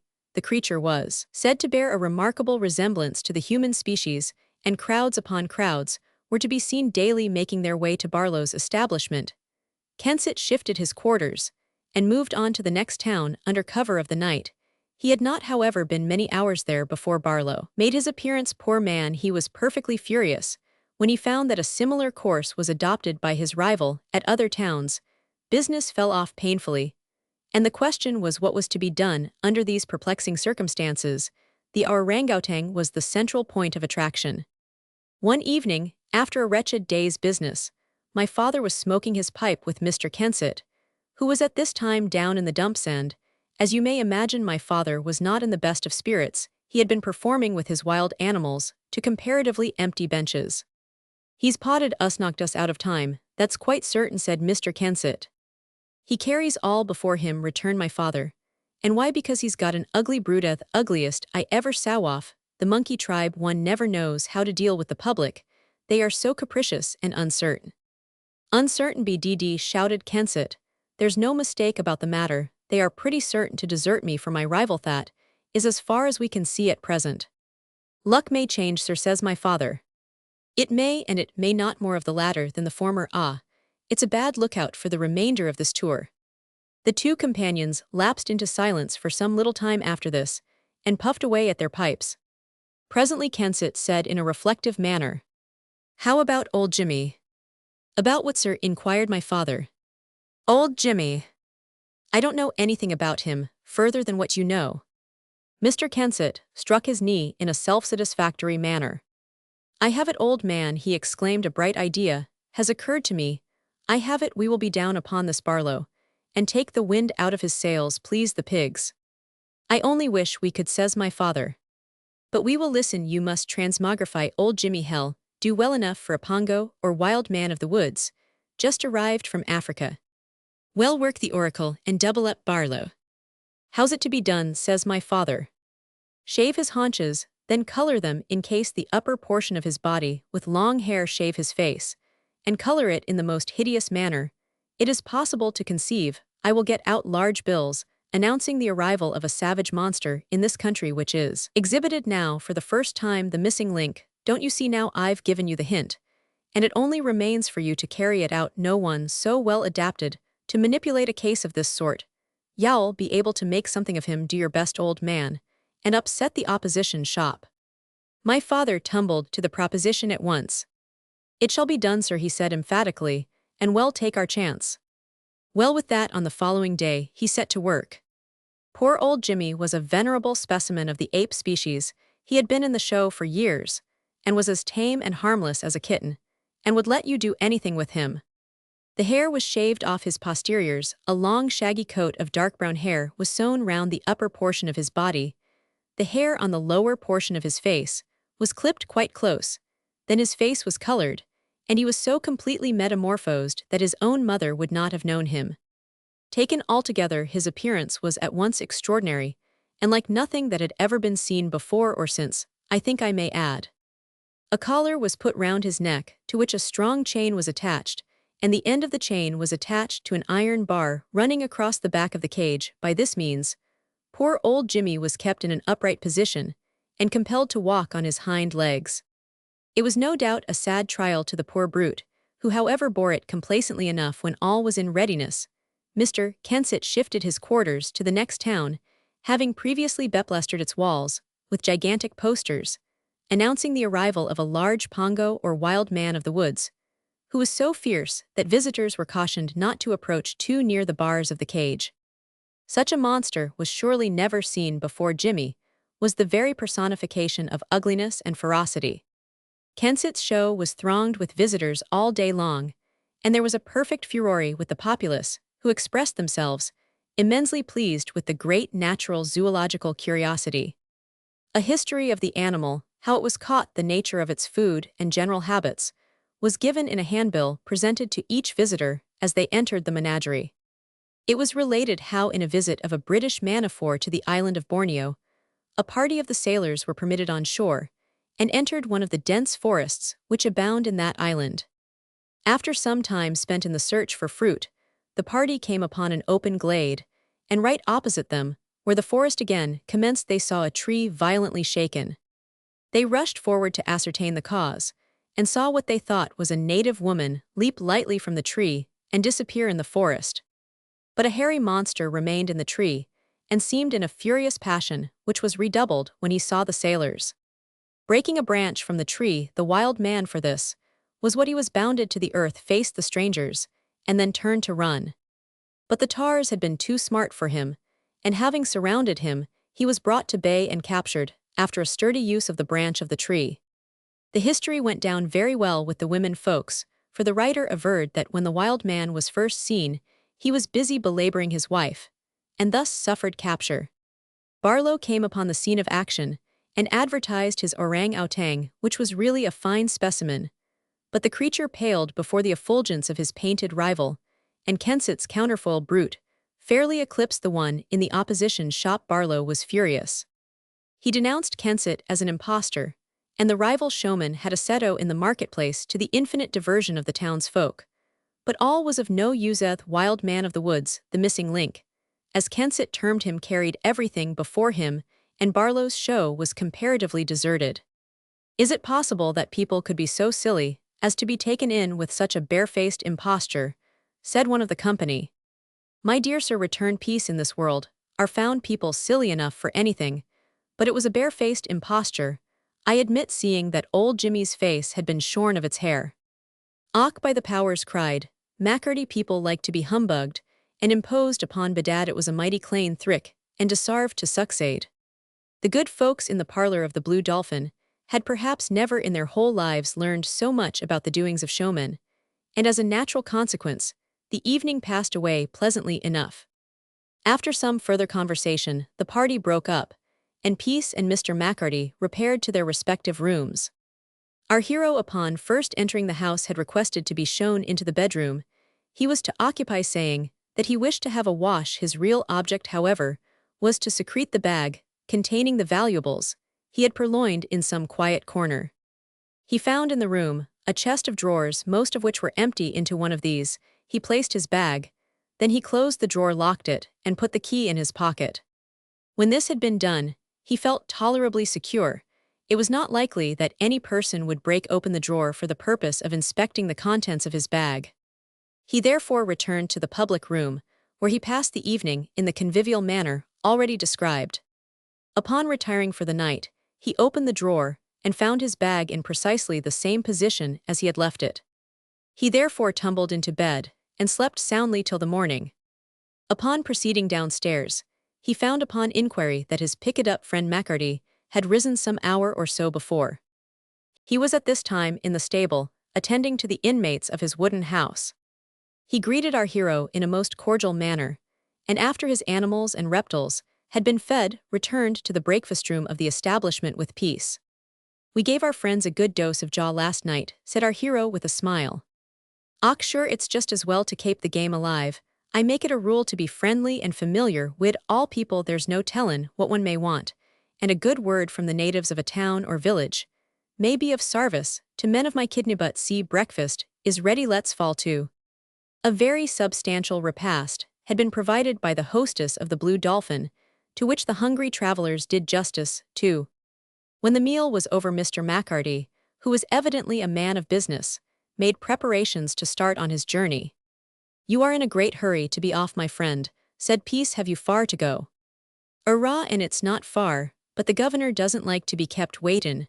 Besides, we've a power of work to do before we let in the British public, that is if they will come in, and bad luck to them." "Good luck to you and yours," cried Peace, "and may you prosper, as I am sure you deserve to do. Anyway, I have to return you my most heartfelt thanks for your kindness. Say nothing of your company." "By jabers, you're a puttin' the pot on in the Blarney line, anyhow," returned McCarty, "but we understand each other entirely, and good luck to you, and many on 'em." Peace laughed and said, "Well, I am sorry to part with you, but there is, I suppose, no help for it." "Fakes and there is," returned McCarty. "You can make shift with the same sate ye had last night, and maybe ye'll be a bit more on your journey when you reach Pocklington." "Pocklington? Ah, sure, I don't know where ye are bound for, but maybe one place is as good as another to a hawker." "Oh, it don't much matter which road I travel for the matter of that, and since you are so pressing ill, accept your kind offer. And it's welcome, ye areas, welcome as the flowers in May." The caravan was by this time in front of the Blue Dolphin. It looked bright and radiant by the light of the early morning sun. The brass knocker on the door had an extra polish, the horse was well groomed, and taken altogether, it was a most respectable turn-out. "There," said McCarty, pointing to the yellow machine, "it's fit for a prince, bedad, it's as clane as a new pin, and as bright as a nullipolist silver tankard. And its driver, no 40s. Illustration: Peace, visited by a detective. Peace, visited by a detective. Azy now, azy, well, its driver is as sharp as a steel thrap. Now then, are you ready?" "Quite ready, but wait a bit, I must fetch my luggage, and pay the reckoning. When this has been done, I am at your service." Peace went into the house, settled with the landlord, and returned with his bag, which he had made into a parcel with brown paper and string. He got up in front of the caravan, which was driven off by the good-natured Mr. McCarty. Peace felt perfectly well assured that he was safe from the prying eyes of the police, while he sat beside his newly-made friend McCarty, who evidently believed him to be a hawker, never for a moment suspecting the depredations he had been committing. The Irishman drove his yellow house or caravan direct on to Pocklington, and upon his arrival at the last-named place, he introduced our hero to his governor. Peace made himself very agreeable, and entered freely into conversation with the showman, who was greatly taken with him. He conducted him into all the caravans of which he was proprietor, and expatiated upon the interesting nature of their contents, and wound up by placing before him a cold collation with some bottled ale and wine, and insisted upon his partaking of his hospitality. Peace was nothing loth, and expressed himself particularly grateful for the attention shown him. After remaining for an hour or so with the proprietor of the shows, he took his departure, and made his way to the nearest railway station booked for Sheffield, and in due course of time, found himself once more in his native town. He had but little difficulty in disposing of the property he had possessed himself of in the palatial mansion at Leeds, but as he had had a very narrow chance of being detected, he deemed it advisable to leave that town alone for a while. Upon his return to Sheffield, he worked industriously at his business for some weeks, and those who were in the habit of seeing him during this time were under the full impression that he was a sober, well-conducted man. So to all outward appearance he was, and it is likely enough that had he chosen to pursue an honest calling for the future, he would have done well and prospered. But it was not in the nature of the man to continue long without having recourse to his evil practices. His house was very respectably furnished. His partner, the mistress of the domicile, did not thwart him, but strove as best she could to make her husband's home as comfortable as possible. He had a goat which he had taught to perform many tricks, a monkey, 2 dogs, some guinea pigs, and a cat, or 2. He had always displayed throughout his career a great partiality for animals, and he was an adept in taming them and putting them through various performances for the amusement of himself, family, and friends. Indeed, he might have succeeded very well as a trainer of animals for performing purposes, as we have already signified. He was clever in many ways, but his abilities, such as they were, went for nothing. They were overshadowed and submerged by his passion for criminal pursuits. Nevertheless, those who knew him best, and were in the constant habit of seeing, have declared that it was difficult, nay, almost next to impossible, for anyone to believe him to be a lawless and unprincipled ruffian, which was afterwards but too plainly proved. He played at this time in the evenings at various public houses in Sheffield. He had taught his goat to stand on its hind legs and dance to the sound of his violin. This little animal is said to have been a most docile and amusing creature, and Peace made a considerable amount of money by its antics. He was always welcomed at the public houses he was accustomed to visit and made a great many friends, but he lost them as soon as made, for there was nothing reliable in the man, and it was therefore impossible for anyone to place much faith in him. Chapter Roman 76, The Robbery at Messrs. Arneson and Coss. For some considerable time Peace appeared to be leading a respectable sort of life, his violin playing in the evening, and the commissions he executed in the way of picture framing and other odd jobs brought him in sufficient for his immediate wants. But this did not content him. He must have a turn at some house, and lay his hands on all he could conveniently carry away. It so chanced, when he was taking home some frames to a customer on the outskirts of the town, that he met with an old pal, whom he had missed sight of for years. As he was walking along, the sound of a low whistle fell upon his ears. Peace looked round in the direction from whence it proceeded. He beheld, at some distance off, the dark features of a man which were very familiar to him. Peace halted at the corner of the next street, and the stranger came up with him. "What, don't you know me, you old sinner?" cried the man. "Know you? Why, of course I doits, bandeligged Bill." "Right you are, old man, Bill it is." "Well, this is a surprise. Why, what on earth brought you to Sheffield? What do you suppose to see? An old chum, to be sure." "I am glad to have met you, Bill, and how goes it with you?" "Hardly enough, have to scratch for a living like the hens, and don't always get much when I do scratch. And how goes it with you?" "Nothing much to boast off, get pinched 4 years ago." "Ah, so I heard, but you're all right now. Where do you hang out?" "I am married, and have settled here in my native town." "Ah, I see, a reformed character," said the gypsy, making a face. "Given up the old business, I suppose?" "Partly." "Oh, only partly. Well, I should be telling a story if I said otherwise. I wish you could put me up to a job. I am down below water mark."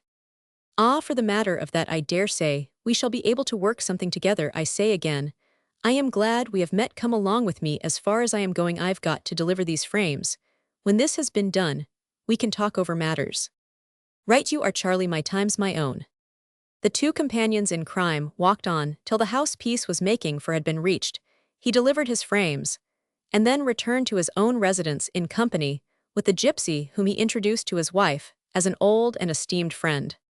Dinner was served, and every attention was paid to Peace's guest, who made himself quite at home.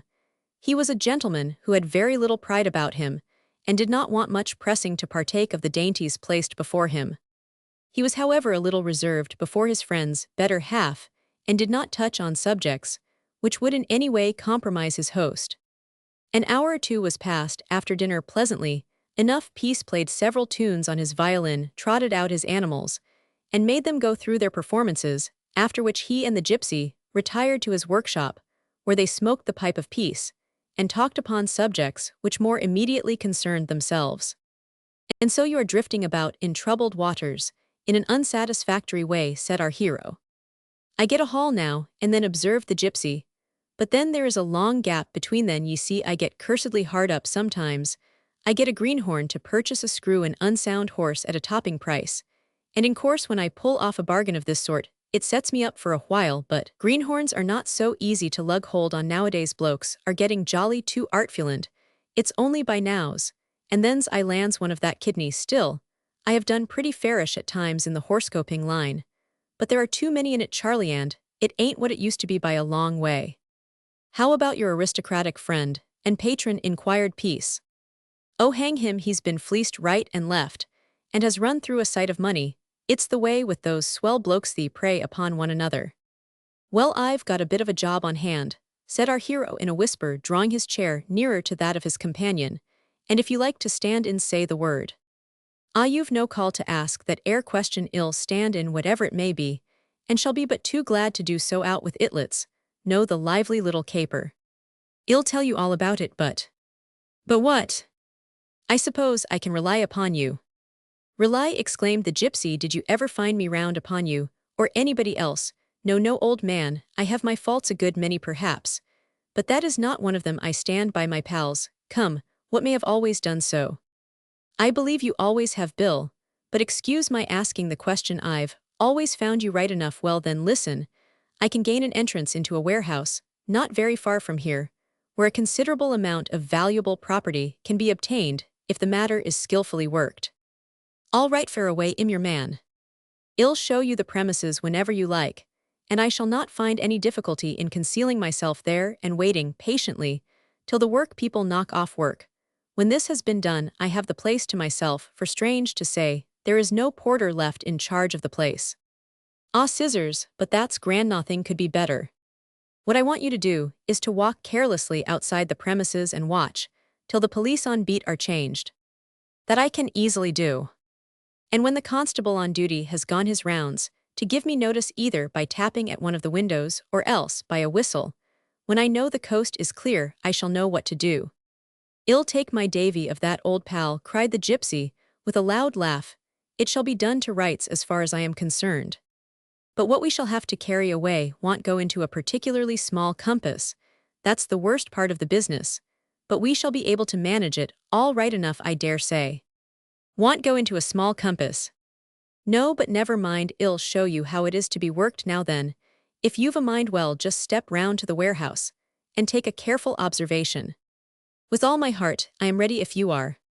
The two companions in crime sallied forth, and in a short time reached the establishment which was to be the scene of their operations. They did not like to linger too long near the premises lest they should attract attention, but the cursory glance they had sufficed for their purpose, and they crept like two thieves as they were into a narrow dark street on the opposite side of the way, which effectually screened them from observation. It was arranged between the two that the robbery was to be carried out on the following night. Before the workmen knocked off, Peace watched his opportunity and crept unobserved into the premises, and contrived to conceal himself in one of the cellars. Here he waited patiently till closing time. The place was locked up and secured by massive bolts, and bar so carefully secured, indeed, that it was supposed to be burglar-proof. So indeed it might have been had not one been already concealed in the premises. When he felt assured that everybody had left Peace like a cunning rascal, as he was crept from his hiding place, he had brought with him a sack, an old one, for a new one would not have answered his purpose. Sealskins and embroidery were the valuables he was desirous of purloining. He was well acquainted with the interior of the premises, as years before he had done an occasional job therein, in the way of mending machinery and carpenter's work. He had therefore but little difficulty in laying his hands upon the goods, He so much coveted he thrust sealskin after sealskin into his bag together, with satin and embroidery. In a short time, the sack was very tightly filled. At a rough calculation, the property it contained would represent as much as from 2 to 300 pounds, that is assuming the articles were sold at the manufacturer's prices. He was now prepared to make clean off with the booty, the moment the signal was given by his accomplice from without. Bandoligged Bill was a stranger to Sheffield and unknown to any of its inhabitants, and he was therefore not likely to attract much observation. Peace had watched and waited, as he had done on many other occasions, in cases of this sort. He displayed an amount of passive endurance which, to say the least of it, was most remarkable in one of his active temperament. He was greatly relieved upon hearing a gentle tap at one of the back windows of the warehouse. He looked out and beheld the gypsy, who intimated by a sign that the coast was clear. Peace lost no time, passed out of the premises. He placed the sack on the shoulders of the gypsy and bade him follow him. He boldly walked down the Haymarket past the side of the town hall and made for some stables in the vicinity, one of which he rented. He opened the door of this with his key, and then he and Bandoligged Bill passed in and locked it from the inside. There was light enough for their purpose. The sack was deposited in one corner of the stable and covered over with loose straw. At one time Peace had kept a pony trap. This, however, had been sold soon after his conviction, but our hero, upon obtaining his release, had again become tenant of the stable, in which at the present time was a goat, some rabbits, guinea pigs, and fowls, a horse and trap he intended to purchase. But the stable was useful for a variety of purposes, the concealment of property being one. "So far we are safe," cried Peace, "but we must be off with the booty by early dawn, certainly, before the people arrive at the warehouse." "What do you call early?" said the gypsy. "A little after 5, or from that to 6, these things must be far away from the town before any hue and cry is raised." "And how is it to be worked?" "You meet me here a little after 5 and I'll tell you." "All right, governor, only a hunderstrapper, you know. You are the commander-in-chief, I does, as you tell me. You see you are a horsey-looking man, I am not." "Well, what of that? It is but natural for a horsey man to be carrying a sack of corn or tares, or what not." "All right, I tumble, I will be here at a little after 5. With this understanding the two rascals parted company. The gypsy took up his quarters in a beer shop, and Peace returned to his own domicile. He was mindful of his appointment with his man Friday, who, to say the truth, was quite as faithful to our hero as Defoe's grateful black. Upon arriving at the stable at the appointed time, he found his trusty confederate awaiting his appearance. The gypsy again shouldered the sack and was conducted by Peace towards the tramway terminus, and they took up their position at the corner of Blanc Street, where they waited for the next moving tramcar. When it came up, Peace and the gypsy took their seats in it, but the conductor would not allow them to take the bag inside, so they deposited it on the platform of the carriage near the driver. By this means, they got it conveyed to Pinfield Lane. When they both got out, went past the brickyard, and continued their course towards Darnell. "It's a plaguey nuisance that the fellow would not allow us to take it inside. Had he done so, we should have got clean away," said Peace. "But there's no help for it, we must do the best we can." "It'll be all right, I dare say," returned Bill. "We haven't much reason to complain as far as we've gone at present." "I am not altogether satisfied," said Peace, "and under the circumstances, I think it would be better to hide the sack for a while." "As you please, you know best." Peace turned aside into a field, and bade his companion follow up. He then took the sack from the shoulders of the gypsy, and hid it under a hedge. "It will be all right there for a short time," said he. "In the meantime, we can consider what the next move is to be." The gypsy scratched his head. He did not much like leaving the property there, but he had the prudence to say nothing. The two repaired to a neighboring public house, where they had some breakfast. After this, they took a stroll together, being still in doubt as to their course of action. "If that blessed old sack is discovered, it's a case of pickles," said the gypsy, "and I ain't at all sartain, mind yer, that it won't be." "Neither am I," returned Peace, "but it's better to lose the goods than be pinched." "Look here," cried Bill, "2 heads are better than one. Let's go back, and I'll put you up to a move." Peace, who was hankering after stolen goods, did as his companion desired. He went back to the hedge. The gypsy commenced gathering some green stuff, a thing he had been accustomed to do when leading a wandering life among the gypsies. What is all this for, said Peace? You shall see, returned his companion, who after gathering an armful of the green stuff, crammed the same into the mouth of the sack, and made it appear as if it was full of the same stuff. Now do you understand? Cried Bill. Peace nodded. I see, he said. If anyone asks what you have got, tell him, as bold as brass, that you've got green meat for your rabbits, guinea pigs, and such like. An excellent idea, cram it well with the green stuff. The gypsy placed more of the same inside the sack. Now we'll take it with us at all risks, said Bill. Well, do so if you like. I certainly don't fancy leaving it here to be overhauled. The two companions walked through Darnell in a perfectly easy, self-satisfied sort of way. The gypsy carried the sack into a field on the side nearest the railway station and deposited it in a place which he considered more secure. His judgment proved correct, for no one during the day found out its place of concealment. Let it bide there till such time as you make up your mind to put it away or dispose of its contents, said the gypsy, as he and Peace took their way over the fields. I think that will be its last resting place for today, observed our hero. When evening comes on, we shall be able to get clean off with it. In the meantime, we must make ourselves as contented as circumstances will permit. They amused themselves as they best could, and to do this more effectually, they paid a visit to an exhibition of works of art and antiquities in the immediate neighborhood. Peace took great pleasure in places of this description, and found no difficulty at any time in spending hours therein. But Bandolegged Bill had no taste for anything of the kind. If it had been a horse fair or a cattle show, he would have been greatly pleased, but he made the best of it, and listened complacently enough to his companion's explanation of the several articles on view. After emerging from the museum, they wandered through the green lanes, and when the dusk of the evening set in, they took the sack from its place of concealment, and Peace went with it to Sheffield by train. Upon arriving at the Victoria station, he booked for Manchester, and took the whole of the stolen property with him. The gypsy remained behind, with the understanding that he was to call at Peace's house on the following day.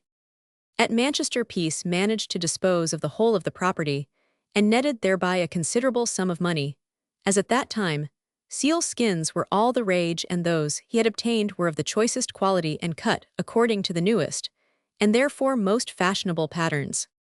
He did not get nearly their value, but burglars as a rule sell the produce of their robberies at ridiculously low prices, the receiver having in all cases the best of the bargain.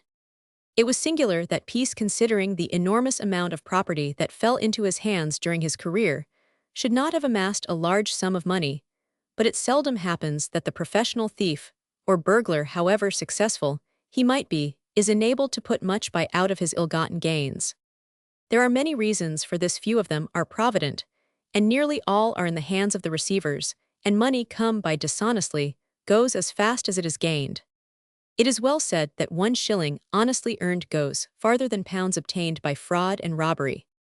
As far as we can gather, Peace was not a gambler or a drunkard. Indeed, we have not heard that he indulged in excesses of any description. He certainly had a penchant for the opposite sex, but it would appear that he kept under subjection all the females with whom he was connected. He was tolerably liberal to them, never let them want for anything if he could help it, but certainly did not maintain them on a very extravagant scale. When returning to his house in Sheffield, he found himself well up in funds, but he said nothing to his wife respecting the sudden accession of wealth. She, poor woman, doubtless suspected from whence the money had come, but she had the prudence to keep silent on the subject. Peace had a great objection to be interrogated by any of his family. Indeed, such a course would be sure to put him out of temper, and when in a passion, he was a very terrible and vindictive man. Those about him knew this well enough from bitter experience, and came to the conclusion, therefore, that the wisest course to adopt would be to let him alone, and not pester him with vexatious or troublesome questions. On the morning after his visit to Manchester, the gypsy presented himself at Peace's house. He found him in his workshop with apron on, busily occupied with his frames, as if nothing had happened. Well, cried Bill, you are a card blessed if you don't deserve a medal or statue. Never saw such a chap in all my born days. You're a stunner, and no mistake. What the devil are you talking about? Cried Peace. Hold your row and sit down. He handed the gypsy a stool. Now then, said Peace, what is there to be surprised at? Why you look for all the world as if you were the most hardworking industrious tradesman as ever was working away for dear life. You deceive the devil, that's what you do with ease, and think nothing of it. Ah, I dare say that's all very well, but I should find it difficult to deceive you, old man, but stow your chaff. Well, how did you get on at Manchester, said Bill. Oh, as right as the mail got rid of them all, and nobody any the wiser. My word, but that's clever, turn them into ready cash, eh? Peace nodded. He drew from his pocket some notes, which he handed to the gypsy. Phinips, cried the latter. Well, what of that? They are right enough, but if you want some gold, here you are. He placed in the hand of his companion several sovereigns, which made the eyes of the gypsy glisten with pleasure. And is this for me? Am I to keep both notes and gold? Yes, it will set you up for a while. You're a downright good fellow, Charlie. Many thanks, said Bill, pocketing the amount. And now, you had better be off for the present. You can look round in the evening if you like. Yes, I will just drop in for an hour or so goodbye for the present. In about 2 hours after the gypsy had taken his departure, the well-known form of a detective was visible at the window of Peace's workshop. He tapped at the door, which Peace opened. You are busy, can I come in? Yes, come in, Mr. Stallard. What's up now? Said Peace carelessly, as he laid on the leaf gold to one of his frames. The detective glanced furtively around. You seem to be looking 2 ways for Sunday, cried Peace. Anything amiss? There's been a big robbery at Messrs. Arneson's, said Stallard. Never. When's? Either Tuesday night or Wednesday morning, we suppose. How much property gone? Oh dear me, yes, a good deal. And have you found out the robbers? Not as yet, observed the detective regarding Peace with a searching look. I am sorry for that, said the latter. Yes, and so am Roman one. It's a bad business. Very bad. And pray now, if it's a fair question, said our hero, leaving off his work for a moment or two, is that the reason of your visit to me? Well, it's our duty to go anywhere and everywhere for the matter of that, not to leave a stone unturned. Oh, I see. Well, Mr. Stallard, all I can say is that I cannot give you any information, for I know nothing about the affair. I am endeavoring to earn an honest livelihood, and you must admit it doesn't look well to my customers to see a gentleman of your inquiring mind here. I have a duty to perform, said Stallard. I thought perhaps you might possibly be able to give me some information. How the devil can I give you information upon a subject upon which I know nothing, cried Peace in a fury. Perhaps you think I had some hand in the robbery. Oh dear no, I never for a moment suggested such a thing.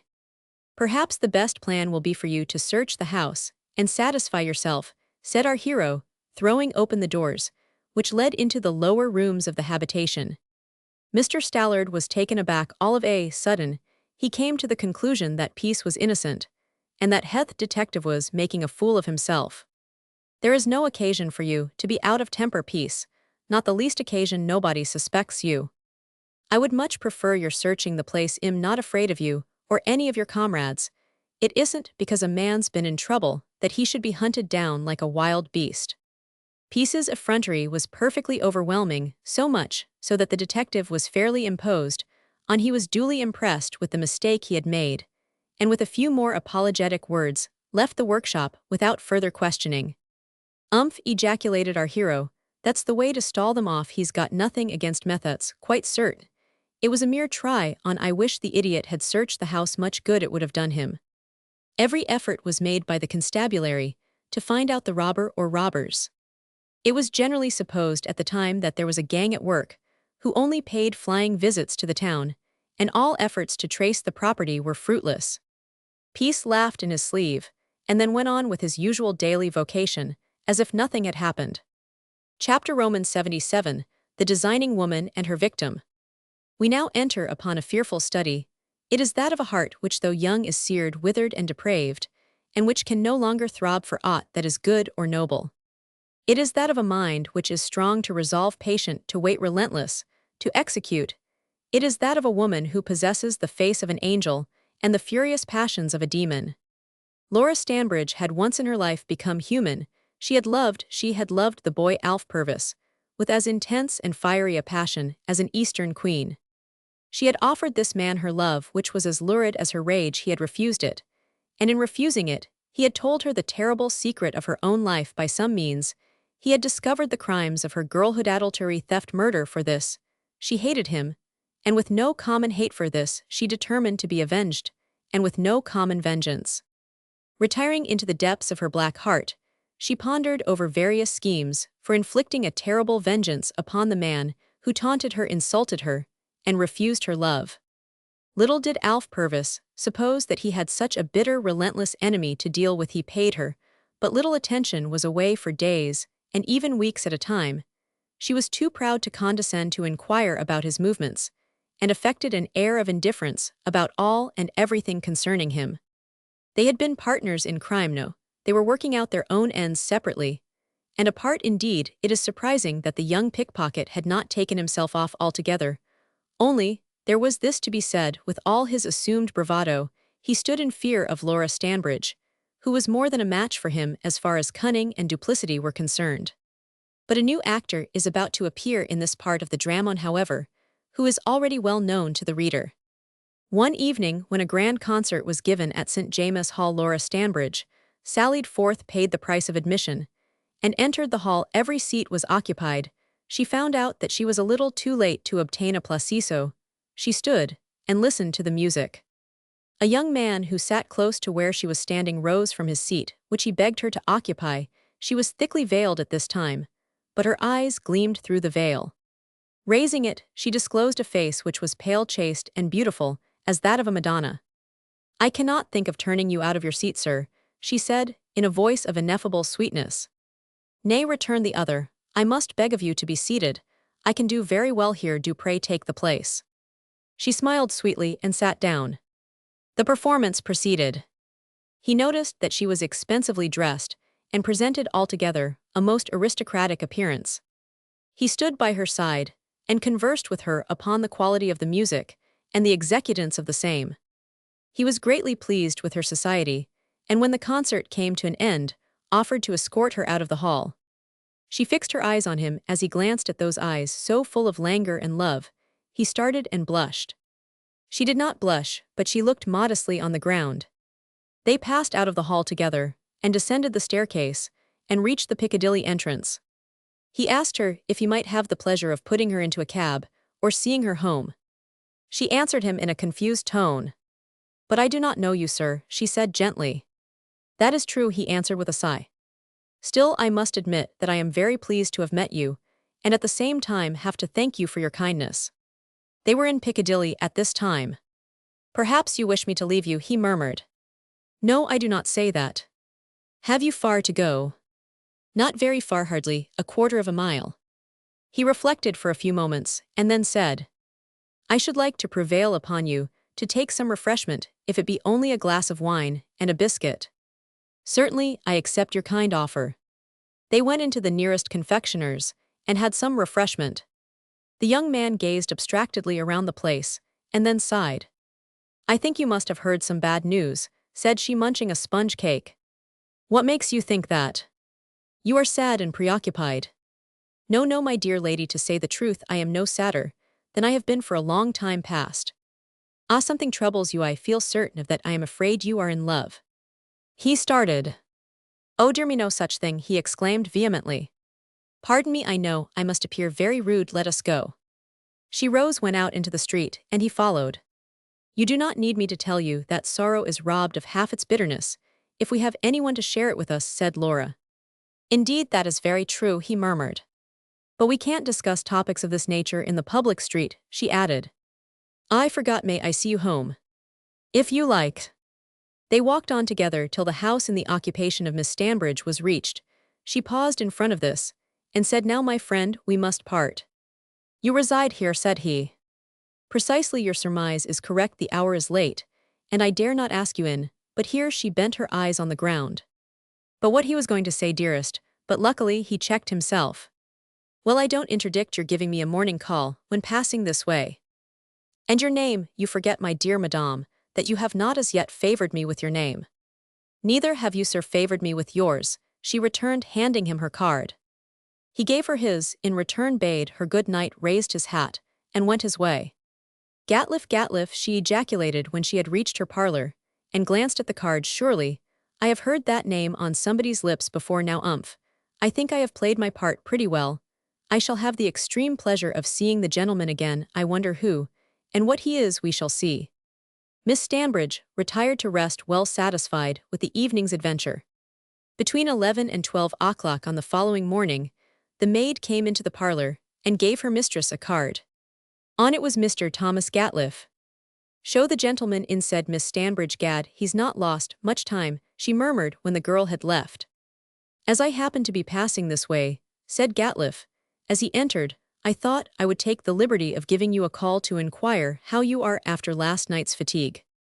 "You are very kind, I am sure," returned Laura, handing her visitor a chair, "and I need not add that I am pleased to see you, as it gives me assurance that I am not forgot."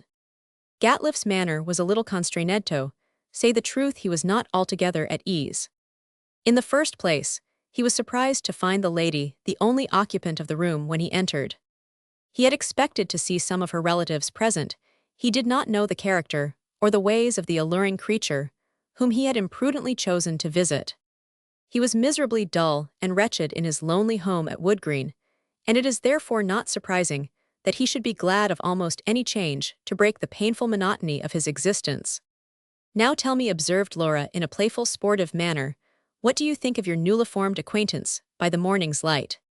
Gatliff looked confused and did not very well know what answer to make. "I think you look remarkably well," he muttered, "and only wish I looked half as well." "Oh, you flatterer, but come, let me beg of you to have a glass of wine." "Thank you, I had rather not." "Nay, but you must. I am a businessman and have much to attend to, and therefore seldom take anything in the morning. A little brandy and seltzer won't hurt you, bah, don't make a wry face, you are strong as a young Hercules." "Am I don't feel so," returned Gatliff with a smile. He however consented to quaff the contents of the proffered glass. "I dare say you think me a singular sort of person," remarked his companion, "and to say the truth I believe I am." "I have never said so." "Possibly not, but you have thought so. Doubtless our acquaintance has been made in a casual, accidental manner. But it sometimes happens, you know, that acquaintances of this sort ripen into a lasting friendship. I hope it may prove so in this case. At present we know but little of each other." "Yes, at present. But there is no reason this should always be. So you are in business?" "Yes, foreman to a large engineering firm." "And are single, I presume?" "For the present, but—" He hesitated. "Enough, I do not seek to pry into your secrets.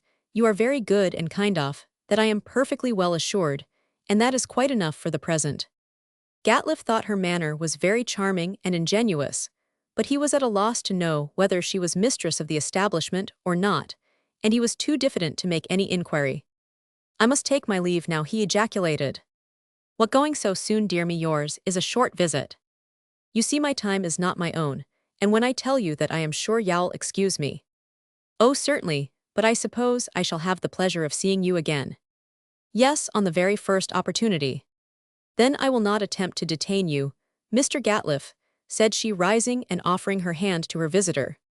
"He's by no means forward or fast," she murmured when he had gone.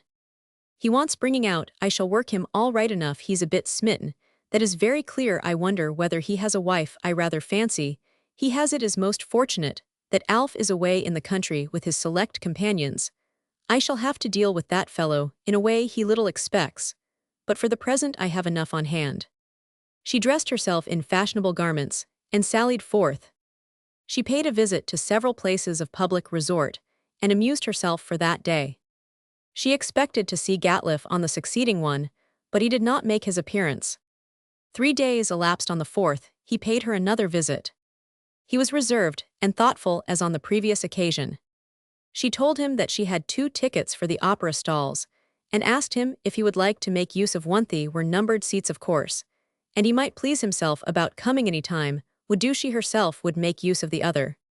He took the ticket and promised to be there as early as circumstances would permit. Then he left the same as before. "He wants a mighty deal of humoring, and is evidently shy. No matter, for that I shall find means to banish his shyness. Good, doubtless. He will be there anyway. I shall." She made a most elaborate toilette with bare arms, a low-neck dress, together with all the devices which the ladies of the upper 10 have recourse to when paying a visit to the opera in the full height of the season. It is needless to say that Miss Stanbridge looked extremely lovely art, had done something towards improving her personal appearance. When her toilette was complete, she desired her maid to go for a four-wheeler, in which she was conveyed to the opera house. Upon taking her seat, she found the adjacent one unoccupied. Tom Gatliff had therefore not yet arrived. Possibly he might think better of it, and not put in an appearance other, was no telling. However, she made up her mind to assume an air of cheerfulness, and wait patiently. He did not arrive till after the overture had been played, and the curtain drawn up. Upon presenting himself, he was full of apologies for being so behindhand, saying that he had been unavoidably detained at the works. Laura Stanbridge pouted a little, but accepted his apologies with grace and good humor. At the close of the first act, an animated and pleasant conversation was carried on between the two. Same formula took place during the succeeding intervals in the performance. The gentleman ordered ices and other refreshments for the lady. When the opera was over, Laura Stanbridge passed out of the stalls with her friend. "I must get you to fetch a cab, dear," said she, "for I have come in my opera cloak, just as you see me." "Certainly, by all means," returned Gatliff. "You wait here, I won't be more than a few seconds." He returned, conducted her into the cab, and got into the vehicle himself. He sat by her side, a little reserved perhaps, but in far better spirits than she had ever seen him. When they arrived home, the supper things had been laid, and the table groaned, to make use of a hackneyed phrase, with the best of everything it was possible to procure. Gatliff looked surprised. "You are going to have some supper with me, of course," suggested Laura. "Oh yes," he replied in a half-hesitating manner. Miss Stanbridge cast aside her opera cloak, and stood before the young man in a costume of the most faultless description. Her arms and the upper portion of her bust were bare, and Gatliff was taken completely aback at the elegance of her attire, and the beauty of her form. He, however, said nothing, but sat down to supper, the girl waiting on her mistress and her visitor. When the supper was over, and the things removed, Miss Stanbridge said to the girl, "You may go to bed, Lucy. I shall not require you any more tonight. I will see my friend out. But stay, before you retire, bring in a little hot water in the kettle." The girl did as she was required, and then took her way upstairs. At the request of Laura Stanbridge, Gatliff lighted a cigar, and mixed himself some grog. An hour or more passed away. The two companions were seated in the parlor side by side. The hour was late, but Gatliff still lingered. "You have told me your sorrows and troubles," said his female companion, "and no one can sympathize with you to a greater extent than myself, for I too have been deserted by a cold, cruel, heartless man.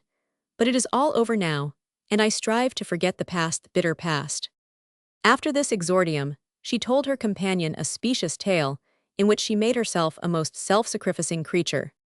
She wound up by declaring that she was living on her means, all alone in the world. "Alone," cried Gatliff. "Well, yes, I had a female companion, it is true, and a young man, whom I have brought up, making this place his home. But he is like the rest, ungrateful and selfish." She sighed and drew her chair nearer to his. "Ah, if I could find but one sympathizing friend," she murmured, "for oh, Mr. Gatliff, we can none of us live only for ourselves.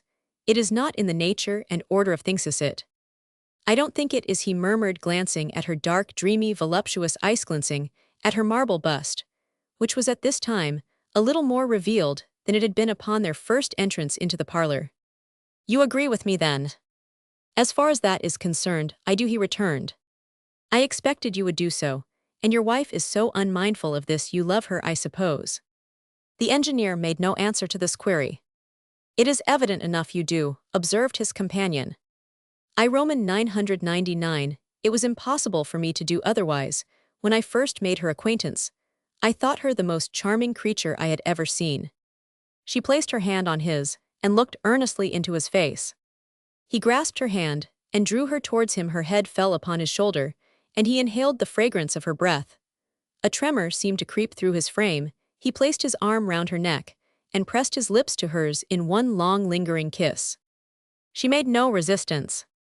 Presently she wound her arms round him, and returned the embrace. She breathed into his ear words of endearment, and Gatliff was fairly enthralled. His hand accidentally came in contact with her bosom.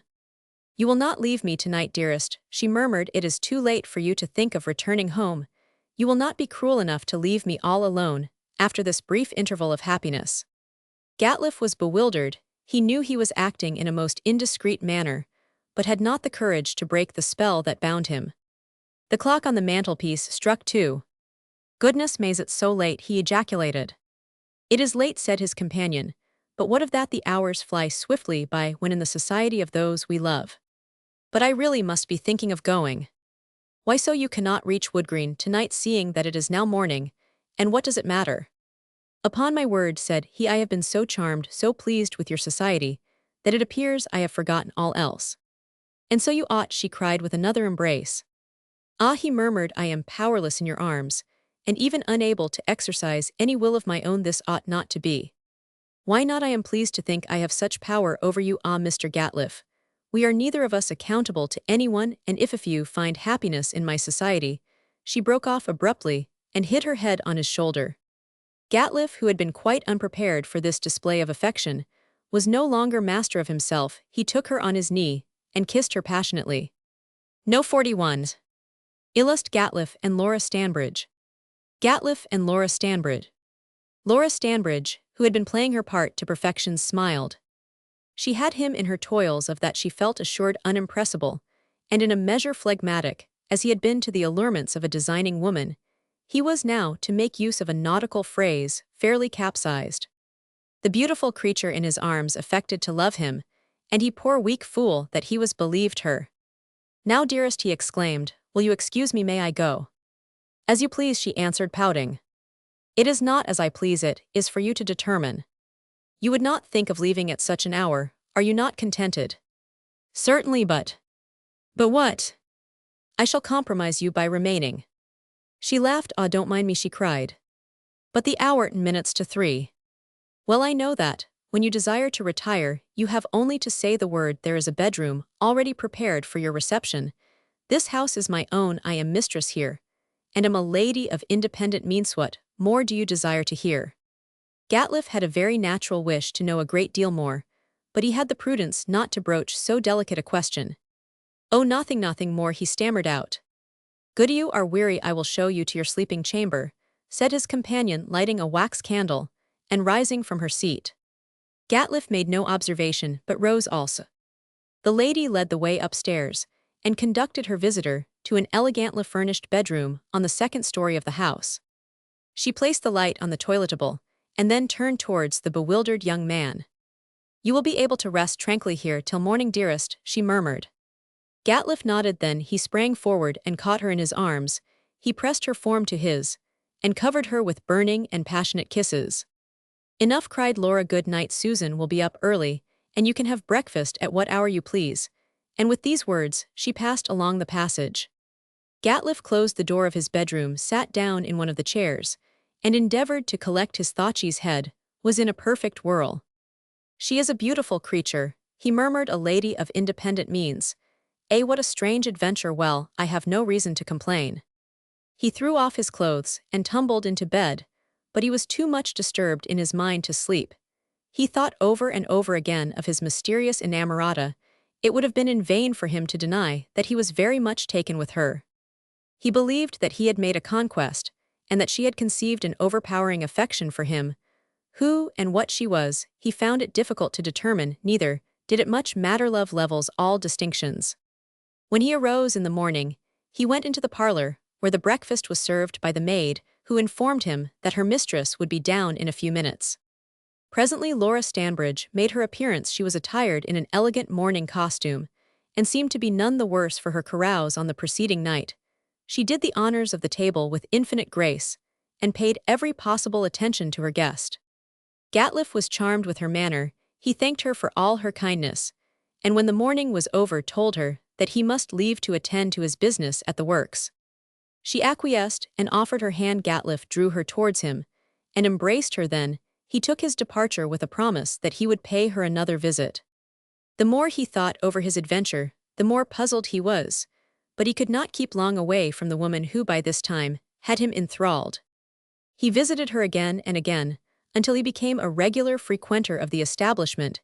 He slept there 2 or 3 nights out of the week. As time went on, all restraint was thrown off, and Laura Stanbridge became his mistress. Those who had known him in his earlier years would have found it difficult to believe that this could have come to pass. But so it was. He was no match in cunning and duplicity to the heartless woman who had him in her toils. When he thought of Aveline, he felt abased and humiliated. He could not at first realize the depths into which he had fallen. The events of the last few weeks seemed to him more like a dream than an actual reality.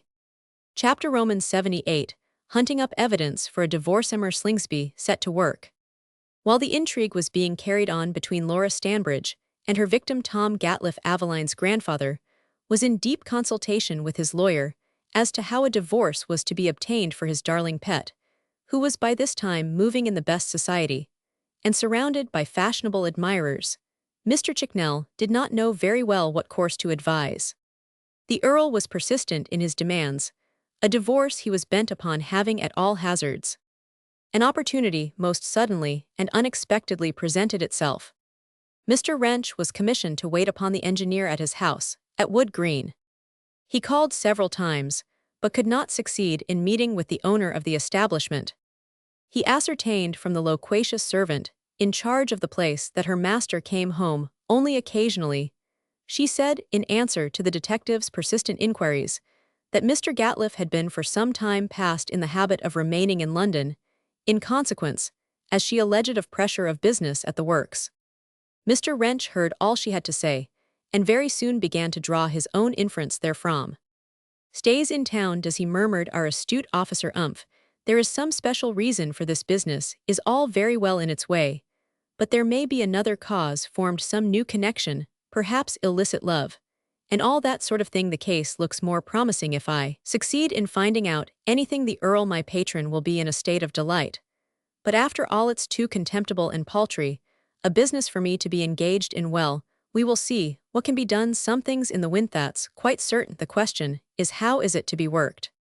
Attached to the staff of gentlemen of which he Wrench was a distinguished ornament, was a man who was a sort of supplementary or occasional detective. His name was Slingsby. His services had been frequently called into requisition to hunt up evidence for his superiors. Mr. Slingsby had no objection to push his inquiries in channels where his superiors did not choose to venture. He was a sort of sleuth hound who would stoop to any mean artifices to obtain the desired information. Mr. Wrench, upon his return home, sent for Slingsby without further. Well, said the last named, when he was closeted with his superior, Nags said you wanted to see me.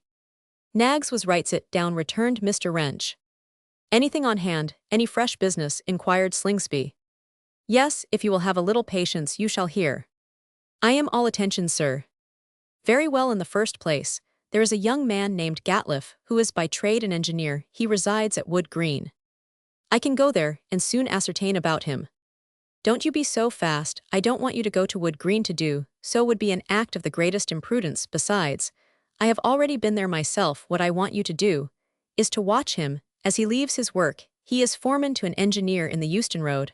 I will give you the name of the firm and the number of the house. He generally leaves the works at 6 in the evening, but sometimes he stops till 7 or 8, and indeed on special occasions even later than that. But as a rule, you will be able to make sure of him between 6 and 7, or from that to 8. You understand me thus far? Oh, perfectly. I quite understand, Mr. Wrench. Very well. What I want you to do is this: when he leaves, follow him, and notice where he goes to. It's probable he may make for the station, in which case push your inquiries no further, as you may rest assured that he is about to return to his own home. But if he doesn't do so, if he does not follow him and see where he goes to, this done, come to me. And what's he been up to? Forgery, or something of that sort, I suppose? Nothing of the kind. He has not done anything wrong, at all events, nothing against the law. What is he wanted for then? He is not wanted. All I require for the present of you is to ascertain where he goes to on the nights he does not return to Wood Green. We have good reason for believing that he has taken up with some woman. Should this be the case, we must learn more about it.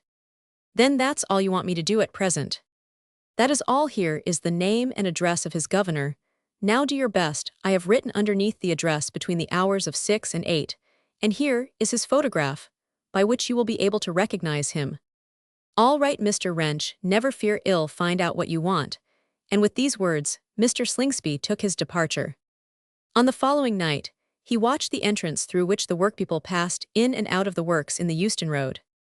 In the course of half an hour or so, he observed Gatliffe pass through the door, and Mr. Slingsby followed at once. He was however much disappointed at finding his man make direct for the railway station, and had in accordance with his instructions, to give up the chase for that night.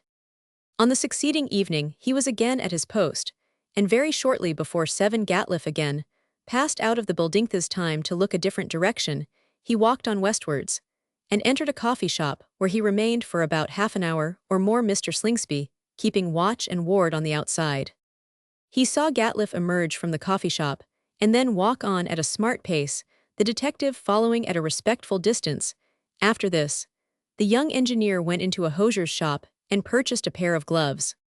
He then made direct for Covent Garden Theatre, paid the entrance money, and went into the promenade concerts. The detective did the same, and kept a sharp eye upon the movements of his man, who in the course of a few minutes was joined by a female in whose company he remained for the whole of the evening. When the performance was over, the two, upon reaching the street, called a four-wheeled cab, into which they both got. When the vehicle was driven off, Mr. Slingsby jumped into a hansom, and told the driver to follow the four-wheeler. The driver of the hansom obeyed the order given him, and in the due course of time, the four-wheeler was brought to a standstill at the house, in the occupation of Miss Stanbridge. Mr. Slingsby saw its 2 occupants alight, and enter the house in question. Then he discharged his cab, and watched the house for some considerable time. He saw a light in the parlor, and saw also the shadows of 2 or 3 persons, one of which appeared to be that of a man, the others those of females. He remained watching the house for an hour and a half or perhaps 2 hours. Then, when the front parlor was in darkness, he went his way well satisfied with his night's adventure. Early on the following morning, he waited upon Mr. Wrench, to make him acquainted with the successful nature of his expedition. "You have done well, wonderfully well, Slingsby," said the detective. "Nothing could be better. You are quite certain as to his identity?" "Oh, quite certain. He is the image of the photograph." "Say rather the photo is the image of him." "Yes, it is. There cannot be any mistake as to that. And the lady, you know her?" "No, never saw her before." "A fashionable party, I suppose?" "Oh dear, yes, quite up to the knocker." "Good-lookings?" "Yes, she's what you would call a fascinating sort of woman, and appeared from what I could see of her to be quite the lady. When I say a lady, I mean, of course, one of doubtful repute." "Ah, just so. That is no more than I expected. So much the better." "The better?" "Certainly, the matter will be more easily worked." "Most likely, but what is to be my next proceeding?" "You have to watch him again, and see if he pays another visit to this establishment. When this has been done, we will consider our next course of procedure." Mr. Slingsby acted in accordance with the instructions given him by his superior. He was at the works in the Euston Road on the following night, but the result was not quite so satisfactory. Tom Gatliffe went to the railway station, and made for his home at Wood Green. He did the same on the following evening, but Mr. Slingsby did not despair. He kept his man steadily in view, and never missed a single night from his post. All this time, Gatliffe was in ignorance of the surveillance which was kept over him. On the 3rd night, he bent his steps in the direction of Laura Stanbridge's residence, the detective following at a respectful distance. The gentle rap which Gatliffe gave at the door caused it to be opened by the servant girl, when without a word the visitor entered. Mr. Slingsby remained curling his heels on the pavement, on the opposite side of the street. Presently, the owner of the house came out with her admirer. Mr. Slingsby judged rightly enough that the two were going to some place of entertainment. He did not deem it expedient to follow them, but went his way, and returned to his post a little before 11 o'clock. In about half an hour after that time, the lady and gentleman returned, the former letting herself and her companion in with a latchkey. A gleam of light shot from the parlor window, as on the first occasion, and Mr. Slingsby watched the house until he concluded all the inmates had retired to bed. Then, he returned to his own lodgings, very well satisfied with his night's work. "It is pretty clear we have run him to earth," said Mr. Wrench, when his emissary made him acquainted with all the facts which had come to his knowledge. "You have done this job to right, Slingsby. Everything is satisfactory as far as it goes. But of course much remains to be done. For the present, however, let the matter rest. Till I have seen my employer, then, I will let you know how to act. Say nothing to anybody, keep quite quiet, and we shall win in a hand canter. All right, sir, I am to do nothing till I hear from you. Nothing whatever. When Mr. Slingsby had taken his departure, Mr. Wrench rubbed the palms of his hands together in great glee. "Ah, I wasn't far out in my surmise," he ejaculated. "I thought there was a woman in the case. Well, I should never have thought it of him, for to say the truth he appeared to be altogether a different sort of man. But Lord, one never knows whom to place faith in still. He seemed so discreet, so high-minded, so far removed from temptation. But then after all it is but a natural consequence. Here's a fine handsome young fellow finds himself suddenly deserted by one who, if the truth must be told, ought to have cleaved to him through good and bad fortune. Yes, it is but natural that he should form another connection, and it is withal most fortunate as far as we are concerned." He put on his hat and gloves and sallied forth. He made the best of his way to Mr. Chicknell's chambers. The lawyer was perfectly staggered when he heard the news. "You don't mean it? Can it be possible?" he ejaculated. "Fact, sir, an indisputable fact." "Do you think he is living in open adultery with this woman?" "I fear, or rather I fancy so." Sit down, pray, be seated, Mr. Wrench. The Earl must know of this, he will be most delighted." "There's but little doubt of that, sir." "Not anon in the least, Wrench, dear me, you have done well. The only obstacle in our way is at once suddenly and unexpectedly removed." "Not quite." What do you mean?" "We must have proofs." "Ah, true, but these are easily obtainable, I suppose, I don't suppose there will be any great difficulty in the matter, but as yet only half our task is accomplished." Certainly, that's right enough, and the other half, as you term it, is perhaps the most difficult part. It must be managed, sir, that's all." "Yes, most decidedly, that is quite clear. The Earl has the highest opinion of your ability and discretion. He speaks in the most flattering terms of your wonderful powers of penetration." "Does he? I am sure I am much obliged to his lordship for his good opinion of me," cried the detective with a short laugh. "Oh, I am not joking, Wrench, don't imagine that," observed the lawyer. "I don't for a moment suppose you are, sir." "And so he's taken up with a woman of doubtful repute, he, dear me, it seems almost incredible." "Well, it's only as we suppose at present, sir. As I said before, proofs are necessary. It would never do to jump hastily at a conclusion.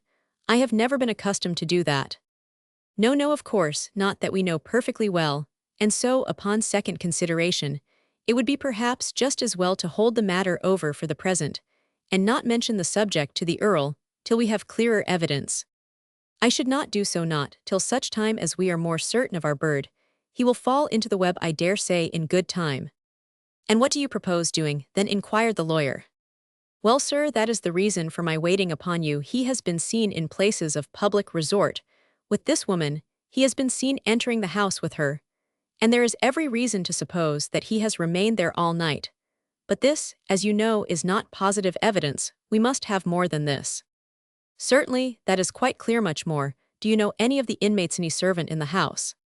Mr. Wrench shook his head and said, "Not a soul, not one person." "There is a servant, of course, or servants?" "Only one, I believe." "Oh, only one." "As far as I have been able to ascertain." "And is she to be got at? Most domestic servants are." "Well, that remains to be seen.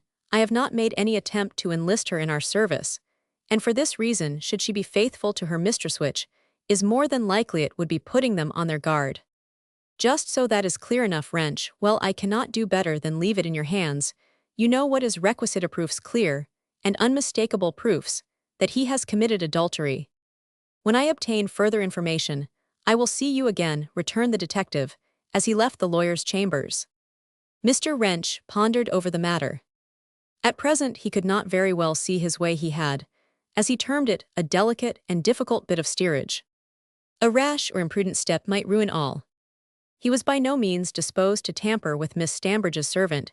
He had ascertained that she had been a long time with her present mistress, and the people in the neighborhood said she was true as steel. The detective therefore concluded, possibly enough, that the girl might prove a troublesome customer. He sent for Mr. Slingsby, with whom he had a long consultation. In the end, it was agreed between the two that other attempts should be made, before having recourse to the servant for information. Mr. Wrench now came to the front.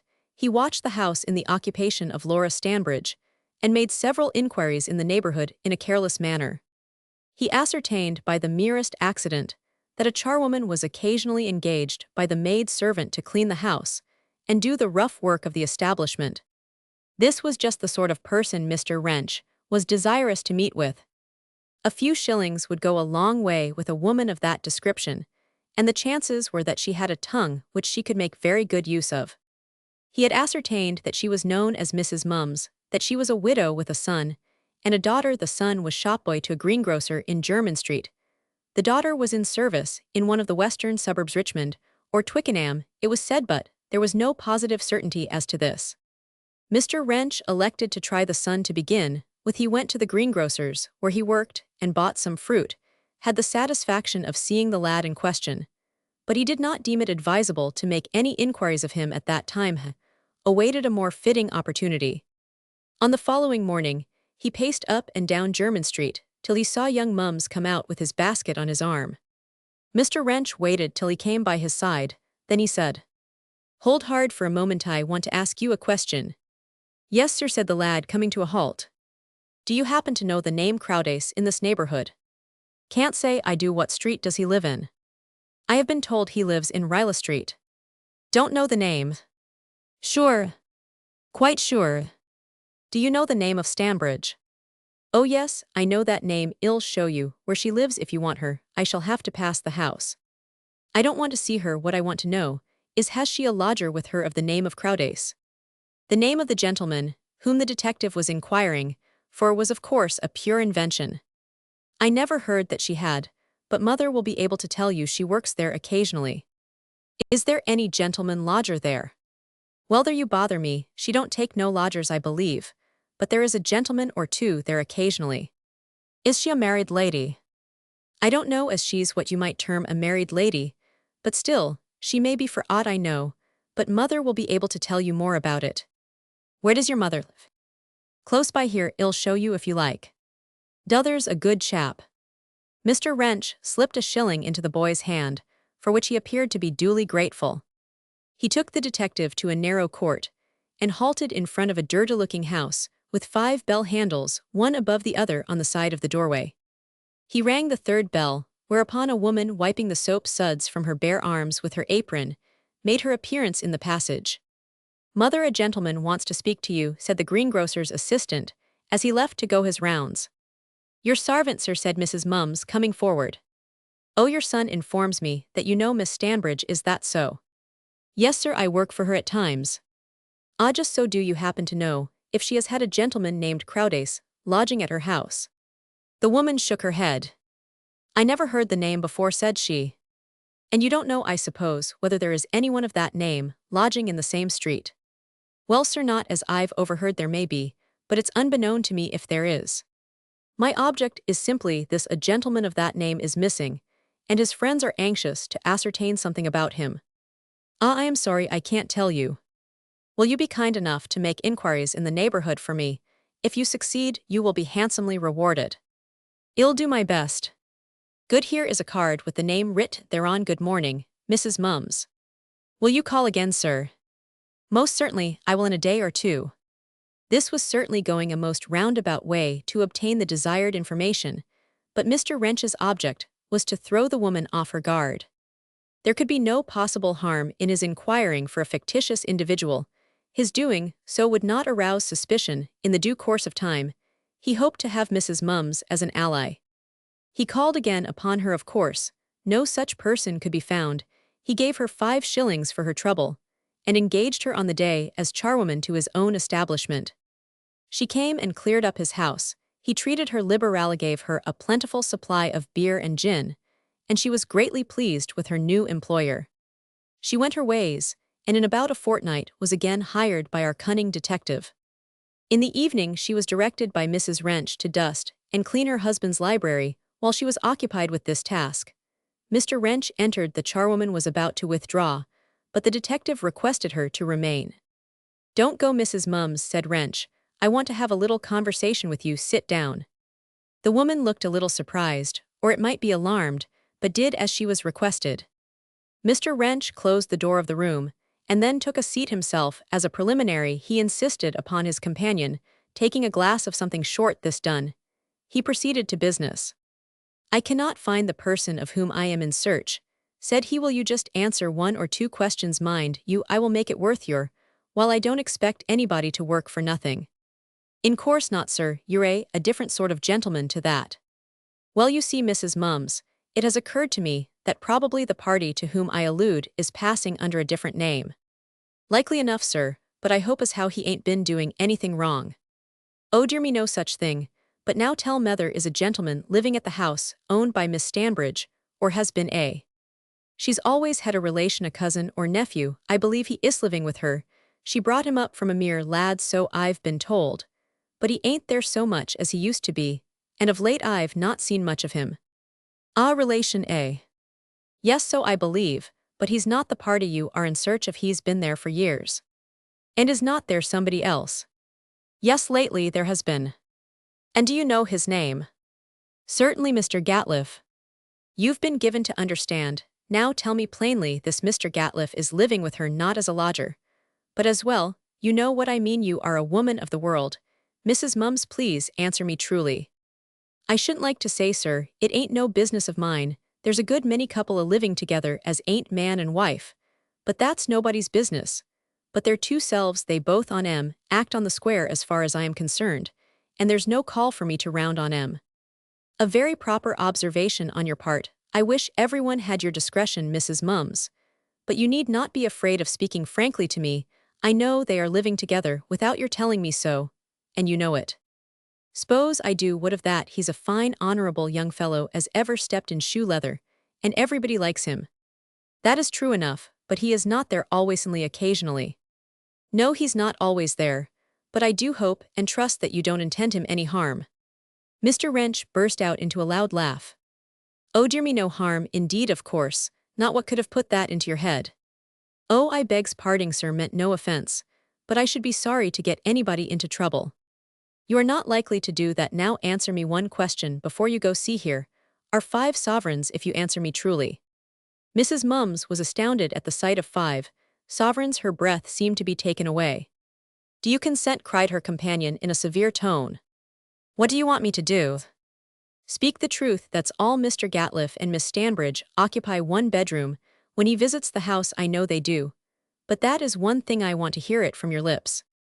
Mrs. Mums took up the corner of her apron with which she wiped her lips, then her nose, and lastly her eyes. You hear what I say, give me the desired information. And the £5 are yours. Why need you hesitate? If you want, tell me. I shall have no difficulty in finding somebody who will possibly for a 10th part of this sum. Well then, they do occupy but one bedroom. In short, he is to all intents and purposes her husband in every respect but the marriage ceremony.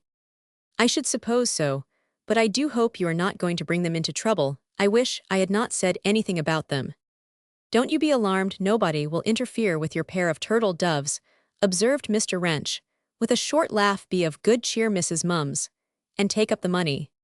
He handed the gold pieces to his companion, who wrapped them up in a piece of dirty, crumpled paper, and transferred them to her pocket without saying a word. What is the name of the girl who is servant to the establishment? Asked the detective carelessly. Her name? Oh, Susan. Susan what? Susan Tarver. Thank you. Mr. Wrench wrote it down on a sheet of note paper, which lay on the table before him. What do you want with her? Cried the charwoman in a tone of alarm. I want nothing of hers. I hope you won't mention anything about this to Susan. I do hope that.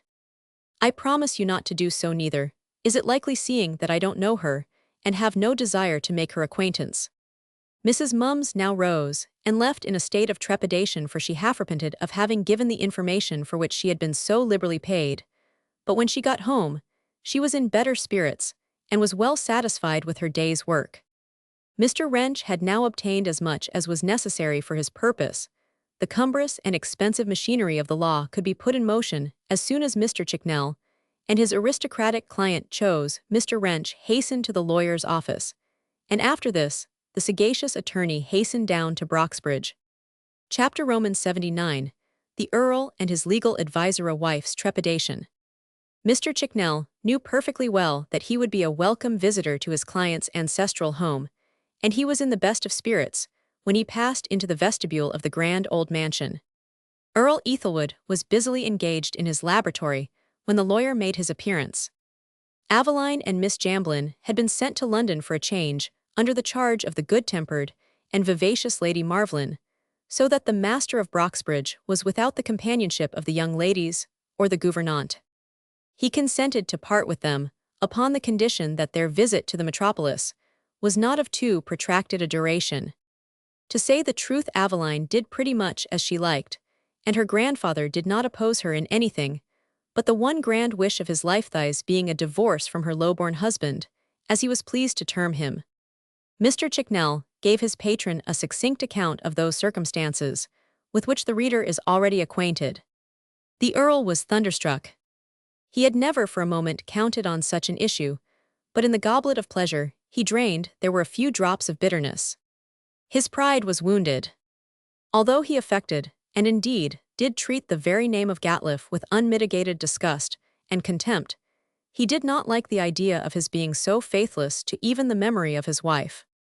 To take up with a woman of Laura Stanbridge's class was most reprehensible. "He's a low-bred hound, and in saying this I have said all," cried the Earl. "I always told you so, Chicknell, and we have had many wrangles, if I may so term theme, upon this subject.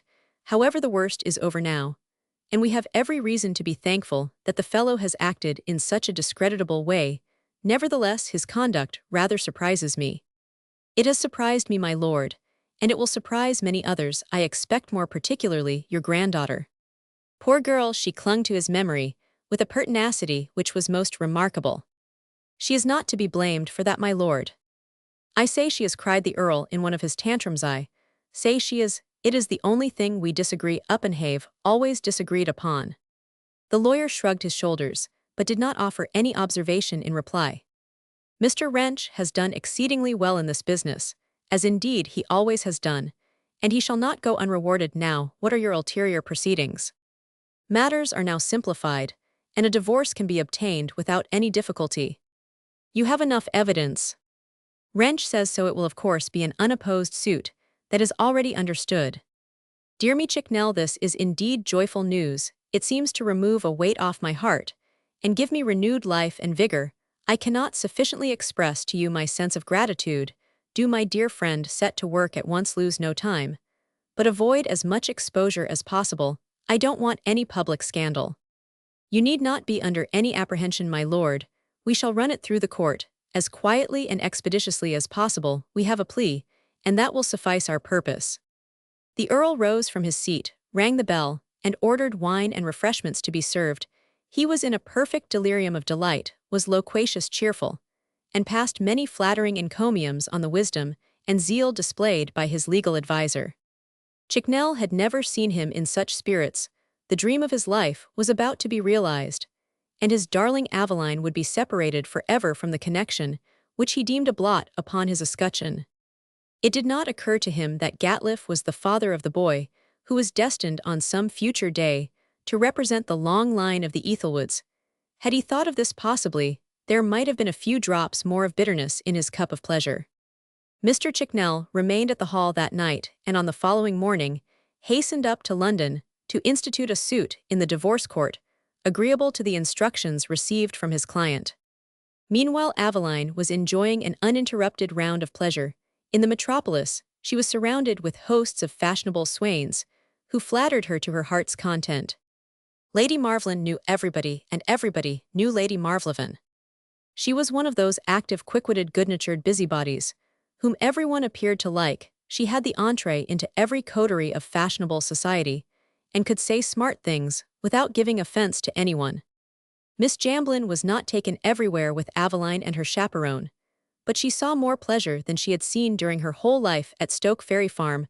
Her position at the Earl's town house was a sort of union of friend, companion, or ladies, maid to the greater star in the firmament, Lady Aveline, as she was termed. Of course, Aveline and the farmer's daughter were to pay a visit to the opera before they returned to Broxbridge Hall. Lady Marvlin had made her two young friends understand that they must see Patty. She was the rage at the time. People felt disposed to fall down and worship her, and declared that there never was such a singer. The same remark has been made when other celebrities have been alluded to, but that does not much matter. Patty was in the zenith of her popularity, and possibly she was at her best about this time. So the two young ladies, Lady Marvlin and the Honourable Tufnell Oxmore, seated themselves in the Earl's carriage, which made direct for the grand entrance to Covent Garden.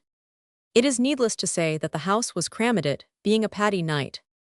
The opera was La Somnambula, one of her earliest triumphs, the opera, in which Malibran many years before had so entranced the town by her matchless vocalization and marvelous histrionic powers. Lady Marvlin, having adjusted her opera-glass to the right focus, began to proceed to take a survey of the leading notabilities in the stalls and boxes. She pointed out to Aveline many distinguished persons, and gave a running commentary on them. "Ah," she exclaimed, "as I live, there is my old friend, the Marquis of Fincairn. I've not seen him for an age indeed. But he's looking remarkably well. I wonder who the lady is he has got with him." "Don't you know?" said Oxmore. "No, I confess I do not. It's Toddy Pinkstream, who was the reigning belle in Paris, some short time since," observed Oxmore in a whisper. "He dotes on her, so I am told." "Bah, he's an old fool then." "Oh, Lady Marvlin," cried the gentleman. "Hush, don't speak so loud, and that's the Toddy we have heard so much of. Well, she's distinguished in appearance, but not particularly beautiful. She's not bad-looking, and has a lovely pair of eyes." "I allow you gentlemen to be the best judges of female loveliness," said Lady Marvlin, hiding her face coquettishly behind her capacious fan. Her companion bowed, but made no reply. "Who is that lady in the second box, from the stage?" inquired Av. "Who, my dear? Well, that's the Countess of Lanfulvery. Charming, isn't she? And dressed in such good taste. Her husband chooses her dresses, I have been told, and is very proud of her. But she is cold and unimpressionable, and cares but little for him. She has, however, hosts of admirers." "Would a married woman have admirers?" said Paddy Jamblin. "How very odd." "Not at all, my dear, but hush, they are about to begin." The band struck up and played the overture. The curtain was raised, and the performance commenced. When Paddy made her appearance, she received a perfect ovation. The applause was prolonged to an inordinate extent. Aveline and Miss Jamblin were both delighted, with her no wonder, seeing that they had never heard her equal. When the first act was over, Aveline said, "She's grand, truly magnificent." "Yas," drawled Oxmore, "very good indeed, a most delightful creature, child of impulse." "And cultivation," suggested Lady Marvlin. "Oh, of course, she has cultivation, that's generally admitted. Nature has something to do in forming a singer, and art, also, it is the union of the two that helps to form a great artiste." "Spoken like an oracle," said the gentleman. "Upon my word, you are a practical philosopher, a critic and a commentator, all in one. You flatters." A gentleman opened the door of the box and peered in. "Ah, Rolf, how are you? Come in," said Oxmore, addressing the newcomer. "Let me introduce you, Lady Marvlin, Mr. Rolf, theatrical critic, to the Portsoken Gazette, Lady Aveline, Miss Jamblin." They all bowed and smiled, as is usual in such cases. "She's very fine, tonight, better than usual, I think, is she not?" "Yes, excellent," returned the critic. "Wonderful singer, is she not, sir?" observed Lady Marvlin, not knowing very well what to say. "Yes, has a magnificent organ." "There you go again," cried Oxmore, "a magnificent organ. A voice is not an organ." "It is not a barrel organ, I admit," said Rolf. "No, nor is it an organ at all. It is produced by the vocal and respiratory organs. By means of these organs, a sound, or a series of sounds, either better or worse, as the case may be. But the voice itself is not an organ. I positively and emphatically deny that it is." "I have heard you say something of the kind before," returned Rolf. "Perhaps you are correct in your theory, after all it is but a figure of speech. It is necessary to speak by the card, it would appear, when addressing the Honourable Tufnell Oxmore." "Oh, I can't cope with you fellows of the press, you know," observed the young aristocrat, twirling his mustache. His friend laughed. "I should like to have a voice, or organ, as you term it," said Oxmore. "I would astonish their weak nerves." "You can't astonish any person's nerves," cried Lady Marvlin. "That is impossible." "And why not, praise?" "Astonishment must proceed from the brain, or sensorium. Nerves are but threads of communication from the brain, and are not sentient. There are, it is true, nerves of voluntary and involuntary action, but they are incapable of being astonished. The phrase is therefore quite incorrect." "Ha ha," laughed the critic. "You've got your answer. Now, Oxmore, I would not presume to contradict her ladyship. The only answer I can give is that it is like your organ, a mere figure of speech." As you are so very particular, it is just as well to be correct, you know, said her ladyship, tapping her friend on the elbow with the end of her fan. Don't you see, Oxmoor, dear boy? Ah, I see and feel too, he returned with a good-humored smile. The curtain drew up for the second act, and cut short this playful badinage.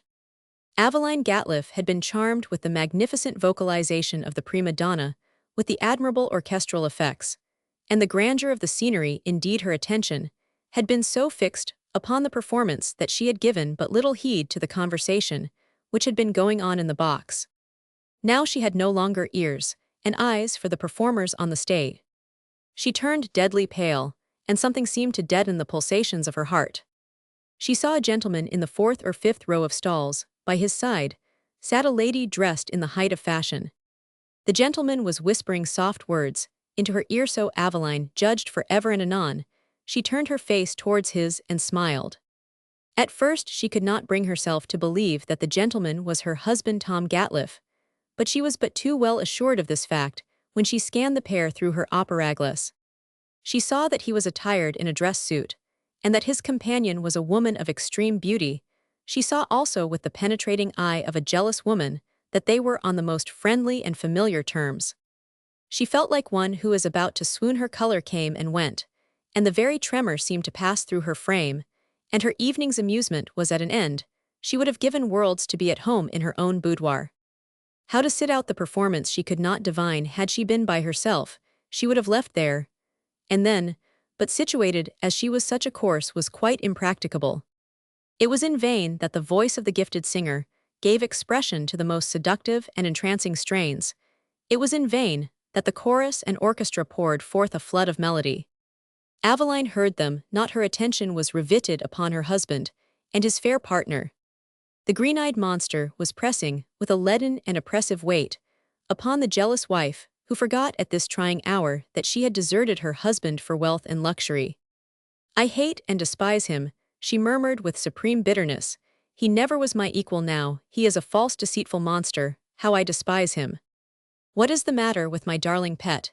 Exclaimed Lady Marvelyn, leaning forward and whispering in the ear of her young charge. Oh, nothing, nothing at all.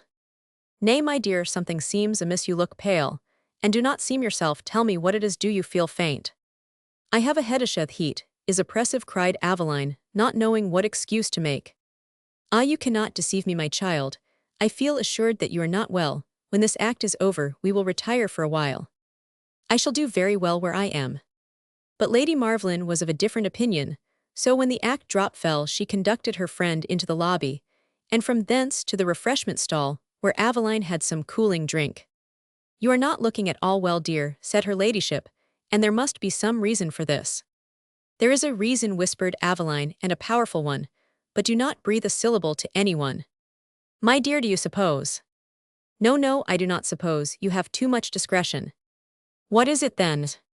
In the stalls my husband is seated. Lady Marvelyn gave a prolonged ah and looked astonished. No, 42. Illustration: Peace entertains. Peace entertains his friends. And is he alone? She inquired. No, he is not. He has a lady, I mean a female, with him, but take no more notice of the sigh, am better now. They returned to the box, and secretly unobserved by any one, Aveline directed Lady Marvelyn's attention to Gatliff and Laura Stanbridge. Her ladyship nodded, but said nothing. Lady Aveline is overcome with the heat, which, to say the truth, is most oppressive, observed Oxmoor. Yes, no doubt she's fresh from the country, and not used to London life, hot theatres, overpowering gaslights, and all that sort of thing, you know, said her ladyship, coming to the rescue. When the third act was over, Oxmoor, to the great relief of Aveline, took his departure upon the plea that he had to meet someone at his club who was about to depart for Calcutta. And prior to his departure, the members of the aforesaid club had invited him to a farewell supper. Whether this plea was a pure invention mattered but little. The troubled wife was but too glad to be relieved of his company, for she felt that he had his eyes upon her for nearly the whole of the time he remained in the box. It was a great relief to her when the curtain fell upon the performance, the last two acts of which had been entirely lost upon her. Before she left the box, she observed Gatliff pass out of the stalls with his female companion. She remained in the cloakroom longer than there was any occasion for that she might give time sufficient for her husband and Laura to pass out of the theatre. She felt assured that she should faint if by any chance or accident she met them face to face. Enveloping her head and shoulders in a shawl, she passed through the grand entrance and tripped into the Earl's carriage. When once in this vehicle she felt that she was safe. Her husband and his fair enslaver would not be likely to cross her path. She was silent and thoughtful during the journey home, and Lady Marvlin, who was at no loss to divine her thoughts, had the good sense to refrain from making any observation upon a subject which she knew must be a painful one. She therefore contented herself with giving a running commentary upon the evening's entertainment, and her conversation was chiefly directed to Miss Jamblin, who was at a loss to understand the reason for the altered demeanor of Aveline. To say the truth, the farmer's daughter's experience of fashionable life did not in any way make her discontented with her own humble sphere. The more she saw of the upper ten, as they are termed, the more assured she was that real happiness was as little known or experienced by the votaries of fashion as it was by those who could not aspire to so exalted a position. Patty was a simple-minded, unsophisticated girl who had but little taste for the blandishments of wealth and power. Nevertheless, she had become greatly attached to Aveline, who throughout their brief acquaintance had treated her with uniform kindness.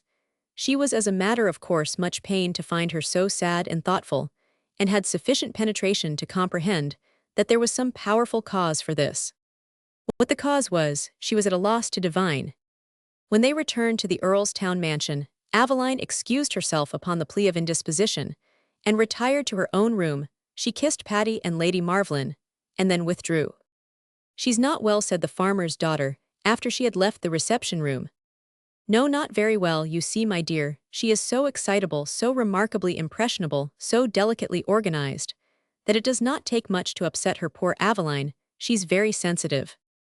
"I think she is, but there has been nothing to put her out that I am aware of. Nothing has occurred tonight. Ah, dear me, no, nothing, positively nothing except the heat and over-fatigue, but after a night's rest she'll be herself again." "I hope so, I am sure," murmured Patty, who did not however see that the excuses offered by the diplomatic Lady Marvlin were sufficient to account for the distraught manner of Aveline. However, she did not venture to disagree with her ladyship, and so sat down to the suppertable with the best grace she could. We have intimated that Lady Aveline returned to her own chamber. When she had reached this, she closed the door, bolted it, threw herself in an easy chair, and burst into a passionate flood of tears. "I never would have believed it," she exclaimed. "The perfidious monster! I abhor and contemn him, and never wish to set eyes on him again."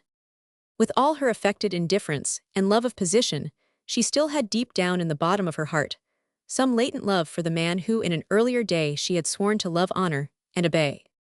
How unmindful she had been of this vow we have already seen, but notwithstanding that she had cast him on one side, and given him up for the new sphere of action, which presented itself to her with so much witchery, she could not bear to see him whispering soft words in the ears of a rival, and such a rival.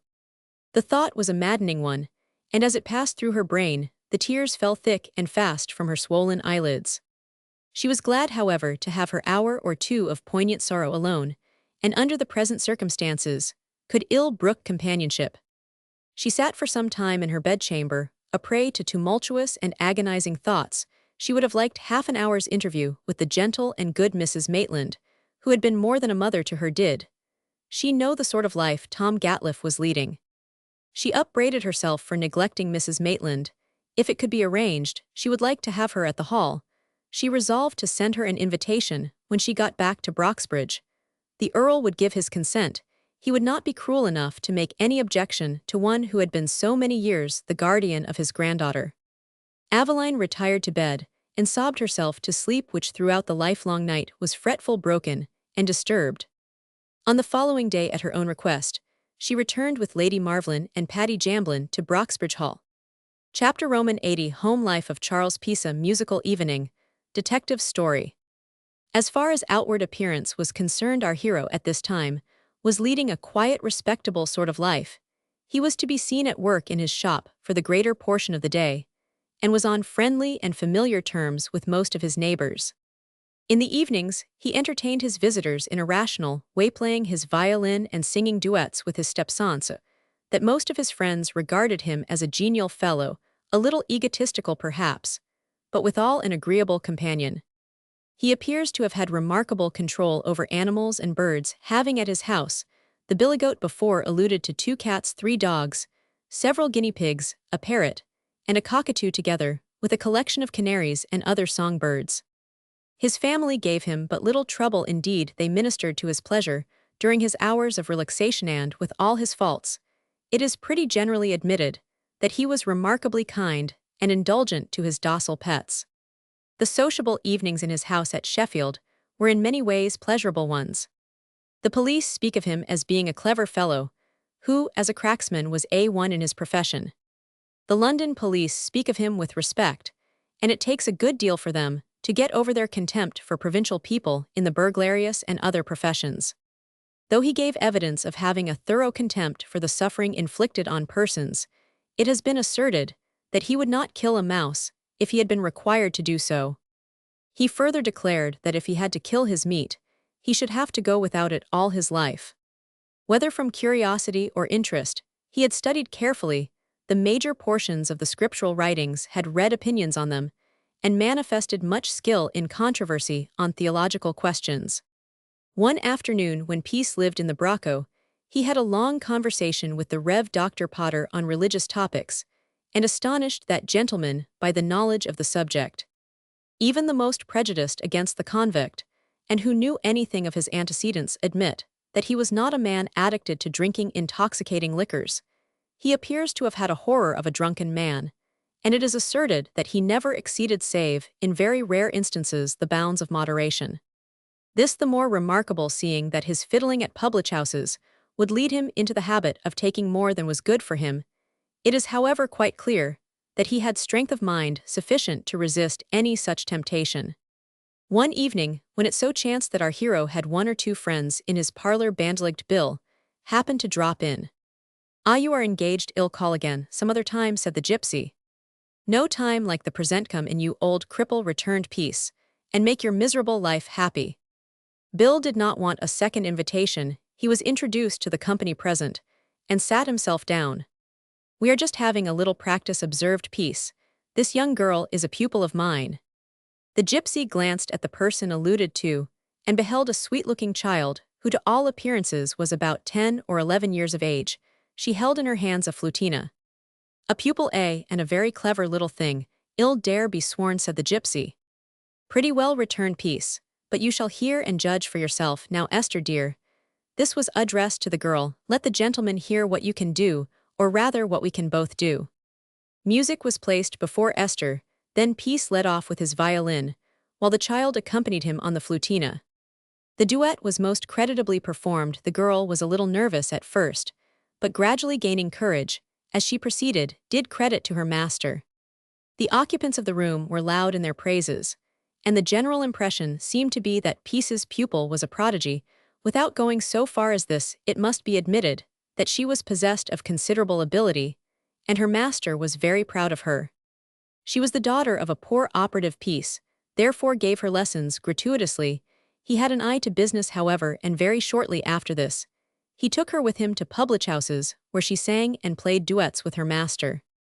"And who has taught you to play so beautifully?" said one of our hero's visitors, addressing herself to the child. "Mr. Peace, I never had any other master," she answered. "Ah, but you don't know half her accomplishments. She sings like a nightingale. Now, dear, let the gentleman hear you sing. Let's have the life clock come, don't be bashful."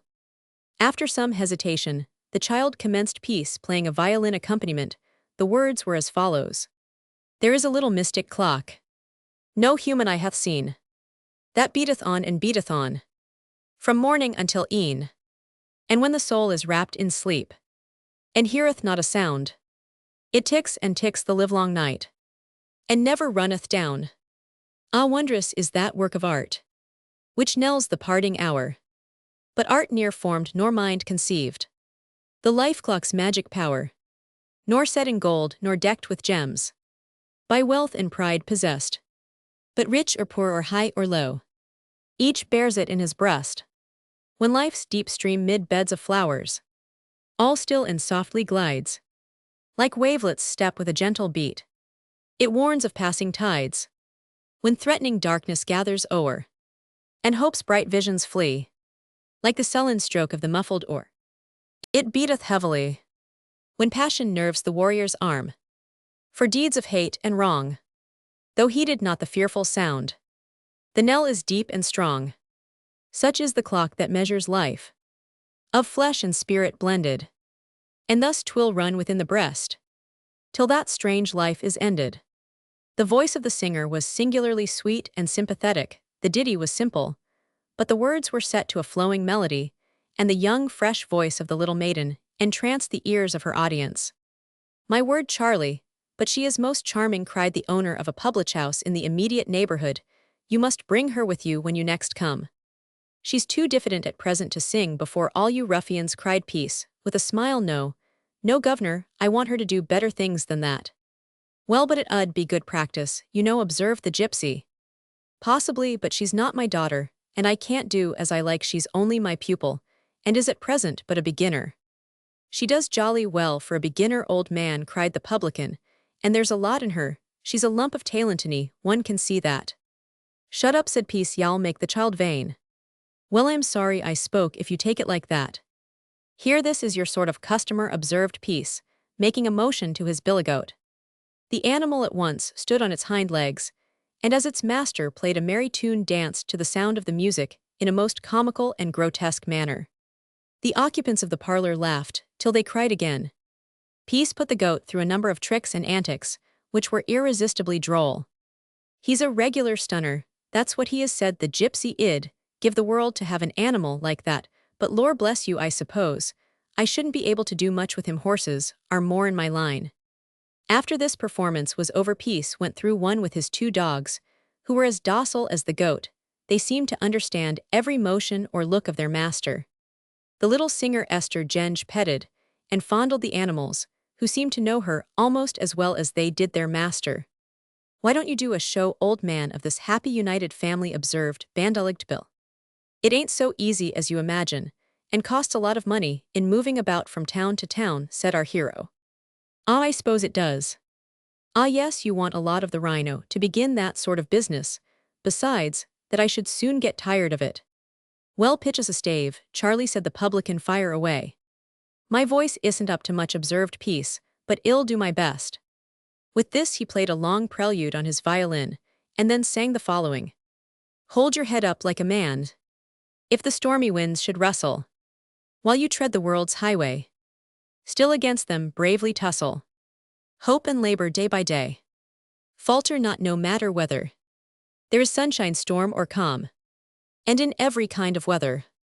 Hold your head up like a man. If your brother should deceive you, and should act a traitor's part, never let his treason grieve you. Jog along with lightsome heart. Fortune seldom follows fawning. Boldness always is the plan, hoping for a better dawning. Hold your head up like a man. Earth, though e'er so rich and mellow, yields not for the worthless drone, but the bold and honest fellow. He can shift and stand alone.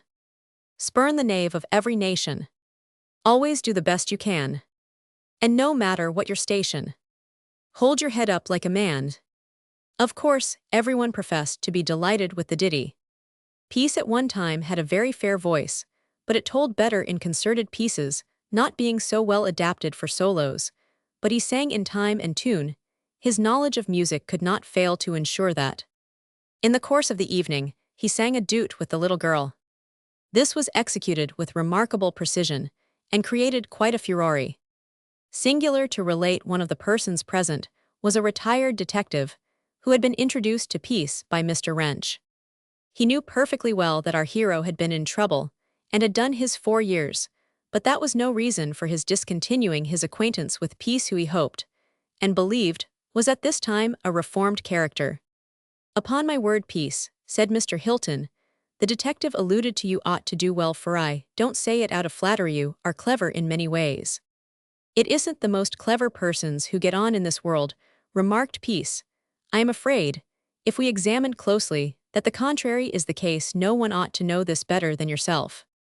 "A man can't do much nowadays without capital," remarked the publican. "He may strive and work his fingers to the bone, but unless he has the 4-horse by the head it ain't of much use. There's a great deal of truth in that, returned Hilton, but we come into the world without anything, and when we go out of it, we can't take anything with us, so I suppose it's pretty much the same in the long run. Our friend here has seen something of life, mind you, that said peace. He's been a celebrated man in his day. You wouldn't believe it to look at him that he has been a detective. But you see, he added with a smile, we are all honest people here, and so it does not much matter.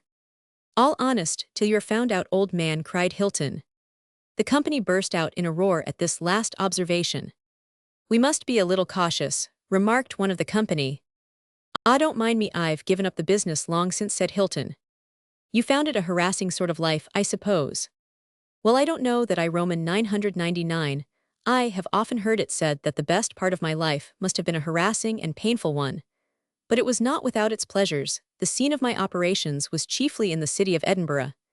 And as my reputation grew, I was obliged to get up at midnight to pursue thieves, and recover property often with little or no clue, and was constrained to trust to chance and wait like Mr. Micawber till something turned up.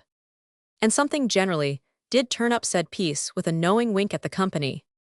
Well, yes, generally, I admit, for I need hardly say, if any profession nowadays can be enlivened by adventure, it is that of a detective officer. With the enthusiasm of a sportsman, whose aim is to hunt and shoot innocent animals, he is impelled by the superior motive of benefiting mankind by ridding society of pests, and restoring the broken fortunes of suffering victims. Charming occupation, suggested Peace. It's all very well for you to make game of our business, my friend, but let me tell you that the ingenuity of the detective is taxed, while it is solicited by the sufferers, and repaid by the applause of a generous public. I need hardly say how very much is due to decision in the business of detection.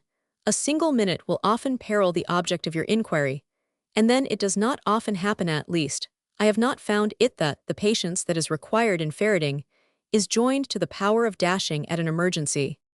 You can't expect an impetuous man to be patient, observed Peace.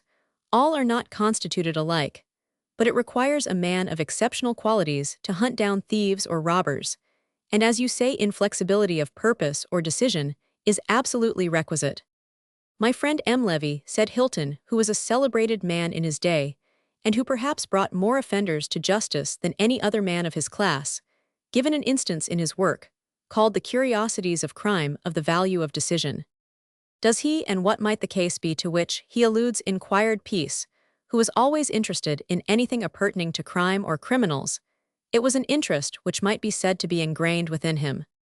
If you wish to hear it, I can't do better than give it in his own words, for he was a far better hand at telling a story or narrative than I am myself, said Hilton. On the 4th of January, 1852, says M. Levy, as a man whose name has by some mischance been omitted from my book, was going along the head of the Cowgate, he was instantaneously set upon by 3 young men, thrown down, and robbed of his watch. A man of the name of W. Duncan, who came up at the moment to lift up the stunned victim, met the robbers as they made off. It was dark, and he had a difficulty in catching marks, so as to be able to identify them. All that he could say when he came to the office was only general, so that it would have been impossible to proceed with any certainty on his description. In addition to this disadvantage, it happened that any information that I could get from him was got at the door of the office, where I met him as he hurried in. I was just on the eve of setting out on a hunting expedition, accompanied by my assistant Riley, with a draper who had got taken from his shop a quantity of goods, and whose case was urgent. How can I get so much from Duncan enough to point my mind towards 3 young men, David Dunnett, Robert Brodie, and Archibald Millerth, last of whom I knew to be a returned convict? Ah, you knew the gentleman, cried one of listeners. Not me, said Hilton. I am giving you the narrative as M. Levy tells it in his work. M. Levy, what? A rum name, observed the publican. A Scotch Jew, I suppose. Nothing of the kind. M. Levy was an Irishman by birth, though he followed the avocation of a detective like myself in the city of Edinburgh. Of course, it was impossible, says M. Levy, that the man could give me a description of all 3, but he said sufficient for me to draw my own conclusions, for when once a gang is formed, they generally act in concert, so that if you get a clue to one, the other birds are easily trapped. The particular line of the suspected persons I knew perfectly well was robbing from the person, And knowing this, I was more easily led to the conclusion that they were the guilty parties, at least such was my impression. It was only that, not a positive or absolute conviction, and indeed so much was I taken up with the draper's business, that I sent Duncan to report regularly. Duncan's. Yes, Duncan is in his grave now, and nothing can touch him further, remarked Mr. Hilton sententious. In the circumstances, continues Levy narrative, the affair was soon out of my mind, occupied, as I was, with the poor draper who sighed for his goods, and no doubt thought that I was the man to repair his loss.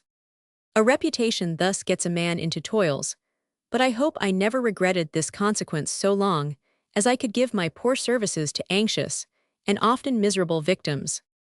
How often have I walked through Edinburgh in the middle of the night, and far on in the morning when all were asleep, but those who turn night into day, accompanied by some silent man or woman, groaning inwardly over a loss sufficient to break their fortunes, and affect them for life, threading dark noisome winds, entering dens, where nothing was heard but cursing and nothing seen, but deeds without shame, endeavoring in the midst of all this sea to find the scythe for property, or detect the cruel robber. Wearied to the uttermost, I have often despaired at the very moment when I was to pounce upon what I sought, redeem my spirits, and render happy my fellows. In the present case, I had a task of the same kind. We went through a great part of the old town, upstairs and downstairs, through long dark lobbies, and into all kinds of habitations, but the draper was not that night at least to be made happy. We had entirely failed, and were all knocked up by disappointment and fatigue. If the robbery at the Cowgate had scarcely taken hold of me, when we set out all interest had passed away, if not all recollection. Some hope had taken us over to the far end of the Pleasance, and we were returning by that street. The hour was late, between 12 and 1 o'clock, a dark night, every sound hushed. We were worn out with fatigue, and were fit only for our beds.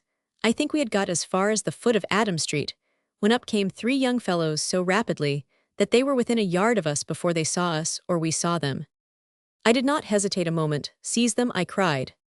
We sprang upon them on a sudden impulse. I seized Miller, and Dunnett each with a hand, while Riley engaged Brodie.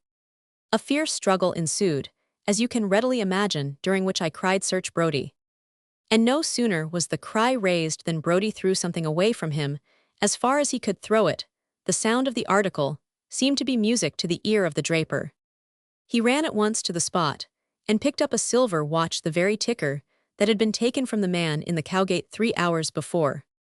In the meantime, the struggle continued, and man, but those who have had to deal with robbers, can form an idea of the energy they display when caught suddenly after an exploit.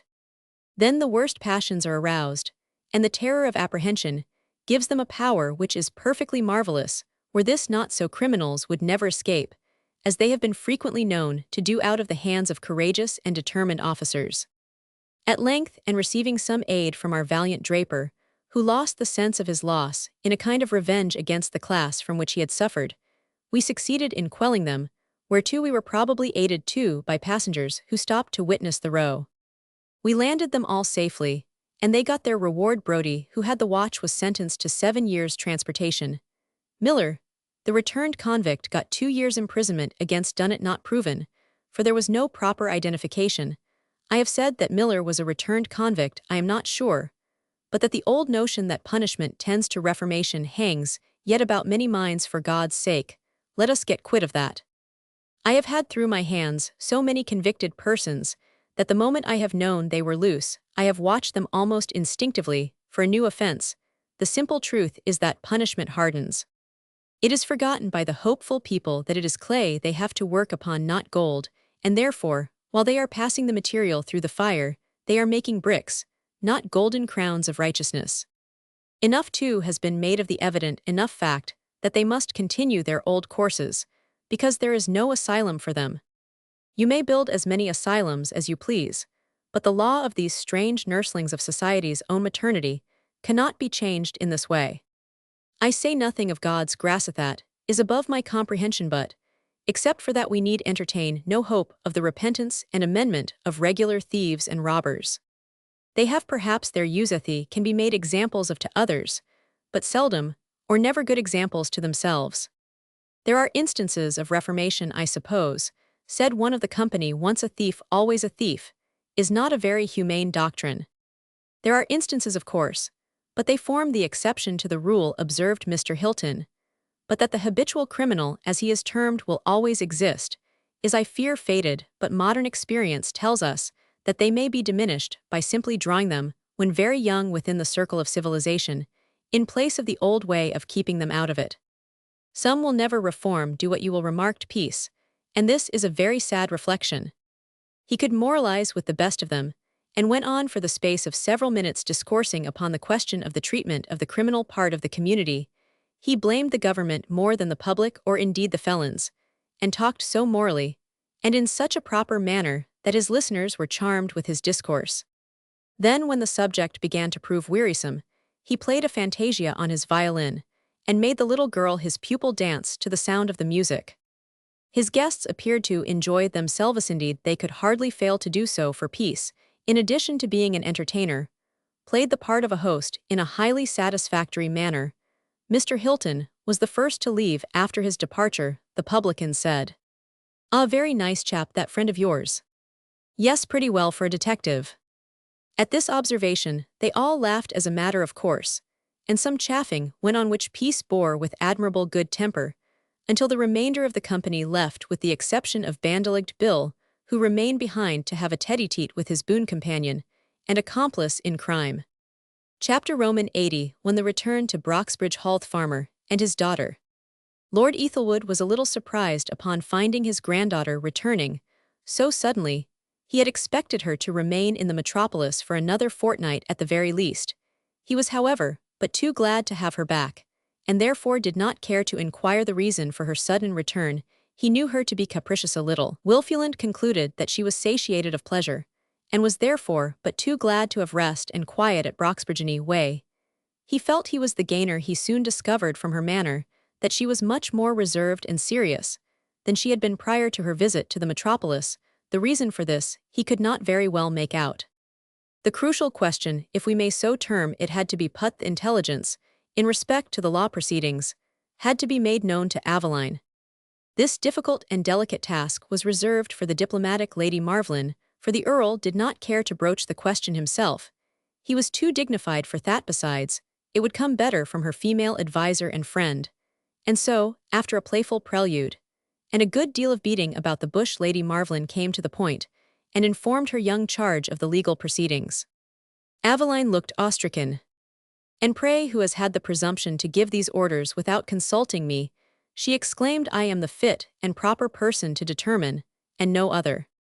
"My dear child," said Lady Marvelyn, "you really must not spoil your beautiful features by displaying this excess of anger. Who do you suppose? Not me, surely."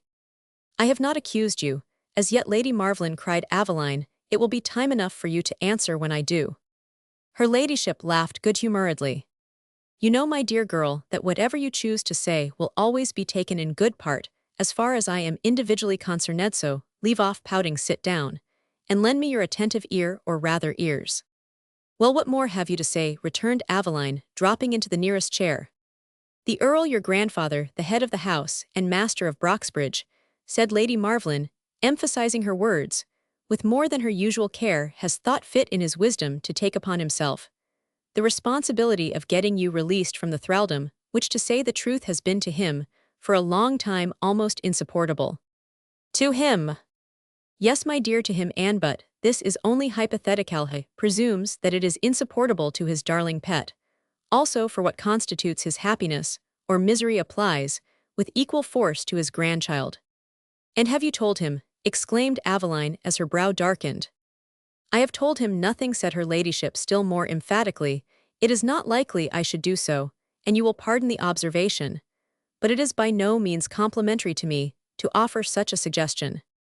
"Oh, pardon me, I was wrong, I know it," cried Aveline, throwing herself forward and clasping her companion round the neck, with every expression of fondness. "Say no more, darling, upon that head.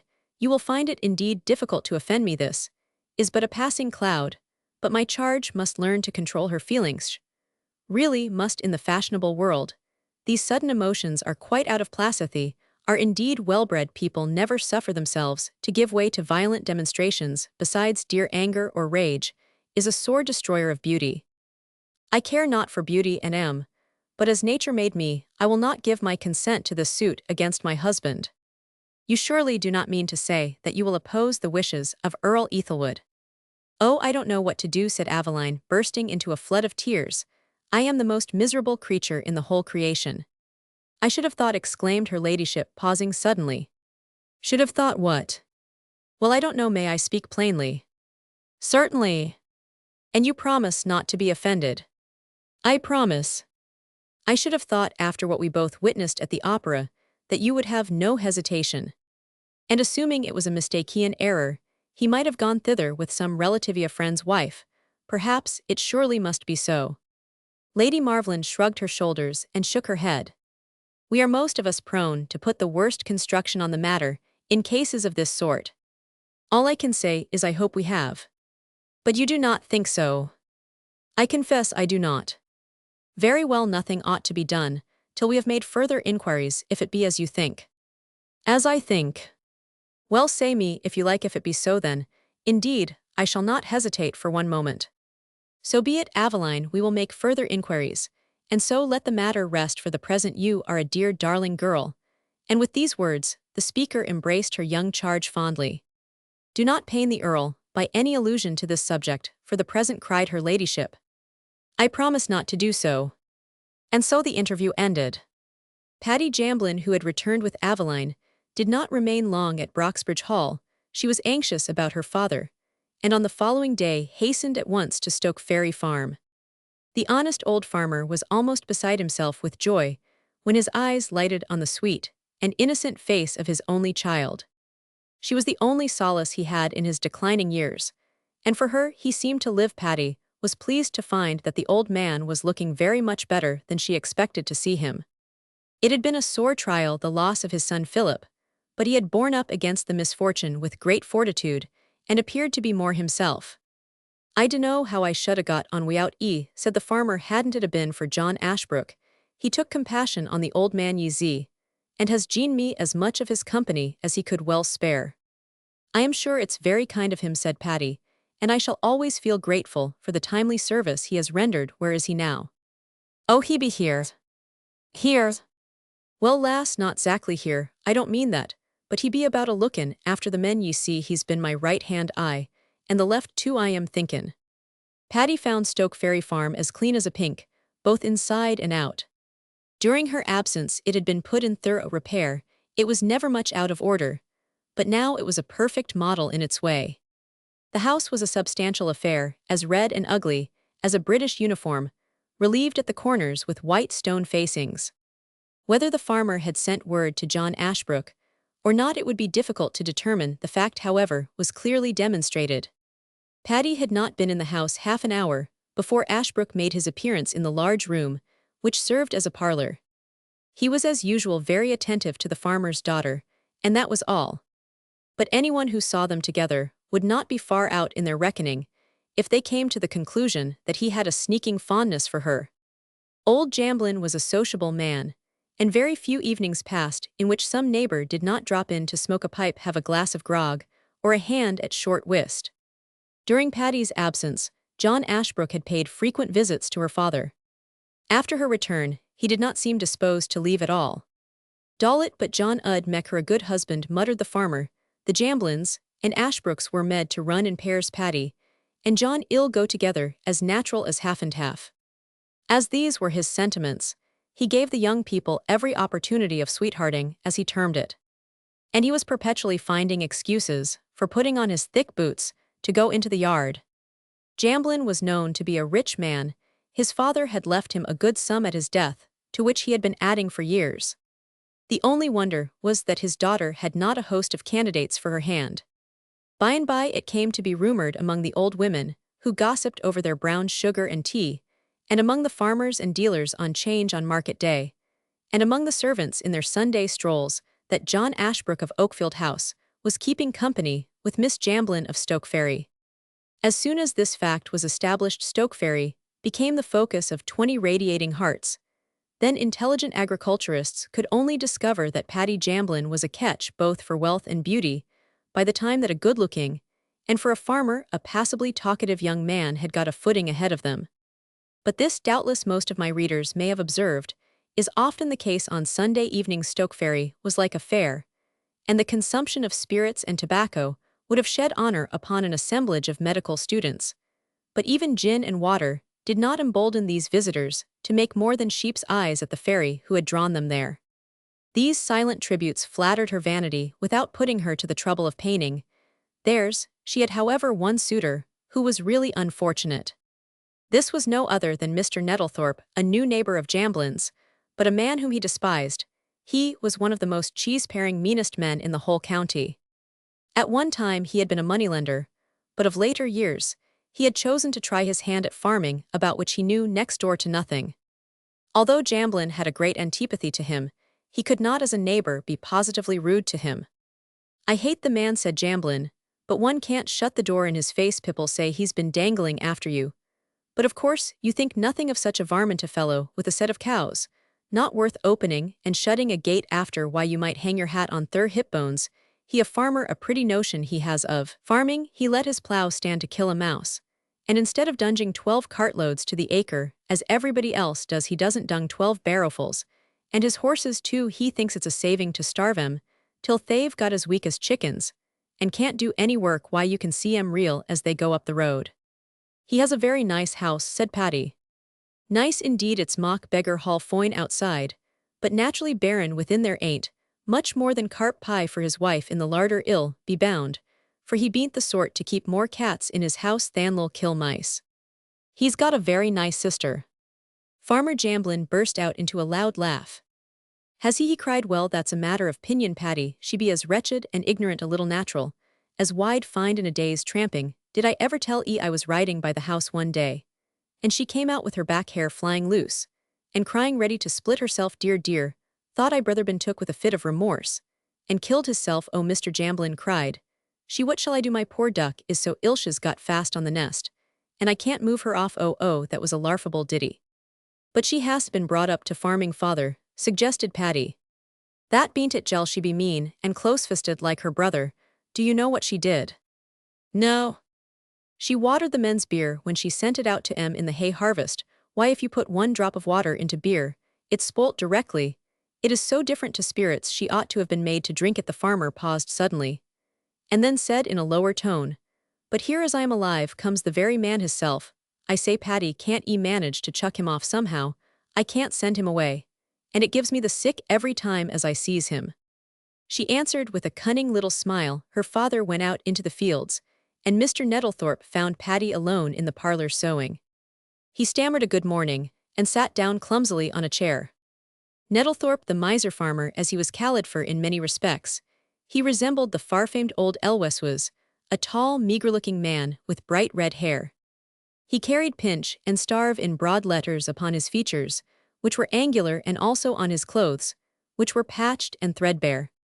"Are you not well, Mr. Nettlethorpe?" inquired Paddy with an appearance of interest, as she saw her visitor shifting about on his seat, as uneasily as if he had been on the top of a kitchen oven. "Quite well, thank you. The fact is I came over to see you." "Oh, indeed, you flatter me." "Do I think not. I did not mean to do so, but—" "Yes, exactly, I understand. Pay your respects to me, and all out of pure disinterested friendship." "That's just it. So I thought, but you have some dust on your coat," said she, patting him on the shoulder under the pretext of dusting it. This made her lover blush from the nape of the neck to the tip of his long, ungainly nose. It also emboldened him to seize her hand and to cry, "Oh, Miss Jamblin, you are so good and kind, so beautiful, and you make me feel so happy." "Do I?" "Oh yes, indeed you do. Will you consent to make me happier still?" "How can I do that, Mr. Nettlethorpe?" "By giving me your hand, by consenting to become my wife and mistress of my house." Mr. Nettlethorpe appended a huge sigh to this request. It might have been a gasp of relief. It might have proceeded from some tenderer emotion.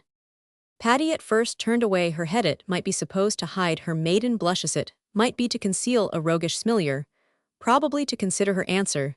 Then she said, "But your sister is mistress of your house now, and perhaps she might not like to part with the keys," observed Paddy, keeping her countenance in a most wonderful way. "She shall leave the house directly you come into it, I pledge my word. As to that, she can go back to her mother, who resides in London." He glanced at her with what he intended to be an expression of love, but it struck her as being irresistibly comic. Nettlethorpe regarded the coy beauty with a somewhat dubious expression. Patty remained silent. "What say you?" he inquired. "Oh, I am afraid to answer. You know, I have such a prodigious appetite. I am afraid I should eat you out of house and home, and folks do say that you don't often light the kitchen fire in your house. I couldn't bear the idea of being starved." "You shall have anything you wish, my dear Miss Jamblin," cried her red-haired supplicant, with a sudden impulse of prospective generosity.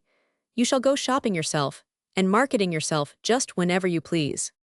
I fear, sir, I should not be stewardly enough for your wife, and that you would be too stewardly for my husband were it in my power to give you my hand.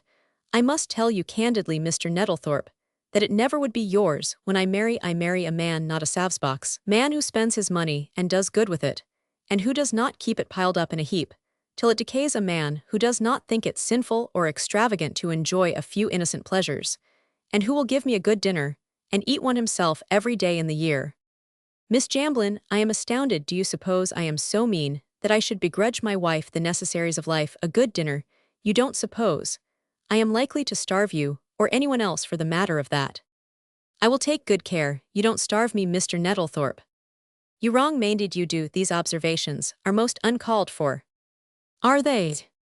"Most certainly they are, but I see how it is some mischievous, evil-disposed person has been prejudicing you against me. No such thing. Your name has not been mentioned to me by anyone, and I am sure nobody has spoken against you. It is not at all likely." "Then am I to understand, madam," exclaimed the miserly farmer, "that you decline to listen to my suit?" "You may understand that without a doubt." "And why, pray?" "I am already engaged, Mr. Nettlethorpe. This is a very cogent reason." "Then why couldn't you say so at first, without all this cursed preaching?" "Your hat, Mr. Nettlethorpe. When you have spent all your money, come and borrow some of me, and you shall have it at 60%. Your stick, Mr. Nettlethorpe. Dash the stick, let it stay where it is. It'll do for your husband to lay across your back when you've made a fool of him." No. 43. Illustration: The Nottingham Robbery. The Nottingham Silk Robbery. "Thank you, I will keep it in memory of you." Nettlethorpe burst out of the room and went home snapping like a mad dog at everything he met. "I've got rid of your pest," cried Patty, when her father entered the parlor after Nettlethorpe's departure, "and I don't think we are likely to be troubled again with him for some time to come." "Hast thee given him his answer last?" said the farmer. "Well, I fancy so." "And what did he want, Patty?" "He made me an offer." "Of what?" "His hand and heart." The farmer burst out in a roar of laughter. "He must be mad to mek such an offer, his hand and heart. Why, the mean hound hasn't got any heart indeed. But ye jev him an answer, why'd be sure to do that." "Oh yes, he's got his answer, father." "Good jell it be like his impudence. I hate as I hate the measles, or wire worm, and he ain't no good to man nor woman either." Chapter Roman 82, The Nottingham Silk Robbery. How Peace did it. For some time after his last escapade, Charles Peace continued to work industriously at his business. It must not be supposed, however, that during this period, he refrained entirely from his evil practices. He was at work occasionally at night at habitations within a short distance of Sheffield, but he was specially careful and did not venture upon what he termed a big job. No one at this time suspected that he was carrying on his depredations in such a secret and covert way. He had refilled his purse by disposing of some plate, which was the private property of a merchant at Hull. When the summer came again, he contrived and carried out a robbery on a more extensive scale. He had for a long time contemplated making an incursion on a large warehouse in Nottingham. He had journeyed thither, and had made a careful inspection of the scene of his proposed operation. Bandoligged Bill had to act in concert with our hero, who felt assured that he would be successful in his forthcoming enterprise. During the latter months of the year, when fishing on the Trent was considered good, a man of fairly gentlemanly appearance with black hair and a closely shaven face presented himself at one of the boating stations at Nottingham. The manager came forward and asked our hero what he could do for him. "Ah, you see I have but indifferent health," observed Peace, "and a change of scene is absolutely necessary, so my doctor says I think of having a week's fishing." "Yes, sir, and I have no doubt you will benefit by the change, returned the manager. Do you require a waterman? No, I can manage very well by myself. All I need is a boat, my tackle. I have with me at a house in the neighborhood. I want a good-sized boat for let me see say a week or so. Yes, sir, we can accommodate you. Step this way if you please, and make choice of a boat. Peace accompanied the speaker to the appointed spot, and after much consideration and haggling, a bargain was struck for the fishing boat. The required deposit was paid, and Peace on the following morning brought down to the waters side a considerable amount of tackle, rods, lines, baits, and all the requisites for an experienced angler. His manner was so urbane, and he spoke in such a quiet, unostentatious manner, that the boat proprietor was quite taken with him, believing him to be a gentleman of independent means, who was a devotee to the sport. After some conversation as to the best places on the river and other topics, Peace got into the boat and rowed down the stream. Prior to his starting, he said that he had to meet some friends who, like himself, were about to have a few days' sport on the Trent. He was, as a matter of course, accepted as a profitable customer. The day was fine and bright, and the water was as clear as crystal, and Peace, as he drifted down the river, was well satisfied with the proceedings thus far. He moored his boat on the river's bank, and threw in his line. He remained at what he deemed a likely spot, and pulled out 3 or 4 fish. Peace has been described in the newspapers as a little insignificant man with gray hair, but at this time, his hair was raven black, made so by artificial means, and, to all appearances, he was a professional man. He might be a doctor or else a clergyman, it would be difficult to say which. Certainly, no one would have taken him for a mechanic, neither did his appearance or manner suggest that he belonged to the working class. He could assume an air of gentility when it answered his purpose to do so. As we have already indicated, he was a man of what might be termed a protean character. The few chance wayfarers who observed him in his boat were doubtless under the impression that he was a gentleman of independent means. This was precisely what he wished to appear. After angling for some time, he went further down the river, making apparently for a more favorable spot. After spending some considerable time at his well-beloved sport, he made for a neighboring house, where he had his midday meal. Here he met with some brother sportsmen, who joined him for the remaining portion of the day. And when night came on, he put up at the house by the river side where he had a bed.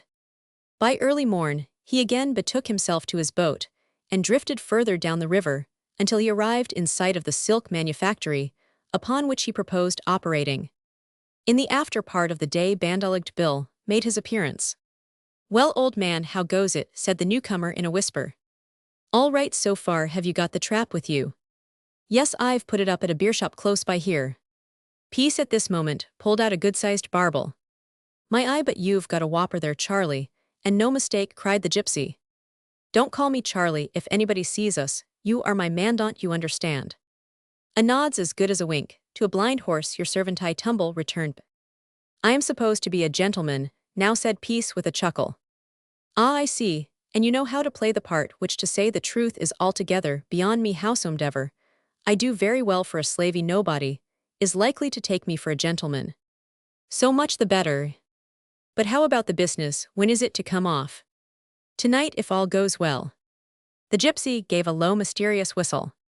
"And about this air child?"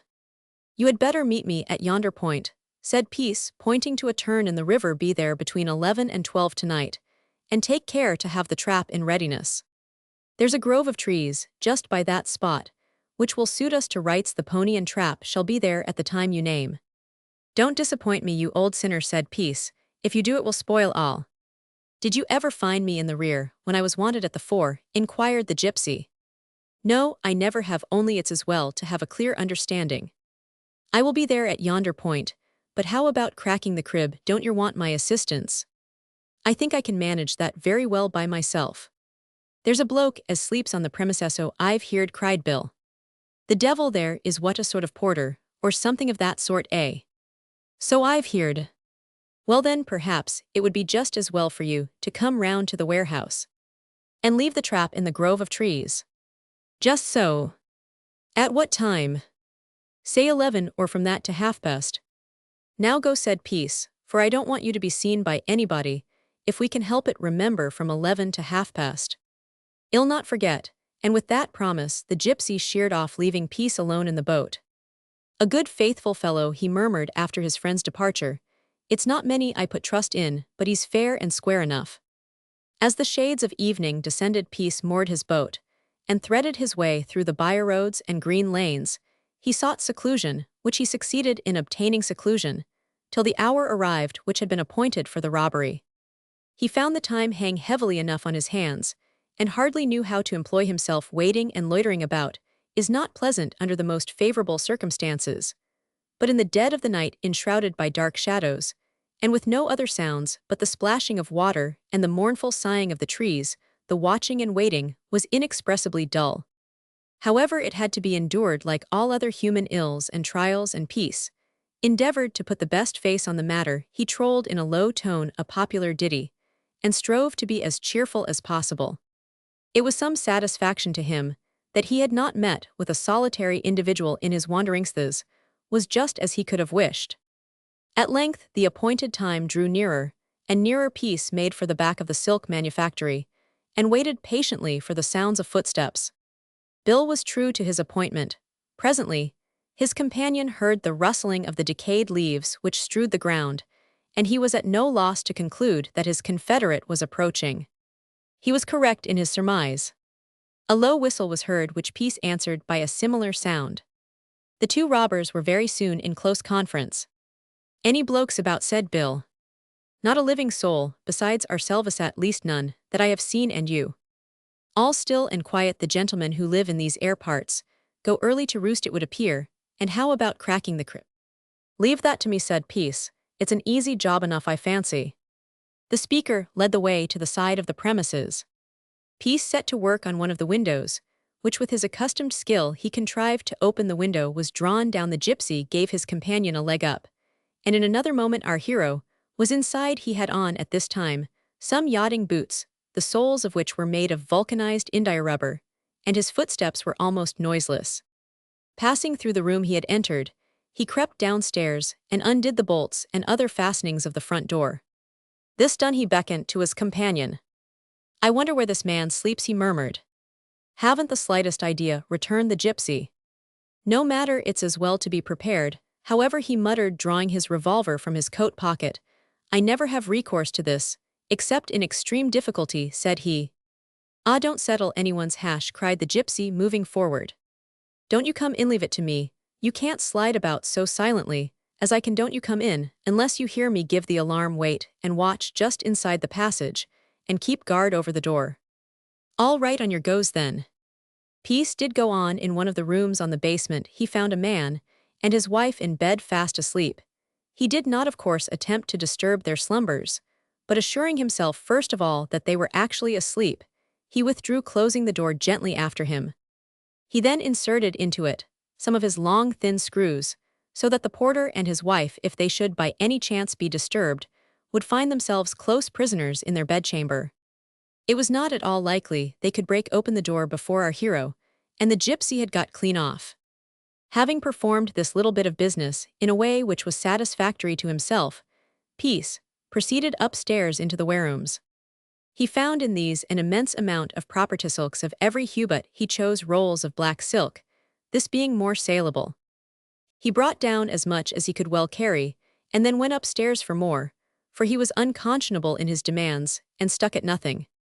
Agreeable to his direction, Bill took a considerable portion of the booty, which he laid carefully in the boat. Then he returned for more, and placed the same with the other rolls.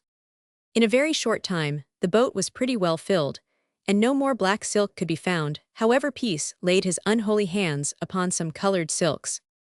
They had now as much as they could conveniently take away. Peace emerged from the house, and hastened to the banks of the river. He was followed by the gypsy, both the robbers at this time having their arms full. All this had been done without attracting the notice of anyone. The two men jumped into the boat, which sped along over the surface of the stream swiftly, and almost silently, till the point made by the bend of the river was reached. Near to this point was the grove of trees, where the gypsy had tethered his pony. The boat was moored again, and the goods taken therefrom as rapidly as circumstances would permit and transferred to the cart. But before this was done, 10 trusses of tares which Bill had brought with him were taken out of the vehicle, and when the silks had been packed and been made to occupy as small a compass as possible, the tears were thrown on the top, partially covered with a piece of tarpaulin, and the gypsy was ready to start on his journey. He was instructed by Peace to make the best of his way to London. "I'll go a little way with you, Bill," he said, "and put up at a hotel, and the sooner I am housed the better. There will be a rare outcry in the morning, but that matters but little. I shall be in my boat." "Ah," laughed the gypsy, "it's as good as a play. Strike me silly, but this is about the cleanest job that mortal man ever. Roman 999. You must get safely to London, and we're not as yet safely out of the fire." "I shall reach London right enough, have no fear about that." "Ah, I don't fear, but still, it's just as well not to shout before you are out of the wood, but you know what to do when you get there. Get rid of the goods as soon as possible." "Yes, and there won't be much difficulty about that. If you go to the address I gave you, the name is Stambridge," cried Peace's companion. "Right you are, see her, and say you come from me, and shall work the oracle. She's up to every mortal dodge. I'm afraid shall be too much for me. I ain't much of a hand in dealing with women. They're a jolly sight too artful for me. You do as I tell you, and all will be right. There's no call for you to be mistrustful. You may rest assured that I am sending you to the proper party. See her, and if she can't do the job herself, shall find somebody who can." The gypsy nodded assent to this proposition, and as the vehicle he drove came in sight of a roadside commercial hotel, he brought his pony to a standstill. Peace alighted, wished his companion good night, and entered the hostelry, where he remained till morning. By early dawn, he was up and doing. He swallowed a hasty breakfast, and took his departure, making his way direct for the river's side. He unmoored his boat, and pulled it between 3 and 4 miles down the stream. He then began to angle with all the keen relish of a persevering sportsman. He was tolerably successful, and drew out a number of fish, some of which were of good size. There were other persons in boats engaged in a similar occupation, and in the due course of time Peace managed to scrape acquaintance with those who were nearest to him. One was an old gentleman, who was a good companion, being loquacious and full of anecdote. He informed our hero, devoted to the sport, and the extraordinary takes of fish that had at various times fallen to his share were perfectly astounding. Peace had the prudence to hear all he said and say but little in return. He did not know a great deal about angling, and he was therefore anxious not to betray his ignorance. He however affected to believe all his companion said, for it was his game, as he termed it, to make as many friends as possible. Certainly, under the existing circumstances, this was the wisest course to pursue. He said in reply to the old gentleman that he enjoyed the sport, but could not boast of being a particularly skillful angler, but he was willing to learn. Upon this, his companion gave him a few useful hints, and said that fishing had been one of the chief pleasures or pastimes of his life. He had fished in Scotland, Wales, Norway, and a host of other places. He did not succeed in pulling out more fish than Peace, but that did not much matter, would have done so if they had bitten more freely. "Much sport, gentlemen," said a young man who had been walking along the bank of the river. "Middling, only middling as far as I am concerned," returned the old gentleman. "But then I've not been long here. This gentleman has done pretty well." "Yes, but then I've had 4 days of it, this being my 5th, cried Peace. "I mustn't complain, I suppose. Still, I might have done better." "Ah, that's what we all say," observed the man on the bank. "But have you heard the news?" "What news?" inquired the old gentleman. "Why, very bad. Spearman's silk mill was broken into last night, and some hundreds worth of property stolen." "Never!" cried several of the fishermen. "Broken in tow." "So it is supposed. Indeed, there cannot be much doubt about that." "It seems incredible that so many dishonest people should be in the world," said Peace, in a deprecating tone. "It is indeed a most melancholy reflection." Then addressing himself to the man on the bank, he said, in a careless way, "And where is this mill situated, sir?" "On the bank of the Trent, about 5 miles from here, or a little less perhaps." "Dear me, I am very sorry to hear it. And have they any clue to the robbers?" "None at present, I believe." "But they will have, oh, they will have, let us hope," remarked Peace, with well-simulated sympathy. "Hope told a flattering tale, my friend," said the old gentleman, who was of a cynical turn of mind. "The chances are that they will never find out the culprit or culprits. The never do. The police are sure to go on the wrong scent." "Perhaps it was some one on the premises who committed the robbery," suggested Peace. "Very likely, sir. Nothing more likely," cried the old gentleman, as he pulled out his line and rebaited his hook. Another passenger now came along the pathway by the side of the river. He, like the first gentleman, was full of the robbery, and it was perhaps needless to say that he gave another version of the affair. His theory was that somebody was concealed in the warehouse for the whole of the day, and when it was closed and the porter and his wife were fast asleep, he crept forth from his hiding place and let in a band of men who ransacked the place and made off with a large amount of property. He also stated that the porter and his wife had been drugged. People are so remarkably fond of dealing with the wild and wonderful. It's a very sad and bad business, remarked Peace, whichever way it was done, and it is to be hoped that justice will overtake the scoundrels. His fellow fishermen coincided with him in the opinion he had expressed, and looked upon him as a man whose highly moral principle made him indignant with the miscreants who had been guilty of so lawless an act. He was not known, or rather recognized at Nottingham, and none for a moment suspected that the highly moral and sensitive gentleman was the real culprit. Peace laughed in his sleeve. The amusement it afforded him was of course known only to himself.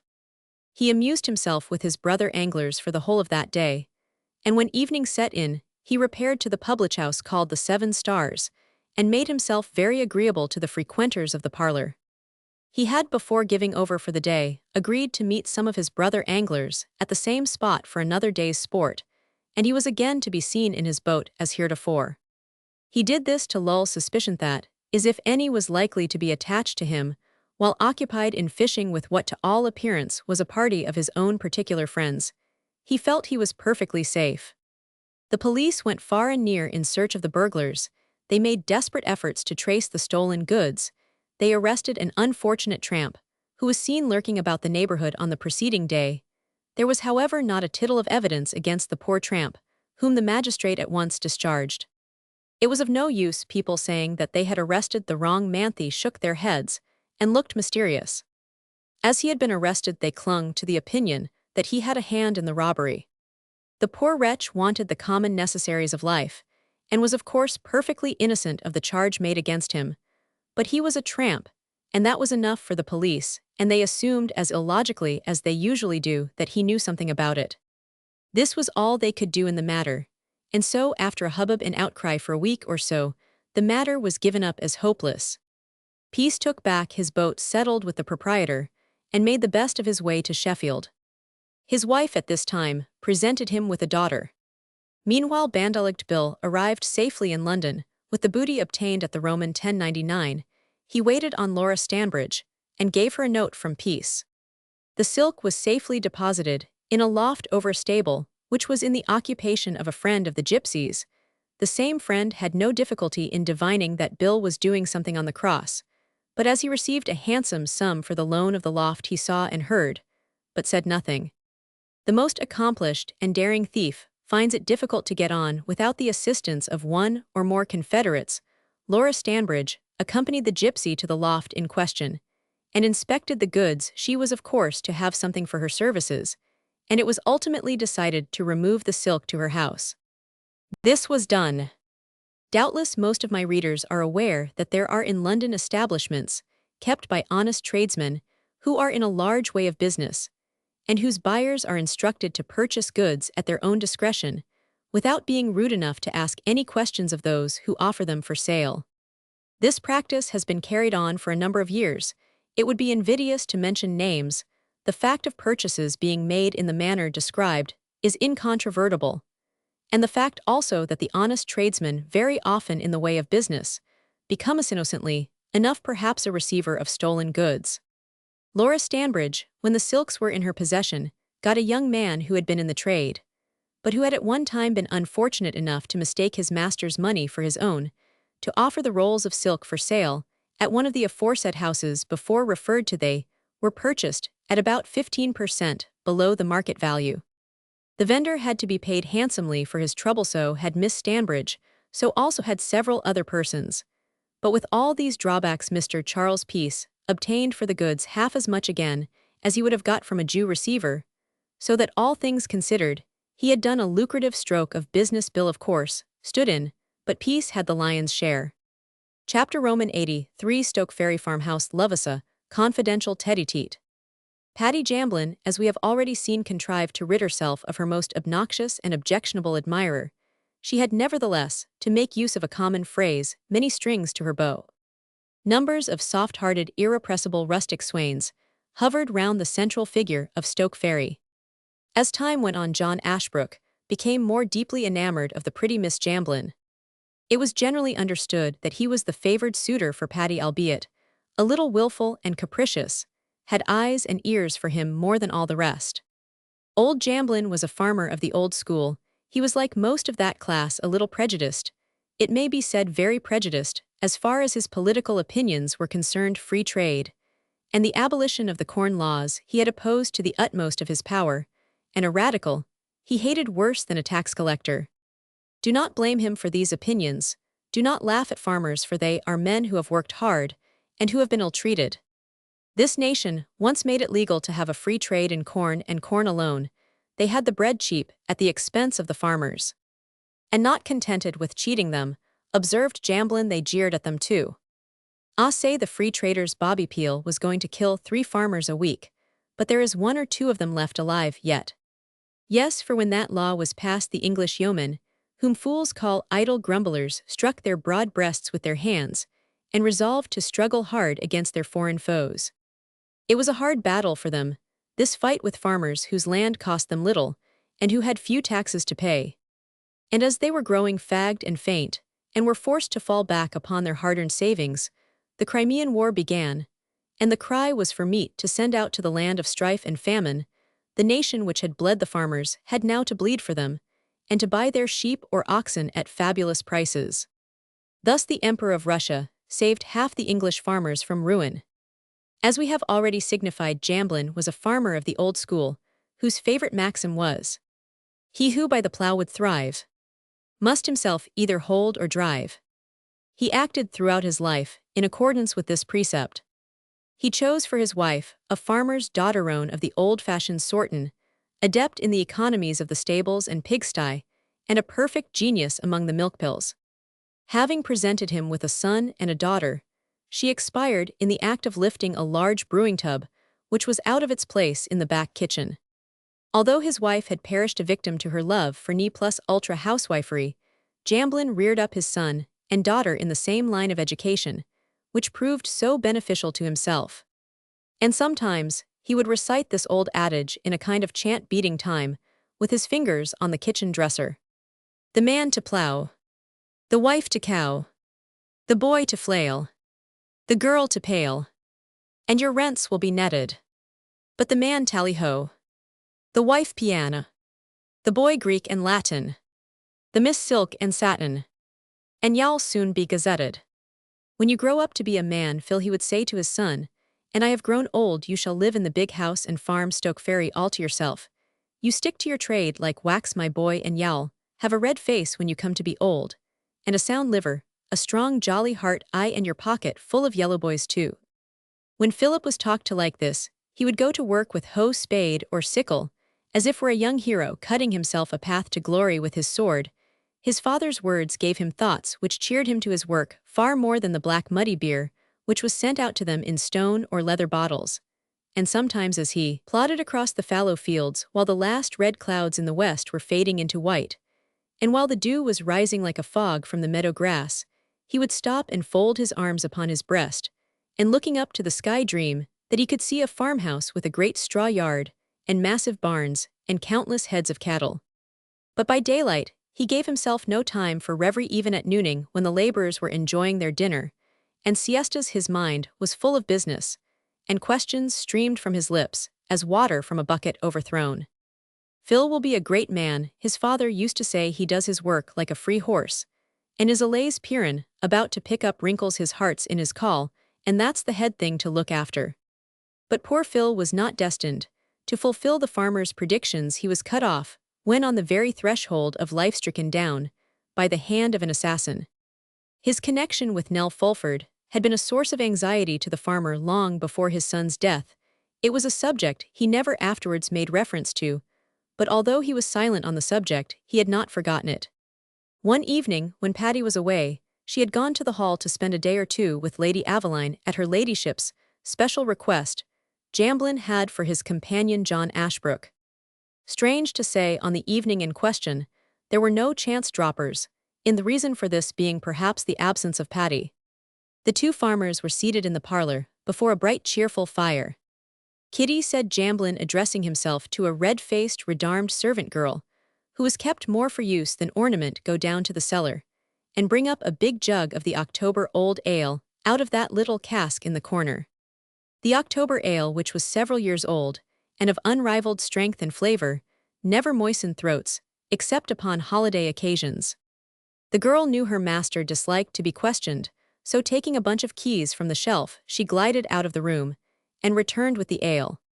"Now, Jell," said her master, "go upstairs into my room, and on the top of the shelf of the left-hand cupboard you will find a jar of bacca in it under a lead weight. Bring 2 or 3 screws of that, will you?" It was real Latakia, which had been smuggled over from Turkey by a parson's son, a midshipman in the navy, and presented to the farmer in return for hospitalities. Kitty gave one stare of astonishment before she complied. She had never known the old man treat himself to the October ale and the Latakia tobacco on the same evening, but she said nothing, and hastened on her errand. When she returned, Jamblin said, "Reach down from the shelf, in the parlor, 2 of those cut glasses." This was too much for Kitty, who could hardly believe her ears. The cut glasses in question had never been used, so she had been told, since the death of her master's wife. They were called Mrs. Jamblin's glasses. "Do you mean the best cut glasses, sir?" inquired the girl, almost breathless with astonishment. "Yes, you little fool," roared the farmer. "What for die want dawdlin' and starin' like a stuck pig? I thought I spoke plain English too." The beer and tobacco were all placed on the oak table at the farmer's elbow. "Well, Meester John," said he, "it bess a poor heart as never rejoices, and now we be free from them chaps who drop in at times, when meb there ain't not wanted. Well, enjoy ourselves in our own humble way." The glasses were filled, and Jamblin held his own up in the air, and looked at the bright liquor it contained. "I will gie ye a toast," said he. "Here's everybody in the world's good health, 'cept Farmer Nettlethorpe." They both drank the toast, after which John Ashbrook burst out into a loud laugh. "Poor Nettlethorpe," he exclaimed. "Poor indeed," returned Jamblin. "Ill tell ye, why I don't drink his good health. It is because I want Farmer Nettlethorpe to die. He's a puddin' mean man, and tries to make his land as thin and poor as his cattle, and his cattle as poor and thin as himself. He's what I call an apron-stringed farmer," said Ashbrook. "He was a grocer, and now he's taken to farming hell. Find it a poor catch." "You don't say much, John, but what you do say ain't a great ways off the mark. He will find it a poor catch for all he tries to strip 2 skins off a cow, and would stoop any day to take a farthing off a dunghill. Why, his teeth, I dare say, you've heard in your Sunday travels tell, that he who changes his trade often makes soup in a basket. If a man was bred and born a farmer," said his companion, "and could tackle hold of the right end of the stick, and mek the quarters meet, as should be, I don't think he'd want to change his trade. That is if he has got a farm worth working, but land ill beat any man." The old farmer gave a laugh of pleasure disguised as a cough. Then he asked for his pipe, and having filled the bowl with the Turkish herb, dipped the stem into the beer to sweeten the clayey morsel to his mouth. He then leant back in his chair in an attitude of placid enjoyment. His friend filled his pipe and began smoking also. For some little time, neither of them spoke. Jamblin's eyes, though half closed, were directed towards Ashbrook. The 2 human funnels were absorbed in a fragrant weed. "I feel somehow, John, that I be gettin' an old man, and maybe I shan't be able to look after Stoke Ferry for many more years. It's of no use denying the fact or attempting to conceal it. I ain't what I was in ever since my poor boy's death. I ain't had the heart as I used to ha." "You must not talk like that, Mr. Jamblin. You are not so young as you were, it is true, but you are hale and hearty as yet."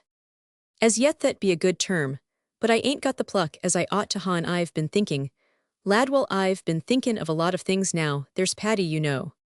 "Yes, and as good a girl as ever stepped."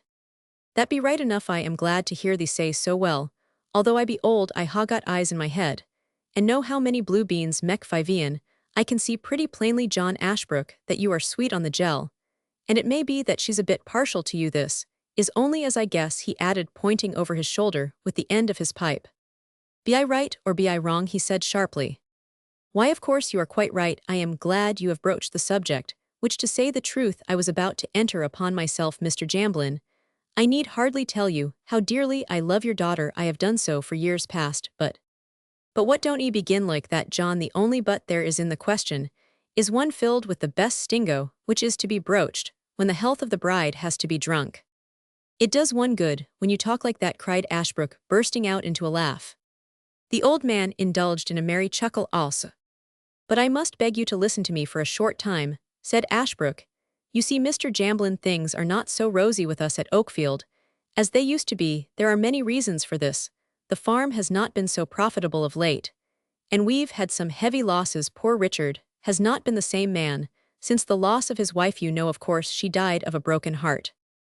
Ah, poor Jell, so I heard. That scoundrel Gregson, the burglary, his execution, enough to make one shudder to think on. You know also that the man Peace, who was here some time since, as your son gave a thrashing to, he was concerned in the burglary at Oakfield. Was he, though? Cried Jamblin, taking the pipe out of his mouth and staring at the speaker.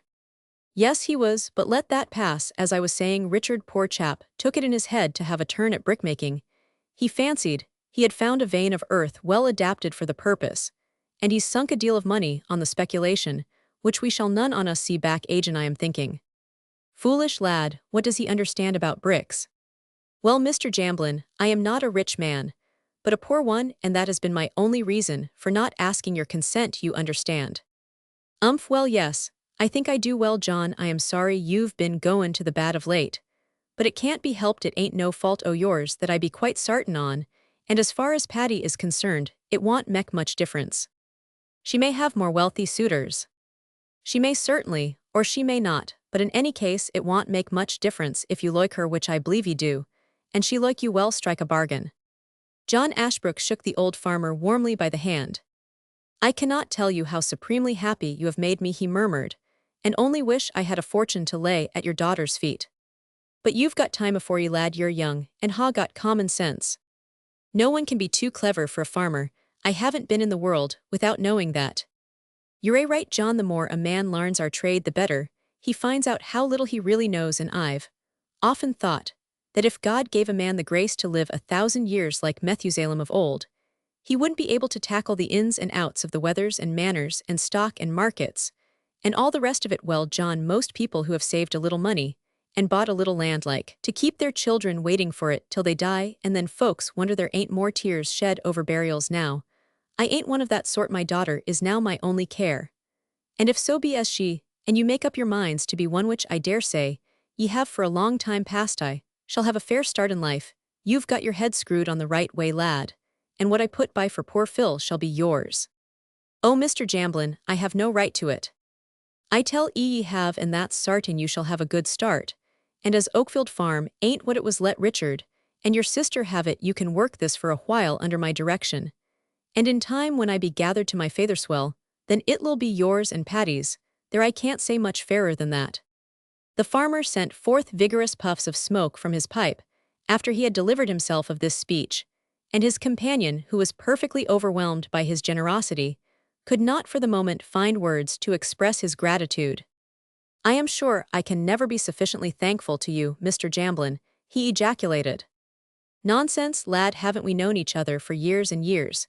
The Jamblins and Ashbrooks ha' been staunch friends for more than half a century. Your poor father and myself went to school together when mere Yonkersand, that be a few weeks ago, cried Jamblin, bursting out into a loud guffaw. Only a few weeks ago, John.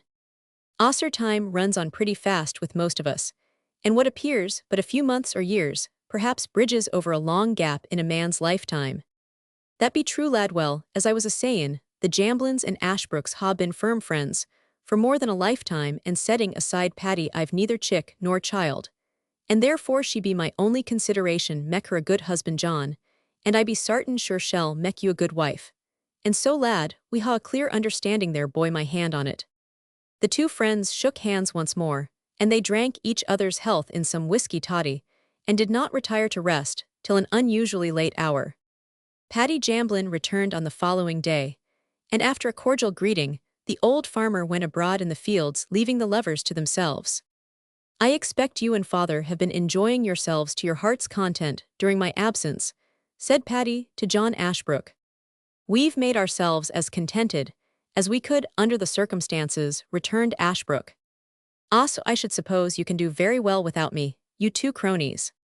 Indeed, we cannot neither of us, but we have touched on a question during your absence, which concerns both of us. Oh, Patty, I am thankful and grateful to Providence that we have spoken so freely to one another. What on earth do you mean? Just this: your father has given his consent. There is now no impediment in the way of. Impediment? Pray tell me what I am to understand by this. You cannot guess then, my darling. Miss Jamblin colored, and stammered out the monosyllable no. I say he has given his consent freely, and unconditionally. What say you to that? I wish you would speak a little more plainly. Oh, Patty, surely you, who are so quick-witted, will find it easy to divine my meaning. You do not need to be reminded of my devotion to you. You do not need me to plead my own cause, for to say the truth, I am a very dunce in affairs of this sort. You do not require me to tell you how dearly and fondly I love you. Upon my word, you are growing eloquent all of a sudden. It is the first time I ever was then, but Patty, say something, tell me, do you? Do I what? Give your consent, there, Dollet. I am a plain-spoken man, and am but a poor hand at pleading my own cause, you know what I mean. Do I? Inquired the little coquette. Why, of course you do. Will you be mine? Yours? Yes. He drew her towards him with his arm round her waist, and his heart going, as he afterwards said, 19 to the dozen, he embraced her passionately. Your answer, darling, give me an answer. You are in such a mighty hurry, John, you don't give one time for reflection. But you have reflected long ago. Ah, well, there may be some truth in that. There is a great deal of truth in it. If you don't know your own mind now, you never will. But it's of no use you making any attempt to oppose your father's expressed wishes, he added with a smile, and a kiss no dutiful daughter would do that, you know. Oh, then, according to your showing, I am to have no voice in the matter. Your word is low, I obey it most implicitly, but you will not be so cruel as to cast me off. No, I don't say that. Well then, what do you say? That if I am not your wife, I'll be no man's wife, John, that's what I say. Ashbrook uttered an expression of delight. Oh, Patty, my own, my dear, dear Patty, he ejaculated. And so you and father have settled the business between you? No, do not misunderstand me, it was left for you to determine. But I suppose now, you had the vanity to believe that I shall do so in your favor. I confess I had. So I thought, well, John, you are not mistaken, you see. And what did father say then? Oh, he said a good deal more than I expected, and his kindness quite overpowered me. He spoke of poor Philip. Ah, I thought he would do that, said Miss Jamblin, her countenance changing in its expression. I cannot forget Phil. Never will rest assured of that. And what else did he say? I told him of our altered circumstances. That did not make any difference, I'll be sworn. None in the least. He said the money he had put by for his deceased son should be mine, and that I was not to trouble myself about being not so well off as I have been, but Lord Patty, it would take me a long time to tell you the whole of our conversation. It is enough to declare that he does not make money a consideration, or the need of it an impediment to our union. Ah, John Ashbrook, my dear father, may be a little willful and opinionated, but his heart is right enough. No one knows that better than myself. But there, you know, there is Richard, and your sister Maud. What will they say? That is all arranged. Richard is not the same man he was a few years ago, and without Maud, I know not how he would get on at all. He's never got over the loss of Jane. Never, and I fear never will. You see, Jane was a fatalist, a believer in destiny, was strangely superstitious, believed in omens and signs, and all that sort of things, and somehow or other at times, I am afraid, she has imbued my brother with the same notions. You think so? Sometimes I do, while at others I hope I am mistaken, but taken altogether, it has been a bad business. What is marriage with Jane Ryan? I don't say that he loved her, if ever man did love a woman, and she was worthy of him for a better, more true, and honest Jell never broke the bread of life, this is one thing, but her heart was bruised and half-broken when she gave her hand to my poor brother. Ah, John, a deep shadow has fallen over you and yours, even as it has done over me and mine, but these are things over which we have no control, and yet they both spring from the same cause, or nearly so. You are right, Patty, a shadow has fallen on Oakfield. But we are no worse off than our betters, perhaps not so badly off in many ways. A shadow has fallen over the inmates of Broxbridge Hall, and Lady Aveline is not without her troubles, neither is the Earl her grandfather. I suppose not. By no means did my father say anything about the lad that used to be with us, the boy Alf Purvis. No, he did not mention his name. What can have become of that young scapegrace? We have had no tidings of him, since he left here with the dead hair tied round his neck. How very remarkable. It is singular. I must confess I know father would be glad to learn something about him, but he never will, I suppose now. I fancy not, but he's better lost than found if all be true I've heard. No 44.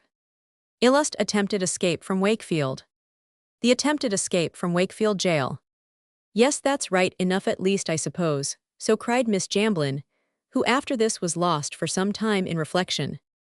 I am the happiest man alive, exclaimed John Ashbrook. You are to have your own way in everything that has been agreed upon. Has it? I am glad to hear you say so, because you see we all like to have our way. Ah, but you are not to be crossed in anything, and to say the truth, darling, it is not at all likely you will be. I love you too much for that. Promises are one thing, and the performances of them are another. That's what you were about to say. You are very clever to be able to anticipate one's thoughts, said the farmer's daughter with a merry laugh, but I think I may trust you. Be assured you will have no reason to repent of your choice, although I say it as should not say it to make use of a common phrase. I do not for a moment doubt it, John. I accept you with a right good will, and with all my heart. The young farmer embraced her fondly, and nothing now remained but for the happy day to be named. In a few days after this, it became generally known to all who took interest in such matters that John Ashbrook and old Jamblin's daughter were shortly to become man and wife. There were of course a number of disappointed swains who had to repine at the loss they had sustained, but we are happy to be able to state upon reliable authority that no serious results attended their discomfiture. They solaced themselves by seeking fresh fields and pastures new and bore their fate with becoming fortitude. The wedding ceremony was performed on a grand scale, and on the day on which it took place, Stoke Ferry Farm was filled with guests of every denomination. Lord Ethelwood honored the nuptials with his presence, and his granddaughter Aveline was one of the bridesmaids. Maud Ashbrook and her brother Richard were of course there, and the good people in the neighborhood had not seen such a gathering or such a scene of festivity for many a long day. The bride looked lovely, as all brides do under similar circumstances, or said to do, which is much the same thing. Farmer Jamblin was a little thoughtful, or it might be said downcast, this being attributable to painful reminiscences in respect to his son, but when the ceremony had been performed, he rallied, and was as cheerful as the best of them. After the bride and bridegroom had started on their wedding tour, he became silent and thoughtful again. He had, however, for his companions Maud and Richard Ashbrook, who had arranged to stay at Stoke Ferry for a few days to keep him company. Chapter Roman 80, 4 pieces. Lawless career, capture, trial, and conviction. His attempted escape from Wakefield. We must return again to the hero of our story. To say the truth, the life of this man is little more than a record of his escapades, troubles, and trials, and a detail of the various robberies in which he was engaged. The scoundrel's hypocrisy forms a large element in his character. He was professedly a religious man. The neighbors thought him so, and possibly he thought so too, so he associated with the good folk who congregated in the sacred edifice, but never made himself conspicuous. Peace trifled with fate. She had blessed him with worldly goods, though it must be confessed that they were not his own, and his consummate impudence led to his apprehension. One of the inspectors, who had been concerned in his capture, expressed his opinion of Peace's character in these words: "There is not another demon in Europe like him, unless it's the Tsar. What sort of scoundrels they have in Asia, I don't know." The words were graphic, but they were spoken with such vehemence as to show that even the London police were surprised at the revelations which were made. Another said he mistook his hunting ground. There is not sufficient room for brigandage in England. He ought to have gone to Sicily. The general opinion of the police was one rather of wonder mixed with surprise, but with a certain admiration for the fellow's cleverness in his profession. The more inquiries that are made into the past history of Peace, the more does it appear that he was a head and shoulders above the ordinary criminal. He appears to have had ingrained in his nature a cruelty of mind and firmness of purpose which nothing could baffle. He always objected to poverty, and as he did not seem to be over fond of hard work, though at times he certainly did follow his business of a picture frame maker with something like assiduity, chose a career of crime, as the most fitted to maintain him in luxury. When 18 years of age, he lived with his mother at Walker Street, Sheffield, and was employed in Milson's Rolling Roman 1099. At this time, he developed a passionate love for music, the instrument on which he most excelled being the violin. He was welcomed at the various public houses in the vicinity on account of the readiness with which he was always willing to exhibit his accomplishment without direction, and there are many people residing now in Sheffield who can remember with pleasure evenings spent in Peace's company.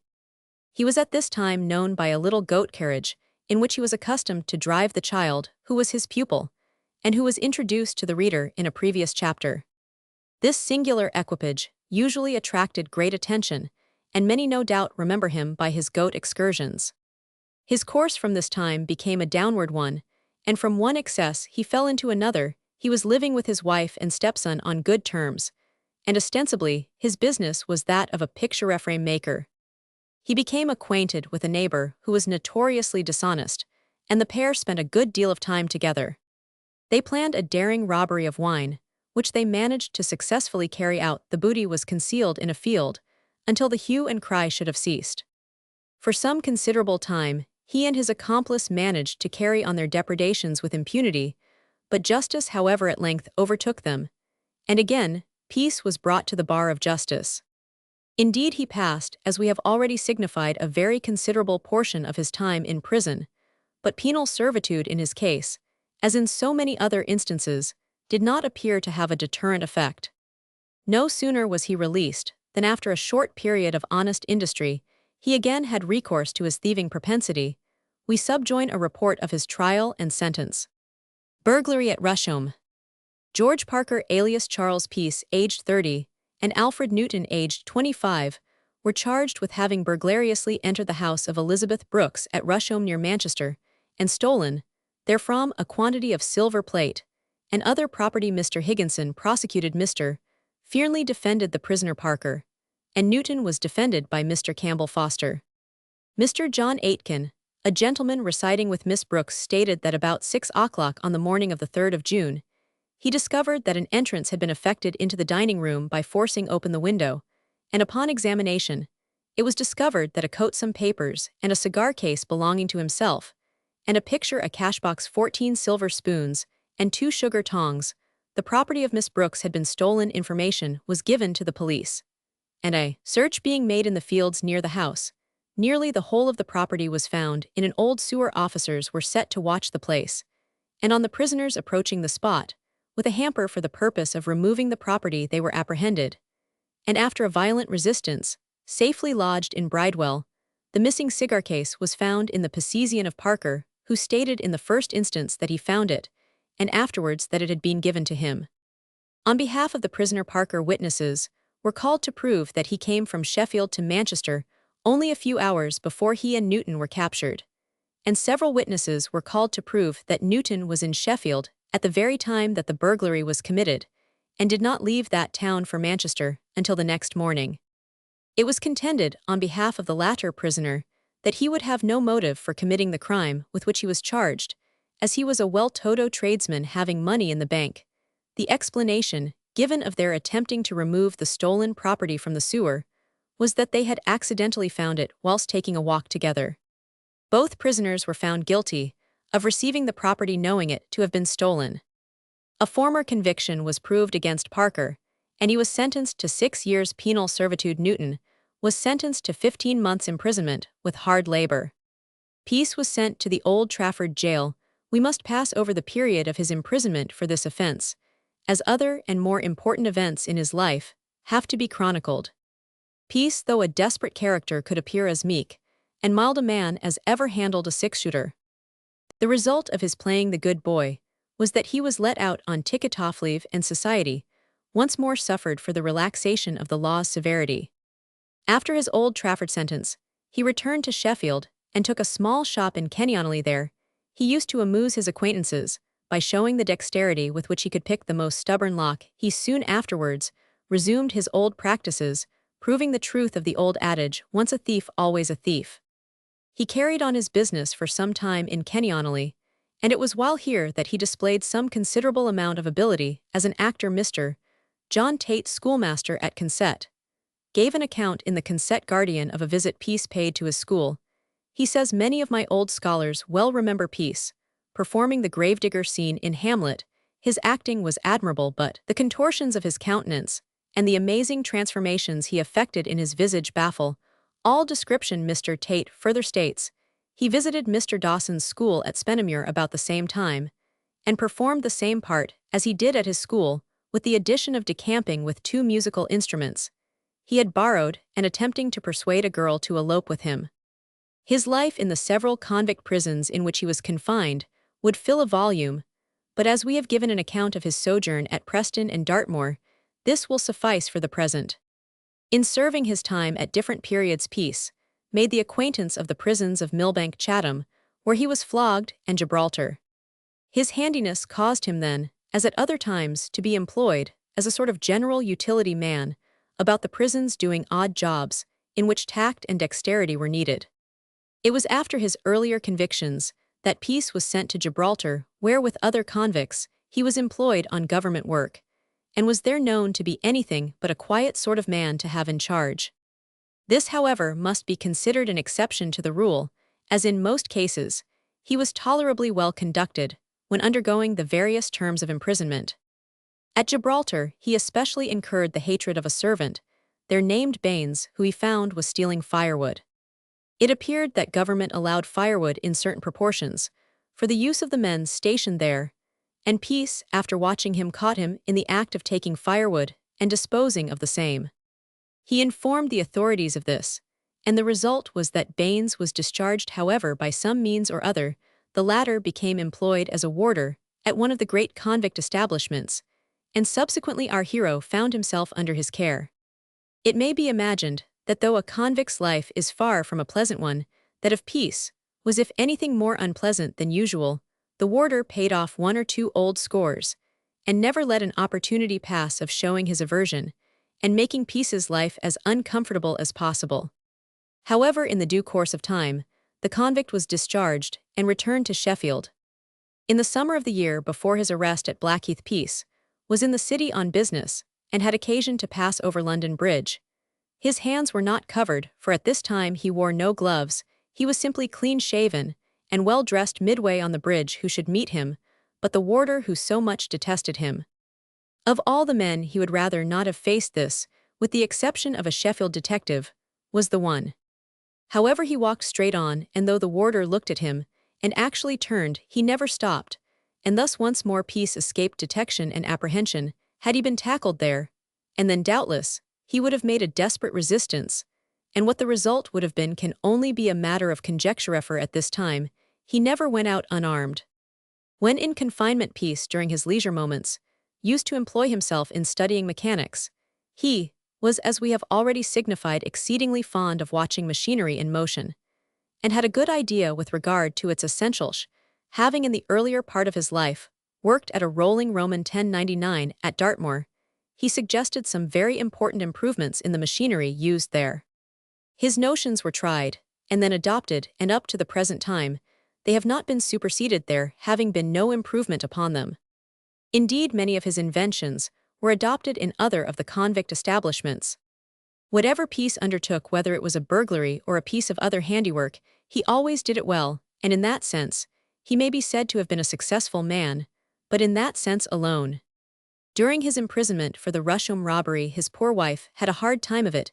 In addition to the boy Willie Ward, she had a child by Peace to look after. The lonely wife had to sell up her home to provide the means of defense at his trial, and afterwards, she began to keep a shop, the little bow-windowed shop, so well known in Kenionally. Hither came one night in the summer of 1864, the returned convict released on ticket-off leave. It was now that Peace again commenced the picture frame making, which was the ostensible business of the remainder of his life, and for a time he seems to have been industrious, and to have done well. The wretched criminal had many good chances of placing himself in a respectable position, but was so steeped in crime that he would not avail himself of the chances thrown into his way. For some time he led a more creditable life. He worked for closers in Gibraltar Street, and afterwards he was manager for Peters in Westbar Green. Then he engaged a workshop at the end of Kenionally, and found so much to do that from having only a boy, he employed 2 journeymen to help him. In this way, he got a good business together, and the place being too small, he made the unfortunate venture of taking a shop in West Street 2 doors from Rockingham Street. The moment he got there, his luck seemed to turn, and the takings were not so great in a week as they had been in Kennyonally in a day. This exasperated him, for he was not a man who could ever do upon a small income what he did with all the money he obtained by his extensive robberies, must forever remain a mystery. Not satisfied with the business in West Street, he gave the shop up and migrated with his family to Manchester. He took with him a stock of frames, but he had not been there a fortnight when he was once more in the hands of the officers of the law for doing a job at a house in Lower Broughton. He was caught in the act, and his excuse for such clumsiness was that he who was usually strictly temperate had partaken of several glasses of whiskey and water, and did not know what he was doing. We subjoin an extract from a Manchester paper, containing a brief report of the trial and conviction of Peace. George Parker alias Charles Peace was indicted for breaking into the dwelling house of Mr. W. R. Gemmell at Notorious Victoria Park on the night of the 20th of August. Mr. Gorst prosecuted, and Mr. Torr defended. The servants and Mr. Gemmell were disturbed about 4 o'clock in the morning by a noise outside the house. On going downstairs, they found that some person had got in through the scullery window, and that 3/7/4d in money and opera glass, a pipe and other things had been stolen from the dining room. The prisoner was arrested near the house about 5 o'clock by Police Constable Norris, who found upon him the whole of the stolen property and several burglarious tools. Mr. Torr raised a point as to whether the case was one of burglary or of simple robbery from a dwelling house. It appeared that the scullery window was a horizontal sliding one, and his lordship ruled that the mere sliding back of the window, whether fastened or not, was sufficient to constitute a burglary. It was not necessary that anything should be broken. The mere act of removing anything that prevented an entrance was enough. The jury found the prisoner guilty of burglary. The prisoner, a grey-headed man, begged in piteous accents for mercy for himself and his children. His lordship said he found that the prisoner was convicted at Liverpool in 1859 and sentenced to 6 years' imprisonment in 1854. He was sentenced to 4 years' imprisonment, and before that he had been convicted of housebreaking. If he had really been penitent, it was not likely that he would have committed the present offense, and that too in a manner which showed that he was prepared to go all lengths in housebreaking. Not only, however, did he commit this burglary, but on the very same night, he broke into another house from which he stole some plate. But that charge would not be gone into under the circumstances. His lordship thought he could do no less than sentence him to be kept in penal servitude for the term of 7 years. The prisoner then implored permission to be allowed to see his family, and his lordship said the proper authorities would decide that point. The court then rose. Peace, when he parted with his wife, after his conviction was sadly borne down, he bitterly regretted having indulged in strong drink. He had indeed put an enemy in his mouth to steal away his brains. "It's no use blubbering," he said to his weeping wife, "it's done, and can't be helped. I was a fool to muddle myself and make such a miserable mess of the business. But drink will knock over any man. Look here, now ain't it aggravating to be lagged for years, because a chap was stupid enough to be boozing in the morning? It's hard lines." "It's hard for me, as well as yourself," returned his companion. "What is to become of us? You must do the best you can, old girl, and when I return ill make it up to you. Ill lead a new life, and cut this sort of business." "It's time you did, Charles. If I thought—" "Thought be hanged," interrupted the convict, petulantly. "I tell you I will, and so there's an end of the matter. 7 years is a long time. I know that you stupid, I know it from sad experience, and don't want you to remind me of it. All this is sad enough, but my trouble is about you. It is not so much for myself that I care, but for you. Not mind you that a 7-year stretch is a thing to be proud of or pleased with. It's a hard sentence, that's what it is, ain't it, governor?" This last observation was made to a warder who had charge of him. "I don't know that it is, considering all things," returned the warder. "Oh no, you chaps never do think a cove gets more than he deserves. Well, you see, there were previous convictions against you, that's why you've got it so hot. I was driven to it, business was bad, and I was without a mag." "That's no reason for laying your hands upon other people's property," suggested the warder. "But I don't want to pain you by my reproaches. I am sorry for your misfortune, sorry for your wife and child's sake." "Thank you, sir, you are very good, I am sure," observed Mrs. Peace, wiping the fast-falling tears from her swollen eyelids. "It is not the man, only who suffers it is his family," said the warder. "They are to be pitied the most." "What's the use of pity?" cried Peace. "Did you ever know it do any good? It ain't worth a rapity, indeed. No one will help her or Menot, that I know of. I hope there is someone. Have you any friends?" This last observation was addressed to the woman. "No, none that can give me any assistance. Those I know are as poor as myself."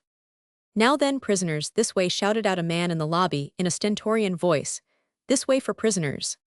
Peace bade a hasty farewell to his wife, kissed his infant daughter, and was conducted to the Black Maria, which was standing at one of the side doors of the courthouse. Mrs. Peace returned home in a very wretched frame of mind. As may be readily imagined, she did not know how to eke out a living for a short time after the conviction of her husband. She kept a little shop in Long Millgate, Manchester, but before long, she went back to Sheffield and got employment in Charing, and in the bottling department of a wine merchant. There were some few who took compassion on her and strove to put something in her way. She was an industrious, frugal woman, who did her best under most trying and disheartening circumstances. At first she lived in Prippet Lane, but afterwards in Orchard Street, where Peace's mother lived. In 1865, shortly before leaving Kenny-on-Ley, there had been a son John Charles born, but he did not live to see the return of his father. Peace was taken to Wakefield jail. The usual formalities were gone through, which were much the same as those described in some of the earlier chapters of this work. Peace, as we have observed, was a handy man enough, and this was soon found out by the authorities of Wakefield Prison. For the first few weeks after his introduction, he was set to work at oakum picking, but as time went on, and the warders and deputy governor became better acquainted with his habits, he was set to work at whitewashing, painting, and doing other odd jobs in the prison. He contrived to make himself generally useful, and in addition to this, he succeeded in impressing the chaplain with the fact that he was a very devout person who had seen the error of his ways, and who was moreover duly impressed with the necessity there was for him to reform. He had been convicted thrice. This fact he could not conceal, but when once he had another chance given him, he said he would avail himself of it, and that nothing in the world should ever induce him to stray again from the path of rectitude. He talked so plausibly, entering into elaborate disquisitions upon certain portions of the Scriptures, that the chaplain was fairly imposed upon by the hypocritical prisoner. Some repairs were being done in the prison, and Peace was one of the gang employed for this purpose. He worked industriously with his mates for some days. Although he was a cunning, clever rascal, and was unscrupulous and daring to boot, he does not appear to have rivaled the celebrated Jack Sheppard as far as attempts at escaping from prison are concerned. As he was at work, the thought crossed his mind that he might succeed in effecting his escape, and when once this idea entered his head, he did not rest till he laid out his plan of operation. The repairs he was executing gave him an opportunity of smuggling a short ladder into his cell. No one for a moment suspected what he was meditating, and indeed it would appear that much more latitude was allowed him than usually falls to the share of a convict. He managed to secure a piece of zinc, and took an opportunity of nicking it, so that it would answer the purpose of a saw. When shut up for the night, he set industriously to work. The cell in which he was confined was not of a modern structure with stone walls and an arched stone roof such as are now invariably used in all our convict prisons. The roof was plaster. In the center of it ran a beam. Peace had ascertained this before he began his operations. It did not take him long to make a hole in the ceiling. When this had been done, he set to work with his zinc saw to cut through the beam. The cell was one of the top ones. It was in close proximity to the roof. This he had also ascertained. If he could once get on the roof, he felt the rest would be an easy matter. The chances are that he would not have succeeded in any case, but he was bent on his project, and was in a state of nervous excitement until it was carried out. "I'll do them," yet he murmured, "if I gain the roof, I shall be able to give them the slip, and there will be one prisoner less in Wakefield jail. That's all." Ha! He laughed at the prospect of doing his janitors. For the greater part of the night he was at work, but the progress he made was so slow in consequence of the clumsy instrument with which he worked that daylight came before he had made a hole sufficiently large for him to pass through. "The warders will be round presently," he ejaculated, "and if I am not clean off before they make their appearance I am lost." He set to work with renewed vigor, The perspiration fell in thick beads from his forehead and temples. An exclamation of delight escaped him. The aperture was sufficiently large for his purpose. He crept through the hole, and then seemed to breathe more freely. He laid hold of the top rail of the ladder, which he was in the act of drawing up after him, when the cell door was opened, and an official exclaimed in a voice of alarm, "Halloa there, what's this, come down?" Peace made no reply. The moments were now precious to him. The officer advanced, and endeavored to seize the ladder. Peace gave him a blow with it in the chest, and knocked him down. The man uttered an exclamation of rage and pain, but Peace did not wait for further parley. He drew up the ladder, and ran along the roof in the greatest state of excitement. After running over the roof, he got on to the prison wall, and he was making his way along there when a terrible misfortune befell him. The bricks were loose, and it was impossible for him to keep his balance or maintain his foothold. He fell. It was supposed that he had fallen outside. There was by this time a hue and cry after him. Consternation sat on the visages of the warders, and the whole place was soon in an uproar. The deputy governor asked what was the matter. The warders said that a prisoner had escaped. "How and by what means?" cried the deputy governor. Nobody appeared to know. Davis, the warder who had been pushed down by Peace, not choosing to stop and explain matters, hastened at once into the governor's presence, and made him acquainted with the facts which had come under his knowledge. After this, he ran round the outside of the prison in search of Peace, whom he did not succeed in finding. Peace had really fallen inside the prison wall, not far from where some servants were looking out from the door of the governor's house, but notwithstanding their close proximity to him, they had not seen him either before or after his fall, the reason for this being that their attention was directed away from him. The general impression was at this time that our hero had succeeded in making his escape, and the governor and deputy governor were greatly incensed at what they termed the carelessness of the men in charge of the convicts. The prison officials were in no enviable frame of mind. They expected to be called over the coals, and were ransacking their brains for excuses to offer. Peace, finding that the governor's servants had not observed him, determined upon a bold stroke. With the cunning of a hunted fox, he slipped past the room in which they were at this time, entered the governor's house, and ran upstairs. No one for a moment supposed that he was loitering about the premises.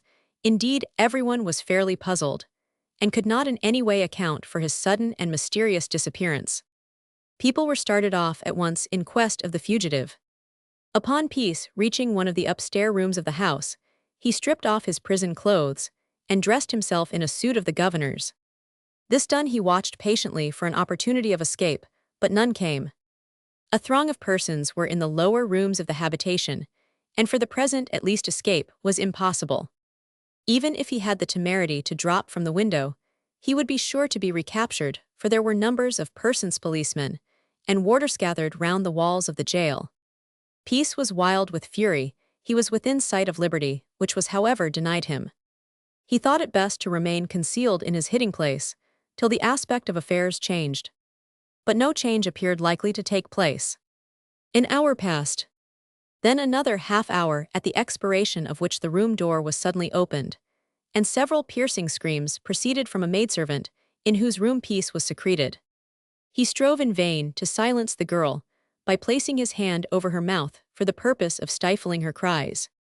But the attempt proved futile. She was too much alarmed, and her voice was so shrill that it would have awakened one of the 7 sleepers. "Hold your deuced tongue, you little fool," exclaimed Peace. "Nobody will hurt you." But the mischief was already done. It is just possible that the maid might have connived at his escape, if she had considered twice about the matter. As it was, he was lost. He knew and felt this, as the noise of ascending footsteps fell upon his ears. The governor, with a cohort of prison officials, now entered the apartment.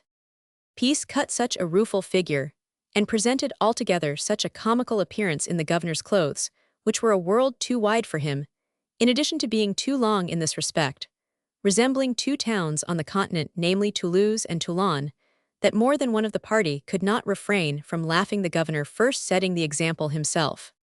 "So, sir," said he, "this is how you repay the kindness shown to you, is it?" "Oh, I am very sorry for what I've done," said Peace in a whining tone of voice, "but liberty is sweet, and penal servitude is a sore trial. I hope you will take a merciful view of the matter, for I don't suppose it would have made much difference to anybody if I had got clean away as it is I am to be pitied. You are a hypocritical worthless fellow, observed the governor, and the sooner we are rid of you the better. You are not worthy of consideration.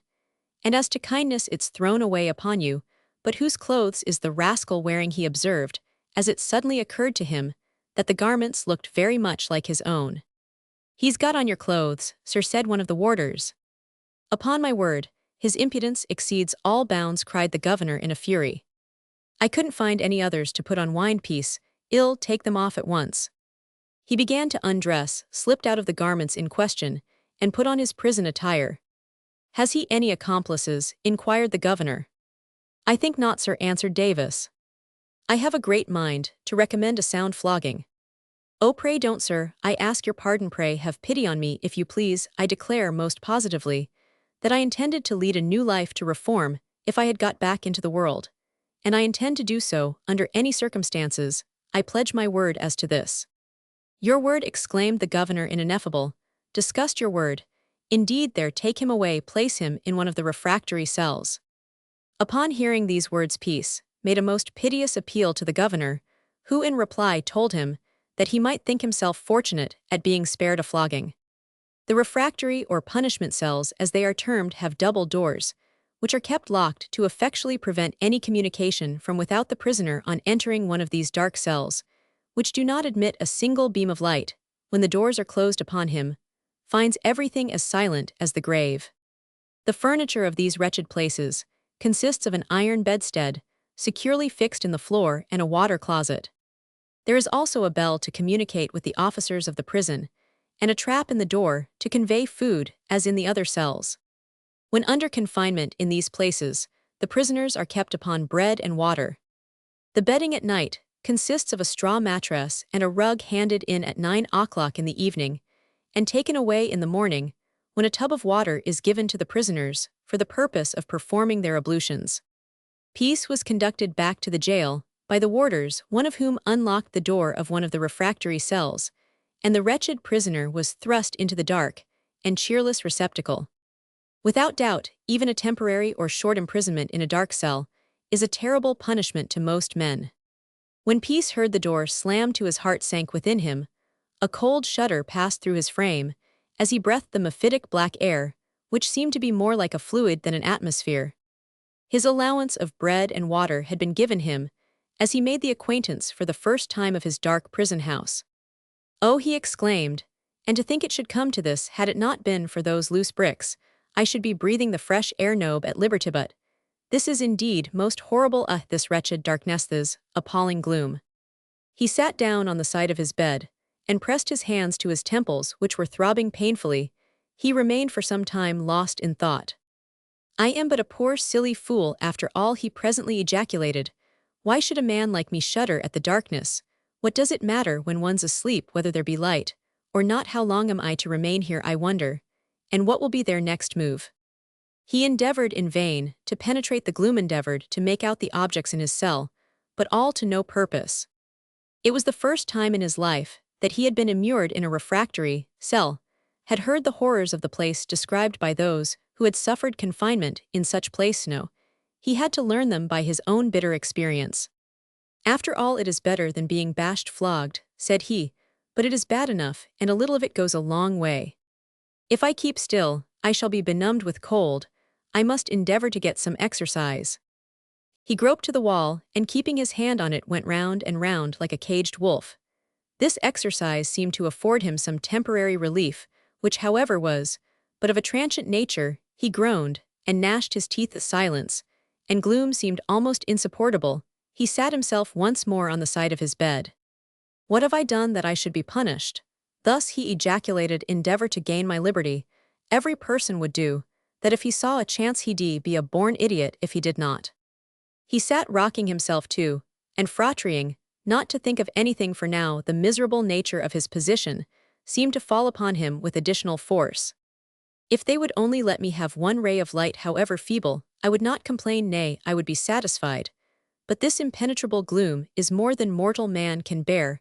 I shall go mad in a short time. They will let me out of this place a howling maniac. He stretched himself on his bed and endeavored to sleep, But every now and then he started as if an adder had stung him. He started and groaned. Then he turned round, covered his face with his handkerchief, and remained quiet for a while. If he could only sleep, he would be satisfied, but he found this impossible. The place was cold, damp, and cheerless. He arose and crept towards the door of the cell. What would he give to see it opened, and have free passage accorded him? He listened at the door for some time. He could not detect the faintest sound, save the beatings of his own heart.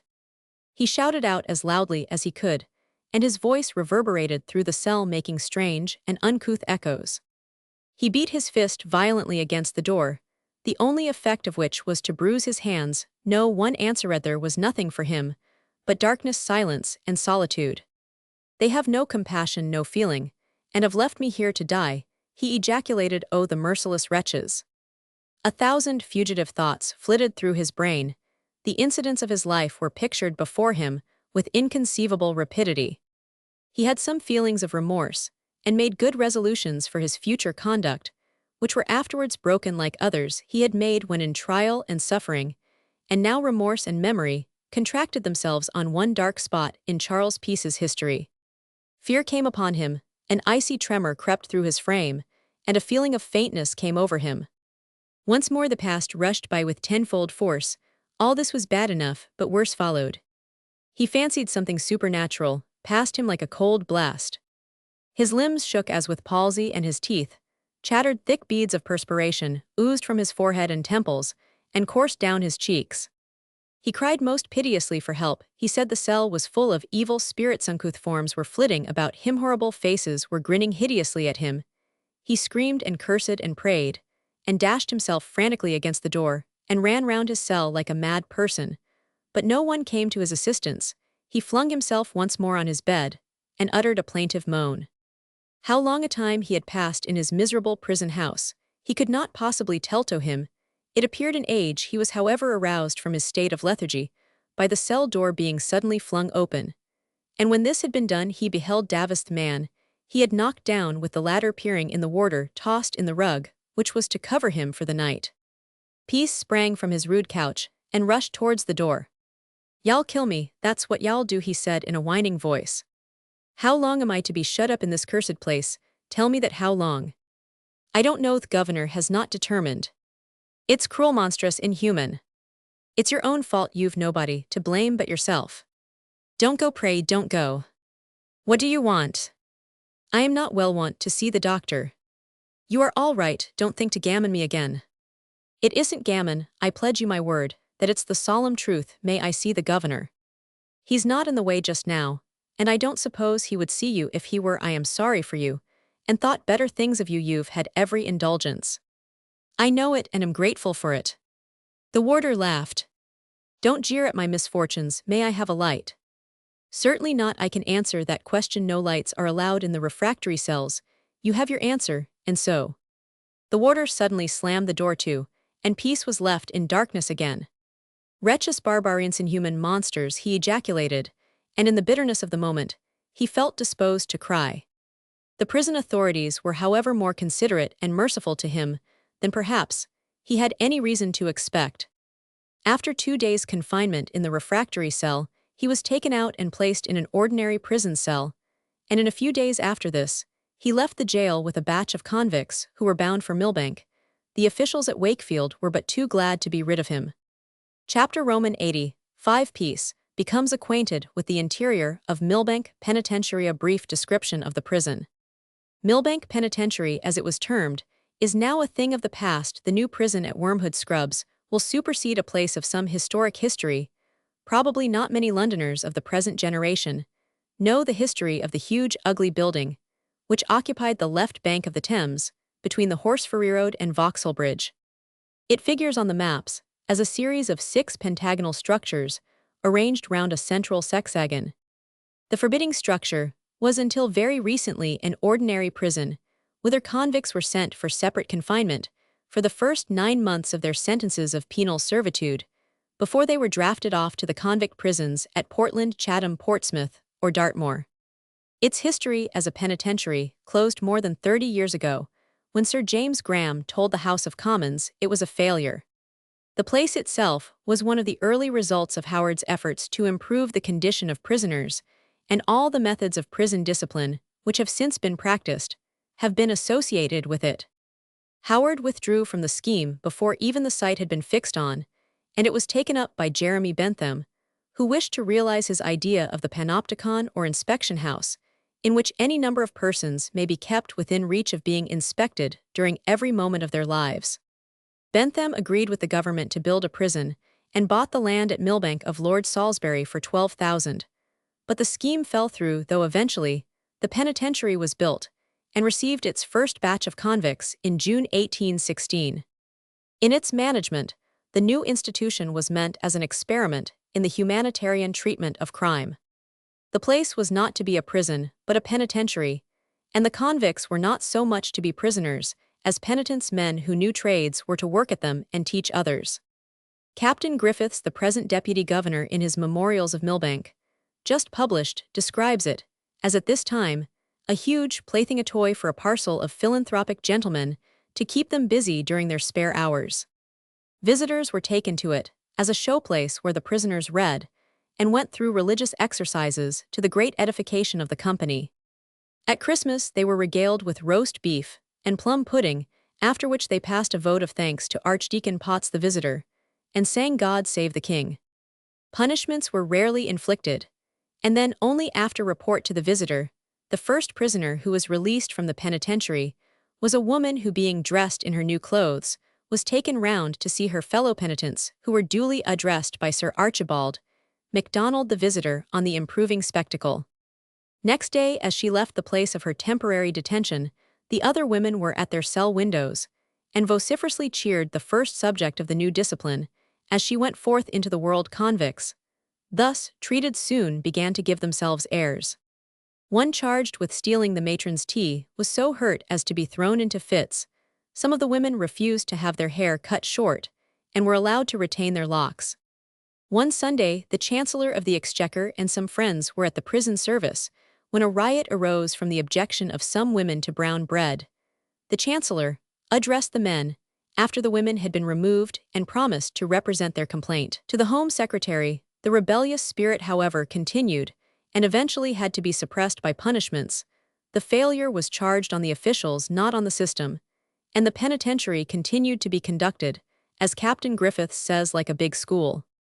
The populace called it Mr. Halford's fattening house, and it was suggested that the guards and warders were not needful to keep the rogues from getting out, but to prevent honest people from rushing in.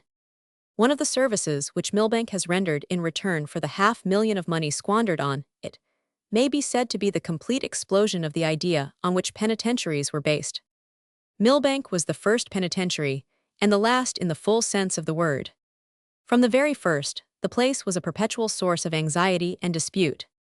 Before it was finished, Sir Robert Smirke had to be called in to rebuild it, and it had only been opened a few years when one of the most terrible epidemics in prison history broke out among its occupants, necessitating their removal to the hulks. When it was again occupied, the same weak system seems to have prevailed. The power of persuasion to reform criminals was thoroughly believed in, and nobody seemed to doubt that a year or two in Millbank would change any rogue into an honest man, if he were at all capable of reformation. Only such as were considered hopeful were sent to the penitentiary, and it required the failures of years to convince the public mind that the system of petting and patronizing was the wrong one. Parliament had not even given the governor the power to inflict corporal punishment, and a parliamentary committee reported that the situation of convicts in Millbank cannot be considered penal. It is a state of restriction, but hardly of punishment. In 1826, the prisoners began to revolt even against restriction. For some years, the place was the scene of continual rebellions and disturbances, and Parliament at length authorized whipping. No. 45. Illust the Lawyer and Aveline Gatliff. The Lawyer and Aveline Gatliff. This was inflicted, in the first instance, on a man named Shepherd, who had beaten an officer in presence of other prisoners. But it was done with great gentleness, and when it was over, the scoundrel made an edifying address to his fellow prisoners. One of the most celebrated cases of incorrigible perversity was that of Julia St. Clair Newman, which was often discussed in Parliament, and investigated by a select committee of the House of Lords. She was apparently a Creole who had been educated in France and came to England as a swindler. She looked like a gentlewoman, but had been imprisoned several times before she was sent to the penitentiary to be reformed. Here her conduct alternated between fits of uncontrollable fury and passionate appeals for sympathy.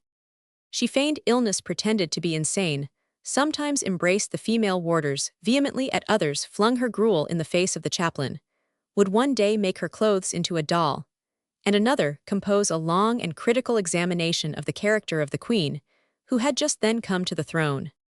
Her influence all through the prison was most mischievous, and at length she had to be removed to Bethlehem. There it seemed impossible to restrain her, and the effort was given up. She was at length sent out to Van Diemen's Land in the Nautilus, and was no more heard of. She was only one of the Millbank failures. After the confession in 1843 of the breakdown of the penitentiary system, the great prison became a kind of second Newgate. In Newgate, however, as Captain Griffiths points out, the worst criminals soon pass beyond human ken. At the great depot prison, they at least continue alive.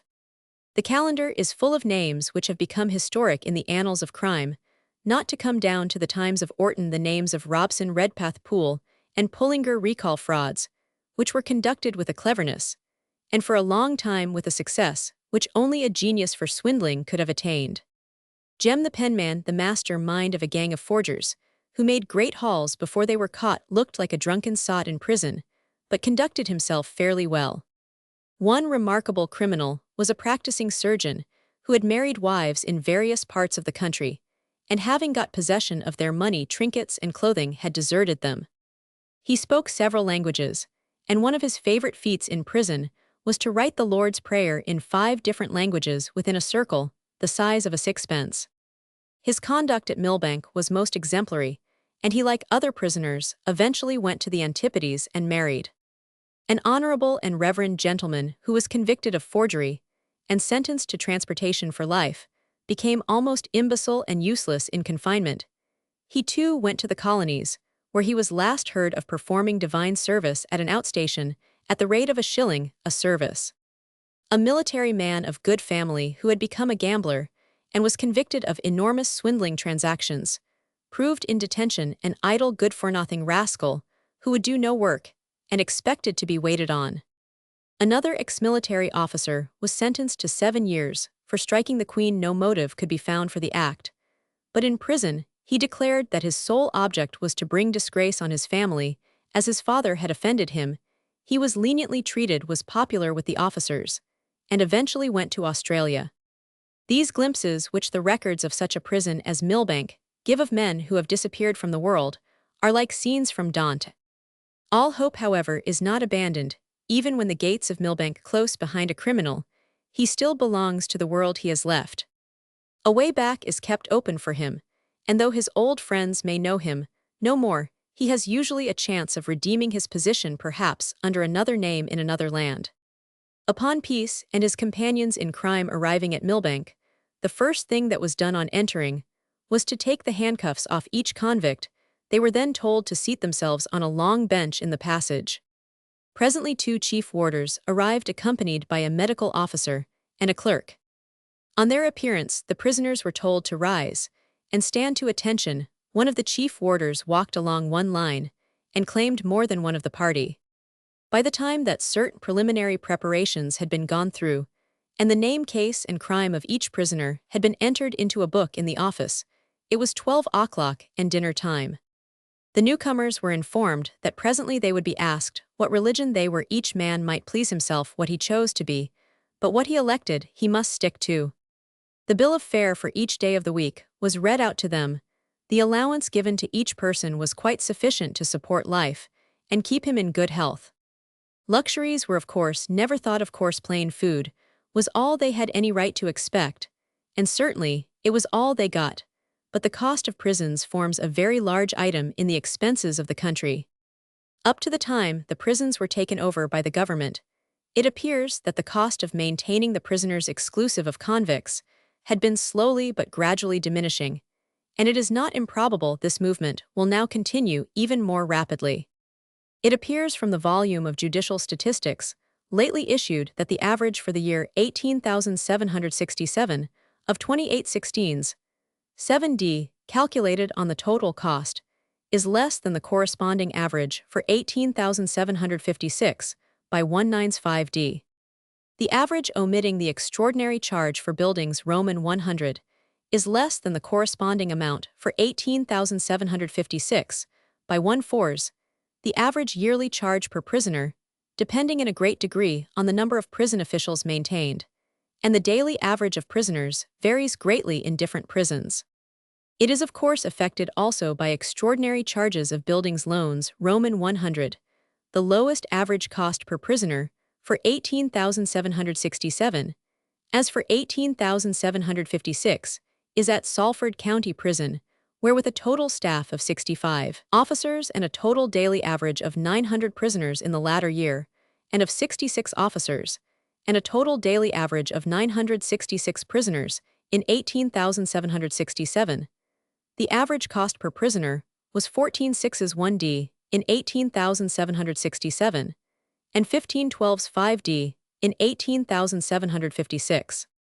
In Durham County Prison with a total staff of 42 and a daily average of 641 prisoners, the average cost per prisoner was in 18,767, 17/0's 2d. In this prison for the previous year with a like staff of 42, and with a daily average of 625 prisoners, the average cost per prisoner was 17/17/6d. In Preston County Prison with a staff of 36 officers and a daily average of 435 prisoners in 18,767, the average cost per prisoner was 16/14's 10d. In this prison for the previous year with a like staff of 36 officers and with a daily average of 405 prisoners, the average cost per prisoner was 19/12's 10d. The highest average cost for 18,767 was as in the previous year at the Lincoln County Prison, where with a total staff of 9 and a daily average of 12 prisoners, the average cost per prisoner was 107/10's 11d. The average cost for the previous year with a staff of 9 officers and a daily average of 9 prisoners, 133/19's 10d per prisoner.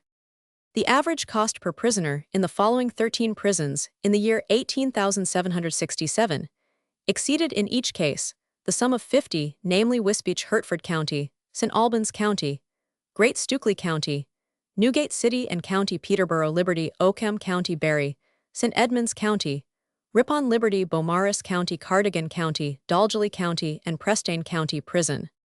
The average cost per prisoner in the following 4 prisons, in addition to the 3 previously mentioned in the year 18,767, was in each case under 20, namely Devonport Borough, 1916s, 3d Kirkdale County, 18/1s, 3d Liverpool Borough, 18/2s 2d, and Manchester City Prison, 17/16d.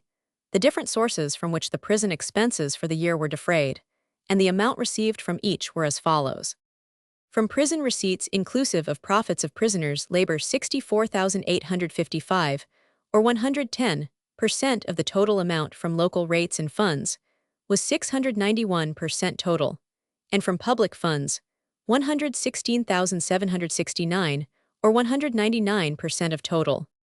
The principal and proportions for the year 18,756, under various heads, were from prison receipts 65,387, from local rates Roman 100 400,712, and from revenues 110,300. It will be seen by the foregoing statistics that the criminal population of the United Kingdom absorbs a vast amount of money annually from the pockets of the ratepayers for the maintenance of convicts.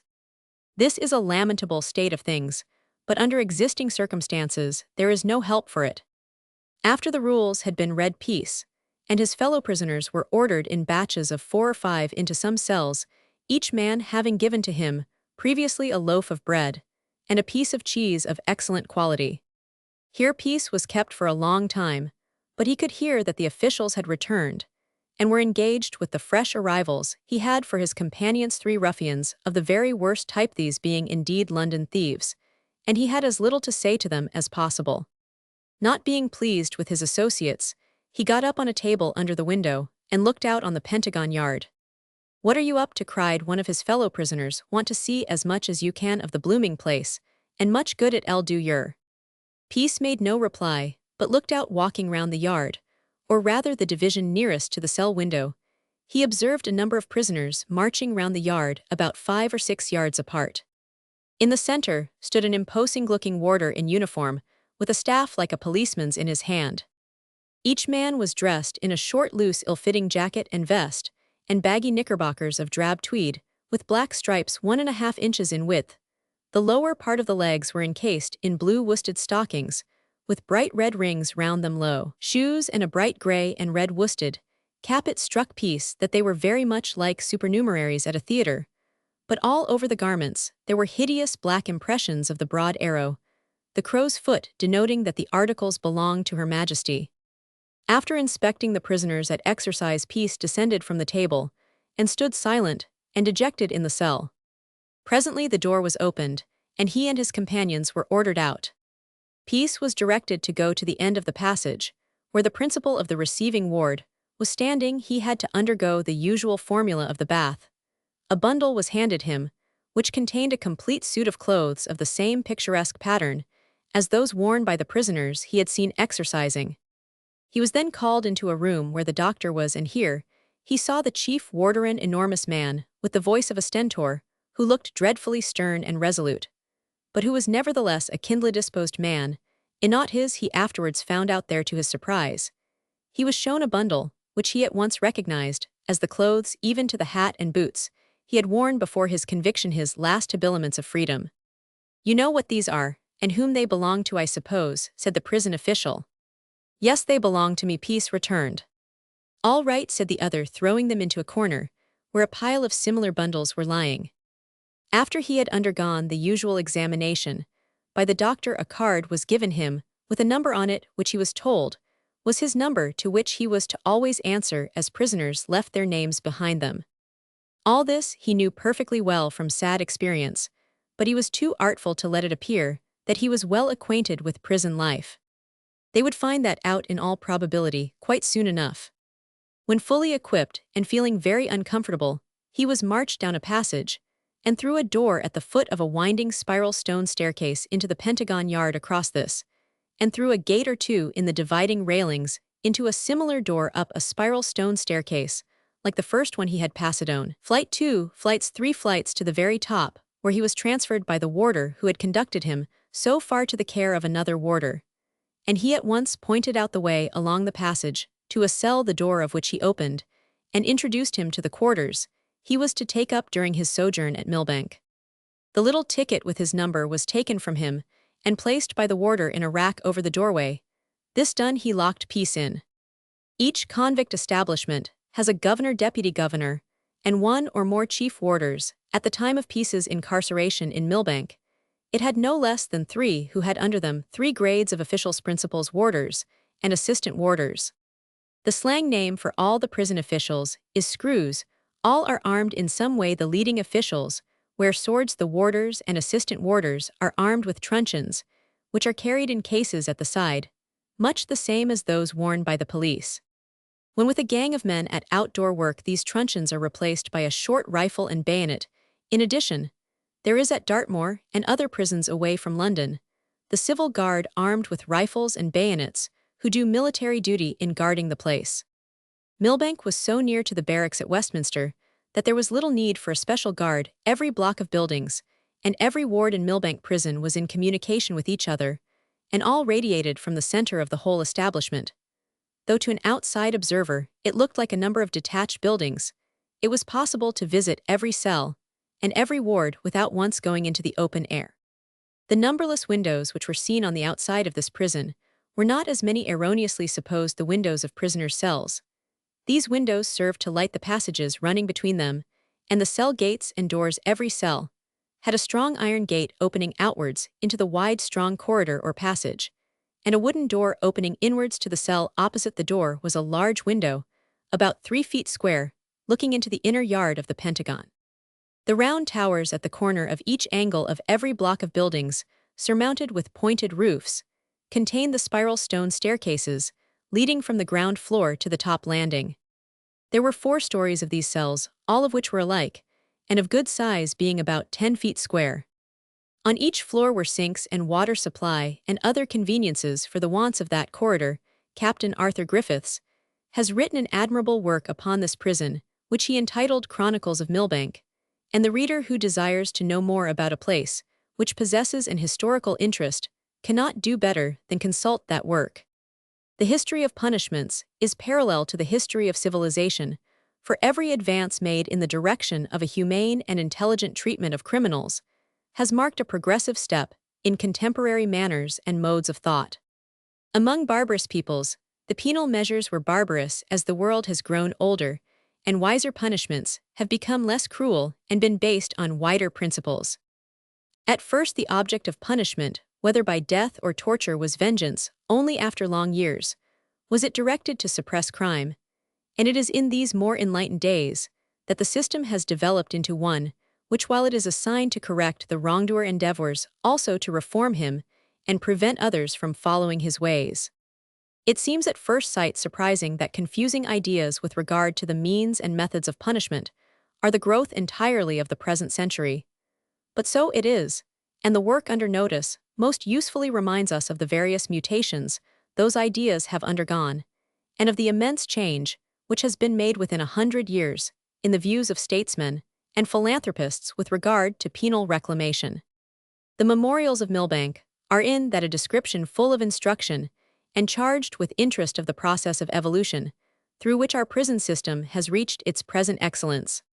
Captain Arthur Griffiths begins his work with a picture of the condition of affairs in the time of Howard, long before Millbank was built or thought of, and a terrible picture it is he draws.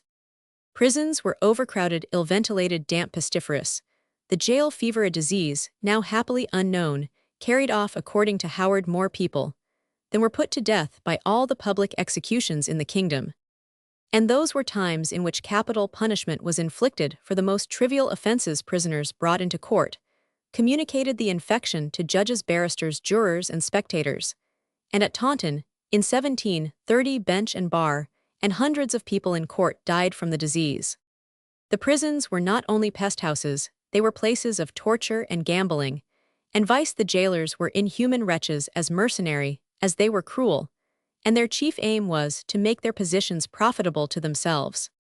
Howard's revelations stirred first of all the Duke of Richmond, who built a new and improvised prison at Horsham for Sussex, and soon after that, when transportation to the American colonies was abandoned, the legislature resolved to build a jail to which should be sent criminals heretofore ordered for transportation. Here it was hoped to use the words of the Act that solitary confinement, accompanied by well-regulated hard labor and religious instruction, might be the means under Providence not only of deterring others, but also of reforming the individuals and turning them to habits of industry. This extract contains the seed from which, after long controversy and the failure of a scheme, which honest but unpractical Jeremy Bentham attempted to carry out, the Millbank Penitentiary grew. And it contains, too, it appears to us, the secret of the repeated failures which governor after governor and successive legislatures met with when the great experiment was under trial. The cost exceeded $350,000, which was a much larger sum at that date than it would be today to expend in a philanthropic enterprise, and is a proof of the earnestness with which the government embarked in the task, but the money was almost thrown away. It was for a long time the old story of zeal without knowledge. Ministers and their advisers made the mistake of overrating the capabilities and moral qualities of the class they had to deal with. The committee of supervisors, who were virtually the rulers of the prison, which was another mistake, fell into a similar error. The governor and officers seemed to have done the same, and nothing but trouble was in store for Millbank for many years to come. The story of the first volume is a sad one. It is one long series of struggles between well-meaning but weak authorities and turbulent, incorrigible prisoners in a chronic state of insubordination. Even this was not all. The place was built on a faulty site, structural defects were constantly appearing, and the prisoners more than once were laid prostrate with a then mysterious disease, which turned out afterwards to be due to unsound sanitary and dietetic conditions. Leniency was the keynote of the prison system. Men and women, the most depraved, the most irreclaimable, were to be reformed by moral suasion, there was practically no punishment, no discipline, no order. The governor was fettered by the supervisors, the officers were lax, because there was no organization, and the consequence was there was constant mutiny escapes or attempts to escape which despite altered arrangements and new regulations continued for years. It was not until long after not, until transportation to the new Australian colonies, Common said that this evil was cured, and it is instructive at the present juncture to read that it was cured by the use of the lash. No other form of punishment was so efficacious, no other mode of correction. So feared the prisoners who witnessed the sufferings of their fellows appear to have been cowed. The women who were always worse than the men, and here Captain Griffiths receives ample confirmation in a work published by a prison matron in 1862, seem only to have been controlled when it became known that they too might be treated, though it does not transpire that they ever were with the same severity. Corporal punishment, however, was only needed to correct offenses, which it is evident a stricter discipline from the first would have prevented. In the course of years, the government discovered how little was to be hoped from moral suasion. Time and experience brought wisdom in their train, and ultimately the old order changed, giving place to new. The original scheme of a penitentiary was abandoned, the whole system was remodeled, changes were made which we have not room to describe, and the prison was devoted to a different purpose, and a different class of criminals, Roman, those on their road to the transport ships, and later on when transportation was finally given up, as the first jail of the convict, under sentence of penal servitude on his road to Portland, or other establishments of the kind. Captain Griffiths, in his second volume, interweaves with his narrative of Millbank some interesting chapters descriptive of the system adopted in transportation to the colonies and the mode of life of the convicts there. A singular similarity exists between the errors of the one system and the other. In the earlier days of both, the government was too hopeful, they expected too much from the unpromising material they had to work upon. A reaction from the horrible condition revealed by the labors of Howard carried them too far in the other direction, and it was the reaction from this which led ultimately to a complete reversal of the old scheme of secondary punishment, the abandonment of transportation, and the establishment of the systems we have at present. Peace got on pretty well at Millbank, the warders were kind to him, and he behaved himself in the best possible manner, and his attempt to escape from Wakefield appeared to have been forgotten.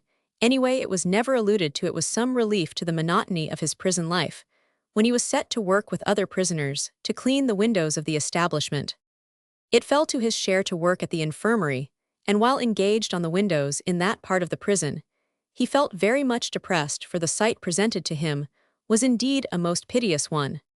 To see fellow creatures stretched on a bed of sickness is a sorry sight at the best of times, but when the bed is in a prison cell with an iron gate at its entrance securely locked, and the thought comes over you that the chances are that you may be in a similar position, it is enough to depress a man. Peace was greatly affected, as he as noiselessly as possible polished the infirmary windows. He remembered at that time the accident that occurred to him in the rolling mills where he worked, and he remembered also his own long illness and tardy recovery after his leg had been set. But then he had a mother and sister to attend upon him, and he was a free man in humble circumstances, it is true, but nevertheless free. As he thought of being seized with illness in a convict prison, he shuddered. The miserable patient under these circumstances has not one kind or sympathizing face to smile upon him. The chances are that he is rudely tended by some fellow prisoner, and he has to take his chancing, a very poor one. It isses to the sort of man whom the authorities have thought fit to appoint as hospital nurse. In most cases, men who volunteer their services in cases of this sort do so for the purpose of shirking hard work, and but too frequently they feast themselves on the few little dainties ordered by the doctor, of which they rob the sick man when a warder's back is turned. It is in their nature to do these sort of things. They have no compunction, no pity, no mercy. There are of course exceptions. Sometimes indeed a convict makes an excellent nurse, but as we before observed, the sick man has to take his chance. He has no voice in the matter to complain. Would be of little avail. Prison officials are so used to complaints that they take but little heed of grumblers, as they call them. To be ill whilst a convict is sad to die, a convict is terrible, and yet there are hundreds and indeed thousands who are doomed to such a miserable fate when a convict is sentenced to be imprisoned for his natural life. It of course means that he is to die in prison. To die at sea, and to be cast into the waves rolled up in a hammock, with a shot to carry the poor soulless body deep down where no mortal eye may see. It seems a sad and piteous fate. Anyway, it is not pleasant to reflect on. To be shot down or mangled by the bursting of a shell, while fighting one's country's battles yields at least some satisfaction to those who risk their lives in honor's cause. But to die a convict, to be buried in an unknown, uncared-for grave, thrust into a prison, coffin filled up with dirty sawdust, as Peace had seen them done at Dartmoor, so that the ragged old shirt given out to do duty, as a shroud may be served for other purposes, is but a sorry end for a man who had once lived respected and beloved.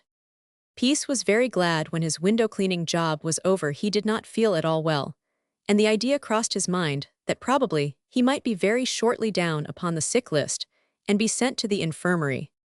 This reflection was by no means a pleasant one, however. In the course of a few days, he was in better health and spirits.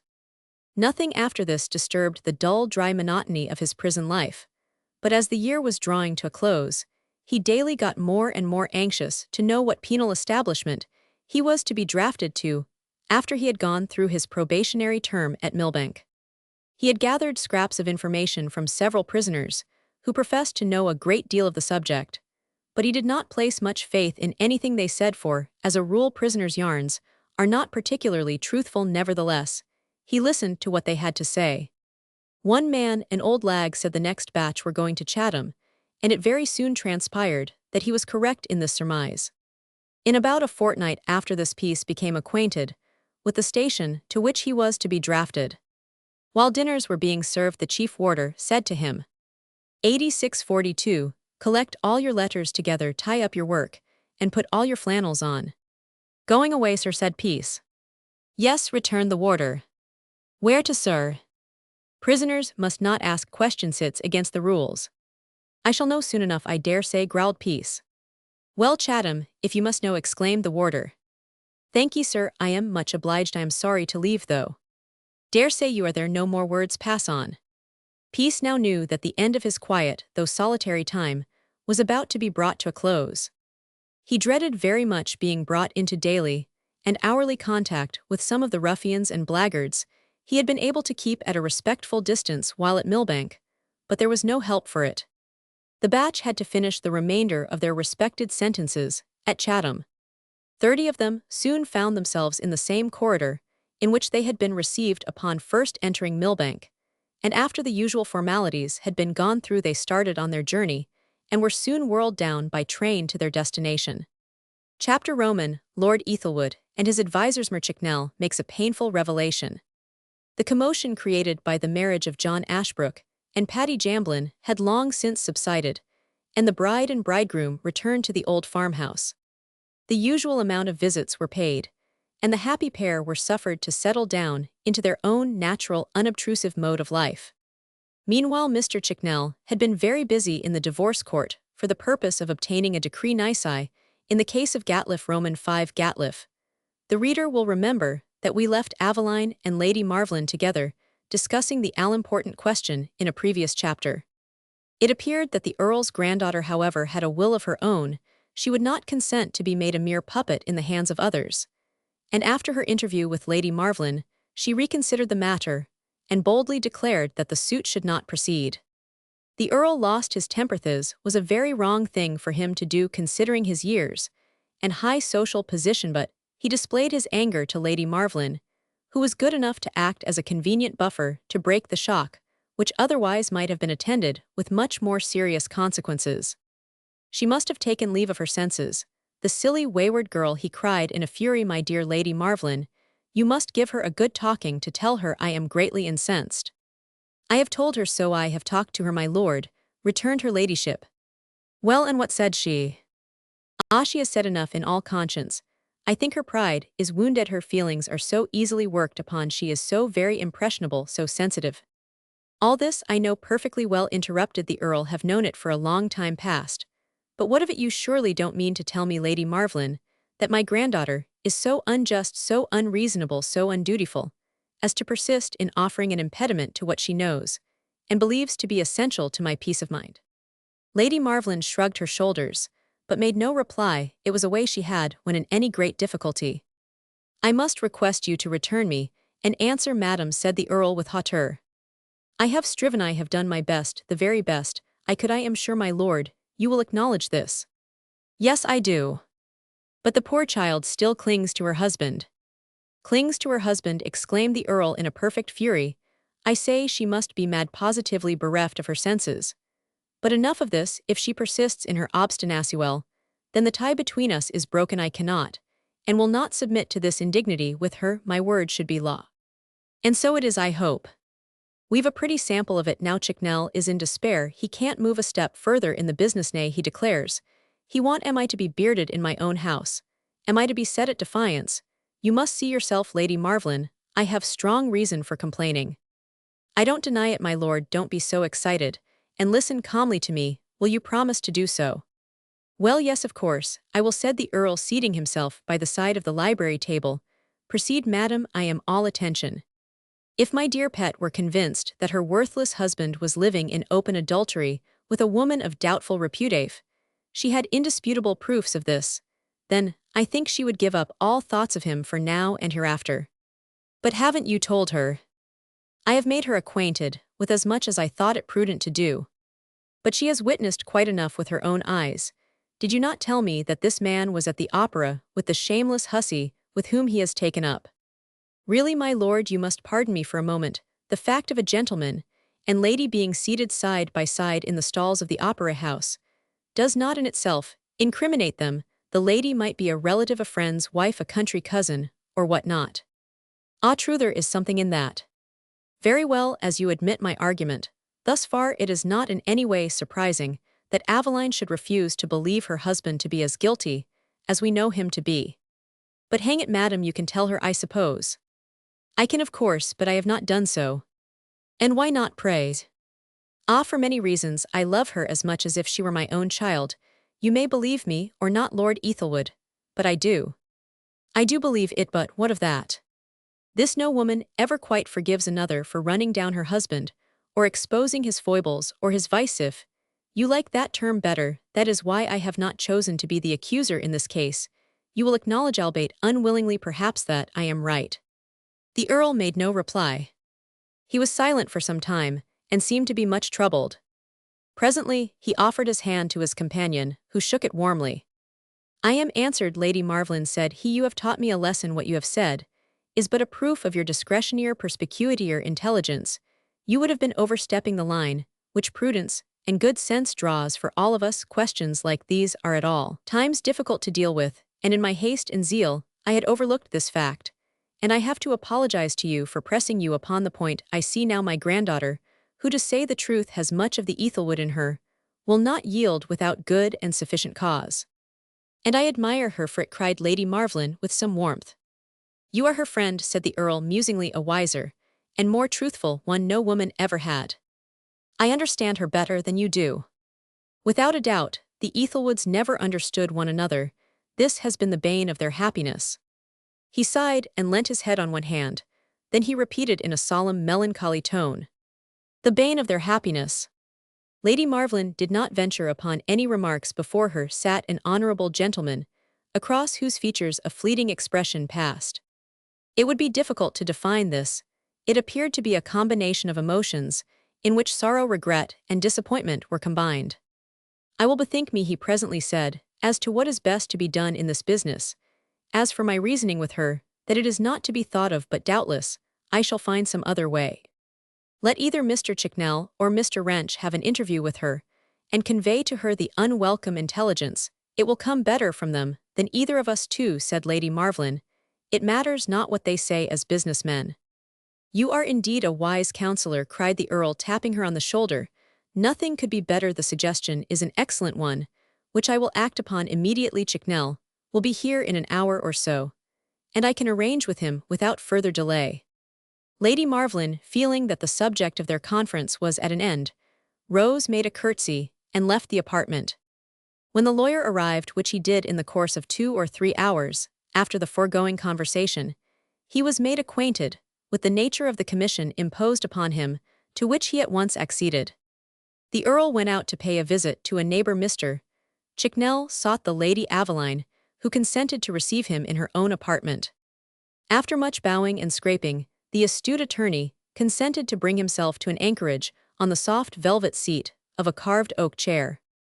After a preliminary cough, he began as follows: "This little business, which the Earl your grandfather is so anxious to get settled, is at present in status quo, the reason being the disinclination on the part of your ladyship to act in concert with his legal advisers, and I have therefore, my dear madam, taken upon myself the not very pleasant task of seeing you on the subject." "I am very glad to see you at all times, Mr. Chicknell," said Aveline. "As a friend of our house you are welcome." "Ah, thank you," returned the lawyer, not very well liking her manner. "I felt assured that I should be. We cannot get on without your cooperation indeed. We cannot. It's no use attempting to disguise that." He laughed as if he had said something remarkably pleasant, and witty Aveline only nodded. "It's like driving a bent nail in an oak plank," murmured Chicknell.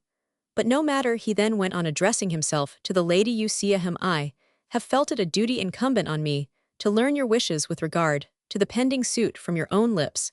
Am I right when I say that it was first instituted with your full consent?" "Certainly not. I never did give my consent." "Dear me, that's most unfortunate. But as we have proceeded thus far, I presume you won't offer any opposition. You certainly ought not to do so." "Indeed, I claim to be the best judge in this matter, and do not care to be made a mere puppet in the hands of others. Pray, why ought I to give my consent?" "Well, as your ladyship has put the question so plainly, I am bound to answer it. In the first place, I do not think you would be justified in opposing Earl Ethelwood's expressed wishes, and in the next," paused.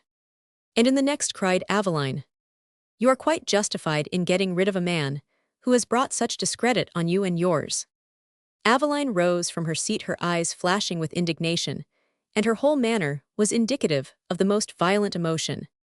"And pray, Mr. Chicknell," said she, "who has deputed you to make such a statement? In what way has my husband brought discredit on me and mine?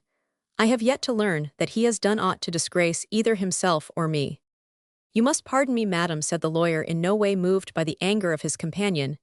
"It is, to say the truth, no pleasant task I have undertaken, and allow me to say that if it is repugnant to you to hear the truth, I will remain silent, and never again allude to a subject which is evidently most painful to you. We professional gentlemen have at times very unpleasant revelations to make, but I would not nay nothing could induce me to press a question which possibly you have no desire to hear." "I do not quite understand you, sir, but you have my full permission to proceed. Pray go on." "My dear young lady," said Chicknell in oleaginous accents, "you must learn the truth. Your husband is living in open adultery with a woman of more than doubtful repute. That fact is established. We have indubitable proof of it." Aveline turned pale, trembled slightly, and sank into a chair. She made, however, no reply. "You have heard what I have said," said the lawyer in continuation. "Indubitable proofs. If you doubt this, I will bring an officer who will convince you of the fact." Still no reply. "Mr. Gatliff is at the present time living with a lady of the name of Laura Stanbridge." "He must be strangely altered," said Aveline, "so altered that I find it difficult to believe that he should have so far forgotten himself." "We are dealing with facts," returned the lawyer, "facts which have come to our knowledge by chance or accident. Nevertheless, such facts are quite incontrovertible. We have the clearest and most unanswerable evidence of your husband's guilty intercourse with the woman Stanbridge, and I presume my word will suffice for the purpose, without entering into all the painful details." Aveline leaned forward, placed her elbow on the table, and burying her face in her hands, she burst into a passionate flood of tears. Her hysterical sobs touched the heart of the lawyer, who placed his hand kindly on one of her shoulders, and standing over her said, in a sympathetic tone of voice, "My dear Lady Aveline, I cannot express to you the sorrow I feel at seeing you thus borne down. Believe me, nothing but the imperative necessity of making the revelation has induced me to be thus outspoken. I had no other alternative left, and have been constrained to enter thus fully into this business. Do pray try and bear up and meet the case with becoming fortitude." "You have said enough, Mr. Chicknell. You have convinced me. I feel hurt, my pride is wounded. But I shall not offer any opposition to the proceedings you have taken at the instigation of the Earl, my grandfather. Release me, as speedily as possible, from this odious bondage. I desire to be disunited from a man who is so utterly unworthy of my consideration. Do not think that I have sought you for the purpose of maligning the man who is at the present moment your lawful husband. He is not worthy of such a distinction. I say this most emphatically, is not worthy of even a passing thought. Enough, sir, interrupted the unhappy wife, it is hardly worth, while pouring out your vials of wrath upon him, it will suffice for our purpose, that you bring the suit to as speedy a termination as possible. It shall be done, madam, as speedily as possible. Do not let this unfortunate business cause you any anxiety. Be of good cheer, and look hopefully to the future. Remember, you are surrounded by friends who are deeply concerned in your happiness and future welfare. You will, I am sure, do me the justice to believe that I have your interest at heart, and that at all times you may rely upon not only my advice, but upon my warmest and most disinterested friendship. I do not doubt it, Mr. Chicknell, said Aveline, drying her eyes, and so you know now your course of action. Accept my best thanks. They shook hands, and the lawyer took his departure, very well satisfied with the result of the interview. In the course of a few weeks, the divorce was obtained without opposition on the part of Gatliff, and Lord Ethelwood felicitated himself upon the fulfillment of the crowning wish of his life. Chapter Roman 80, 7 Pieces discharge from prison, return home.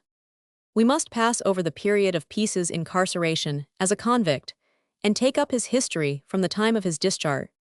As the long looked-for day began to approach, the prisoner, as is usual in such cases, was permitted to grow his hair. 3 months' permission is given for this purpose. The regular ensuite clip is no longer insisted on, as the prisoner has become what in common parlance is termed a permission man. As the weeks pass by, the hair grows. Peace had never at any time an abundant crop, and at this period he was nearly bald. Nevertheless, the few straggling hairs he had left were suffered to grow their full length. One fine morning, No. 8642, George Parker, 7 years, was called out on parade. Peace fell out. When he heard these welcome words, he was marched before a principal warder and the governor and interviewed as to his intentions on discharge. He was asked kindly enough by the governor where he was going to take his discharge, to what occupation he thought of following, if he had a wife or family or friends. Peace said he was desirous of returning to his native town Sheffield, in which place he had a wife. A kindly admonition as to his future good conduct was given by the governor, who informed him that a gratuity would be given him upon the day of his release. But a certain ceremony had to be gone through. Peace was drafted off with a batch of other permissive men to the photographer's room, where the whole party had their cartes de visite taken. On the Saturday morning, preceding the day of liberation, another ceremony had to be gone through. The prisoner is taken to the storeroom called the tailor's cutting room. Here he has to change his clothes. His prison garb is taken off, and in its stead, a suit of clothes is furnished him in which he is to enter the world again. Peace was glad enough to have a new rig out, after which he was marched off by a prison official to an open space of ground adjoining the jail. At this place, some 15 or 20 persons were assembled. This assembly of persons consisted chiefly of the detective police, who inspect minutely the man who is about to be discharged. Peace bowed to the throng of detectives, who made some jocular remarks, the nature of which our hero understood, but too well. I see. No. 8642, name George Parker, sentence 7 years. Yes, sir, returned Peace, that's quite correct. Convicted of burglary, sent here from Millbank. Yes. Where are you going when you obtain your discharge? To Sheffield. Well, you will have to report yourself every month. Don't forget that, Parker. If you do, you'll get into trouble. I won't forget, sir. Good. Have you a business? Certainly. What is it?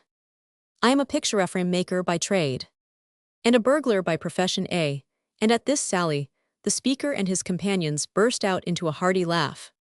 I've been in trouble, as you all know, cried Peace in an angry tone, but that is no reason for my being jeered at. When a man's down, kick him, is an old saying. Well then, well, say no more about it, said the officer. I didn't know you were so thin-skinned. Take my advice, stick to your business, and don't get into trouble again. Thank you, I will remember your warning. I will not get into trouble again. After this, Peace was fitted with a pair of boots, and his outfit, if it could be so termed, was now complete. He was informed that he would be presented with a gratuity of £3 before he went out of the prison. Any sum would be of course acceptable to begin the world again with £3, is not a large capital, it must be admitted, but it is better than nothing. In the due course of time, Peace received a visit from the steward's clerk, his object being to obtain our hero's signature on a stamped receipt for the whole of the munificent gratuity, and his signature also to several forms which he has to sign, without revealing the contents of the aforesaid forms. This is a matter of no very great moment, for if he did peruse them, the probability is that he would not be much the wiser. No 46. Illustration. Peace rushes forward, and makes a full butt at Mr. Dyson. After this ceremony had been gone through, the clerk handed Peace a copy of Her Majesty's license to go at large during the remaining portion of his term of penal servitude, in which Her Majesty hereby orders George Parker within 30 days from the date of this order to report himself, which is signed by the Home Secretary or his deputy. This license is given subject to the conditions endorsed on the document, upon the breach of any of which it shall be liable to be revoked, whether such conduct is followed by conviction or not. The conditions are, of course, very stringent, nevertheless. They are but too frequently evaded or broken despite the surveillance of the police. The reader will understand this when he is informed that the conditions are as follows. The holder shall preserve his license, and produce it when called upon to do so by a magistrate or police officer. This for his own safety, he generally does. He shall abstain from any violation of the law. This he does not always do, for ticketoff men are constantly getting into trouble through lawless acts. He shall not habitually associate with notoriously bad characters, such as reputed thieves or prostitutes. It frequently happens, more frequently than otherwise, that licensed men do associate with disreputable characters. He shall not lead an idle, dissolute life, without visible means of obtaining a livelihood. Most discharged convicts profess to have some honest calling or a stall they term it, and it is putting too fine a point on the matter to dispute this fact, for the police in most instances are well aware that the business or calling which these men profess to follow is nothing more than a mere sham, but it is out of their power to prove this. If his license is forfeited or revoked in consequence of a conviction for any offense, he shall be made to undergo a term of penal servitude equal to the portion of his term, which remains unexpired when his license was granted. We have discussed the question of licenses, or men, let out on ticketoff leave in a former chapter of this work. The ticketoff leave men, as they are termed, have been an endless source of trouble to the honest citizen and the police, and as we pointed out, the whole system wants remodeling. Another printed paper was handed to Peace which had superscribed on it his name and number. After this, the following admonition was given. Take notice, you are required by Act of Parliament to report yourself to the chief police station of the locality, to which you may go within 48 hours of your arrival therein. And if you change your residence from one police district to another, you must report it to the police station to which you last reported yourself before you go. If you omit any of the above particulars, you will be guilty of a misdemeanor, and upon conviction will forfeit your license. Peace was duly impressed with the importance of the document handed to him, which however he did not attempt to read. After he had partaken of the dinner rations served to him, the cell door was unlocked for the scripture reader. This gentleman turned to the convict with a benign smile, and said in a soft tone, "And so, Parker, I have to congratulate you that your day of release has arrived. It cannot fail to be most gladly welcomed by you." "It is," returned our hero. Peace's visitor handed him a Bible and prayer book, and said, "I hope you will profit by a careful study of these. I have, as the rule dictates, written your name, number, and date of your discharge inside the cover. These books are supplied to all convicts on discharge." "I am very much obliged to you," said Peace, who however was by no means pleased with having books in his possession with a record of his discharge written therein, but he did not deem it advisable to make any comment on this. "I hope you will lead a new life, and I am sure I am only echoing the sentiments of the jail officials when I say we all wish you may prosper so long as you keep in the right path." "You are very good," said Peace with a hypocritical whine which he knew so well how to put on. The scripture reader, after a few more remarks, took his departure, and in the due course of time, an orderly officer unlocked the door again and inquired if he was ready. "I should just think I was," returned Peace, hurriedly finishing his liberty toilette. "All right, come this way," then cried the officer. Peace did not want a second bidding, was soon outside the cell. The warder placed the hard round felt wide awake on his head, and the truly wretched scarecrow, Her Majesty's license-holder, was hurried to the entrance gates, where more signing was done, and the official copy of the license, signed by one of the directors of convict prisons, placed in his hand. This was the last ceremony he had to go through. He found an officer in prison uniform waiting to conduct him to the railway station, and the wicket being at length unlocked, the ticket-off-leave man and his conductor passed through. Peace was once more a free man. As the two proceeded towards the railway station, jeers and remarks were made by several passengers, which were in no way complimentary to our hero. But convicts on release have to bear these indignities, which, to say the truth, they are subject to both inside and outside the prison walls. The officer in charge of Peace presented the governor's order and obtained a ticket at the same rate as charged for soldiers. The released convict had by this time regained his confidence. At the request of his conductor, he entered the carriage. The official did not leave him until the train was in motion. While the train was at a standstill, he gave some excellent advice to his manthies. Is a way they have good advice costs nothing, and it may be of service or note in most cases. It has but little effect upon the man to whom it is offered so unsparingly. The officer's last words to Peace were, keep in the right path for the future, and mind you report yourself in accordance to the instructions. All right, thank you, sir, farewell, cried Peace, who was whirled along at the rate of 30 miles an hour. After the train had started, the passengers began to speak. They conversed on the weather, the news of the morning's papers. One passenger, more curious than the rest, and who was struck by the uniform of the officer, asked Peace if he belonged to one of the volunteer regiments. Our hero endeavored to evade the question by professing ignorance, but his questioner was pertinacious, and so the released convict was constrained to be more communicative. He told his companion in the train the real state of the case, that he was a convict on release. This piece of information caused some consternation. The eyes of every person in the carriage were scrutinizing the speaker, upon whom they cast glances of suspicion. Thoughts of robberies and murders flitted through their brains, and they most of them shifted their positions and placed their hands on their pockets. "Dear me, how very remarkable!" exclaimed an old gentleman in the corner. "How singular! I did not know him that persons of your class were permitted to travel in carriages occupied by respectable people." "I'll get out at the next station and go into another carriage if you wish it," remarked Peace. "Certainly not, we don't wish anything of the sort," observed a broad-shouldered man, who to all appearance was what is termed metaphorically a son of Neptune. "At least I don't." "Nor I," cried another. "Sit where you are, my man. I am glad you are at liberty again, and hope the trouble you have been through will be a lesson to you, and teach you that honesty is the best policy." "I don't intend to get into trouble again," echoed Peace. "Well said." The train rattles on, but despite these assurances, some of the passengers are ill at ease. The females bestow compassionate glances at Peace, whose costume causes him to be a marked man. It is in every respect so different to that worn by the other occupants of the carriage. When the train stopped, the old gentleman, and 2 or 3 others in the carriage, discovered that a change would be desirable. They leave their seats, and hurry forward, and ensconce themselves in another compartment. It is pretty plainly demonstrated to him that his room is liked better than his company, or in other words, he is a man to be avoided. "All right," murmured Peace, "this is the usual course of things, and what a man has to submit to with the best grace he can. But it does not much matter, I'll soon cast off this precious outfit, and make up for a gentleman, and then nobody will be any the wiser." Before reaching Sheffield, Peace found his wife, his mother, and son-in-law awaiting his approach.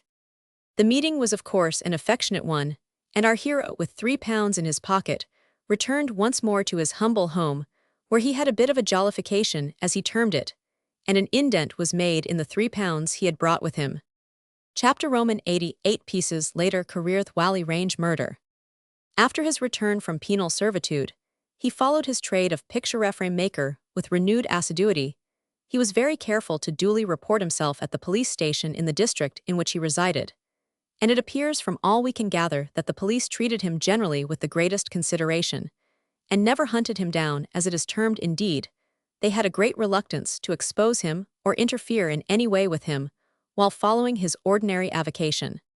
We have but little to chronicle in respect to Charles Peace from the time of his release up to the year 1876. Presumably, he was following an honest course of life, but we fear this was supplemented by occasional acts of dishonesty and depredation. He, however, managed to steer clear of the law, and no conviction or even suspicion fell upon him till the year referred to. It is said that for a short period, he opened a provision shop in Hull, and that he left that town suddenly. For what reason does not transpire after this. He was again a picture-frame maker in Darnall. We now propose following up the record of his career in something like consecutive order, that the reader may fully comprehend the events, which ultimately led to his conviction upon the charge of murder.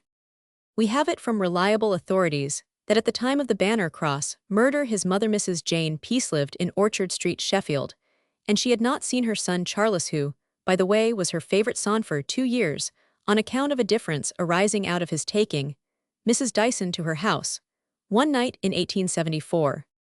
The precise date at which his intimacy with Mrs. Dyson commenced does not transpire. Mrs. Dyson herself, at the Leeds Assizes, spoke to Peace having lived next door, but one to her and her husband, when they resided in Brittonnier Darnall in the earlier part of 1876. She knew him as a picture-frame maker, and he used to visit the Dysons, and had been, if he was not actually then on terms of undisputed intimacy, with the woman whose husband he afterwards murdered. Before following the clue to this murder, we must give a brief record of another crime of a similar nature which happened in the same year. Without doubt Peace continued his lawless depredations to a great extent while residing at Darnall. The Whalley Range murder caused great popular excitement. An innocent man was convicted and was cast for death.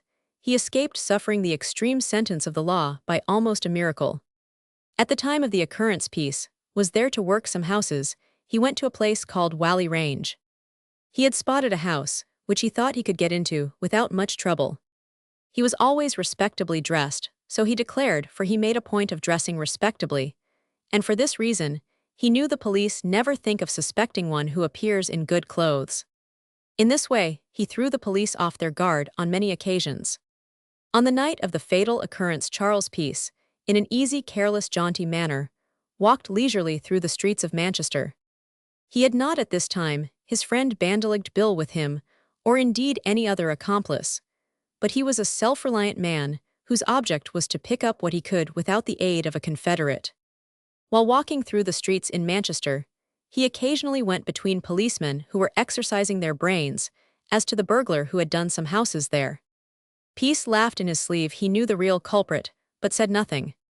He took his way towards the house he designed to work, and as he went along he passed 2 policemen on the road. "I may tell you," says he in his confession, "I did not go to any house by accident. I always went some days, sometimes weeks, before carefully examining all the surroundings, and then having spotted a likely house, I studied the neighborhood, both as to the means of getting in and as to getting away." He walked boldly on until he arrived at the house, which was to be the scene of his operation. The house stood in its own grounds, which were enclosed by a wall, and in some parts a shrubbery. When the sun shone and nature was in her best mood, it was most picturesque and lightsome, but in the dead hours of the night, it was singularly dreary. This, however, did not matter to Peace, who was bent upon cracking the crib, as he termed it. Upon arriving at the place of his destination, he considered for a few moments, and then determined upon his plan of action. His object was to get into the grounds, which surrounded the habitation in the dusk of the evening, and then wait a convenient time to effect an entrance into the house. There were policemen about whom Peace managed to dodge for a time. They had, however, observed him, and were in consequence on the watch. This fact he was not aware of. Had he been so, the chances are that he would not have made any attempt on the house that night. He, however, walked into the grounds through the gate, and before he was able to begin his operations, he heard a step and a rustling behind him. He became suddenly alarmed and turned sharply round, when to his dismay, he beheld a policeman whose figure was the same as one of the 2 he had passed on the road. The constable in question was making the best of his way into the grounds. He had evidently seen Peace turn back and followed. Peace came to the conclusion that he could not work that night. He therefore doubled to elude the constable. For a moment he succeeded, and taking a favorable opportunity, he endeavored to make his escape. With surprising agility, he sprang up on the top of the wall, which enclosed the grounds, but a fresh misfortune now befell him. As he was dropping down, and had cleared the premises, he almost fell into the arms of a second policeman, who must have been planted in the expectation that he would escape that way. The policeman made a grab at our hero, who was by this time driven to a state of desperation, for he was under the impression that he would be captured, and then his previous convictions would be brought against him, and he would be sent to penal servitude again. Peace was nettled that he had been disturbed, and his blood was up and all his worst passions in the ascendant, for he had spotted the house for a long time, and it had been a favorite project of his to rifle it of its most valuable and portable contents. "You stand back or ill shoot you," cried Peace in a voice of concentrated rage.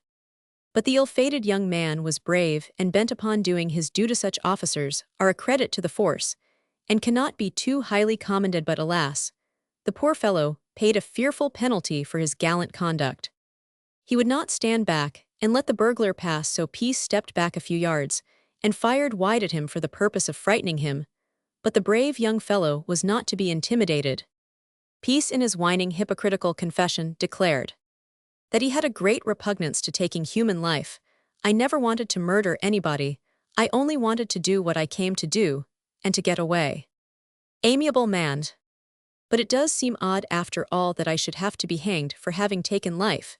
The very thing I always endeavored to avoid. I have never willingly or knowingly hurt a living creature. I would not even hurt an animal, much less a man. That is why I fired wide at him. But the policeman, like most Manchester policemen, was a determined man. They are a very obstinate lot, those Manchester policemen. He was no doubt as determined as I was myself. And you know, when I am put to it, I can do what very few men can do. This is Peace's own account of the encounter. After he had fired wide at the ill-fated young man, the latter seized hold of his staff, and was evidently bent on capturing the ruffian. He rushed at Peace, whom he was about to strike. The burglar now saw that he had no time to lose. He was determined not to be captured, and was bent on effecting his escape at all hazards, even if it was at the sacrifice of human life. He discharged another barrel of his revolver, in the hopes of disabling the arm of the officer, who held the staff. The ball entered the unfortunate man's breast, and the poor fellow with a deep groan fell to the earth. Peace managed to make his escape. Policeman Cock had received his death wound, the bleeding from which was chiefly internal. His comrades came to his assistance and raised him up, but he was in such acute agony that he begged of them to leave him alone. He was however removed, and very shortly afterwards breathed his last. Peace got clear off, and no one for a moment suspected that he had any hand in the murder. Suspicion fell upon some young men in the neighborhood, the brothers Habron, the police. When once they have fixed their minds upon any theory as to the guilt of a person or persons, cling to it with the utmost pertinacity. The Habrons were aroused from their beds on the fatal night, soon after the commission of the crime of murder. They slept in a cottage or shed, which stood on the grounds where they worked as gardeners or agricultural laborers, the brothers being in the service of a Mr. Deacon. William Habron, it was suggested, had threatened to shoot policeman Cock if he did anything to either him or his brothers, and it was moreover alleged that he had on many occasions displayed great animosity towards the deceased, so the police were under the impression that he was the guilty person. The trial took place in August 1876. The principal, perhaps the only points condemnatory of William Habron, when tried, were firstly his threats uttered against the unfortunate officer, secondly, his going to the shop of Mr. Moore in order to ask the price of a revolver, and of some ball cartridges, thirdly, that a man wearing a certain shaped coat and hat similar to those worn by Habron was seen by two persons near the scene of the murder, and lastly, the footprint which corresponded with Habron's left boot. These facts, though circumstantially bearing upon the case in the eyes and minds of the police authorities that were absolutely prepared, before a single examination took place to look upon the brothers Habron, as the guilty parties were still too flimsy to any unprejudiced mind to form any solid foundation for placing a man's life in jeopardy, unless well supported by far more grave and weighty evidence. Indeed, Mr. Justice Lopes, in his charge to the grand jury, pointed out that no firearms had been found in possession of the prisoners, that there was no evidence against John Habron at all, and the only evidence that could be adduced against William was that of wearing a dress, similar to that seen on a dark night, by some persons near the spot, his having used threats the footprints, and his inquiry for cartridges, which he did not purchase. Mr. Justice Lopes would evidently have not been astonished had the grand jury ignored the bill. Before commenting on the evidence brought forward under the supervision of Superintendent Bent, it would be just as well to mention one important speech of that officer's, which forms a key at once to his whole working of the case. He says on hearing of the murder, "I immediately suspected the Habrons.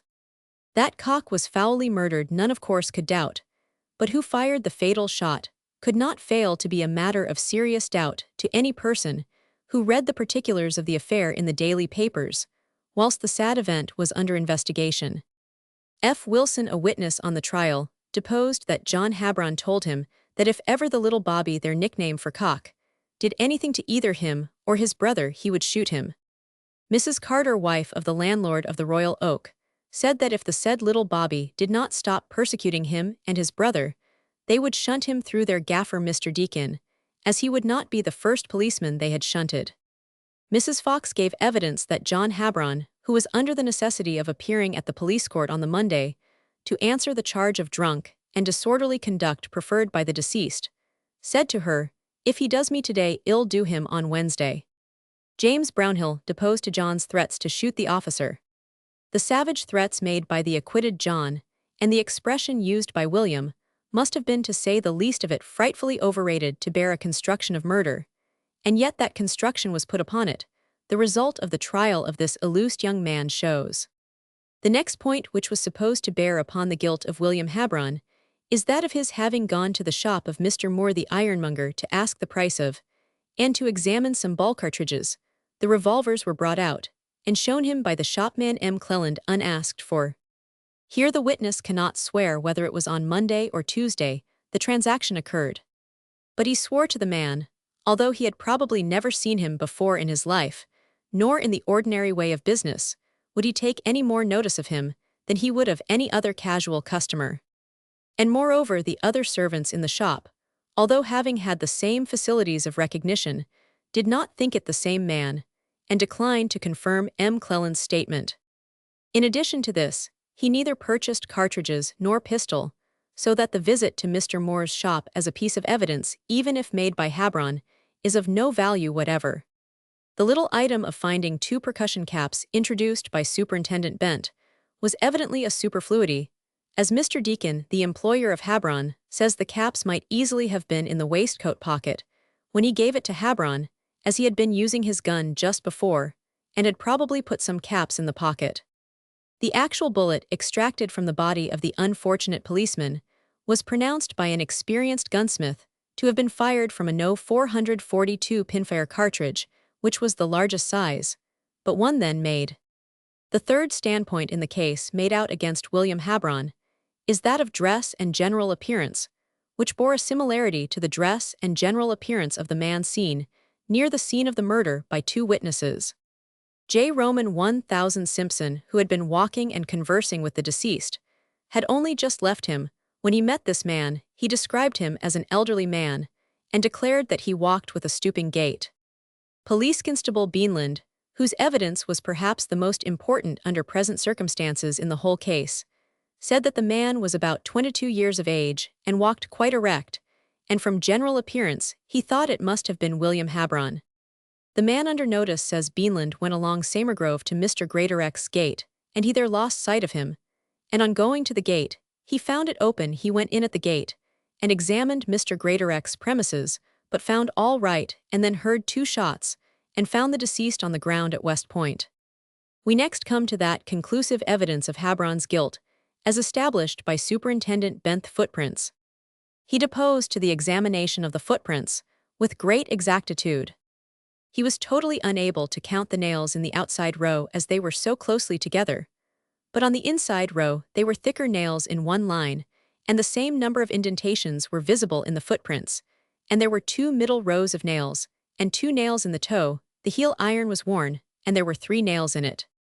That Mr. Justice Lindley did not think the evidence conclusive against William Habron, the following conclusion to his summing up will testify. He said with regard to William Habron, "Was there any evidence that he was on the spot, where the murder was committed on the night in question? There was the evidence, such as it was of the witness Simpson and police constable Beanland, and they had the evidence of the footprints, and he asked them to satisfy themselves that the impression was the impression of William's left boot. If they were of opinion such impression was not that of William, they would have but little difficulty in dealing with the case if they were on the contrary, satisfied the impression was made by William's boot. Then came the next question: what other evidence is there to show when it was made for? That was a serious conclusion for them to make, because according to the evidence for the defense he could not have been there the day previously, and the question was the print would not have been there if not made recently. He then reviewed the evidence in their favor. Firstly, they were of good character. Secondly, when arrested they were where they ought to have been in bed. Third, no trace of firearms had been found." After the verdict, the learned judge did not, as is usual, express his concurrence in the jury's opinion, but simply said, "You have been found guilty of murdering Nicholas Cock, and it is my duty to pass sentence upon you, and again a few moments after I shall simply discharge my duty by passing sentence upon you." Notwithstanding the doubt existing after the trial and sentence as to Habron's guilt, he had a narrow chance of being hanged, and he would certainly have been doomed to penal servitude for life had not Peace, in a fit of remorse, told the truth about the whole business, while under sentence of death in Armley jail. Peace had the audacity and hardihood to be present at the trial of William Habron, and looked complacently on while an innocent man was being condemned to death for a crime Peace had committed. Some time afterwards, observed Peace, "I saw it announced in the papers that certain men had been taken into custody for the murder of the policeman Cock. That greatly interested me. I always had a liking to be present at trials, as the public no doubt know by this time, and I determined to be present at this trial. I left Hull for Manchester for 2 days, not telling my family where I had gone, and attended the assizes at Manchester for 2 days, and heard the youngest of the brothers. As I was told, he was sentenced to death. The sentence was afterwards commuted to penal servitude for life. Now, some people say that I was a hardened wretch for allowing an innocent man to suffer for the crime of which I was guilty. But what man could have gone and given himself up under such circumstances, knowing as I did that I should certainly be hanged for the crime?" Chapter Roman 89. Charles Peace and the Dysons. Everybody will agree with us when we declare that Peace's acquaintance with the Dysons is altogether incomprehensible. How he managed to force himself upon these two persons, how he contrived to have so strong a hold on Mrs. Dyson, appears to be the strangest and most inexplicable part of his career. He persecuted her with a pertinacity which was almost unparalleled. Whether he was really attached to her, it is not possible to say, but it must be admitted that his conduct at this time was more like that of a madman than of a rational being. Mr. Dyson, the ill-fated gentleman who was murdered in 1876 by the miscreant Peace, was married in 1866 at Cleveland, Ohio, and took a house at Finsbury. From thence, he removed to Highfield, afterwards to Healy, and again to Darnall, and from Darnall they moved to Banner Cross. There is just a short period of the history and phase in the existence of Mr. Arthur Dyson after his arrival in this country from America, says a fellow countryman of his, which may not be uninteresting. Soon after his arrival, he made application to the resident engineer of the Northeastern Railway Company at York for employment as a civil engineer and surveyor, and his credentials were of such a character that an engagement was entered into with him. The character of his occupation in America led to the anticipation that he would be able to find his way about here, and that in fact his services might prove to be of a most useful character. On presenting himself for the purpose of commencing his duties, his personal appearance was the source of considerable curiosity and surprise amongst the remainder of the officials in the engineer's office. He was extremely thin and singularly tall, measuring over 6 feet, and he wore a low felt hat, as he afterwards explained to one of the staff, for the purpose of abstracting from his great height, and from the observation which it had led to amongst those with whom he had to associate. He cut a singular figure when engaged in his occasional duties as a draftsman at the table, which was general to the rest of the staff, and to mitigate the inconvenience which must have attended his tallness in the performance of this part of his duties, some special arrangements were made by which he might be able to keep a more upright position despite his great height. He is described as being as straight as a poplar. The general bearing of Mr. Dyson was that of a gentleman, and whether in conversation or written communication with those around him, he never bent from this position, and as a consequence commanded general respect. When he took his engagement in York, he dated from the Firs near Rotherham, where he said that his wife was residing, and whilst he remained in the ancient city, he lodged with a Mr. Waddington of Holgate Lane. He was engaged there for only about 2 months, much of the time being occupied in surveying various stations on the York and Whitby line. He had at last been sent for this purpose to Grosmont Station, and as after his departure as it was expected for that place, nothing was heard of him for a fortnight. Inquiry was made at Grosmont, and it was found that he had not been there. This led to an intimation being sent to him at the address near Rotherham that his return to duty was not required, and to the termination of his engagement with the Northeastern Railway Company. Peculiarity was noticed about the unfortunate gentleman, which gave rise at the time to the impression that something preyed upon his mind, and he on more than one occasion, in intimating to one of his superiors a desire that he should be allowed weekly to visit his wife, hinted that he suffered from some domestic trouble. What the nature of this domestic trouble was, it is not easy to say. Possibly it might be in some way connected with the mischievous, tormenting little rascal Peace. While the Dysons were at Darnall, Peace was a frequent visitor at their house. Mr. Dyson, for some considerable time after his first becoming acquainted with our hero, conceived a certain amount of partiality for him, and in consequence of this Peace, soon became on intimate terms with both husband and wife. His connection with the latter has never been clearly established. It is, however, quite certain that his attentions to Mrs. Dyson were most marked and persistent. She went about with him to various places of amusement, and was with him also at the Sheffield Summer Fair 1876, and also to several public houses, was proved at the magisterial examination. This familiarity with Peace greatly annoyed Mr. Dyson, who was a discreet, equably disposed, well-conducted man. He was greatly incensed at his wife's intimacy with our hero, and as time went on he spoke his mind pretty plainly, but Peace was not a man to be snubbed, easily, openly defied Mr. Dyson, and continued his persecutions of his erratic wife. It is certain that for a considerable period he had a powerful hold of her, not of her affections perhaps, but her vanity was such that she continued on friendly terms with him long after her husband had expressed his dislike to the man. One afternoon she had been with him to his brother's public house, where it appears there were singing and dancing. She bent her steps in the direction of Darnall, Peace, insisted on accompanying her, and as the pair were proceeding along they came in sight of a well-known roadside inn with a garden in its front. Here they stopped and had some refreshment. "It's no use your thinking of giving me the cut, old woman," said Peace. "I'll stick to you while I've life, and I am not going to be shunted." "I wish you'd hold your tongue, or at any rate not speak so loud," cried his companion. "I never met with such a man in all my life." "I am devotedly attached to you, and you know it," whispered Peace, "and nothing in the world shall make me give you up." "You are talking like a fool." "No matter about that, I'm saying what I mean. I tell you again, I won't be cast off. I love you too well for that, do you hear?" "I hear, of course, but I have a kind good husband, and must not listen to your nonsense." "It is not nonsensate, is the solemn truth. You don't know what sort of man you have to deal with. I would give up everything for your sake.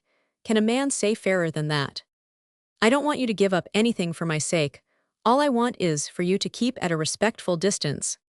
"Then I won't do anything of the sort," cried Peace in a fury, and making such a hideous grimace that his companion was frightened. "I want not for you, or anyone else," he repeated in a louder tone. "Do for goodness' sake mind what you are saying," murmured his companion.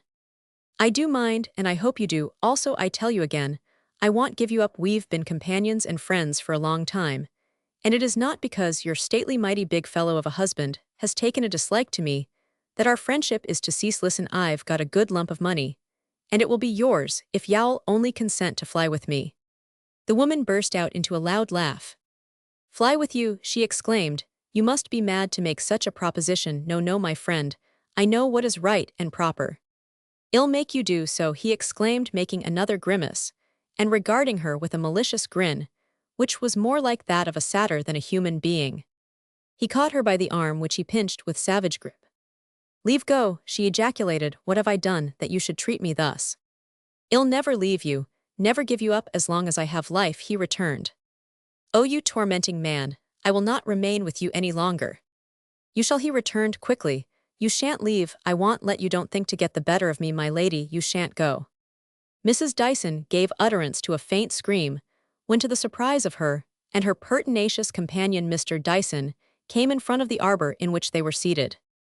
"What is the matter?" he inquired then, for the first time catching sight of Peace. He said in a tone of anger. "How is it I find you, sir, annoying my wife again? I must request you to abstain from this unseemly conduct. If you do not, I shall take means to prevent you." "Shut up," cried Peace, "and mind your own business. This is a public place, and as such I have as much right to be here as you have, so shut up, I say."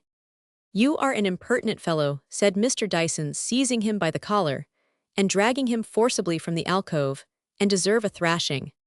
Peace slipped deftly from the grasp of his assailant, and retiring back for some little distance, he bent down his head and rushed forward, making a full butt at him. The attack was so sudden and unexpected that Mr. Dyson fell to the ground with considerable force, and was for the space of a few minutes utterly powerless and prostrated. One of the waiters of the establishment came to his assistance, helped him up, and there was a general expression of surprise and disgust at the cowardly action. A search was made for Peace, who had however deemed it prudent to beat a retreat. He was nowhere to be found. "The contemptible, despicable little wretch," exclaimed Mr. Dyson, "the spiteful, malicious scoundrel." "He is the torment of our lives, dear," returned Mrs. Dyson. "Oh, I do wish we could find means of being rid of the ruffian. I'll get a summons against him, and punish him as he deserves to be punished." "That's the best plan, sir," observed the landlord. "There are plenty of witnesses who can speak to the assault." "The man is our evil genius, I do believe," said Mr. Dyson. "I have thought so for some time. He has been the bane of our existence, and has caused us more anxiety and trouble than I can, at the present moment, describe. He's a most venomous creature." "He's a reptile, that's what he is," cried Mrs. Dyson. "But never mind, dear, we can take measures to bring him to justice." Mr. and Mrs. Dyson returned home. The former was greatly disgusted with Peace's conduct, and upbraided his wife for having consented to be his companion. The latter offered every possible excuse, and said that it was no fault of hers, that she was afraid of him, that he was a dangerous, designing man who persecuted her in a manner which was altogether unaccountable. In his reply to this, Mr. Dyson said she must have given him some encouragement, or he never would be so pertinacious.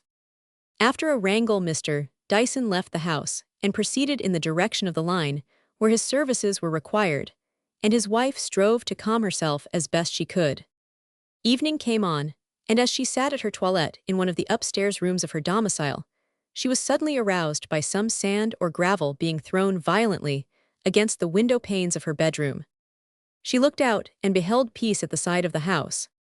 "What do you want now?" cried she, opening the window. "You," he returned, whereupon he threw a pebble stone round which a piece of paper was wrapped into the open casement. "Go about your business, I will have nothing to say to you," said Mrs. Dyson. "Want you, I know better than that, read." She unfolded the paper, and read its contents, which were as follows. "Don't flatter yourself that you can elude me. I am here, as you see. Again come down, or it will be worse for you." "Go away," said Mrs. Dyson, looking out. "I don't want to have any conversation with you, and I positively refuse to come down." "You do," screamed Peace, making a face at her. "You refuse." "Most positively." "I'll break into the house and force you to hear me," he cried with a malicious grin. "You know enough of me that I am not likely to take such an answer. I will make you do what I wish." "Oh, you horrible man." "Horribly, he drew a revolver from his pocket. "You will make me do something horrible, if you don't mind," he ejaculated. "I'll call my husband, and let him answer you," returned Mrs. Dyson. "Your husband, the poor fool," said Peace in a jeering tone. "Do you think I am to be deceived? Your husband is far away. But if he were at home, it would be much the same. Come down and let me in." The wretched woman was so alarmed that she went down from the upper room and opened the front door.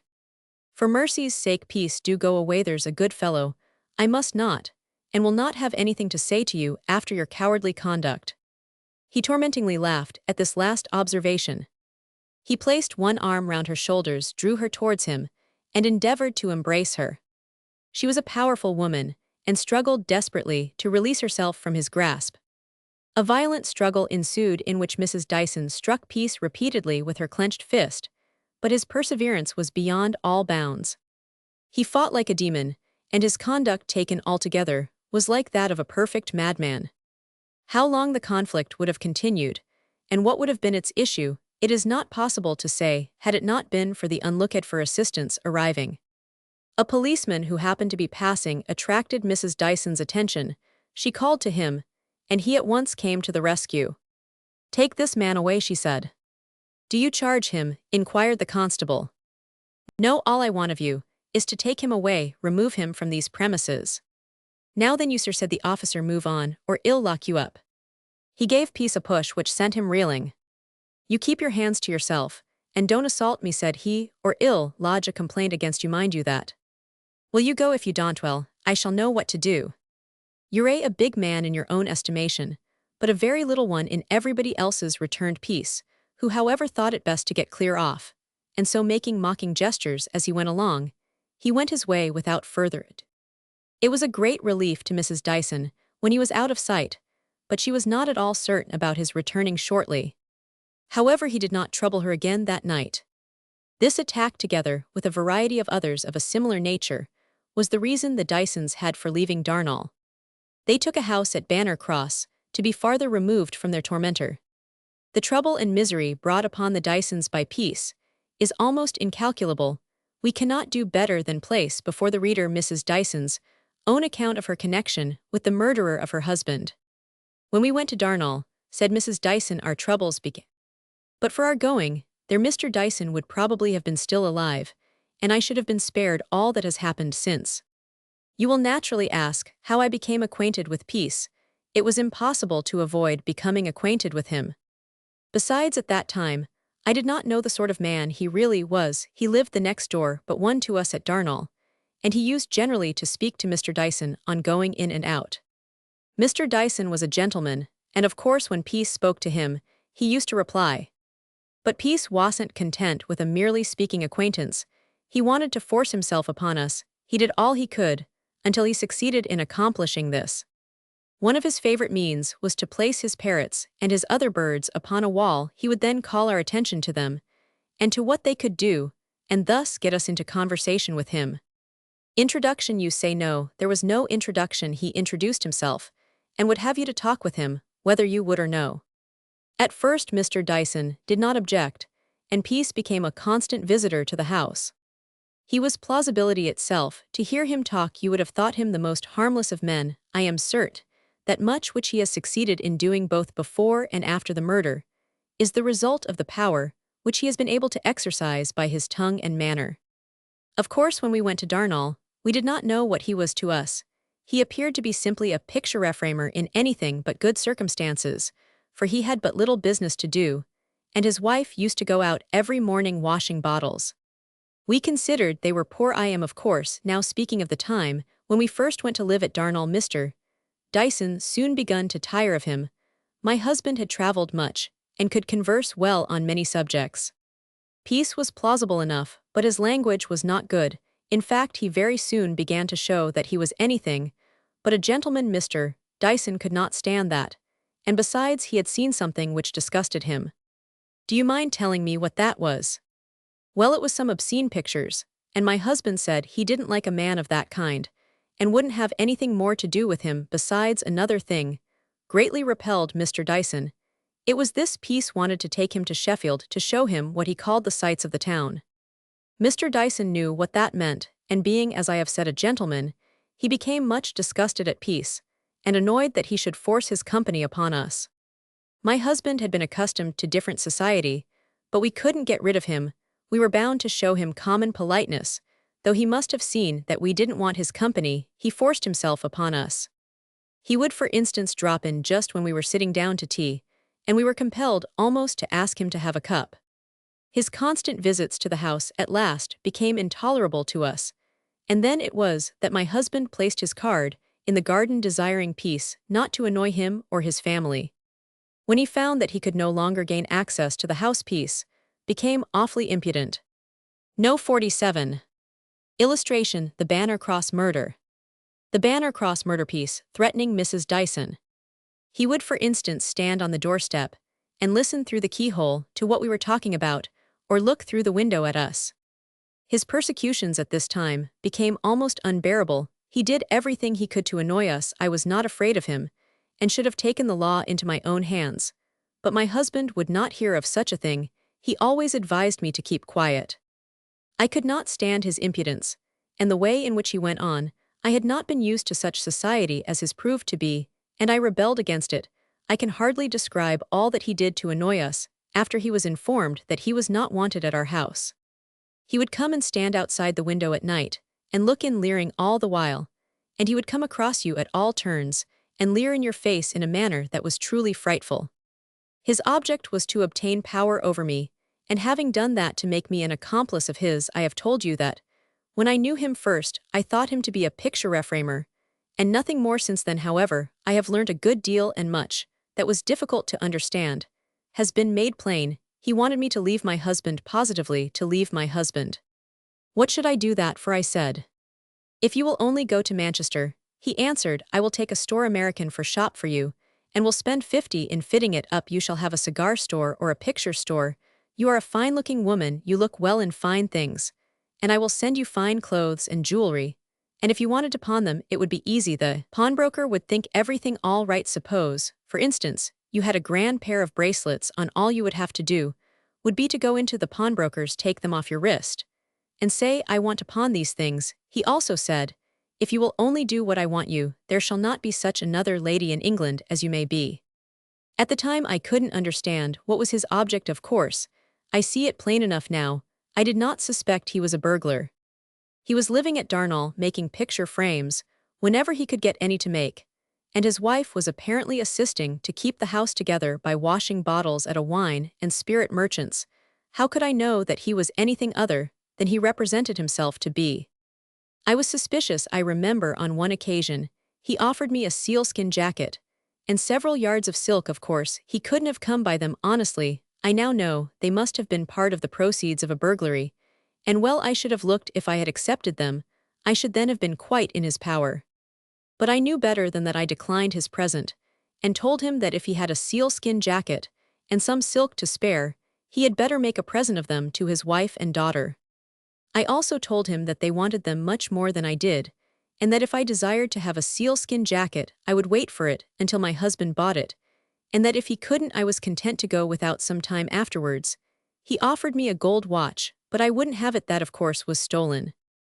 I consider that he offered me these presents as one means of getting me into his power. I would have nothing to do with him, and so he tempted me with sealskin jackets and silks and watches. I remember, when he was speaking to me about Manchester, he said, if you will only go, I'll fix you up there nice. You will have a splendid business, and will live like a lady.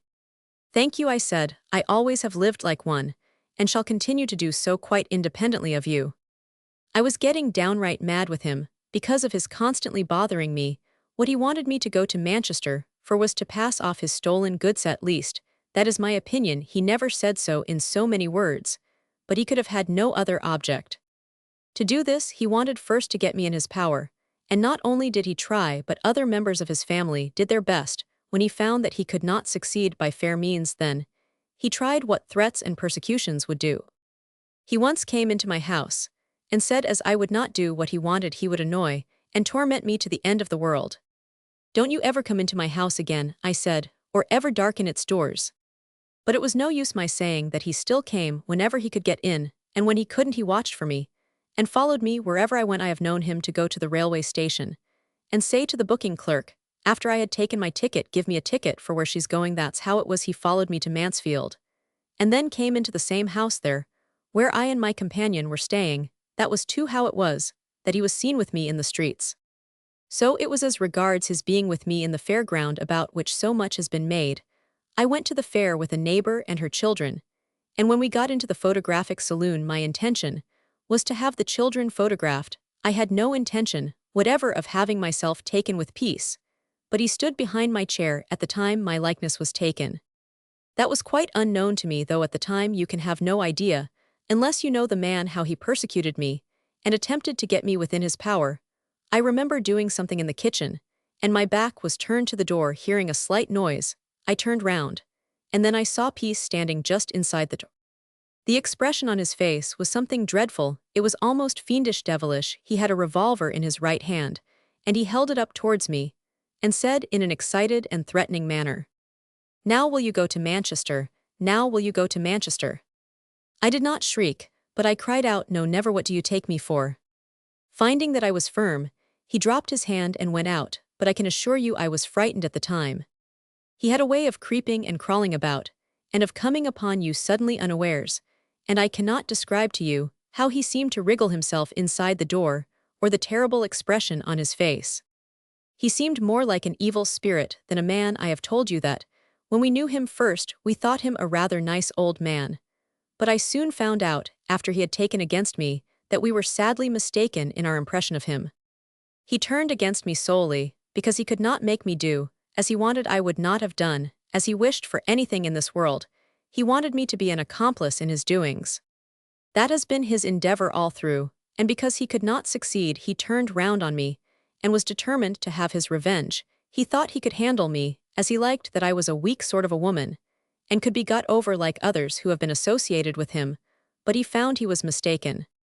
I was terribly tried by him, though, and at last I was frightened. I don't deny it, there have been times when I haven't feared him, and when I should have thrashed him if Mr. Dyson would have allowed me. I once did give him a good hiding because he had insulted and annoyed me, but perhaps I had better not say much about that now. I used to be especially afraid of him at nights, because he had a habit of continually prowling about the house, and of turning up suddenly. He would too assume all sorts of disguises. He used to boast how effectually he could disguise himself, and I was afraid of his coming in some guise or other at night, and carrying out his threats. He was very determined. I never saw anything like it in my life. I have been about a good deal, but I never saw such determination and persistency as he has. It seems to me, there was scarcely anything which he couldn't accomplish if only he was determined to succeed. He once said, "I never am beat when I have made up my mind. If I make up my mind to a thing, I am bound to have it, even if it cost me my life." You could not shake him off, do what you might. The only way to get rid of him was to knock him down, as I once Roman 999 determined. As he was one way, I was equally determined the other, and that was why he never succeeded with me. He once made use of this expression to me, "I don't care how independent you are, I'll get hold of you some way or other." But I said as firmly as I could, "Never," and so I have always said. We went to Banner Cross because we were afraid of Peace. Before going there, my husband took out a warrant against him. That was in July 1876, and as soon as Peace knew of the warrant he left the town. It was soon after this that Mr. Dyson decided to go to Banner Cross. What became of Peace, I never knew, except that I heard he had gone to Manchester. He suddenly disappeared, and I did not see him again, until on the very day that our furniture was being removed to Banner Cross. I and my husband saw him coming out of our new house there. So annoyed and irritated was I at this that I really should have caught hold of him and held him until a policeman could have been fetched, but my husband would not hear of such a thing. Just fancy Peace coming out of the house we were going into. I really felt quite mad at it. This was on the 25th October, and I did not see him again till the night of the murder. I didn't really know that Peace was a burglar until after the murder. If I had, he would never have entered our doors. But what I know now explains a good deal. For instance, when we were out walking together, if I happened to look into a shop window, he would say to me, "Is there anything there you would like? If there is, I will get it for you before morning." He would say that if I looked into a jeweler's or a draper's shop. I did not know what he meant then, but I do now. My suspicions were aroused, for I used to see him leave his house at Darnall in the evenings with a little satchel under his arm, and he would come back early in the morning carrying a large bundle. The satchel, I suppose, contained his housebreaking implements. He often used to go to Manchester with this satchel. He came to my door one morning, just as he was going to Manchester. He then had his satchel with him. Looking into the room where I was, he said, "Ill have you alive or dead, ill have you, or else ill torment you to the end of your life." On another occasion, when I had defied him, he said, "Ill make you so that neither man nor woman shall look at you, and then ill have you to myself." I answered, "Never. What can you do? What are you capable of?" "No matter," he replied, "ill do it." My opinion of Peace is that he was a perfect demon, not a man. Chapter Roman 90, The Banner Cross Murder Piece's Adventures After the Death of Mr. Dyson. The Dysons found it impossible to shake off Peace, who continued his annoyances to them with a pertinacity which occasioned them the greatest possible trouble and anxiety. Peace was irrepressible. He was most ingenious in the way of persecution. He followed Mrs. Dyson about, threatened her, and watched outside the house to catch sight of her. It was in vain that Mr. Dyson sent him a communication requesting a cessation of his visits. This, coupled probably with a discountenance of Mrs. Dyson's friendship, seemed to almost madden Peace, who swore to be revenged on them both. But too well did he carry out his wicked purpose. In July 1876, he threatened to blow out their brains, accompanying the threat with pointing a pistol at the head of Mrs. Dyson. A warrant was taken out against him for this, but he evaded apprehension while continuing to annoy the family, and on October 29, the Dysons removed to Banner Cross with the hope of being free from his disagreeable visits. But on the very night they removed, Peace appeared at Banner Cross and confronted Mrs. Dyson, saying in a malicious tone of voice, "You see, I am here to annoy you wherever you may go." Mrs. Dyson remonstrated with him and told him he was a wretch. Peace only laughed derisively at this, and said he was not to be shaken off, that he would follow her if it was to the end of the world. Just 1 month after this, he went to Banner Cross at 8 o'clock in the evening and perpetrated the murder for which he afterwards suffered death. Peace proceeded to Sheffield the night after the trial of the unfortunate young man William Habron, and he went to Banner Cross in the evening. At the back of the house, where the Dysons lived, which was in one of the houses in the terrace called Banner Cross Terrace, there was a low wall. Peace wanted to see Mrs. Dyson, so he afterwards declared he knew the house very well. He stood on the low wall at the back of the house. He was well acquainted with the back premises, as also the front, and he knew that the bedroom was at the back. For some time Peace's eyes were directed towards the apartment in question. Presently, he noticed a light at the window. The blind was up, and he could with tolerable distinctness see her carrying a candle and moving about the room.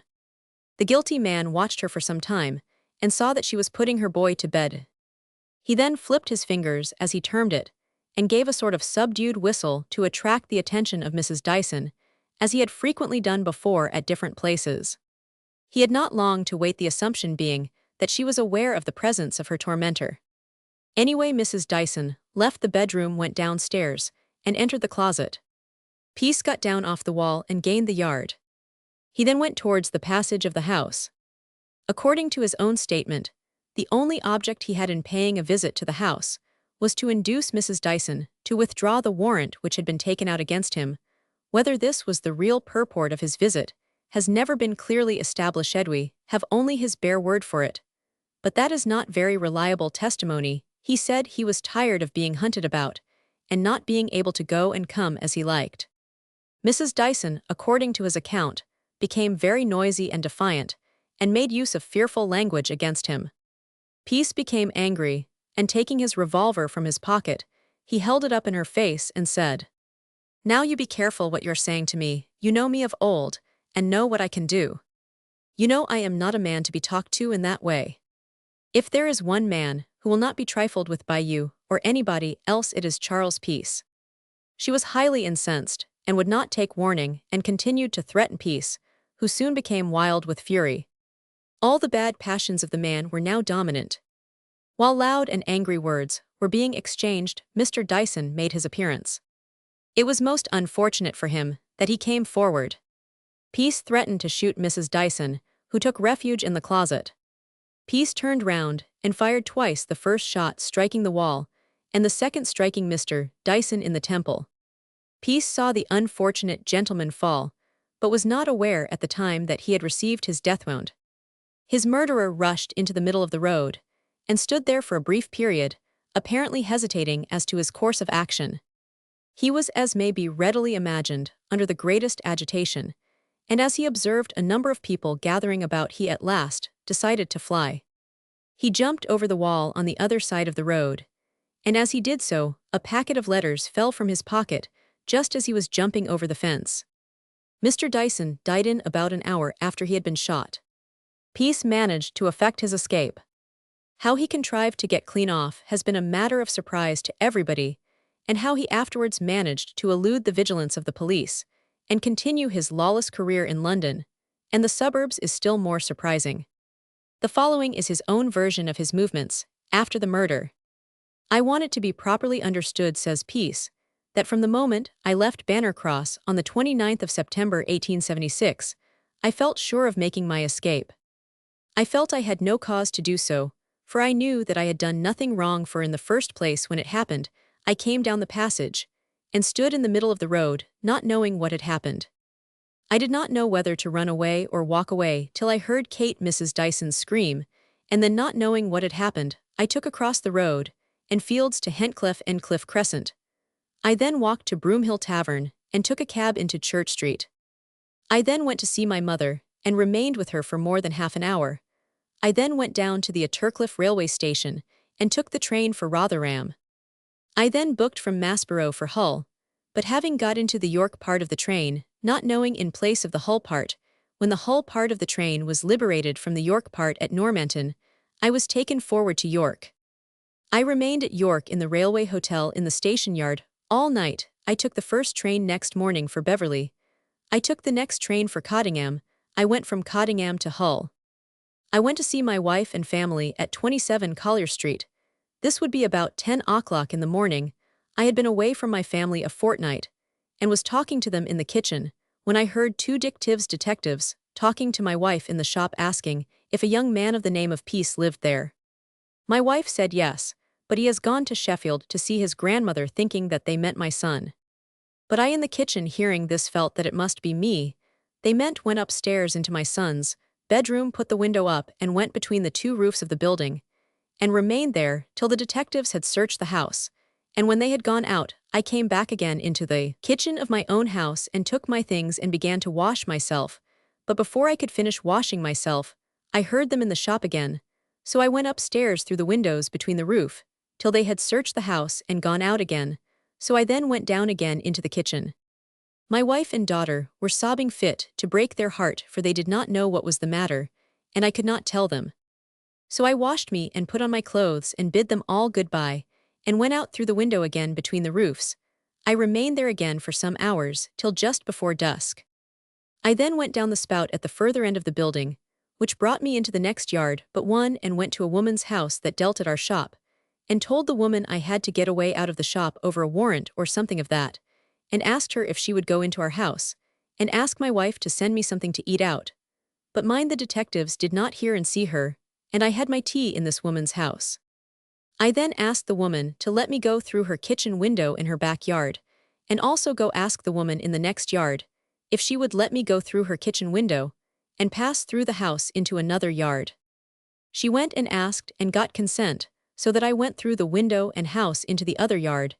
This was 3 clear yards away from my house. It was then just dark. I walked out of the passage end and turned to the left down Collier Street towards the fair ground, and went away but not out of the town, and got lodgings. And I remained in Hull for nearly 3 weeks, and done some places for money. I then left Hull and booked for Doncaster. I then booked from Doncaster to London. I then took the Underground Railway to Paddington, and booked from Paddington for Bristol. Bristol was the first place I saw a reward out for my apprehension. I remained in Bristol till January. I booked from Bristol to Bath. I stopped at Bath all night. I booked from Bath to Oxford.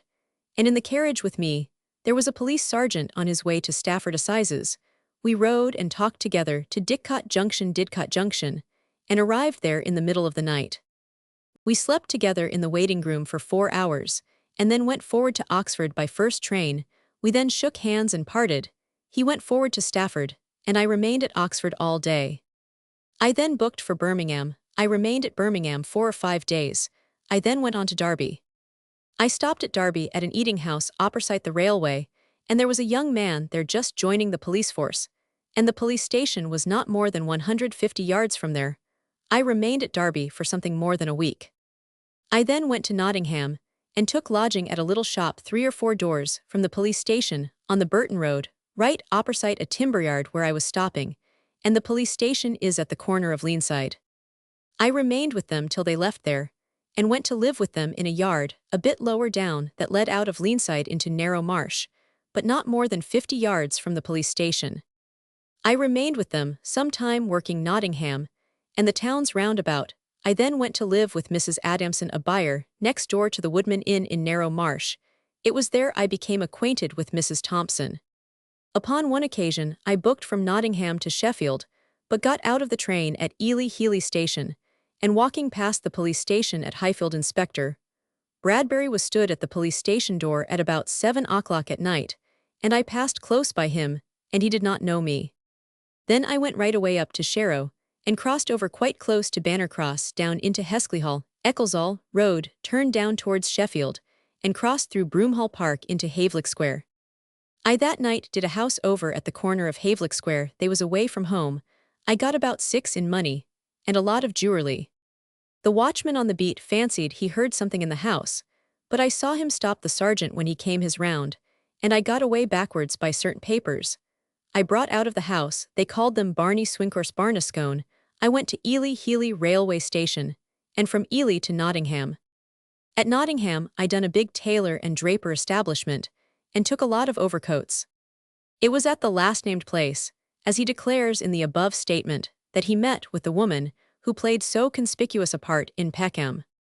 Mrs. Thompson's name was Susan Gray, and she was lodging at a house where Peace had apartments. It is said that she was married to a commercial traveler named Bailey, but discarded him for Peace, and it was while at Nottingham that a detective surprised them in the night.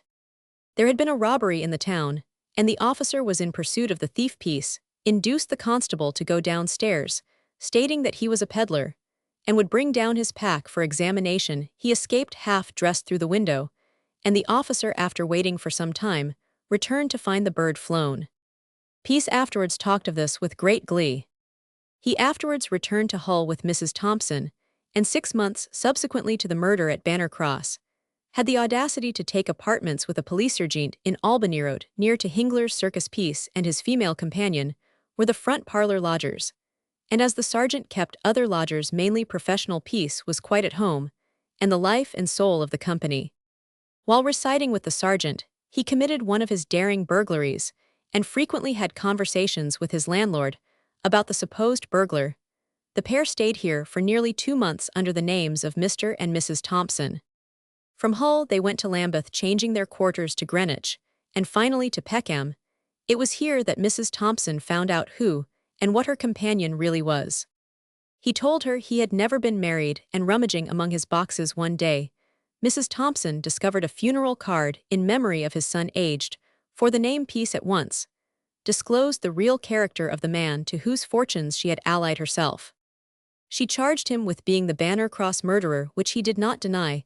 Then his whole manner changed. He had been kind to her up to that period, but he now took an opposite course, and tyrannized over her. Mrs. Thompson, it must be admitted, was much addicted to drink and snuff-taking to an inordinate extent.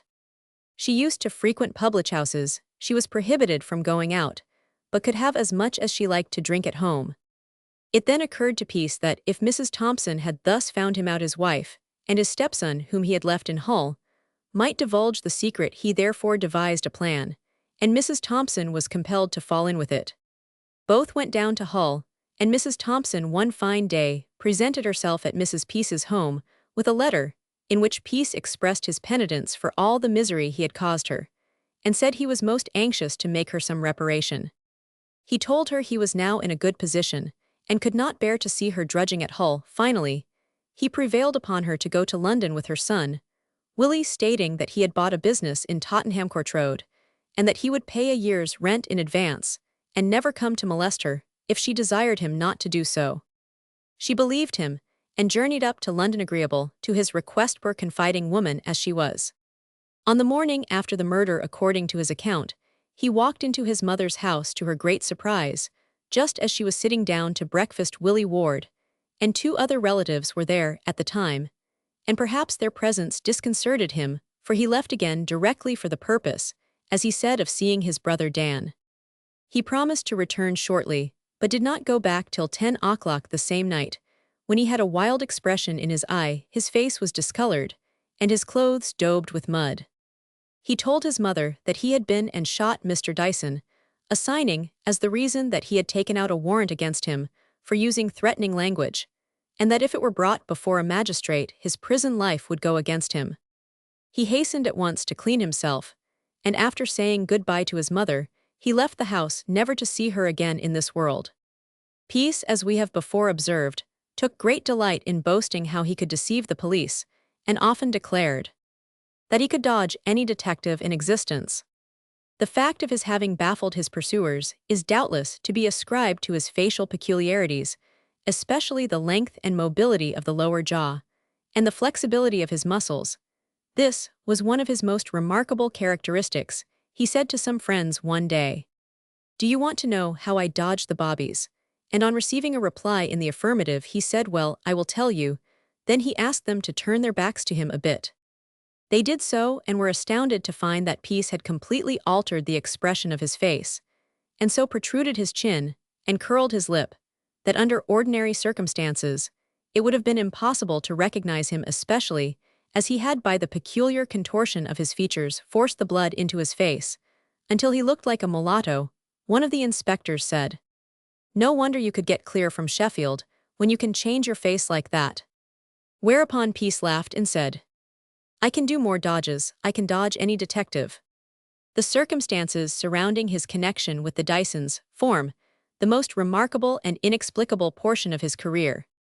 It would appear that he completely lost himself in his infatuation for Mrs. Dyson, his usual caution forsook him, and he run greater risks in the pursuit of Mrs. Dyson than he did by any of his daring burglaries. The end we know, he paid the last dread penalty of the law for the murder of the unfortunate gentleman who fell a victim to his bloodthirsty spirit of revenge. When the Dysons first went to live at Eccleshall some 5 weeks before the murder, Peace made it his business to wait upon the vicar, the Rev. E. Newman, to warn him against the new arrivals in his parish. He then told Mr. Newman some most incredible stories, making grave charges which it would be indelicate and unjust to even hint at. Mr. Newman was incredulous that things could be as Peace represented them, and asked him how it was that he had chosen to make such statements to an utter stranger. "My object," promptly replied Peace, "is to put you on your guard." It struck Mr. Newman at the time that there was something behind, but Peace persistently stuck to his story. As it was not believed, he left the vicarage, stating that he would return with proofs, such as would leave no doubt of his speaking the truth. The following particulars of a subsequent interview will be read with interest at this time. At 20 minutes past 6 on Wednesday evening, November 29th, a thin gray-haired, insignificant-looking man presented himself at the front door of Eccleshall Vicarage. He rang the bell and announced himself as Peace, stating to the servant that he desired to see Mr. Newman. When Mr. Newman saw him, Peace at once produced what he called his proofs of the statements he had made about the Dysons on his first visit. He represented himself as a very respectable man indeed. Taken at his own estimate, he was about as near perfection as he could get, and he attributed all the troubles and wickednesses into which he had fallen to the people he has now so fearfully revenged himself upon. He said he had come to Mr. Newman to make a confession, a clean breast of all his wickedness. Mr. Newman tried to turn his thoughts to the only source of forgiveness, but Peace would have none of his counsel. He was determined to confess to Mr. Newman, and then began a narrative which, in the abundance of the abominable, is beyond belief. His allegations were not only wicked, but most extravagantly wicked. Peace put himself forward as having been all that was right and proper, until Mr. Dyson became jealous of him. He told Mr. Newman that he said to Mrs. Dyson that they had better give him, meaning her husband, something to talk about, and that from that day commenced all his trouble. Peace produced to Mr. Newman a vast number of letters, photographs, cards, and other things, and was eager in pressing them upon the vicar, adding that he could bring any number of the same sort. His great grievance against the Dysons appeared to be the issuing of the warrant against him. Owing to that, he had to break up his house and become a fugitive in the land. He consulted a solicitor, who advised him that he was liable to 4 actions if he did not make himself scarce, so he was obliged to dodge the authorities. This trouble seems to have made him almost mad, and the mere recollection of it roused his wrath as nothing else could. He spoke in words of forgiveness, forgive the word off Mrs. Dyson, but nothing could exceed his hatred of her husband, the person whom, if his own story was to be believed, he had most deeply wronged. He said he was determined that wherever the Dysons went he would follow them. He had quarreled with his own wife, and would never go back to her again. Peace added that he had come to Sheffield that morning with his daughter to see a relative, and having a little time on his hands, he thought he would go up to Mr. Newman's, with the proofs he had promised on his way up. He said he had ascertained as he had ways and means of doing that Mr. and Mrs. Dyson were at home, and he knew how they were making another charge against him. Going out, and while on the doorstep, he turned to Mr. Newman, and said, "I won't call at the Dysons tonight, but I will call at the Gregorys." He then left, bidding Mr. Newman a cheerful good night. He left the vicarage at 20 minutes to 7, Mr. Newman, being indeed anxious to get rid of him, as he had a meeting to attend that evening. It afterwards transpired that Peace had gone to Gregory's shop. He would get there about 7 or shortly afterwards. Mr. Gregory was not in, and Peace left, going down the road. As if returning to Sheffield, he was watched as far as a lamp 150 yards from the house. Very shortly after, he must have returned, and secreted himself in Mr. Dyson's garden, with the dreadful purpose of murdering that gentleman. The following remarks were made by a journalist on the interview at the time. There can be no doubt that when Peace sought that remarkable interview with the vicar, he had meditated murder, and decided upon his diabolical plan. All the time he was talking in Mr. Newman's study, he must have had murder in his heart, and the revolver with which he meant to do it would be in his pocket, probably loaded. Had Mr. Newman known the desperate character to whom he had granted the interview, he would not have sat so easy in his study chair. Peace could only have one purpose in his visit. He knew that after he had done the deed, he would have either to shoot himself or fly the country, and his communication to the vicar, therefore, was in the nature of a last will and testament. He evidently desired the public to know his side of the transaction, and the clergyman of the parish would naturally occur to him as the most likely party to entrust it with.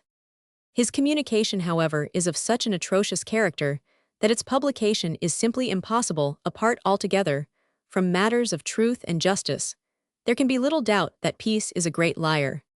He gave Mr. Newman the idea that he was a superior kind of workman, and rather a respectable person. He was guarded in his language, composed in his manner, and during the whole of the interview never betrayed the slightest indication of the horrid business he had in hand. The fine character he gave himself, however, was all a fable. He has been frequently in prison, and small and insignificant as he is, he has served a term of penal servitude for a daring burglary at Salford. It is pretty clearly established that Peace wanted Mrs. Dyson to leave her husband and take up with him, and doubtless he would have had very little compunction in deserting his own wife and leaving her to shift for herself as best she could. He was a man who would not let anything stand in his way when he was bent on any particular project, and would sacrifice friend or foe without pity or remorse.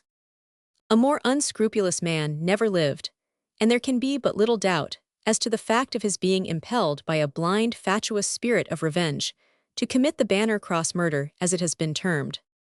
Every effort was made by the constabulary to find out the perpetrator of this outrage, and the probability is that the real culprit would never have been discovered had it not been for the attempt on the life of the policeman Robinson. An arrest was made some time after the commission of the crime. On December 9, 1876, Police Constable Barker apprehended a man at Barrow-in-Furness, who was strongly suspected of being Peace, but Inspector Twible, who was sent up to identify him, found that a mistake had been made early last year. The same man was apprehended at Hexham, and until Police Constable Boreham had been able to prove his non-identity, it was firmly believed that the murderer had been run to earth. Upon inquiry, however, it was found that the man was not, as had been supposed, the celebrated Charles Peace, and he was therefore liberated. The murderer of Mr. Dyson and Police Constable Cock now deemed it advisable to bid adieu to the scenes of depredation and heinous crimes. He had succeeded in persuading his wife to hasten at once to the metropolis. The poor broken-down woman had not the heart to refuse the miscreant. As we have already signified, she left Hull for London. We now arrive at another phase in the history of this great criminal. Chapter Roman 91 Peace's doings in London, and the suburbs' home life at Evelyn Peckham. After changing his place of residence 2 or 3 times, Peace ultimately settled himself permanently at Peckham with his 2 housekeepers, Mrs. Peace and Mrs. Thompsontoe, there with Willie Ward, his stepson, and it was at this time that he committed a series of burglaries in the suburbs of London, which are altogether unparalleled in the history of any criminal. The house he had chosen for his residence was No. 5 Easteris Evelyn Peckham. It was very conveniently situated for the masterly operations of the crafty burglar's nefarious art. He selected it manifestly with an eye to business.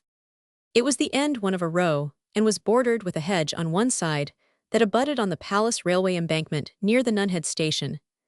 A gateway leading to the rear of the house gave entrance to an ordinary vehicle, and the exits from the dwelling were so numerous that a rascal of Peace's type would rarely be so ambuscaded as to block his flight in case of surprise, however cleverly contrived. He came into the neighborhood as a retired gentleman, possessed of a modest competence, which would enable him to live quietly without business cares, and also enable him to indulge little whims in a scientific direction, in which indulgence he gave out that he had lost thousands. Mr. Cleves, the greengrocer at the corner, was commissioned to move him, as Mr. Cleves says, from Greenwich, where he had been living a retired and peaceful life, allowing his days and nights to ebb in the cause of science. Mr. Cleves charged a sovereign for the job of transporting, and the convict was so beneficent as to add twos, and a fried steak, and beer, in appreciation of the services rendered. The furniture was costly and somewhat extravagant for a man of the convict's simplicity, there being 2 suites of drawing-room furniture, and loads of knickknacks that only a luxurious taste would covet, and a heavy purse undertake to own. But unquestionably, a large amount of plate and a considerable collection of pictures that the convict owned were not transported openly in Mr. Cleves' vans, but forwarded secretly from Greenwich to Peckham. The neighbors in the course of a few weeks made acquaintance with the newcomer, but none of them divined the being he was, although most of them seemed to have thought him singular. He was a man of independent means, yet he had no servant. He was able to maintain a pony, and ride behind it in a gig. Yet in the small house of 2 parlors and a kitchen, and 3 bedrooms, he had 2 women living, one of whom is conjectured to have been his wife, and who certainly had borne him a son, and the other had passed as Mrs. Thompson Peace himself, proclaiming that his name was Thompson.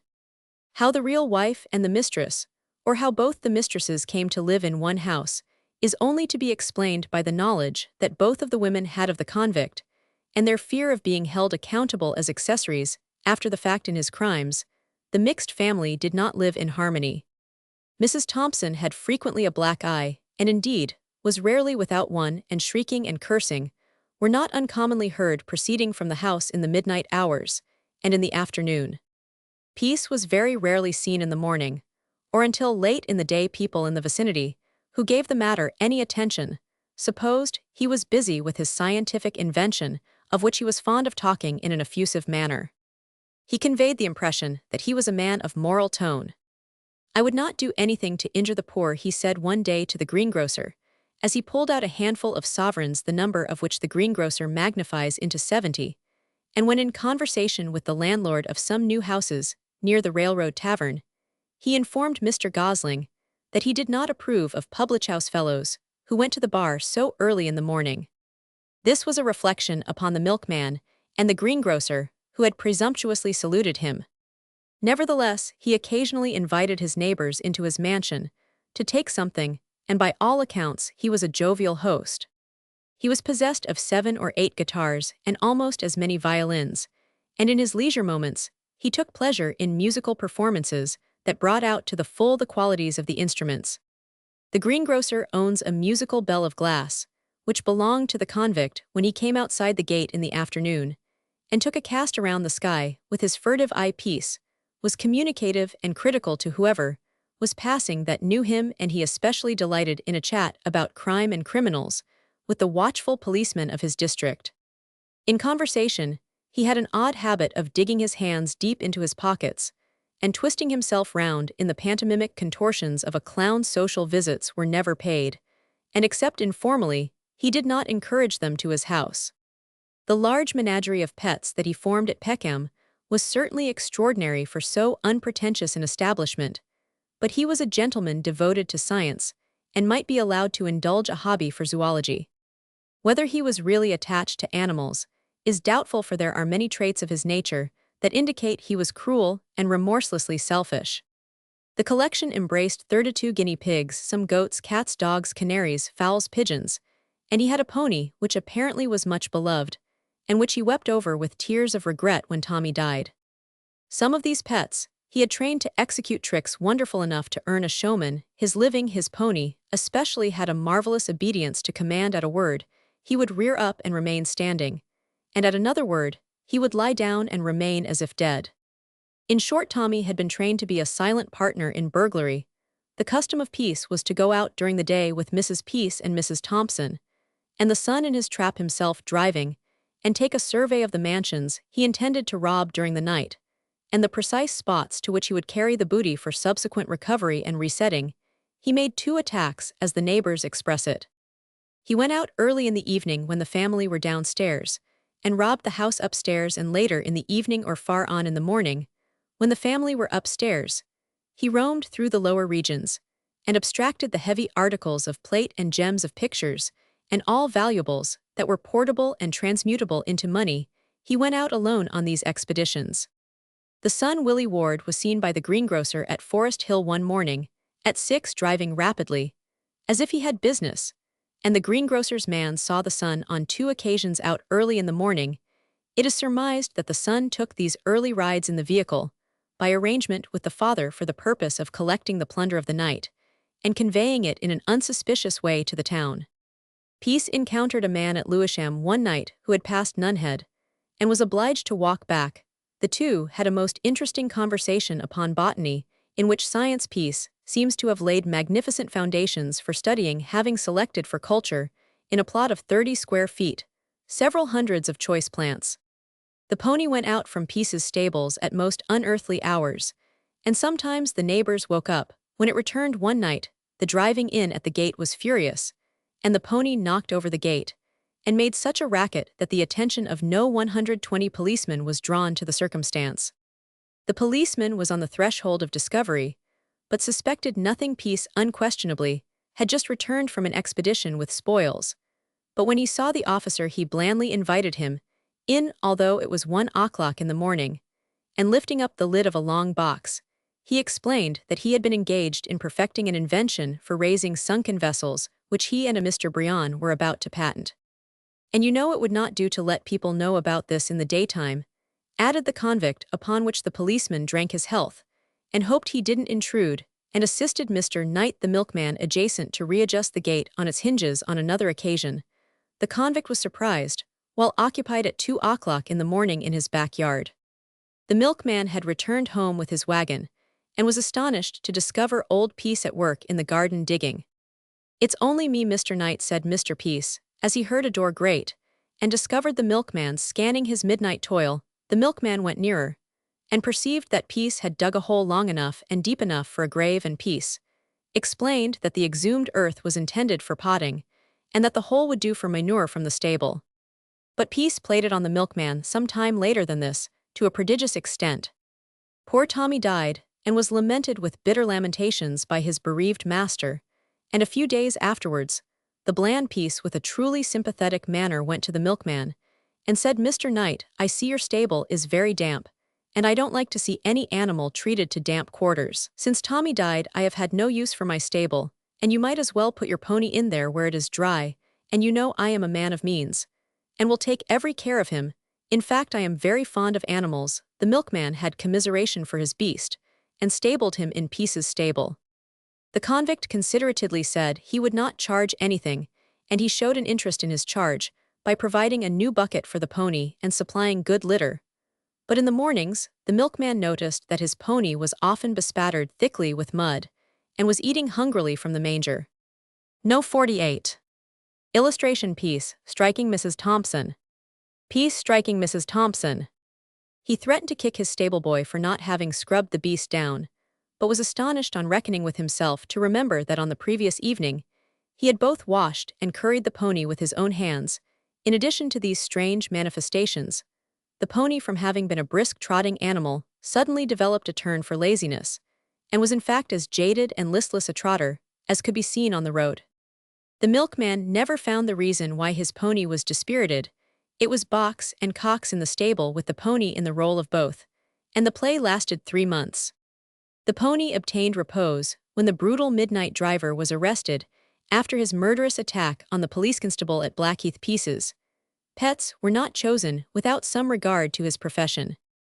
He had studied dogs, and it is said that stranger as he must have been in his burglarious prowls about mansions, he never had any difficulty in silencing the most ferocious mastiff or impudent terrier.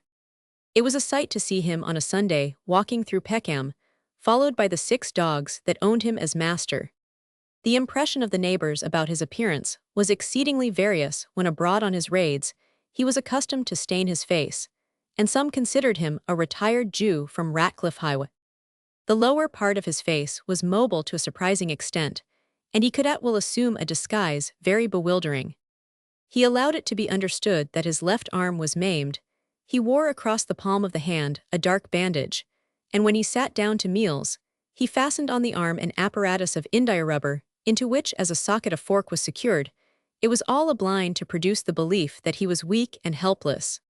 His house at Peckham was most beautifully furnished in the drawing-room, was a suite of walnut wood, worth 50 or 60 guineas, a Turkey carpet mirrors, and all the et ceteras which were considered necessary in the house of a gentleman of good position. Upon the bijou piano was an inlaid Spanish guitar, worth 30 guineas, the result of some depredation, and said to be the property of a countess. His sitting room was a model of comfort. There was not a side table missing, where it appeared requisite in every essential. It was fit for an independent gentleman, and even the slippers which were provided for his convenience were beaded so as to show their value. The residents of Peckham wondered for the favors in the way of burglaries, which for a year past had seemed the exclusives of Lambeth and Greenwich, recommenced in that neighborhood. The police were again on the alert, but of no avail. The public press called attention to this abominable state of things.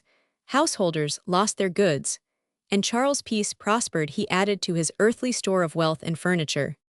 Peace had always loved a bit of music, even in his less prosperous days.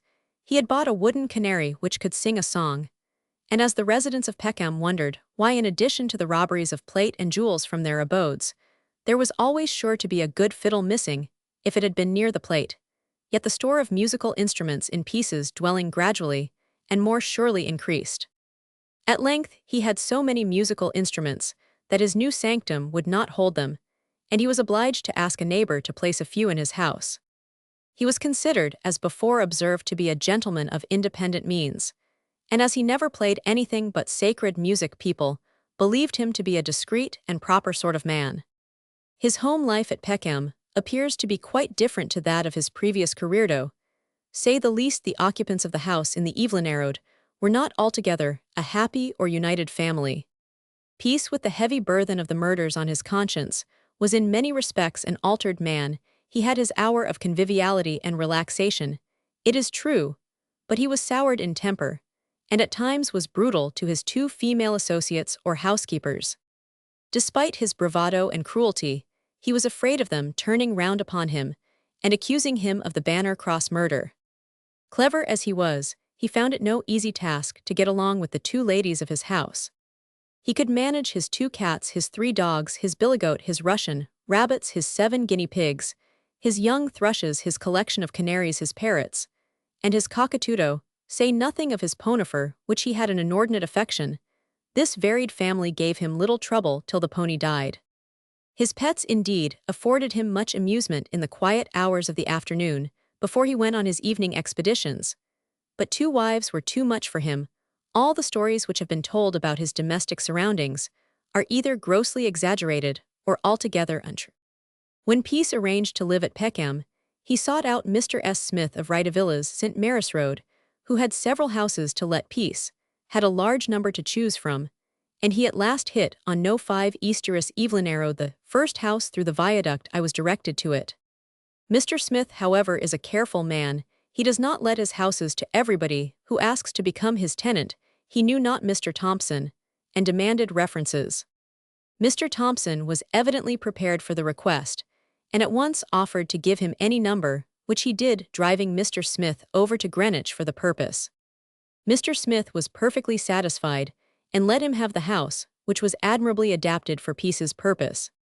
It was the last house in the terrace, the railway is close to it, and when he went out on his midnight business, he was not obliged to use the front door, as he could slip out at the back, steal up the embankment, cross the railway, and find his way to the quarry he had spotted during the afternoon excursions, when he drove his ladies out for an airing galways, in the direction of the better-class houses towards Blackheath and Greenwich cribs, which were worth cracking, as a policeman put it. No 5 Easterus was rented at 30 a year, and Mr. Thompson paid his first quarter. All right, the landlord lacks the last quarter, though he knows where the furniture is, and can follow it if he pleases. One curiosity of the establishment Mr. Smith found after his tenant left a crucible, which piece must have used to melt down the jewelry he got in his burglaries, and which he wanted to put off the possibility of detection. Since Thompson's real character came out, Mr. Smith tells me he might, by selling bits of his goods as relics, have recouped himself for his rent, and more the morbid curiosity of visitors, having been equal to anything of the kind experienced in the case of previous remarkable criminals. The new tenant appears at first to have favorably impressed Mr. Smith, for he found himself frequently at No. 5 taking tea with Mr. and Mrs. Thompson, and the other lady. Everything, he tells me, was very clean and comfortable. Mr. Thompson was a kind and pressing host. The best of everything was put on the table, and the appointments in china and silver, to use the landlord's own words, were always up to the knocker. Thompson conversed freely on the various subjects of the day, took an interest in politics, and impressed his guest with the intelligence and knowledge he possessed. Whilst Mrs. Thompson deftly served the tea, her husband enunciated his views on the different topics he had found to interest him in the newspapers of which he was a diligent reader. It may interest Russophiles to know that this distinguished character took a great interest in the war, and favored their views of the question. Mr. Smith tells me that, though he frequently talked about the war, he never indicated his views in his presence. Another gentleman, who was the recipient of Mr. Thompson's opinions on more than one occasion, says that he expressed very general regret that nations could not find a more humane way of settling their differences than by the sword. He wanted to know what our Christianity and civilization meant by countenancing such murderous ways of deciding disputes. He thought that the Turks had shown themselves a cruel race, admitted they had good qualities, particularly in the matter of abstaining from intoxicants, which was a hobby of Mr. Thompson's, and he was glad that they had been punished for their cruelty. The Emperor of Russia, he held, had undertaken a high Christian mission, and our government were greatly to blame in interfering with him. He was confident that the ministers would be punished. That was a favorite word of his, for their interference with the only power which had shown any practical sympathy for the suffering races, and so on. With tea, toast, and talk, and anything in season from the neighboring greengrocer's at the corner, the evening passed pleasantly away, the later hours being filled up with music by Mrs. Thompson, Mr. Thompson, and the boy Ward, who had been taught to play on many strange instruments, until he was almost equal to peace himself in his proficiency. Shortly after tea, Mr. Thompson would quietly rise from his chair, and the guests, usually only one, or at the most two, would take the hint and leave Mr. Thompson apologizing by saying that he was not quite so strong as he once was, and late hours being detrimental to his health, and opposed to his habits, he was obliged to go to bed at what other people would consider very early hours. This idea he seemed anxious to impress upon the neighborhood, and succeeded in doing it. Mrs. Long, who lived near him for the most of those 6 months, tells me that they were very early. Peepleth light, she says, was out at No. 5 before any other house in the neighborhood. The explanation, of course, is easy. Peace might ostentatiously lock his front door at 10:30 and half an hour after, when the people supposed he and his family were sleeping the sleep of the just. He would be stealing out at the back, climbing the railway embankment, and off on his midnight raids, which always meant robbery and plundering, and if necessary a murder. Mrs. Thompson played a most conspicuous part throughout the latter part of Peace's career. How she and Mrs. Peace could have consented to live under the same roof with the burglar Peace is altogether unaccountable. The ladies of the house in the Evelyn Road are thus described by one who had an opportunity of learning something of the doings in that abode of bliss. "I am afraid," says the narrator, "I must knock on the head a good many of the stories that have been printed about Peace's establishment, as well as about his ways of life. In the first place, he had no servants at all. There were in the house, in addition to himself, the younger person, who passed as Mrs. Thompson, the other elderly woman who gave herself the name of Mrs. Ward, and a lad of 17 who was named Willie Ward. Tempted by the stories about Mr. Thompson being a gentleman of independent means, a girl once offered herself as domestic servant. She saw a man, she says, who told her he did not believe in servants as they were always gossiping. Probably Peace had too much experience of the information to be got from servants, loose tongues, to have one about his own premises. That girl did not get the place. Mrs. Ward, I find, acted as a kind of working housekeeper. She is described to me as having usually the appearance of a cross between a washerwoman and a monthly nurse, wearing an apron, her arms akimbo, and altogether a slately unlovable, unclean-looking personage. Mrs. Thompson, on the other hand, was a likely lady for a companion. She was much taller than Peace, walked in a firm manner, carrying her head with a somewhat jaunty air, until latterly when Peace's cruelties took it out of her, as a neighbor put it to me. She was a good figure, inclined to full habit, had pleasing brown hair, which she sometimes wore in curls, a good fresh complexion, dark eyes, Grecian nose, but no snub, and altogether, as I have said, a person of a rather attractive appearance. She dressed well, and never appeared to want for anything. Mrs. Long, and other neighbors telling me that her wardrobe must have been very rich and extensive, as she never wanted for changes of dresses, appearing sometimes in tightly-fitting costumes, and at others in richly trimmed and fashionably cut jackets, donning for the afternoon, drives a superb sealskin paletot. The neighbors say that Mrs. Thompson's weakness was drink.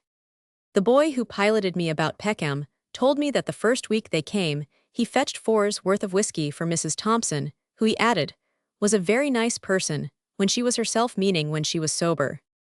Mrs. Long, to whom Mrs. Thompson seems to have confided her troubles, believes that she would not have gone to the drink if it had not been for the cruelty to which she was latterly subjected. But that she did drink is beyond dispute. Indeed, the old woman, Mrs. Ward, gave it out to Mrs. Cleves, a most intelligent neighbor, from whom I had many most interesting details, that her principal business at No. 5 was to watch Mrs. Thompson, whose drunkenness grieved Mr. Thompson very much. He was a very temperate man himself, and could not do with drunken people about him. Mrs. Ward was eloquent about Peace's liberality to the younger woman. He did not care, she said to Mrs. Cleves, what she cost him in dress. He never refused her anything she asked, and what was very kind of him, he always bought it and brought it himself. Of course he did, the clever scoundrel. He knew the places to get his goods on easy terms. She could swim in gold, if she liked, said Mrs. Ward on another occasion. He does not mind what he gives her, he is so fond of her. If she would only keep off the drink, that was good Mr. Peace's greatest trouble. And that, added the old lady, carefully removing a tear from the corner of her eye, frequently puts him out, and makes him angry till I am afraid the neighbors hear him. And the neighbors did hear him frequently. There were sounds of quarreling at No. 5, in the shrill tones of a boy's voice would be heard the cry, "Don't, father, don't," succeeded shortly after by the shriek of a woman. When the storm had reached this height, it speedily subsided. It was no part of Peace's plan to be a noisy neighbor. These disturbances, however, were repeated, and the neighbors knew that things were not going well at No. 5. They wondered why it was that the afternoon or the early hours of the evening should be selected for these scenes, which in ordinary households usually come on later in the evening, but they were not sufficiently curious to follow the matter up. On one occasion, when the boy's voice was heard as imploring father to stop, the shriek of the woman, who was evidently suffering some outrage, was so agonizing that a person passing ran up the steps and knocked for admittance. In an instant everything was still. The man who could strike the woman was equal, no doubt, to gagging her mouth. When her cries attracted attention, Mrs. Ward, the next day, always made a point of explaining the sounds in her own way. Mrs. Thompson had been drinking again, and Mr. Thompson was angry with her. She did wish Mrs. Thompson would leave off the evil habit, as she was sure it would break the heart of her husband. Her husband all this time seemed more bent on breaking Mrs. Thompson's head than his own heart, but Mrs. Ward played her part well, so well, that some of the neighbors appear indisposed, even as yet, to believe any good whatever of the poor creature, who in an evil hour linked her fate to the burglar and murderer. One time Peace's cruelty reached a crisis. Mrs. Thompson ran from the house and sought shelter from Mrs. Long, who lives in Kimberley Road, a short way off. Thompson, she said, had struck her insensible, and amongst other marks of usage, She pointed to her eyes, which were frightfully discolored. Her face was cut, effects of a blow he had given her with his fist. He always wore a large diamond, ring sometimes two of theme end. That afternoon, Mrs. Thompson having offended him at tea, he coolly rose up from his seat and landed her a couple of frightful blows on the face. This was the outrage which had roused Mrs. Thompson to leave the house. Whenever Peace's back was turned, she began to tell Mrs. Long her miserable story. She had met Thompson, did not say, wherein believing he was an honest man, as he represented himself to be able to keep her in a comfortable position, as he also represented, she began to receive his advances favorably. He told her the old story about his being a gentleman of independent means, with a liking to travel about. She listened, and was deceived. Not so her mother and father, both of them, took an instinctive dislike to the plausible villain who came after their daughter. She did as many other daughters do, and will do to the end of the chapter. She believed the stranger, and left her home with him. She insisted that she was properly married to him at church, which, if true, would add bigamy to Peace's other offenses against the law, but never gave any indication where the ceremony took place. I never quite liked the man, she said, even though I disobeyed my parents to follow him, and on my way to church to get married a strong feeling took hold of me to turn back. How I wish now I had done it. Then she would burst afresh into tears and exclaim, "But it serves me right, it is but a just punishment upon me for disobeying my parents. They did not want me to have anything to do with the man, and I ought never to have spoken to him. It was a sorry day for me I ever saw him." She went on to say that she had relatives in a good position in the north. "I wonder," she cried, "if my brother would take me in." Her brother, she told Mrs. Long, was a medical man, and her sisters, of whom she had several, were well married. She asked Mrs. Long if she would advise her to write to them. Mrs. Long thought that would be the best thing she could do, and here came a strange bit of feminine jealousy, which showed of what a contradictory compound some womenkind are made. Mrs. Ward passed in the pony trap, along with Peace, evidently going out for a drive. Mrs. Thompson in a moment was herself again. "No," she said with decision, "I'll not leave him. That woman's in my place, and he would no doubt like me to leave, but I want he'll go back to my husband and assert my rights." And back she went to be brutally abused as before, to bear upon her face and body the marks of his blows, and to endure all the mental agony which was now hers, as the truth gradually oozed out about her husband's real character. Mrs. Thompson found too late what sort of a man she had so imprudently taken up with. About this time, the real character of Peace was presented to her in all its hideous deformity, but she found it difficult and next to impossible to detach herself from the cunning and cruel rascal who held her in bondage. It was not possible for her to be an inmate of the house in the Evelyn Road without having some inkling of the goings-on in that delectable establishment. Numberless boxes were coming and going. Thompson, or Peace, was absent at strange times on the evenings. He was absent, he returned at all hours, nobody knew when or how, but with his return was associated an accession of worldly goods. How these were obtained those around him could make a shrewd guess, but neither of his housekeepers had the temerity to ask any question. Mrs. Long, who was in a great measure Mrs. Thompson's confidant, declared that up to 2 months before No. 5 became famous, her friend Mrs. Thompson had no guilty knowledge of Peace's nefarious doings. We are, however, of a different opinion. We find it impossible to believe in her innocence, particularly in the face of her flight and continued concealment out of the way of the police. But she managed to make many people in Peckham believe it, and we are only repeating the version of their story as it relates to her. They believed that Peace got to know that Mrs. Thompson was uneasy and redoubled his vigilance over her. This is likely enough. He certainly, according to credible authority, treated her at times in a most brutal manner. Mrs. Peace, or Mrs. Ward as she was called at this time, simultaneously became more than ever watchful over her charge. So taken altogether, it was a pretty family party at Peckham. The stories of drunkenness accounting for the quarrels became more frequent, and if Mrs. Thompson visited any of the houses she had been accustomed to drop into at Peckham, Mrs. Ward was quickly at her heels. One day when she went to Mrs. Long's, the old woman haunted the house till she came out. That very day Mrs. Thompson seemed terribly distressed. She appeared to have some dreadful load on her mind, which she was anxious to communicate to someone. At last, she burst out with a cry.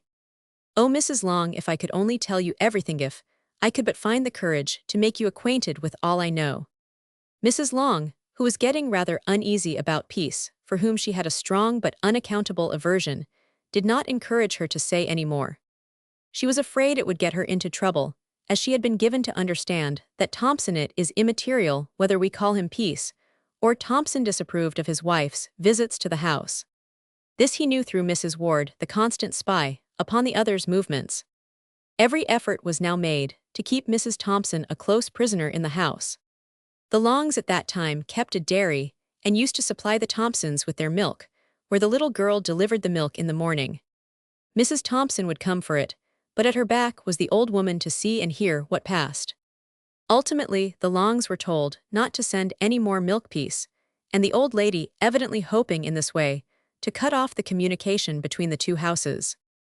On the evening to which we more particularly refer, Mrs. Thompson said he, meaning Peace, had gone to the theater, and she did not know when he would be back. She had seized the chance of running out unknown to Mrs. Ward. She deceived herself at that very moment. Mrs. Ward was at the door waiting and watching for her return, and that evening she repeated the visit to Peace, who, in Sheffield phrase, paid the poor wretch severely for her call upon Mrs. Long. On that night, Mrs. Thompson was in great fear. She trembled all over her body as she disclosed to Mrs. Long that she felt in danger of her life, adding now and again, "Oh, that I could tell you what I know, that I knew what to do." It would be interesting to know if Peace really did play in the orchestra of any London theatre.